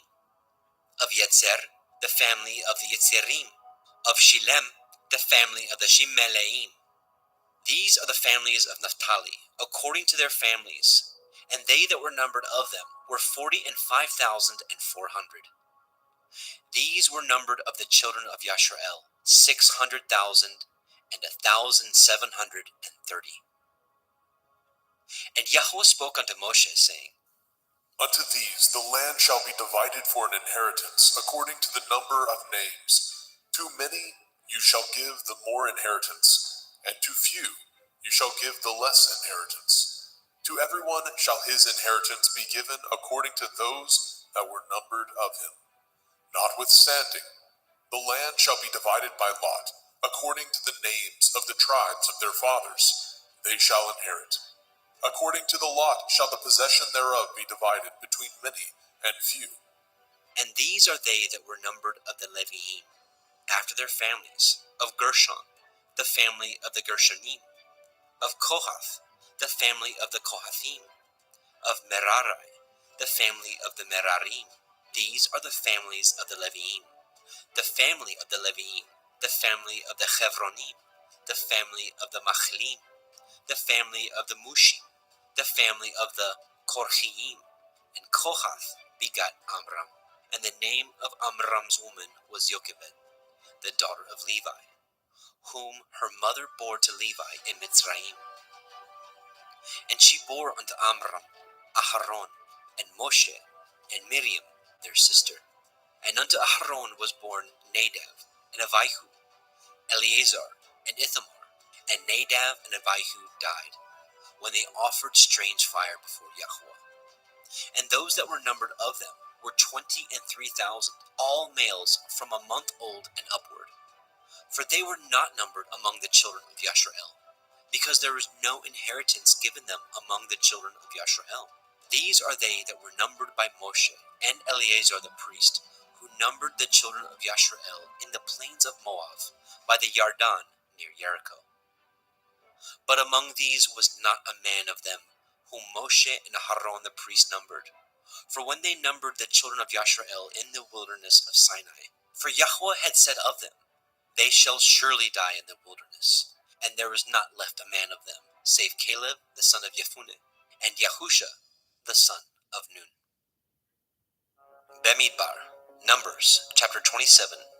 Then came the daughters of Zelophehad, the son of Hefer, the son of Gilad, the son of Machir, the son of Manasseh, of the families of Manasseh, the son of Joseph. And these are the names of his daughters: Machla, Noah, Cholga, Milcah, and Tirzah. And they stood before Moshe, and before Eleazar the priest, and before the princes and all the assembly, by the door of the tabernacle of the assembly, saying, Our father died in the wilderness, and he was not in the company of them that gathered themselves together against Yahuwah and the company of Korach, but died in his own sin, and had no sons. Why should the name of our father be done away from among his family, because he has no son? Give unto us therefore a possession among the brethren of our father. And Moshe brought their cause before Yahweh. And Yahweh spoke unto Moshe, saying, The daughters of Zelophehad speak right. You shall surely give them a possession of an inheritance among their father's brethren, and you shall cause the inheritance of their father to pass unto them. And you shall speak unto the children of Yasharel, saying, If a man die and have no son, then ye shall cause his inheritance to pass unto his daughter. And if he have no daughter, then ye shall give his inheritance unto his brethren. And if he have no brethren, then ye shall give his inheritance unto his father's brethren. And if his father have no brethren, then ye shall give his inheritance unto his kinsman that is next to him of his family, and he shall possess it. And it shall be unto the children of Yasharel a statute of judgment, as Yahweh commanded Moshe. And Yahweh said unto Moshe, Get you up unto this mount Abarim, and see the land which I have given unto the children of Yasharel. And when you have seen it, you also shall be gathered unto your people, as Aharon your brother was gathered. For ye rebelled against my commandment in the desert of Sin, in the strife of the assembly, to sanctify me at the water before their eyes, that is the water of Meribah, in Kadesh, in the wilderness of Sin. And Moshe spoke unto Yahweh, saying, Let Yahweh, the Elohai of the Ruachoth of all flesh, set a man over the assembly, which may go out before them, and which may go in before them, and which may lead them out, and which may bring them in, that the assembly of Yahweh be not as sheep which have no shepherd. And Yahweh said unto Moshe, Take Yahusha, the son of Nun, a man in whom is the Ruach, and lay your hand upon him, and set him before Eleazar the priest, and before all the assembly, and give him a charge in their sight. And you shall put some of your honor upon him, that all the assembly of the children of Yasharel may be obedient. And he shall stand before Eleazar the priest, who shall ask counsel for him after the judgment of the Urim, before Yahweh. At his word shall they go out, and at his word they shall come in, both he and all the children of Yasharel with him, even all the assembly. And Moshe did as Yahweh commanded him, and he took Yahusha and set him before Eleazar the priest, and before all the assembly. And he laid his hands upon him, and gave him a charge, as Yahweh commanded by the hand of Moshe. Bamidbar, Numbers chapter 28. And Yahweh spoke unto Moshe, saying, Command the children of Yasharel, and say unto them, My offering and my bread for my sacrifices made by fire, for a sweet savor unto me, shall ye guard to offer unto me in their appointed time. And you shall say unto them, This is the offering made by fire, which ye shall offer unto Yahweh, 2 lambs of the first year, without spot, day by day, for a continual burnt offering. The one lamb shall you offer in the morning, and the other lamb shall you offer at evening. And a 10th part of an ephah of flour for a meat offering, mingled with the 4th part of a hin of beaten oil. It is a continual burnt offering, which was ordained in Mount Sinai for a sweet savor, a sacrifice made by fire unto Yahweh. And the drink offering thereof shall be a 4th part of a hin for the one lamb. In the holy place shall you cause the strong wine to be poured unto Yahweh for a drink offering. And the other lamb shall you offer at evening, as the meat offering of the morning. As the drink offering thereof, you shall offer it, a sacrifice made by fire, of a sweet savor unto Yahweh. And on the Shabbat, 2 lambs of the first year without spot, and 2/10 deals of flour for a meat offering mingled with oil, and the drink offering thereof. This is the burnt offering of every Shabbat, beside the continual burnt offering and his drink offering. And in the beginnings of your months ye shall offer a burnt offering unto Yahweh, 2 young bullocks and 1 ram, 7 lambs of the first year without spot, and 3/10 deals of flour for a meat offering, mingled with oil, for 1 bullock, and 2/10 deal of flour for a meat offering, mingled with oil, for 1 ram, and a several tenths deal of flour mingled with oil for a meat offering unto 1 lamb, for a burnt offering of a sweet savor, a sacrifice made by fire unto Yahweh. And their drink offering shall be half a hin of wine unto a bullock, and the 3rd part of a hin unto a ram, and a 4th part of a hin unto a lamb. This is the burnt offering of every month throughout the months of the year. And 1 kid of the goats for a sin offering unto Yahweh shall be offered, beside the continual burnt offering and his drink offering. And in the 14th day of the first month is the Pesach, Passover of Yahweh. And in the 15th day of this month is the feast. 7 days shall matzah, unleavened bread, be eaten. In the first day shall be a holy assembly. Ye shall do no manner of servile work therein, but ye shall offer a sacrifice made by fire for a burnt offering unto Yahweh, 2 young bullocks and 1 ram, and 7 lambs of the first year. They shall be unto you without blemish. And their meat offering shall be of flour mingled with oil. 3/10 deals shall ye offer for a bullock, and 2/10 deals for a ram.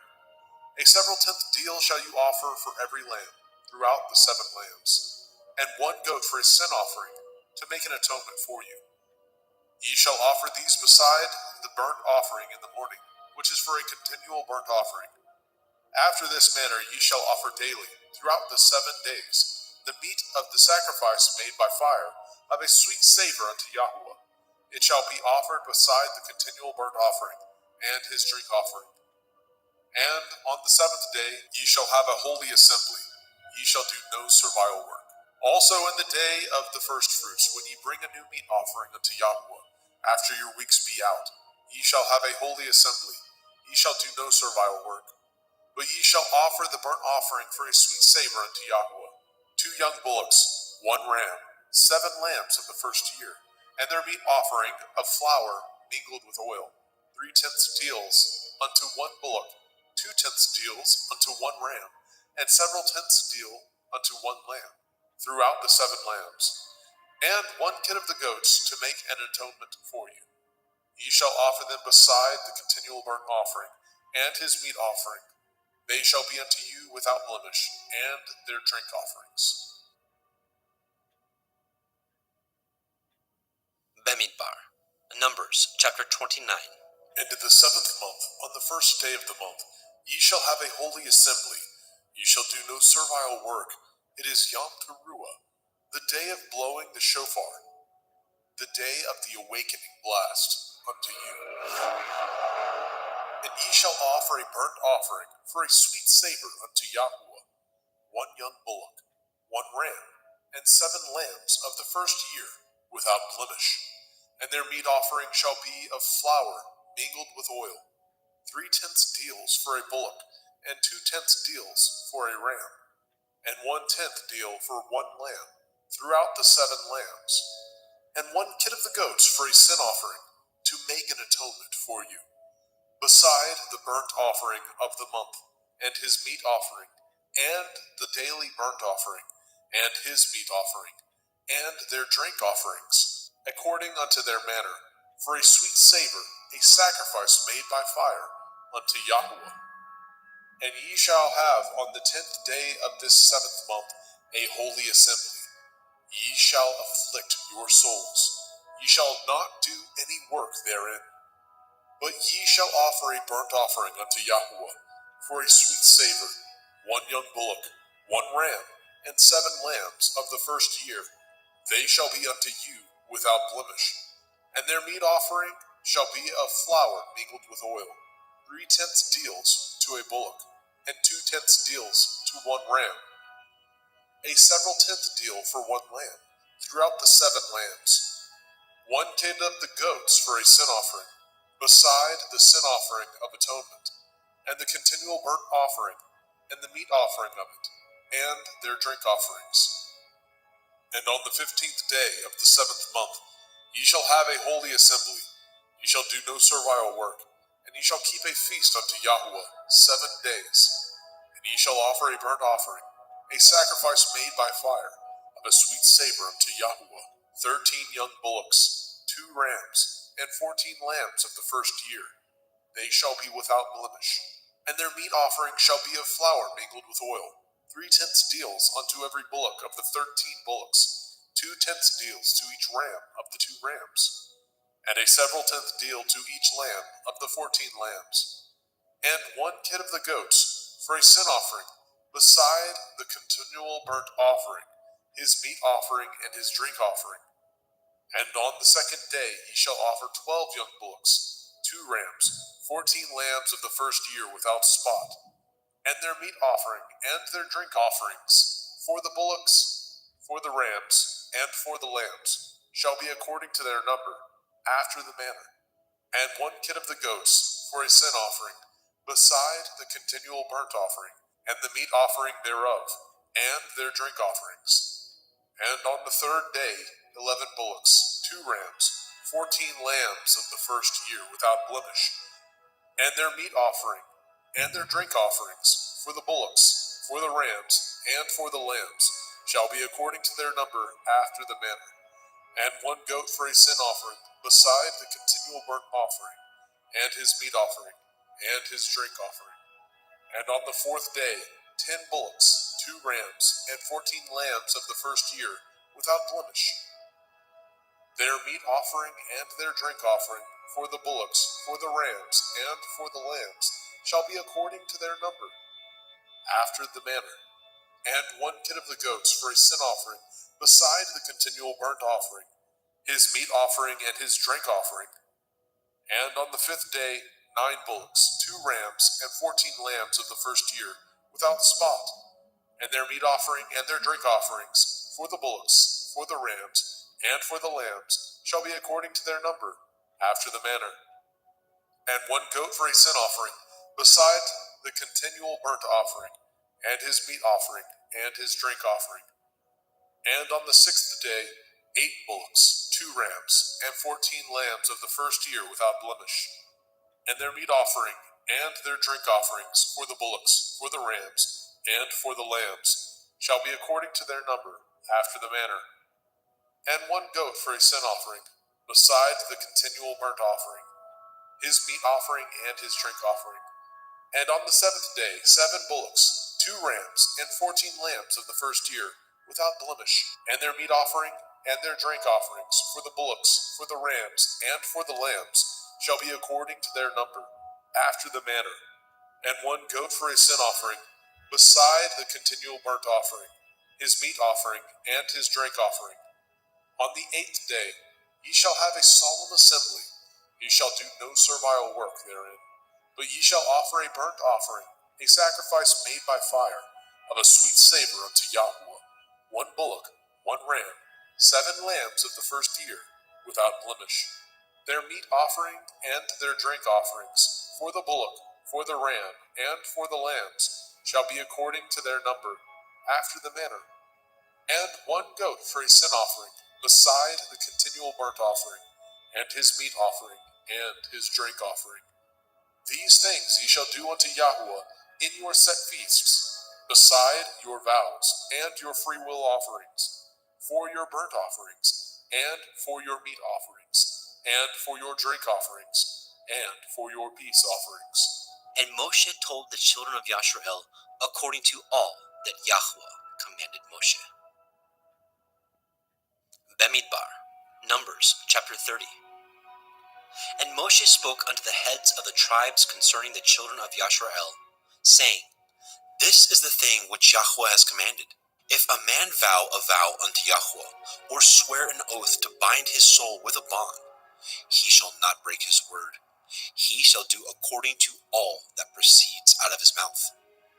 If a woman also vow a vow unto Yahweh, and bind herself by a bond, being in her father's house in her youth, and her father hear her vow, and her bond wherewith she has bound her soul, and her father shall hold his peace at her, then all her vows shall stand, and every bond wherewith she has bound her soul shall stand.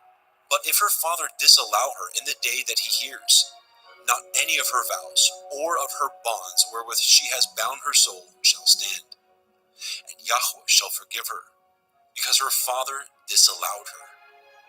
And if she had at all a man, when she vowed, or uttered aught out of her lips, wherewith she bound her soul, and her man heard it, and held his peace at her in the day that he heard it, then her vows shall stand, and her bonds wherewith she bound her soul shall stand. But if her man disallow her on the day he heard it, then he shall make her vow which she vowed, and all that which she uttered with her lips, wherewith she bound her soul, of no effect, and Yahweh shall forgive her. But every vow of a widow, and of her that is divorced, wherewith they have bound their souls, shall stand against her. And if she vowed in her man's house, or bound her soul by a bond with an oath, and her man heard it, and held his peace at her, and disallowed her not, then all her vows shall stand, and every bond wherewith she bound her soul shall stand. But if her man utterly made them void on the day he heard them, then whatsoever proceeded out of her lips concerning her vows, or concerning the bond of her soul, shall not stand. Her man has made them void, and Yahweh shall forgive her. Every vow, and every binding oath to afflict the soul, her man may establish it, or her man may make it void. But if her man altogether hold his peace at her from day to day, then he establishes all her vows, or all her bonds which are upon her. He confirms them, because he held his peace at her in the day that he heard them. But if he shall any ways make them void after that he heard them, then he shall bear her iniquity. These are the statutes which Yahweh commanded Moshe, between a man and his woman, between the father and his daughter, being yet in her youth in her father's house. Bemidbar, Numbers chapter 31. And Yahweh spoke unto Moshe, saying, Avenge the children of Yasharel of the Midianim. Afterward shall you be gathered unto your people. And Moshe spoke unto the people, saying, Arm some of yourselves unto the war, and let them go against the Midianim, and avenge Yahweh of Midian. Of every tribe 1,000, throughout all the tribes of Yasharel shall ye send to the war. So there were delivered out of the thousands of Yasharel 1,000 of every tribe, 12,000 armed for war. And Moshe sent them to the war, 1,000 of every tribe. Them and Pinechas, the son of Eleazar the priest, to the war, with the holy instruments, and the trumpets to blow in his hand. And they warred against the Midianim, as Yahweh commanded Moshe, and they slew all the males. And they slew the kings of Midian, beside the rest of them that were slain, namely, Evi, and Rechem, and Sur, and Horai, and Reva, 5 kings of Midian. Bilam also, the son of Beor, they slew with the sword. And the children of Yashrael took all the women of Midian captives, and their little ones, and took the spoil of all their cattle, and all their flocks, and all their goods. And they burnt all their cities wherein they dwelt, and all their goodly castles with fire. And they took all the spoil, and all the prey, both of men and of beasts. And they brought the captives, and the prey, and the spoil unto Moshe, and Eleazar the priests, and unto the assembly of the children of Yashrael, unto the camp at the plains of Moab, which are by the Yarden, near Jericho. And Moshe, and Eleazar the priest, and all the princes of the assembly went forth to meet them without the camp. And Moshe was wroth with the officers of the host, with the captains over thousands, and captains over hundreds, which came from the battle. And Moshe said unto them, Have ye saved all the women alive? Behold, these caused the children of Yashrael, through the counsel of Bilam, to commit transgression against Yahweh in the matter of Peor. And there was a plague among the assembly of Yahweh. Now therefore, kill every male among the little ones, every woman that has known man by lying with him. But all the women children that have not known a man by lying with him, keep alive for yourselves. And do ye abide without the camp 7 days, whosoever has killed any person, and whosoever has touched any slain. Purify both yourselves and your captives on the 3rd day, and on the 7th day. And purify all your raiment, and all that is made of skins, and all work of goat's hair, and all things made of wood. And Eleazar the priest said unto the men of war which went to the battle, This is the ordinance of the Torah, which Yahweh commanded Moshe. Only the gold, and the silver, and the brass, and the iron, and the tin, and the lead, everything that may abide the fire, ye shall make it go through the fire, and it shall be clean. Nevertheless, it shall be purified with the water of separation. And all that abides not the fire, ye shall make go through the water. And ye shall wash your clothes on the 7th day, and ye shall be clean. And afterward ye shall come into the camp. And Yahweh spoke unto Moshe, saying, Take the sum of the prey that was taken, both of man and of beast, you and Eleazar the priest, and the chief fathers of the assembly, and divide the prey into 2 parts, between them that took the war upon them, who went out to battle, and between all the assembly. And levy a tribute unto Yahweh of the men of war which went out to battle, 1 soul of 500, both of the persons, and of the cattle, and of the asses, and of the sheep. Take it of their half, and give it unto Eleazar the priest, for a heave offering of Yahweh. And of the children of Yasharel's half, you shall take 1 portion of 50, of the persons, of the cattle, of the asses, and of the flocks, of all manner of beasts, and give them unto the Leviim, which guard the watch at the tabernacle of Yahuwah. And Moshe and Eleazar the priest did as Yahweh commanded Moshe. And the booty, being the rest of the prey which the men of war had caught, was 600,000 and 70,000 and 5,000 sheep, and 62,000 cattle, and 61,000 asses, and 32,000 persons in all, of women that had not known man by lying with him. And the half, which was the portion of them that went out to war, was in number 300,000 and 30,500 sheep.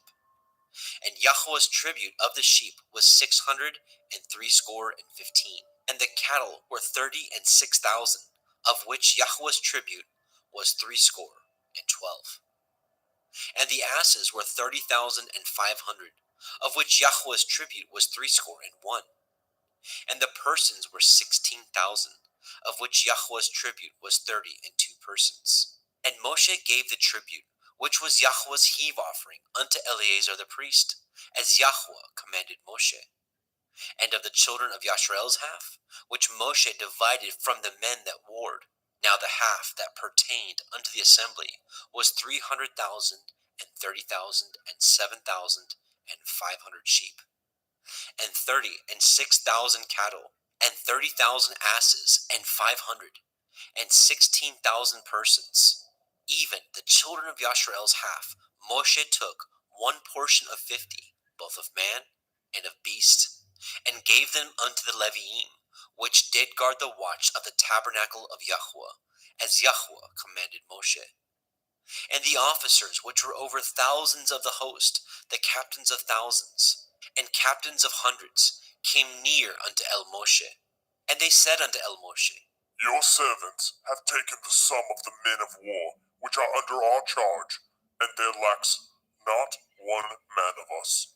We have therefore brought an oblation for Yahweh, that every man has gotten, of jewels of gold, chains and bracelets, rings, earrings, and tablets, to make an atonement for our souls before Yahweh. And Moshe and Eleazar the priest took the gold of them, even all wrought jewels, and all the gold of the offering that they offered up to Yahweh, of the captains of thousands, and of the captains of hundreds, was 16,750 shekels. For the men of war had taken spoil, every man for himself. And Moshe and Eleazar the priest took the gold of the captains of thousands and of hundreds, and brought it into the tabernacle of the assembly, for a memorial for the children of Yasharel before Yahweh.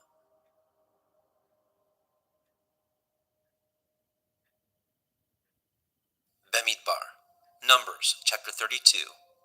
Now the children of Reuben and the children of Gad had a very great multitude of cattle.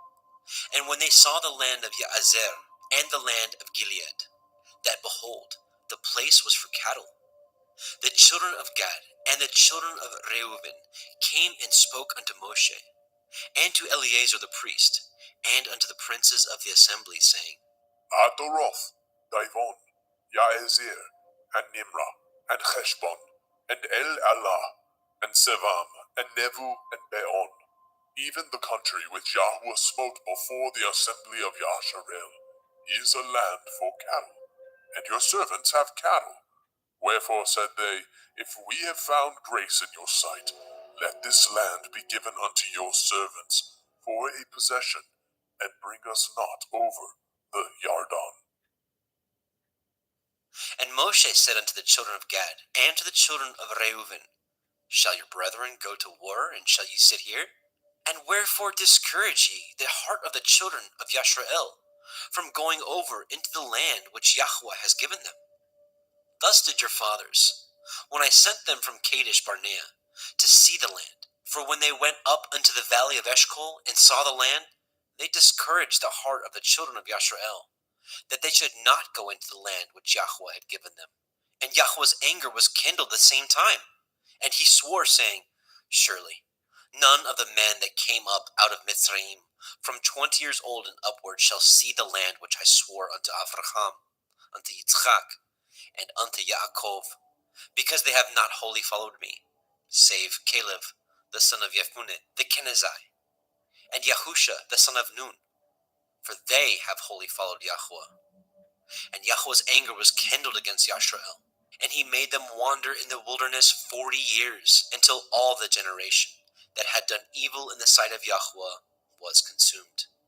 And behold, ye are risen up in your father's stead an increase of sinful men, to augment yet the fierce anger of Yahweh toward El Yasharel. For if ye turn away from after him, he will yet again leave them in the wilderness, and ye shall destroy all this people.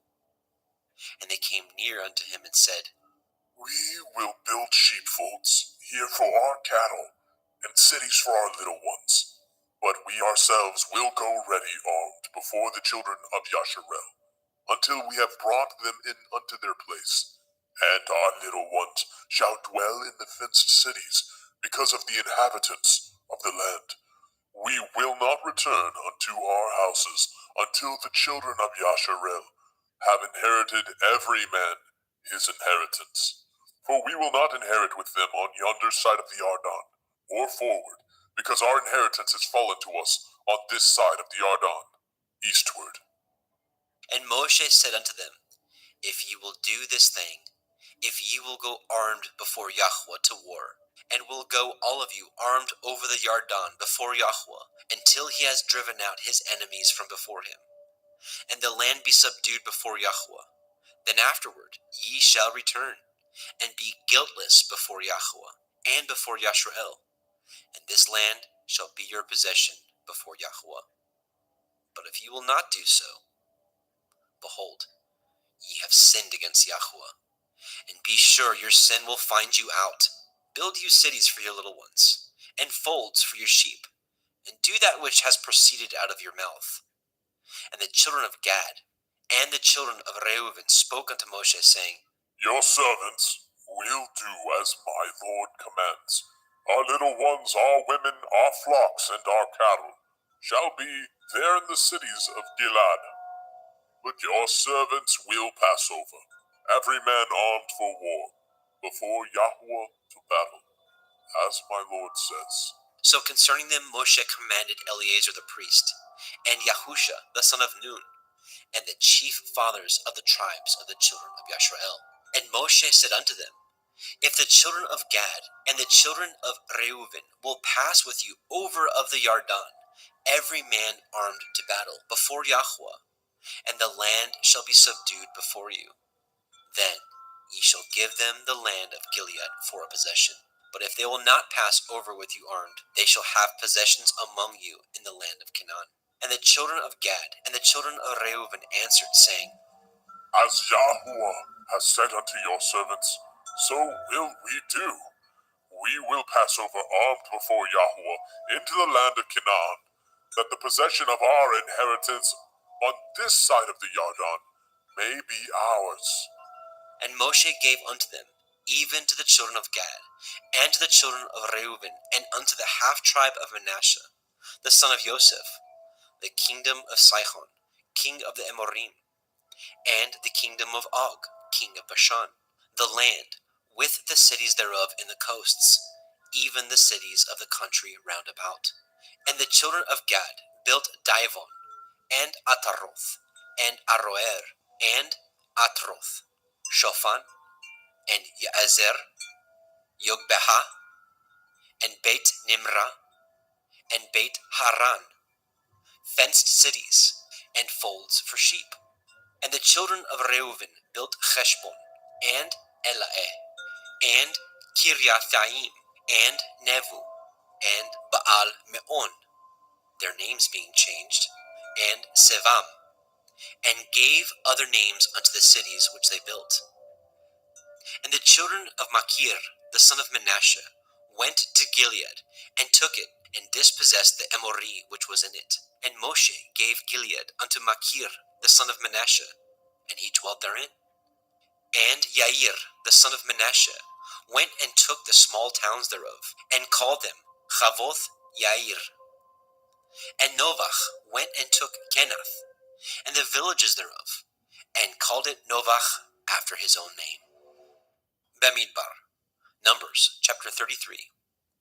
These are the journeys of the children of Yashrael, which went forth out of the land of Mitzrayim, with their armies under the hand of Moshe and Aharon.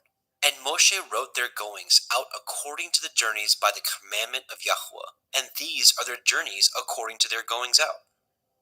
And they departed from Raamses in the first month, on the 15th day of the first month, on the morrow, after the Pesach. The children of Yashrael went out with a high hand in the sight of all the Mitzrim. For the Mitzrim buried all their firstborn, which Yahweh had smitten among them. Upon their Elohim also Yahweh executed judgments. And the children of Yashrael removed from Raamses, and pitched in Sukkoth. And they departed from Sukkoth, and pitched in Etham, which is in the edge of the wilderness.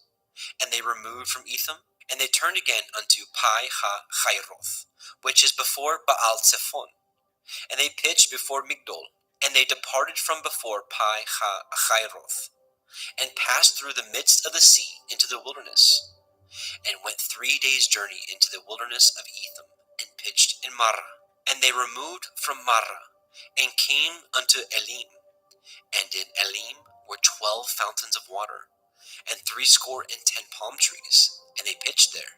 And they removed from Elim, and encamped by the Red Sea. And they removed from the Red Sea, and encamped in the wilderness of Sin.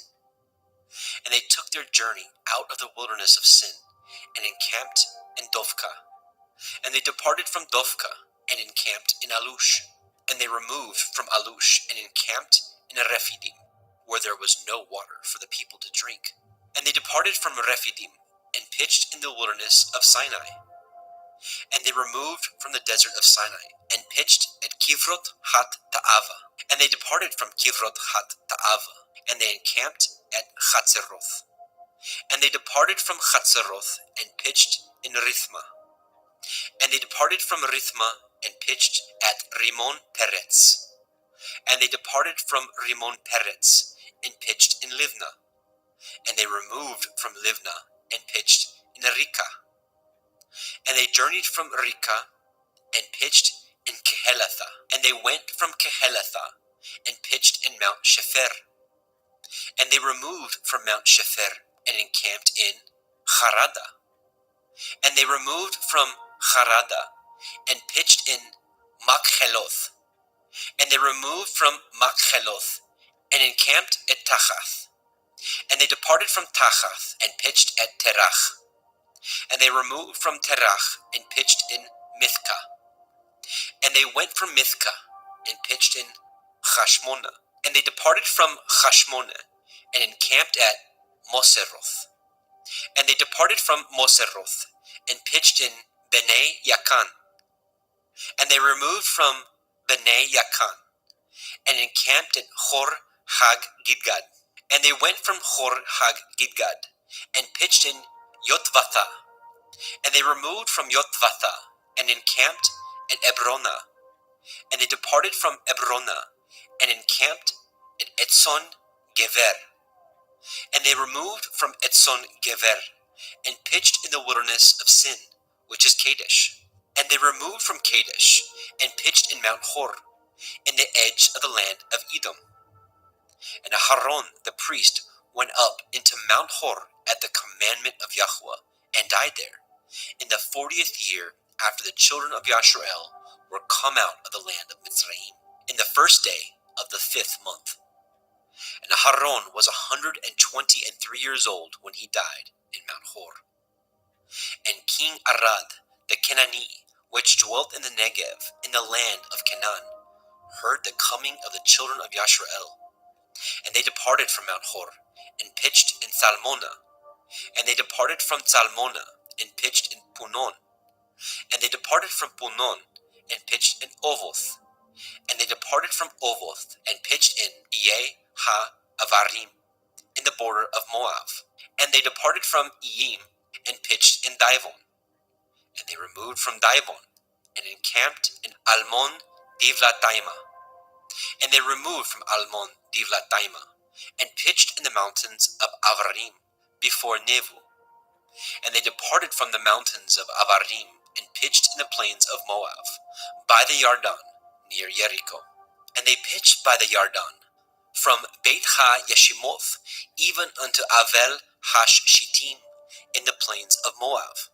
And Yahweh spoke unto El Moshe in the plains of Moab, by the Yarden near Jericho, saying, Speak unto the children of Yasharel, and say unto them, When ye are passed over the Yarden into the land of Canaan, then ye shall drive out all the inhabitants of the land from before you, and destroy all their pictures, and destroy all their molten images, and quite pluck down all their high places.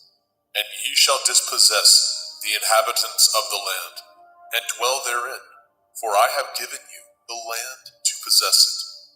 And ye shall divide the land by lot for an inheritance among your families, and to the more ye shall give the more inheritance, and to the fewer ye shall give the less inheritance. Every man's inheritance shall be in the place where his lot falls. According to the tribes of your fathers ye shall inherit. But if ye will not drive out the inhabitants of the land from before you, then it shall come to pass that those which ye let remain of them shall be pricks in your eye, and thorns in your sides, and shall vex you in the land wherein ye dwell. Moreover, it shall come to pass that I shall do unto you as I thought to do unto them. Bamidbar, Numbers chapter 34. And Yahweh spoke unto Moshe, saying, Command the children of Yasharel, and say unto them, when ye come into the land of Canaan, this is the land that shall fall unto you for an inheritance, even the land of Canaan, with the coasts thereof. Then your south quarter shall be from the wilderness of Tzin, along the coast of Edom, and your south border shall be the outmost coast of the Salt Sea, eastward. And your border shall turn from the Negev to the ascent of Ma'ale Akrabim, and pass on to Sin. And the going forth thereof shall be from the Negev to Kadesh Barnea, and shall go on to Chatzar Adar, and pass on to Atzmon. And the border shall fetch a compass from Atzmon unto the river of Mitzrayim, and the goings out of it shall be at the sea. And as for the western border, ye shall even have the great sea for a border. This shall be your west border, and this shall be your north border. From the great sea ye shall point out for you Mount Hor. From Mount Hor ye shall point out your border unto the entrance of Chamath, and the going forth of the border shall be to Zedad. And the border shall go on to Ziphron, and the goings out of it shall be at Chatzar Enan. This shall be your north border. And ye shall point out your east border from Chatzar Enan to Shepham. And the coast shall go down from Shepham to Riblah, on the east side of Ayin. And the border shall descend, and shall reach unto the side of the sea of Kinneroth eastward. And the border shall go down to the Yarden, and the goings out of it shall be at the Salt Sea. This shall be your land, with the coasts thereof round about. And Moshe commanded the children of Yasharel, saying, This is the land which ye shall inherit by lot, which Yahweh commanded to give unto the 9 tribes, and to the half-tribe. For the tribe of the children of Reuben, according to the house of their fathers, and the tribe of the children of Gad, according to the house of their fathers, have received their inheritance. And half the tribe of Manasseh have received their inheritance. The 2 tribes and the half-tribe have received their inheritance on this side of the Yarden, near Jericho, eastward, toward the sunrising. And Yahweh spoke unto Moshe, saying, These are the names of the men which shall divide the land unto you: Eleazar the priest, and Yahusha the son of Nun. And ye shall take 1 prince of every tribe, to divide the land by inheritance.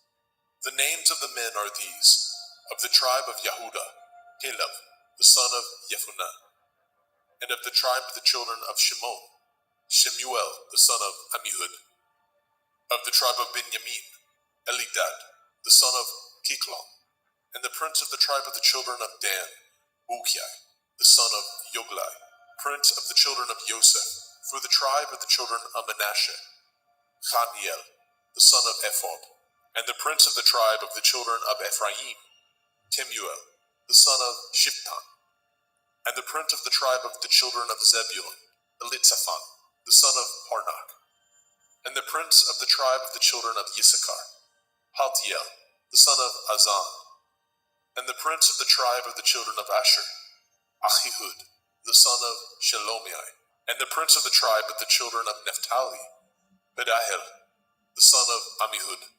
These are they whom Yahweh commanded to divide the inheritance unto the children of Yasharel in the land of Canaan.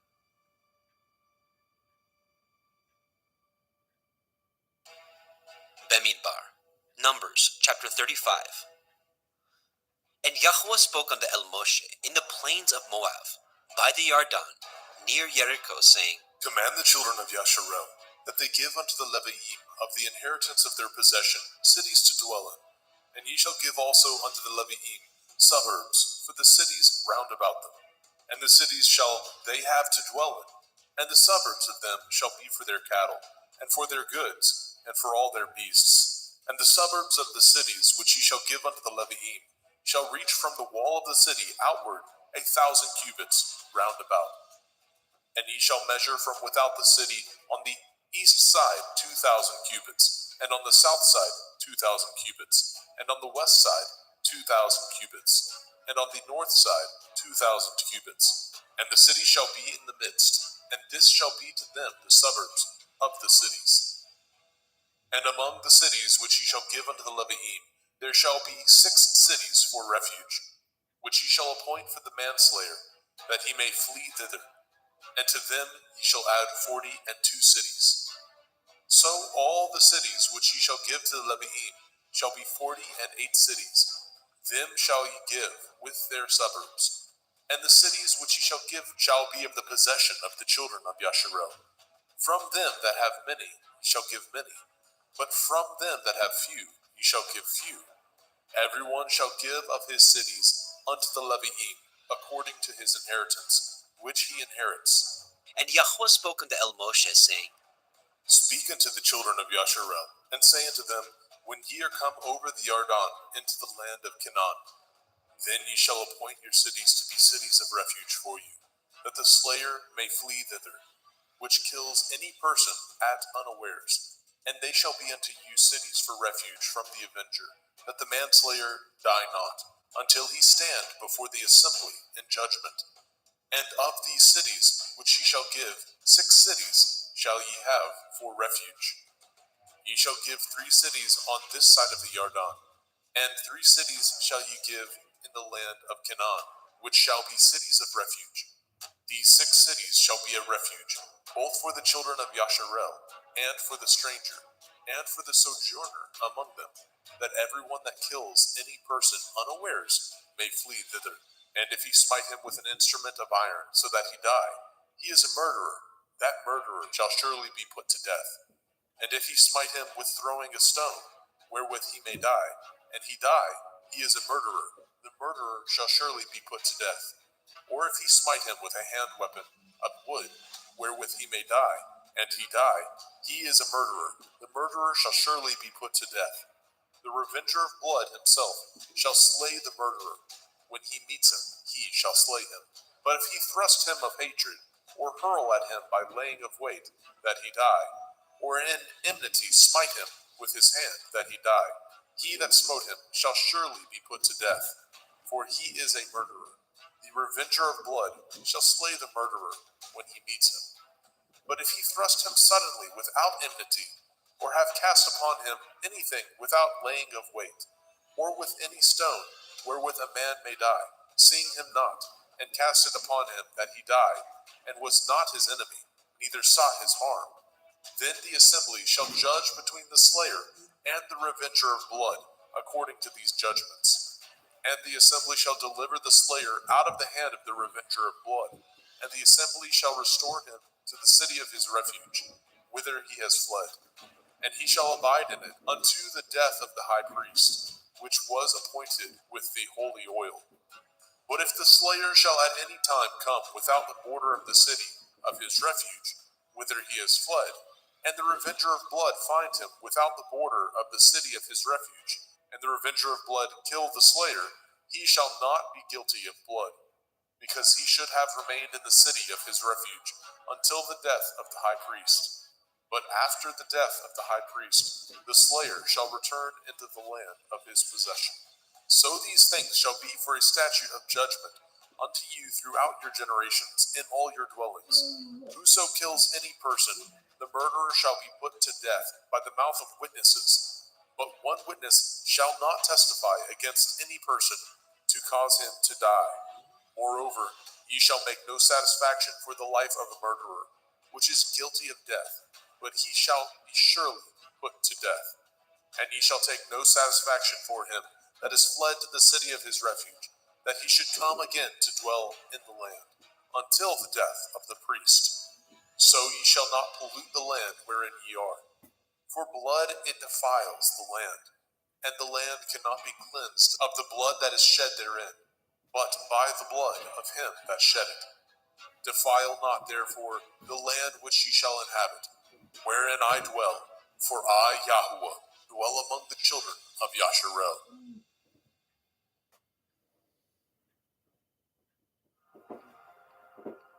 Bemidbar, Numbers chapter 36. And the chief fathers of the families of the children of Gilead, the son of Machir, the son of Manasseh, of the families of the sons of Joseph, came near and spoke before Moshe and before the princes, the chief fathers of the children of Yasharel. And they said, Yahuwah commanded my Lord to give the land for an inheritance by lot to the children of Yasharel. And my Lord was commanded by Yahuwah to give the inheritance of Zelophehad, our brother, unto his daughters. And if they be married to any of the sons of the other tribes of the children of Yasharel, then shall their inheritance be taken from the inheritance of our fathers, and shall be put to the inheritance of the tribe whereunto they are received. So shall it be taken from the lot of our inheritance. And when the jubilee of the children of Yasharel shall be, then shall their inheritance be put into the inheritance of the tribe whereunto they are received. So shall their inheritance be taken away from the inheritance of the tribe of our fathers. And Moshe commanded the children of Yasharel according to the word of Yahuwah, saying, The tribe of the sons of Joseph has said well. This is the thing which Yahuwah commands concerning the daughters of Zelophehad, saying, Let them marry to whom they think best. Only to the family of the tribe of their father shall they marry. So shall not the inheritance of the children of Yasharel remove from tribe to tribe. For every one of the children of Yasharel shall keep himself to the inheritance of the tribe of his fathers. And every daughter that possesses an inheritance in any tribe of the children of Yasharel shall be a woman unto one of the family of the tribe of her father, that the children of Yasharel may enjoy every man the inheritance of his fathers. Neither shall the inheritance remove from one tribe to another, but every one of the tribes of the children of Yasharel shall keep himself to his own inheritance. Even as Yahuwah commanded Moshe, so did the daughters of Zelophehad. For Malcha, Tirza, and Hogla, and Milcah, and Noah, the daughters of Zelophehad, were married unto their father's brothers' sons. And they were married into the families of the sons of Manasseh, the son of Joseph, and their inheritance remained in the tribe of the family of their father. These are the commandments and the judgments which Yahuwah commanded by the hand of Moshe unto the children of Yasharel in the plains of Moab, by the Yarden, near Jericho.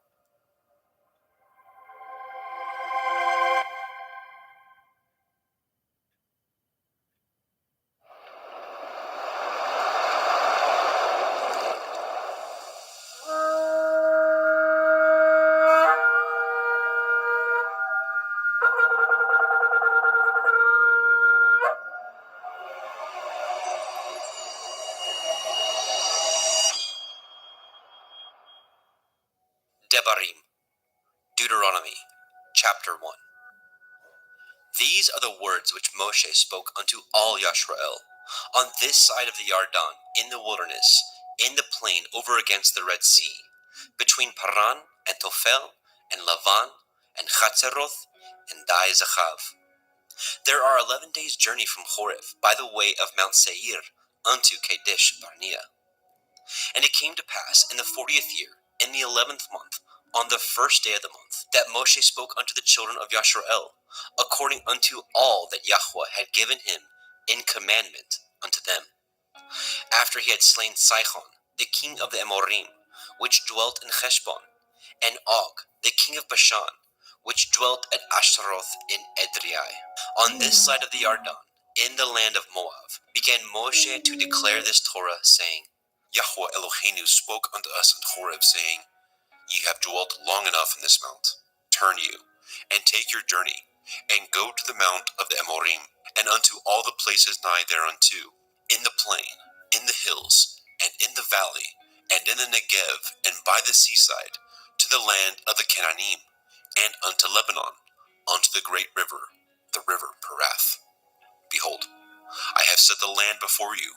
Go in and possess the land which Yahweh swore unto your fathers, Avraham, Yitzchak, and Yaakov, to give unto them and to their seed after them. And I spoke unto you at that time, saying, I am not able to bear you myself alone.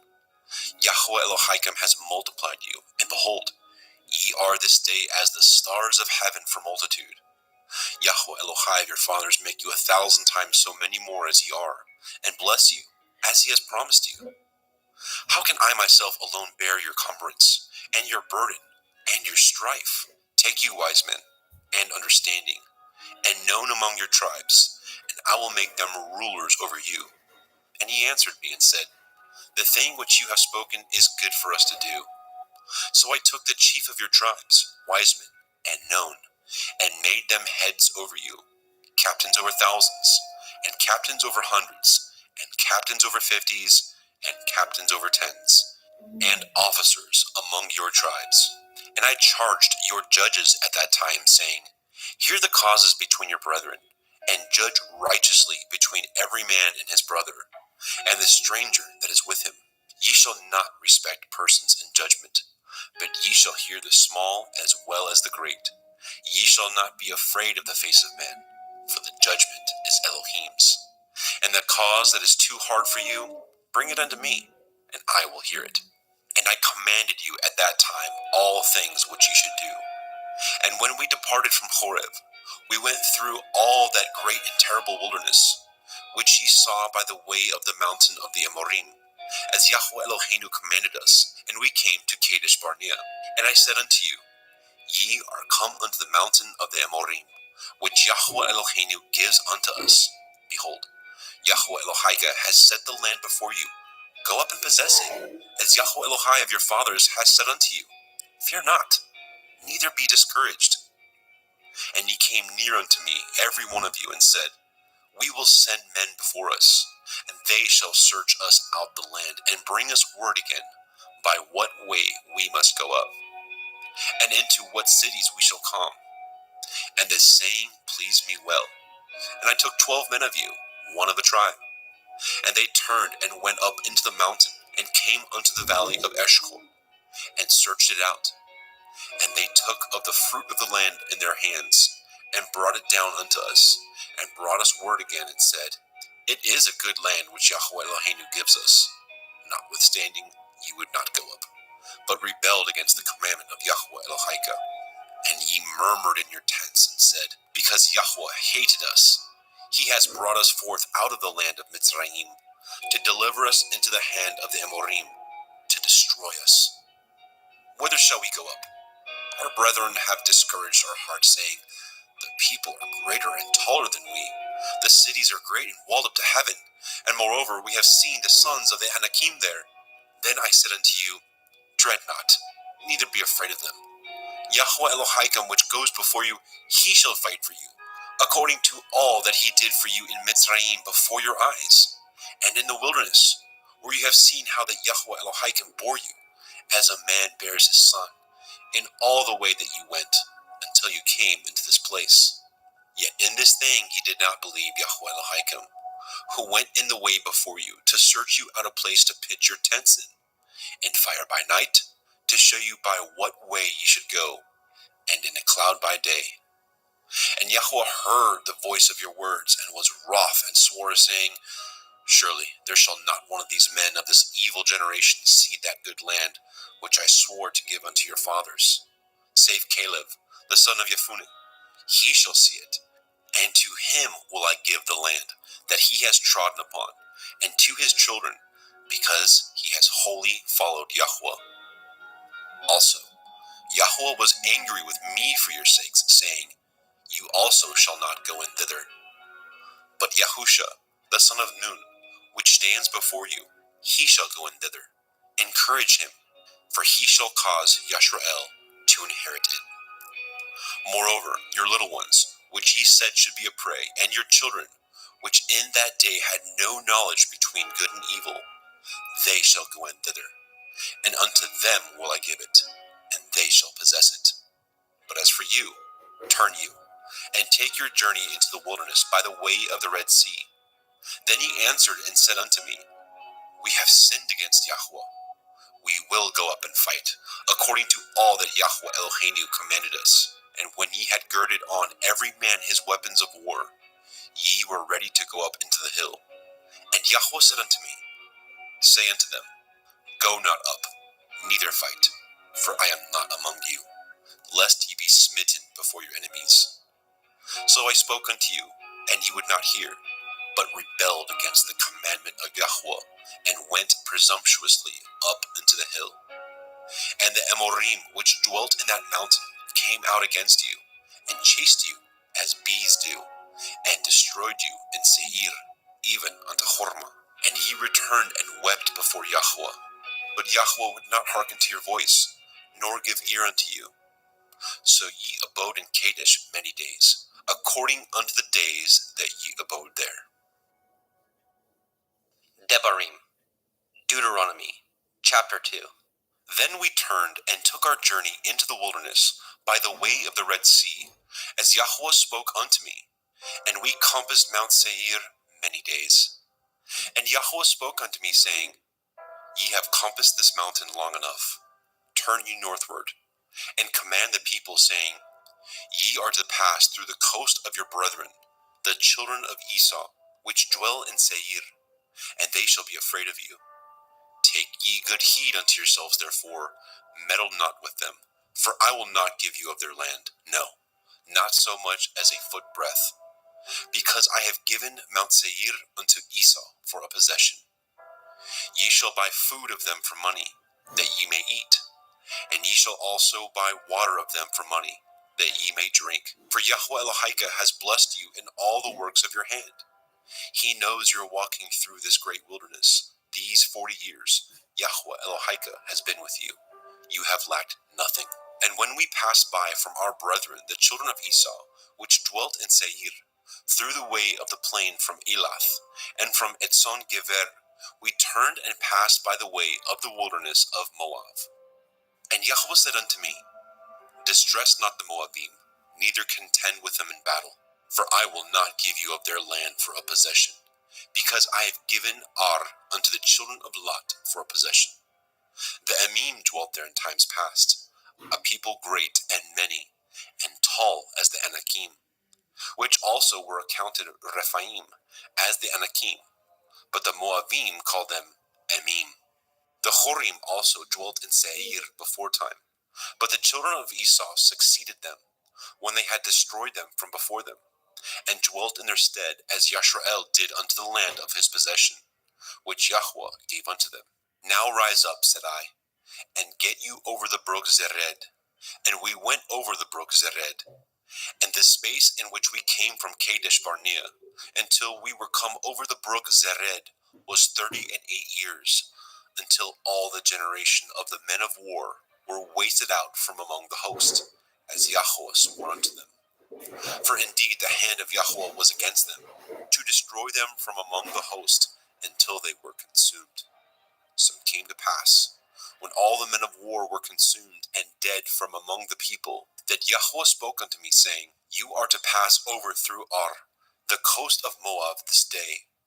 And when you come nigh over against the children of Ammon, distress them not, nor meddle with them, for I will not give you of the land of the children of Ammon any possession, because I have given it unto the children of Lot for a possession.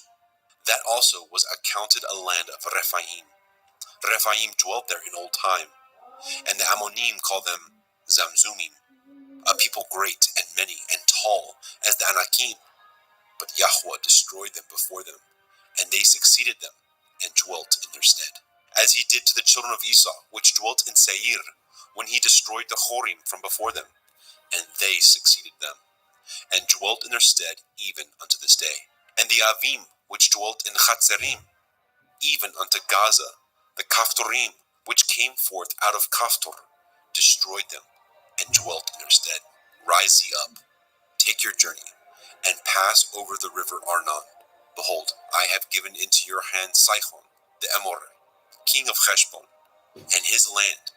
Begin to possess it, and contend with him in battle. This day will I begin to put the dread of you and the fear of you upon the nations that are under the whole heaven, who shall hear report of you, and shall tremble, and be in anguish because of you.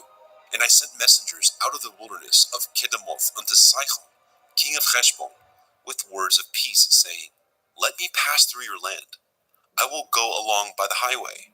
I will neither turn unto the right hand, nor to the left. You shall sell me food for money, that I may eat, and give me water for money, that I may drink. Only I will pass through on my feet, as the children of Esau which dwelt in Seir, and the Moabim which dwelt in Ar did unto me, until I shall pass over the Yarden into the land which Yahweh Eloheinu gives us. But Sihon, king of Heshbon, would not let us pass by him. For Yahweh Elohika hardened his ruach, and made his heart obstinate, that he might deliver him into your hand, as appears this day.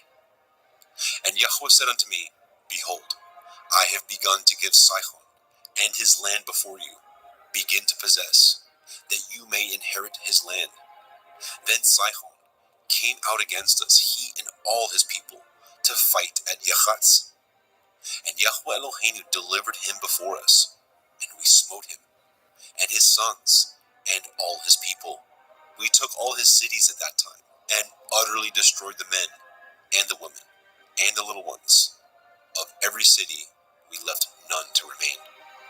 Only the cattle we took for a prey unto ourselves, and the spoil of the cities which we took.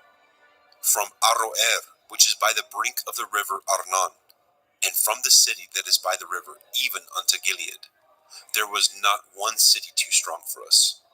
Yahweh Eloheinu delivered all unto us. Only unto the land of the children of Ammon you came not, nor unto any place of the river Yabok, nor unto the cities in the mountains, nor unto whatsoever Yahweh Eloheinu forbade us. Devarim, Deuteronomy, chapter 3. Then we turned and went up by the way to Bashan, and Og, the king of Bashan, came out against us, he and all his people, to battle at Edrei. And Yahweh said unto me, Fear him not, for I will deliver him, and all his people, and his land into your hand. And you shall do unto him as you did unto Sihon, king of the Amorim, which dwelt in Heshbon. So Yahweh Eloheinu delivered into our hands Og also, the king of Bashan, and all his people, and we smote him until none was left to him remaining. And we took all his cities at that time. There was not a city which we took not from them. 80 cities, all the region of Argob, the kingdom of Og in Bashan. All these cities were fenced with high walls, gates, and bars, beside unwalled towns a great many. And we utterly destroyed them, as we did unto Sihon, king of Heshbon, utterly destroying the men, women, and children of every city. But all the cattle and the spoil of the cities we took a prey to ourselves. And we took at that time out of the hand of the 2 kings of the Amorim the land that was on this side of the Yarden, from the river of Arnon unto Mount Hermon, which Hermon that Sidonim called Shiron, and the Amorim call it Shanir. All the cities of the plain, and all Gilead, and all Bashan, unto Salca, and Edrei, cities of the kingdom of Og in Bashan. For only Og, king of Bashan, remained of the remnant of Rephaim. Behold, his bedstead was a bedstead of iron. Is it not in Rabbath of the children of Ammon? 9 cubits was the length thereof, and 4 cubits the breadth thereof, after the cubit of a man. And this land which we possessed at that time, from Aroer, which is by the river Arnon, and half Mount Gilead, and the cities thereof, gave I unto the Reubenim, and to the Gadim, and the rest of Gilead, and all Bashan, being the kingdom of Og, gave I unto the half-tribe of Manasseh. All the regions of Argob, with all Bashan, which was called the land of Rephaim. Yair, the son of Manasseh, took all the country of Argob unto the coasts of Geshurai and Maakathai, and called them after his own name, Bashan Chavoth Yair, unto this day. And I gave Gilead unto Machir, And unto the Reuvenim and unto the Gadim I gave from Gilead even unto the river Arnon, half the valley, and the border even unto the river Yabok, which is the border of the children of Ammon, the plain also, and the Yarden, and the coast thereof, from Kinneroth even unto the sea of the plain, even the salt sea, under Ashdoth, Hap, Pigga, eastward. And I commanded you at that time, saying, Yahweh Elohim has given you this land to possess it.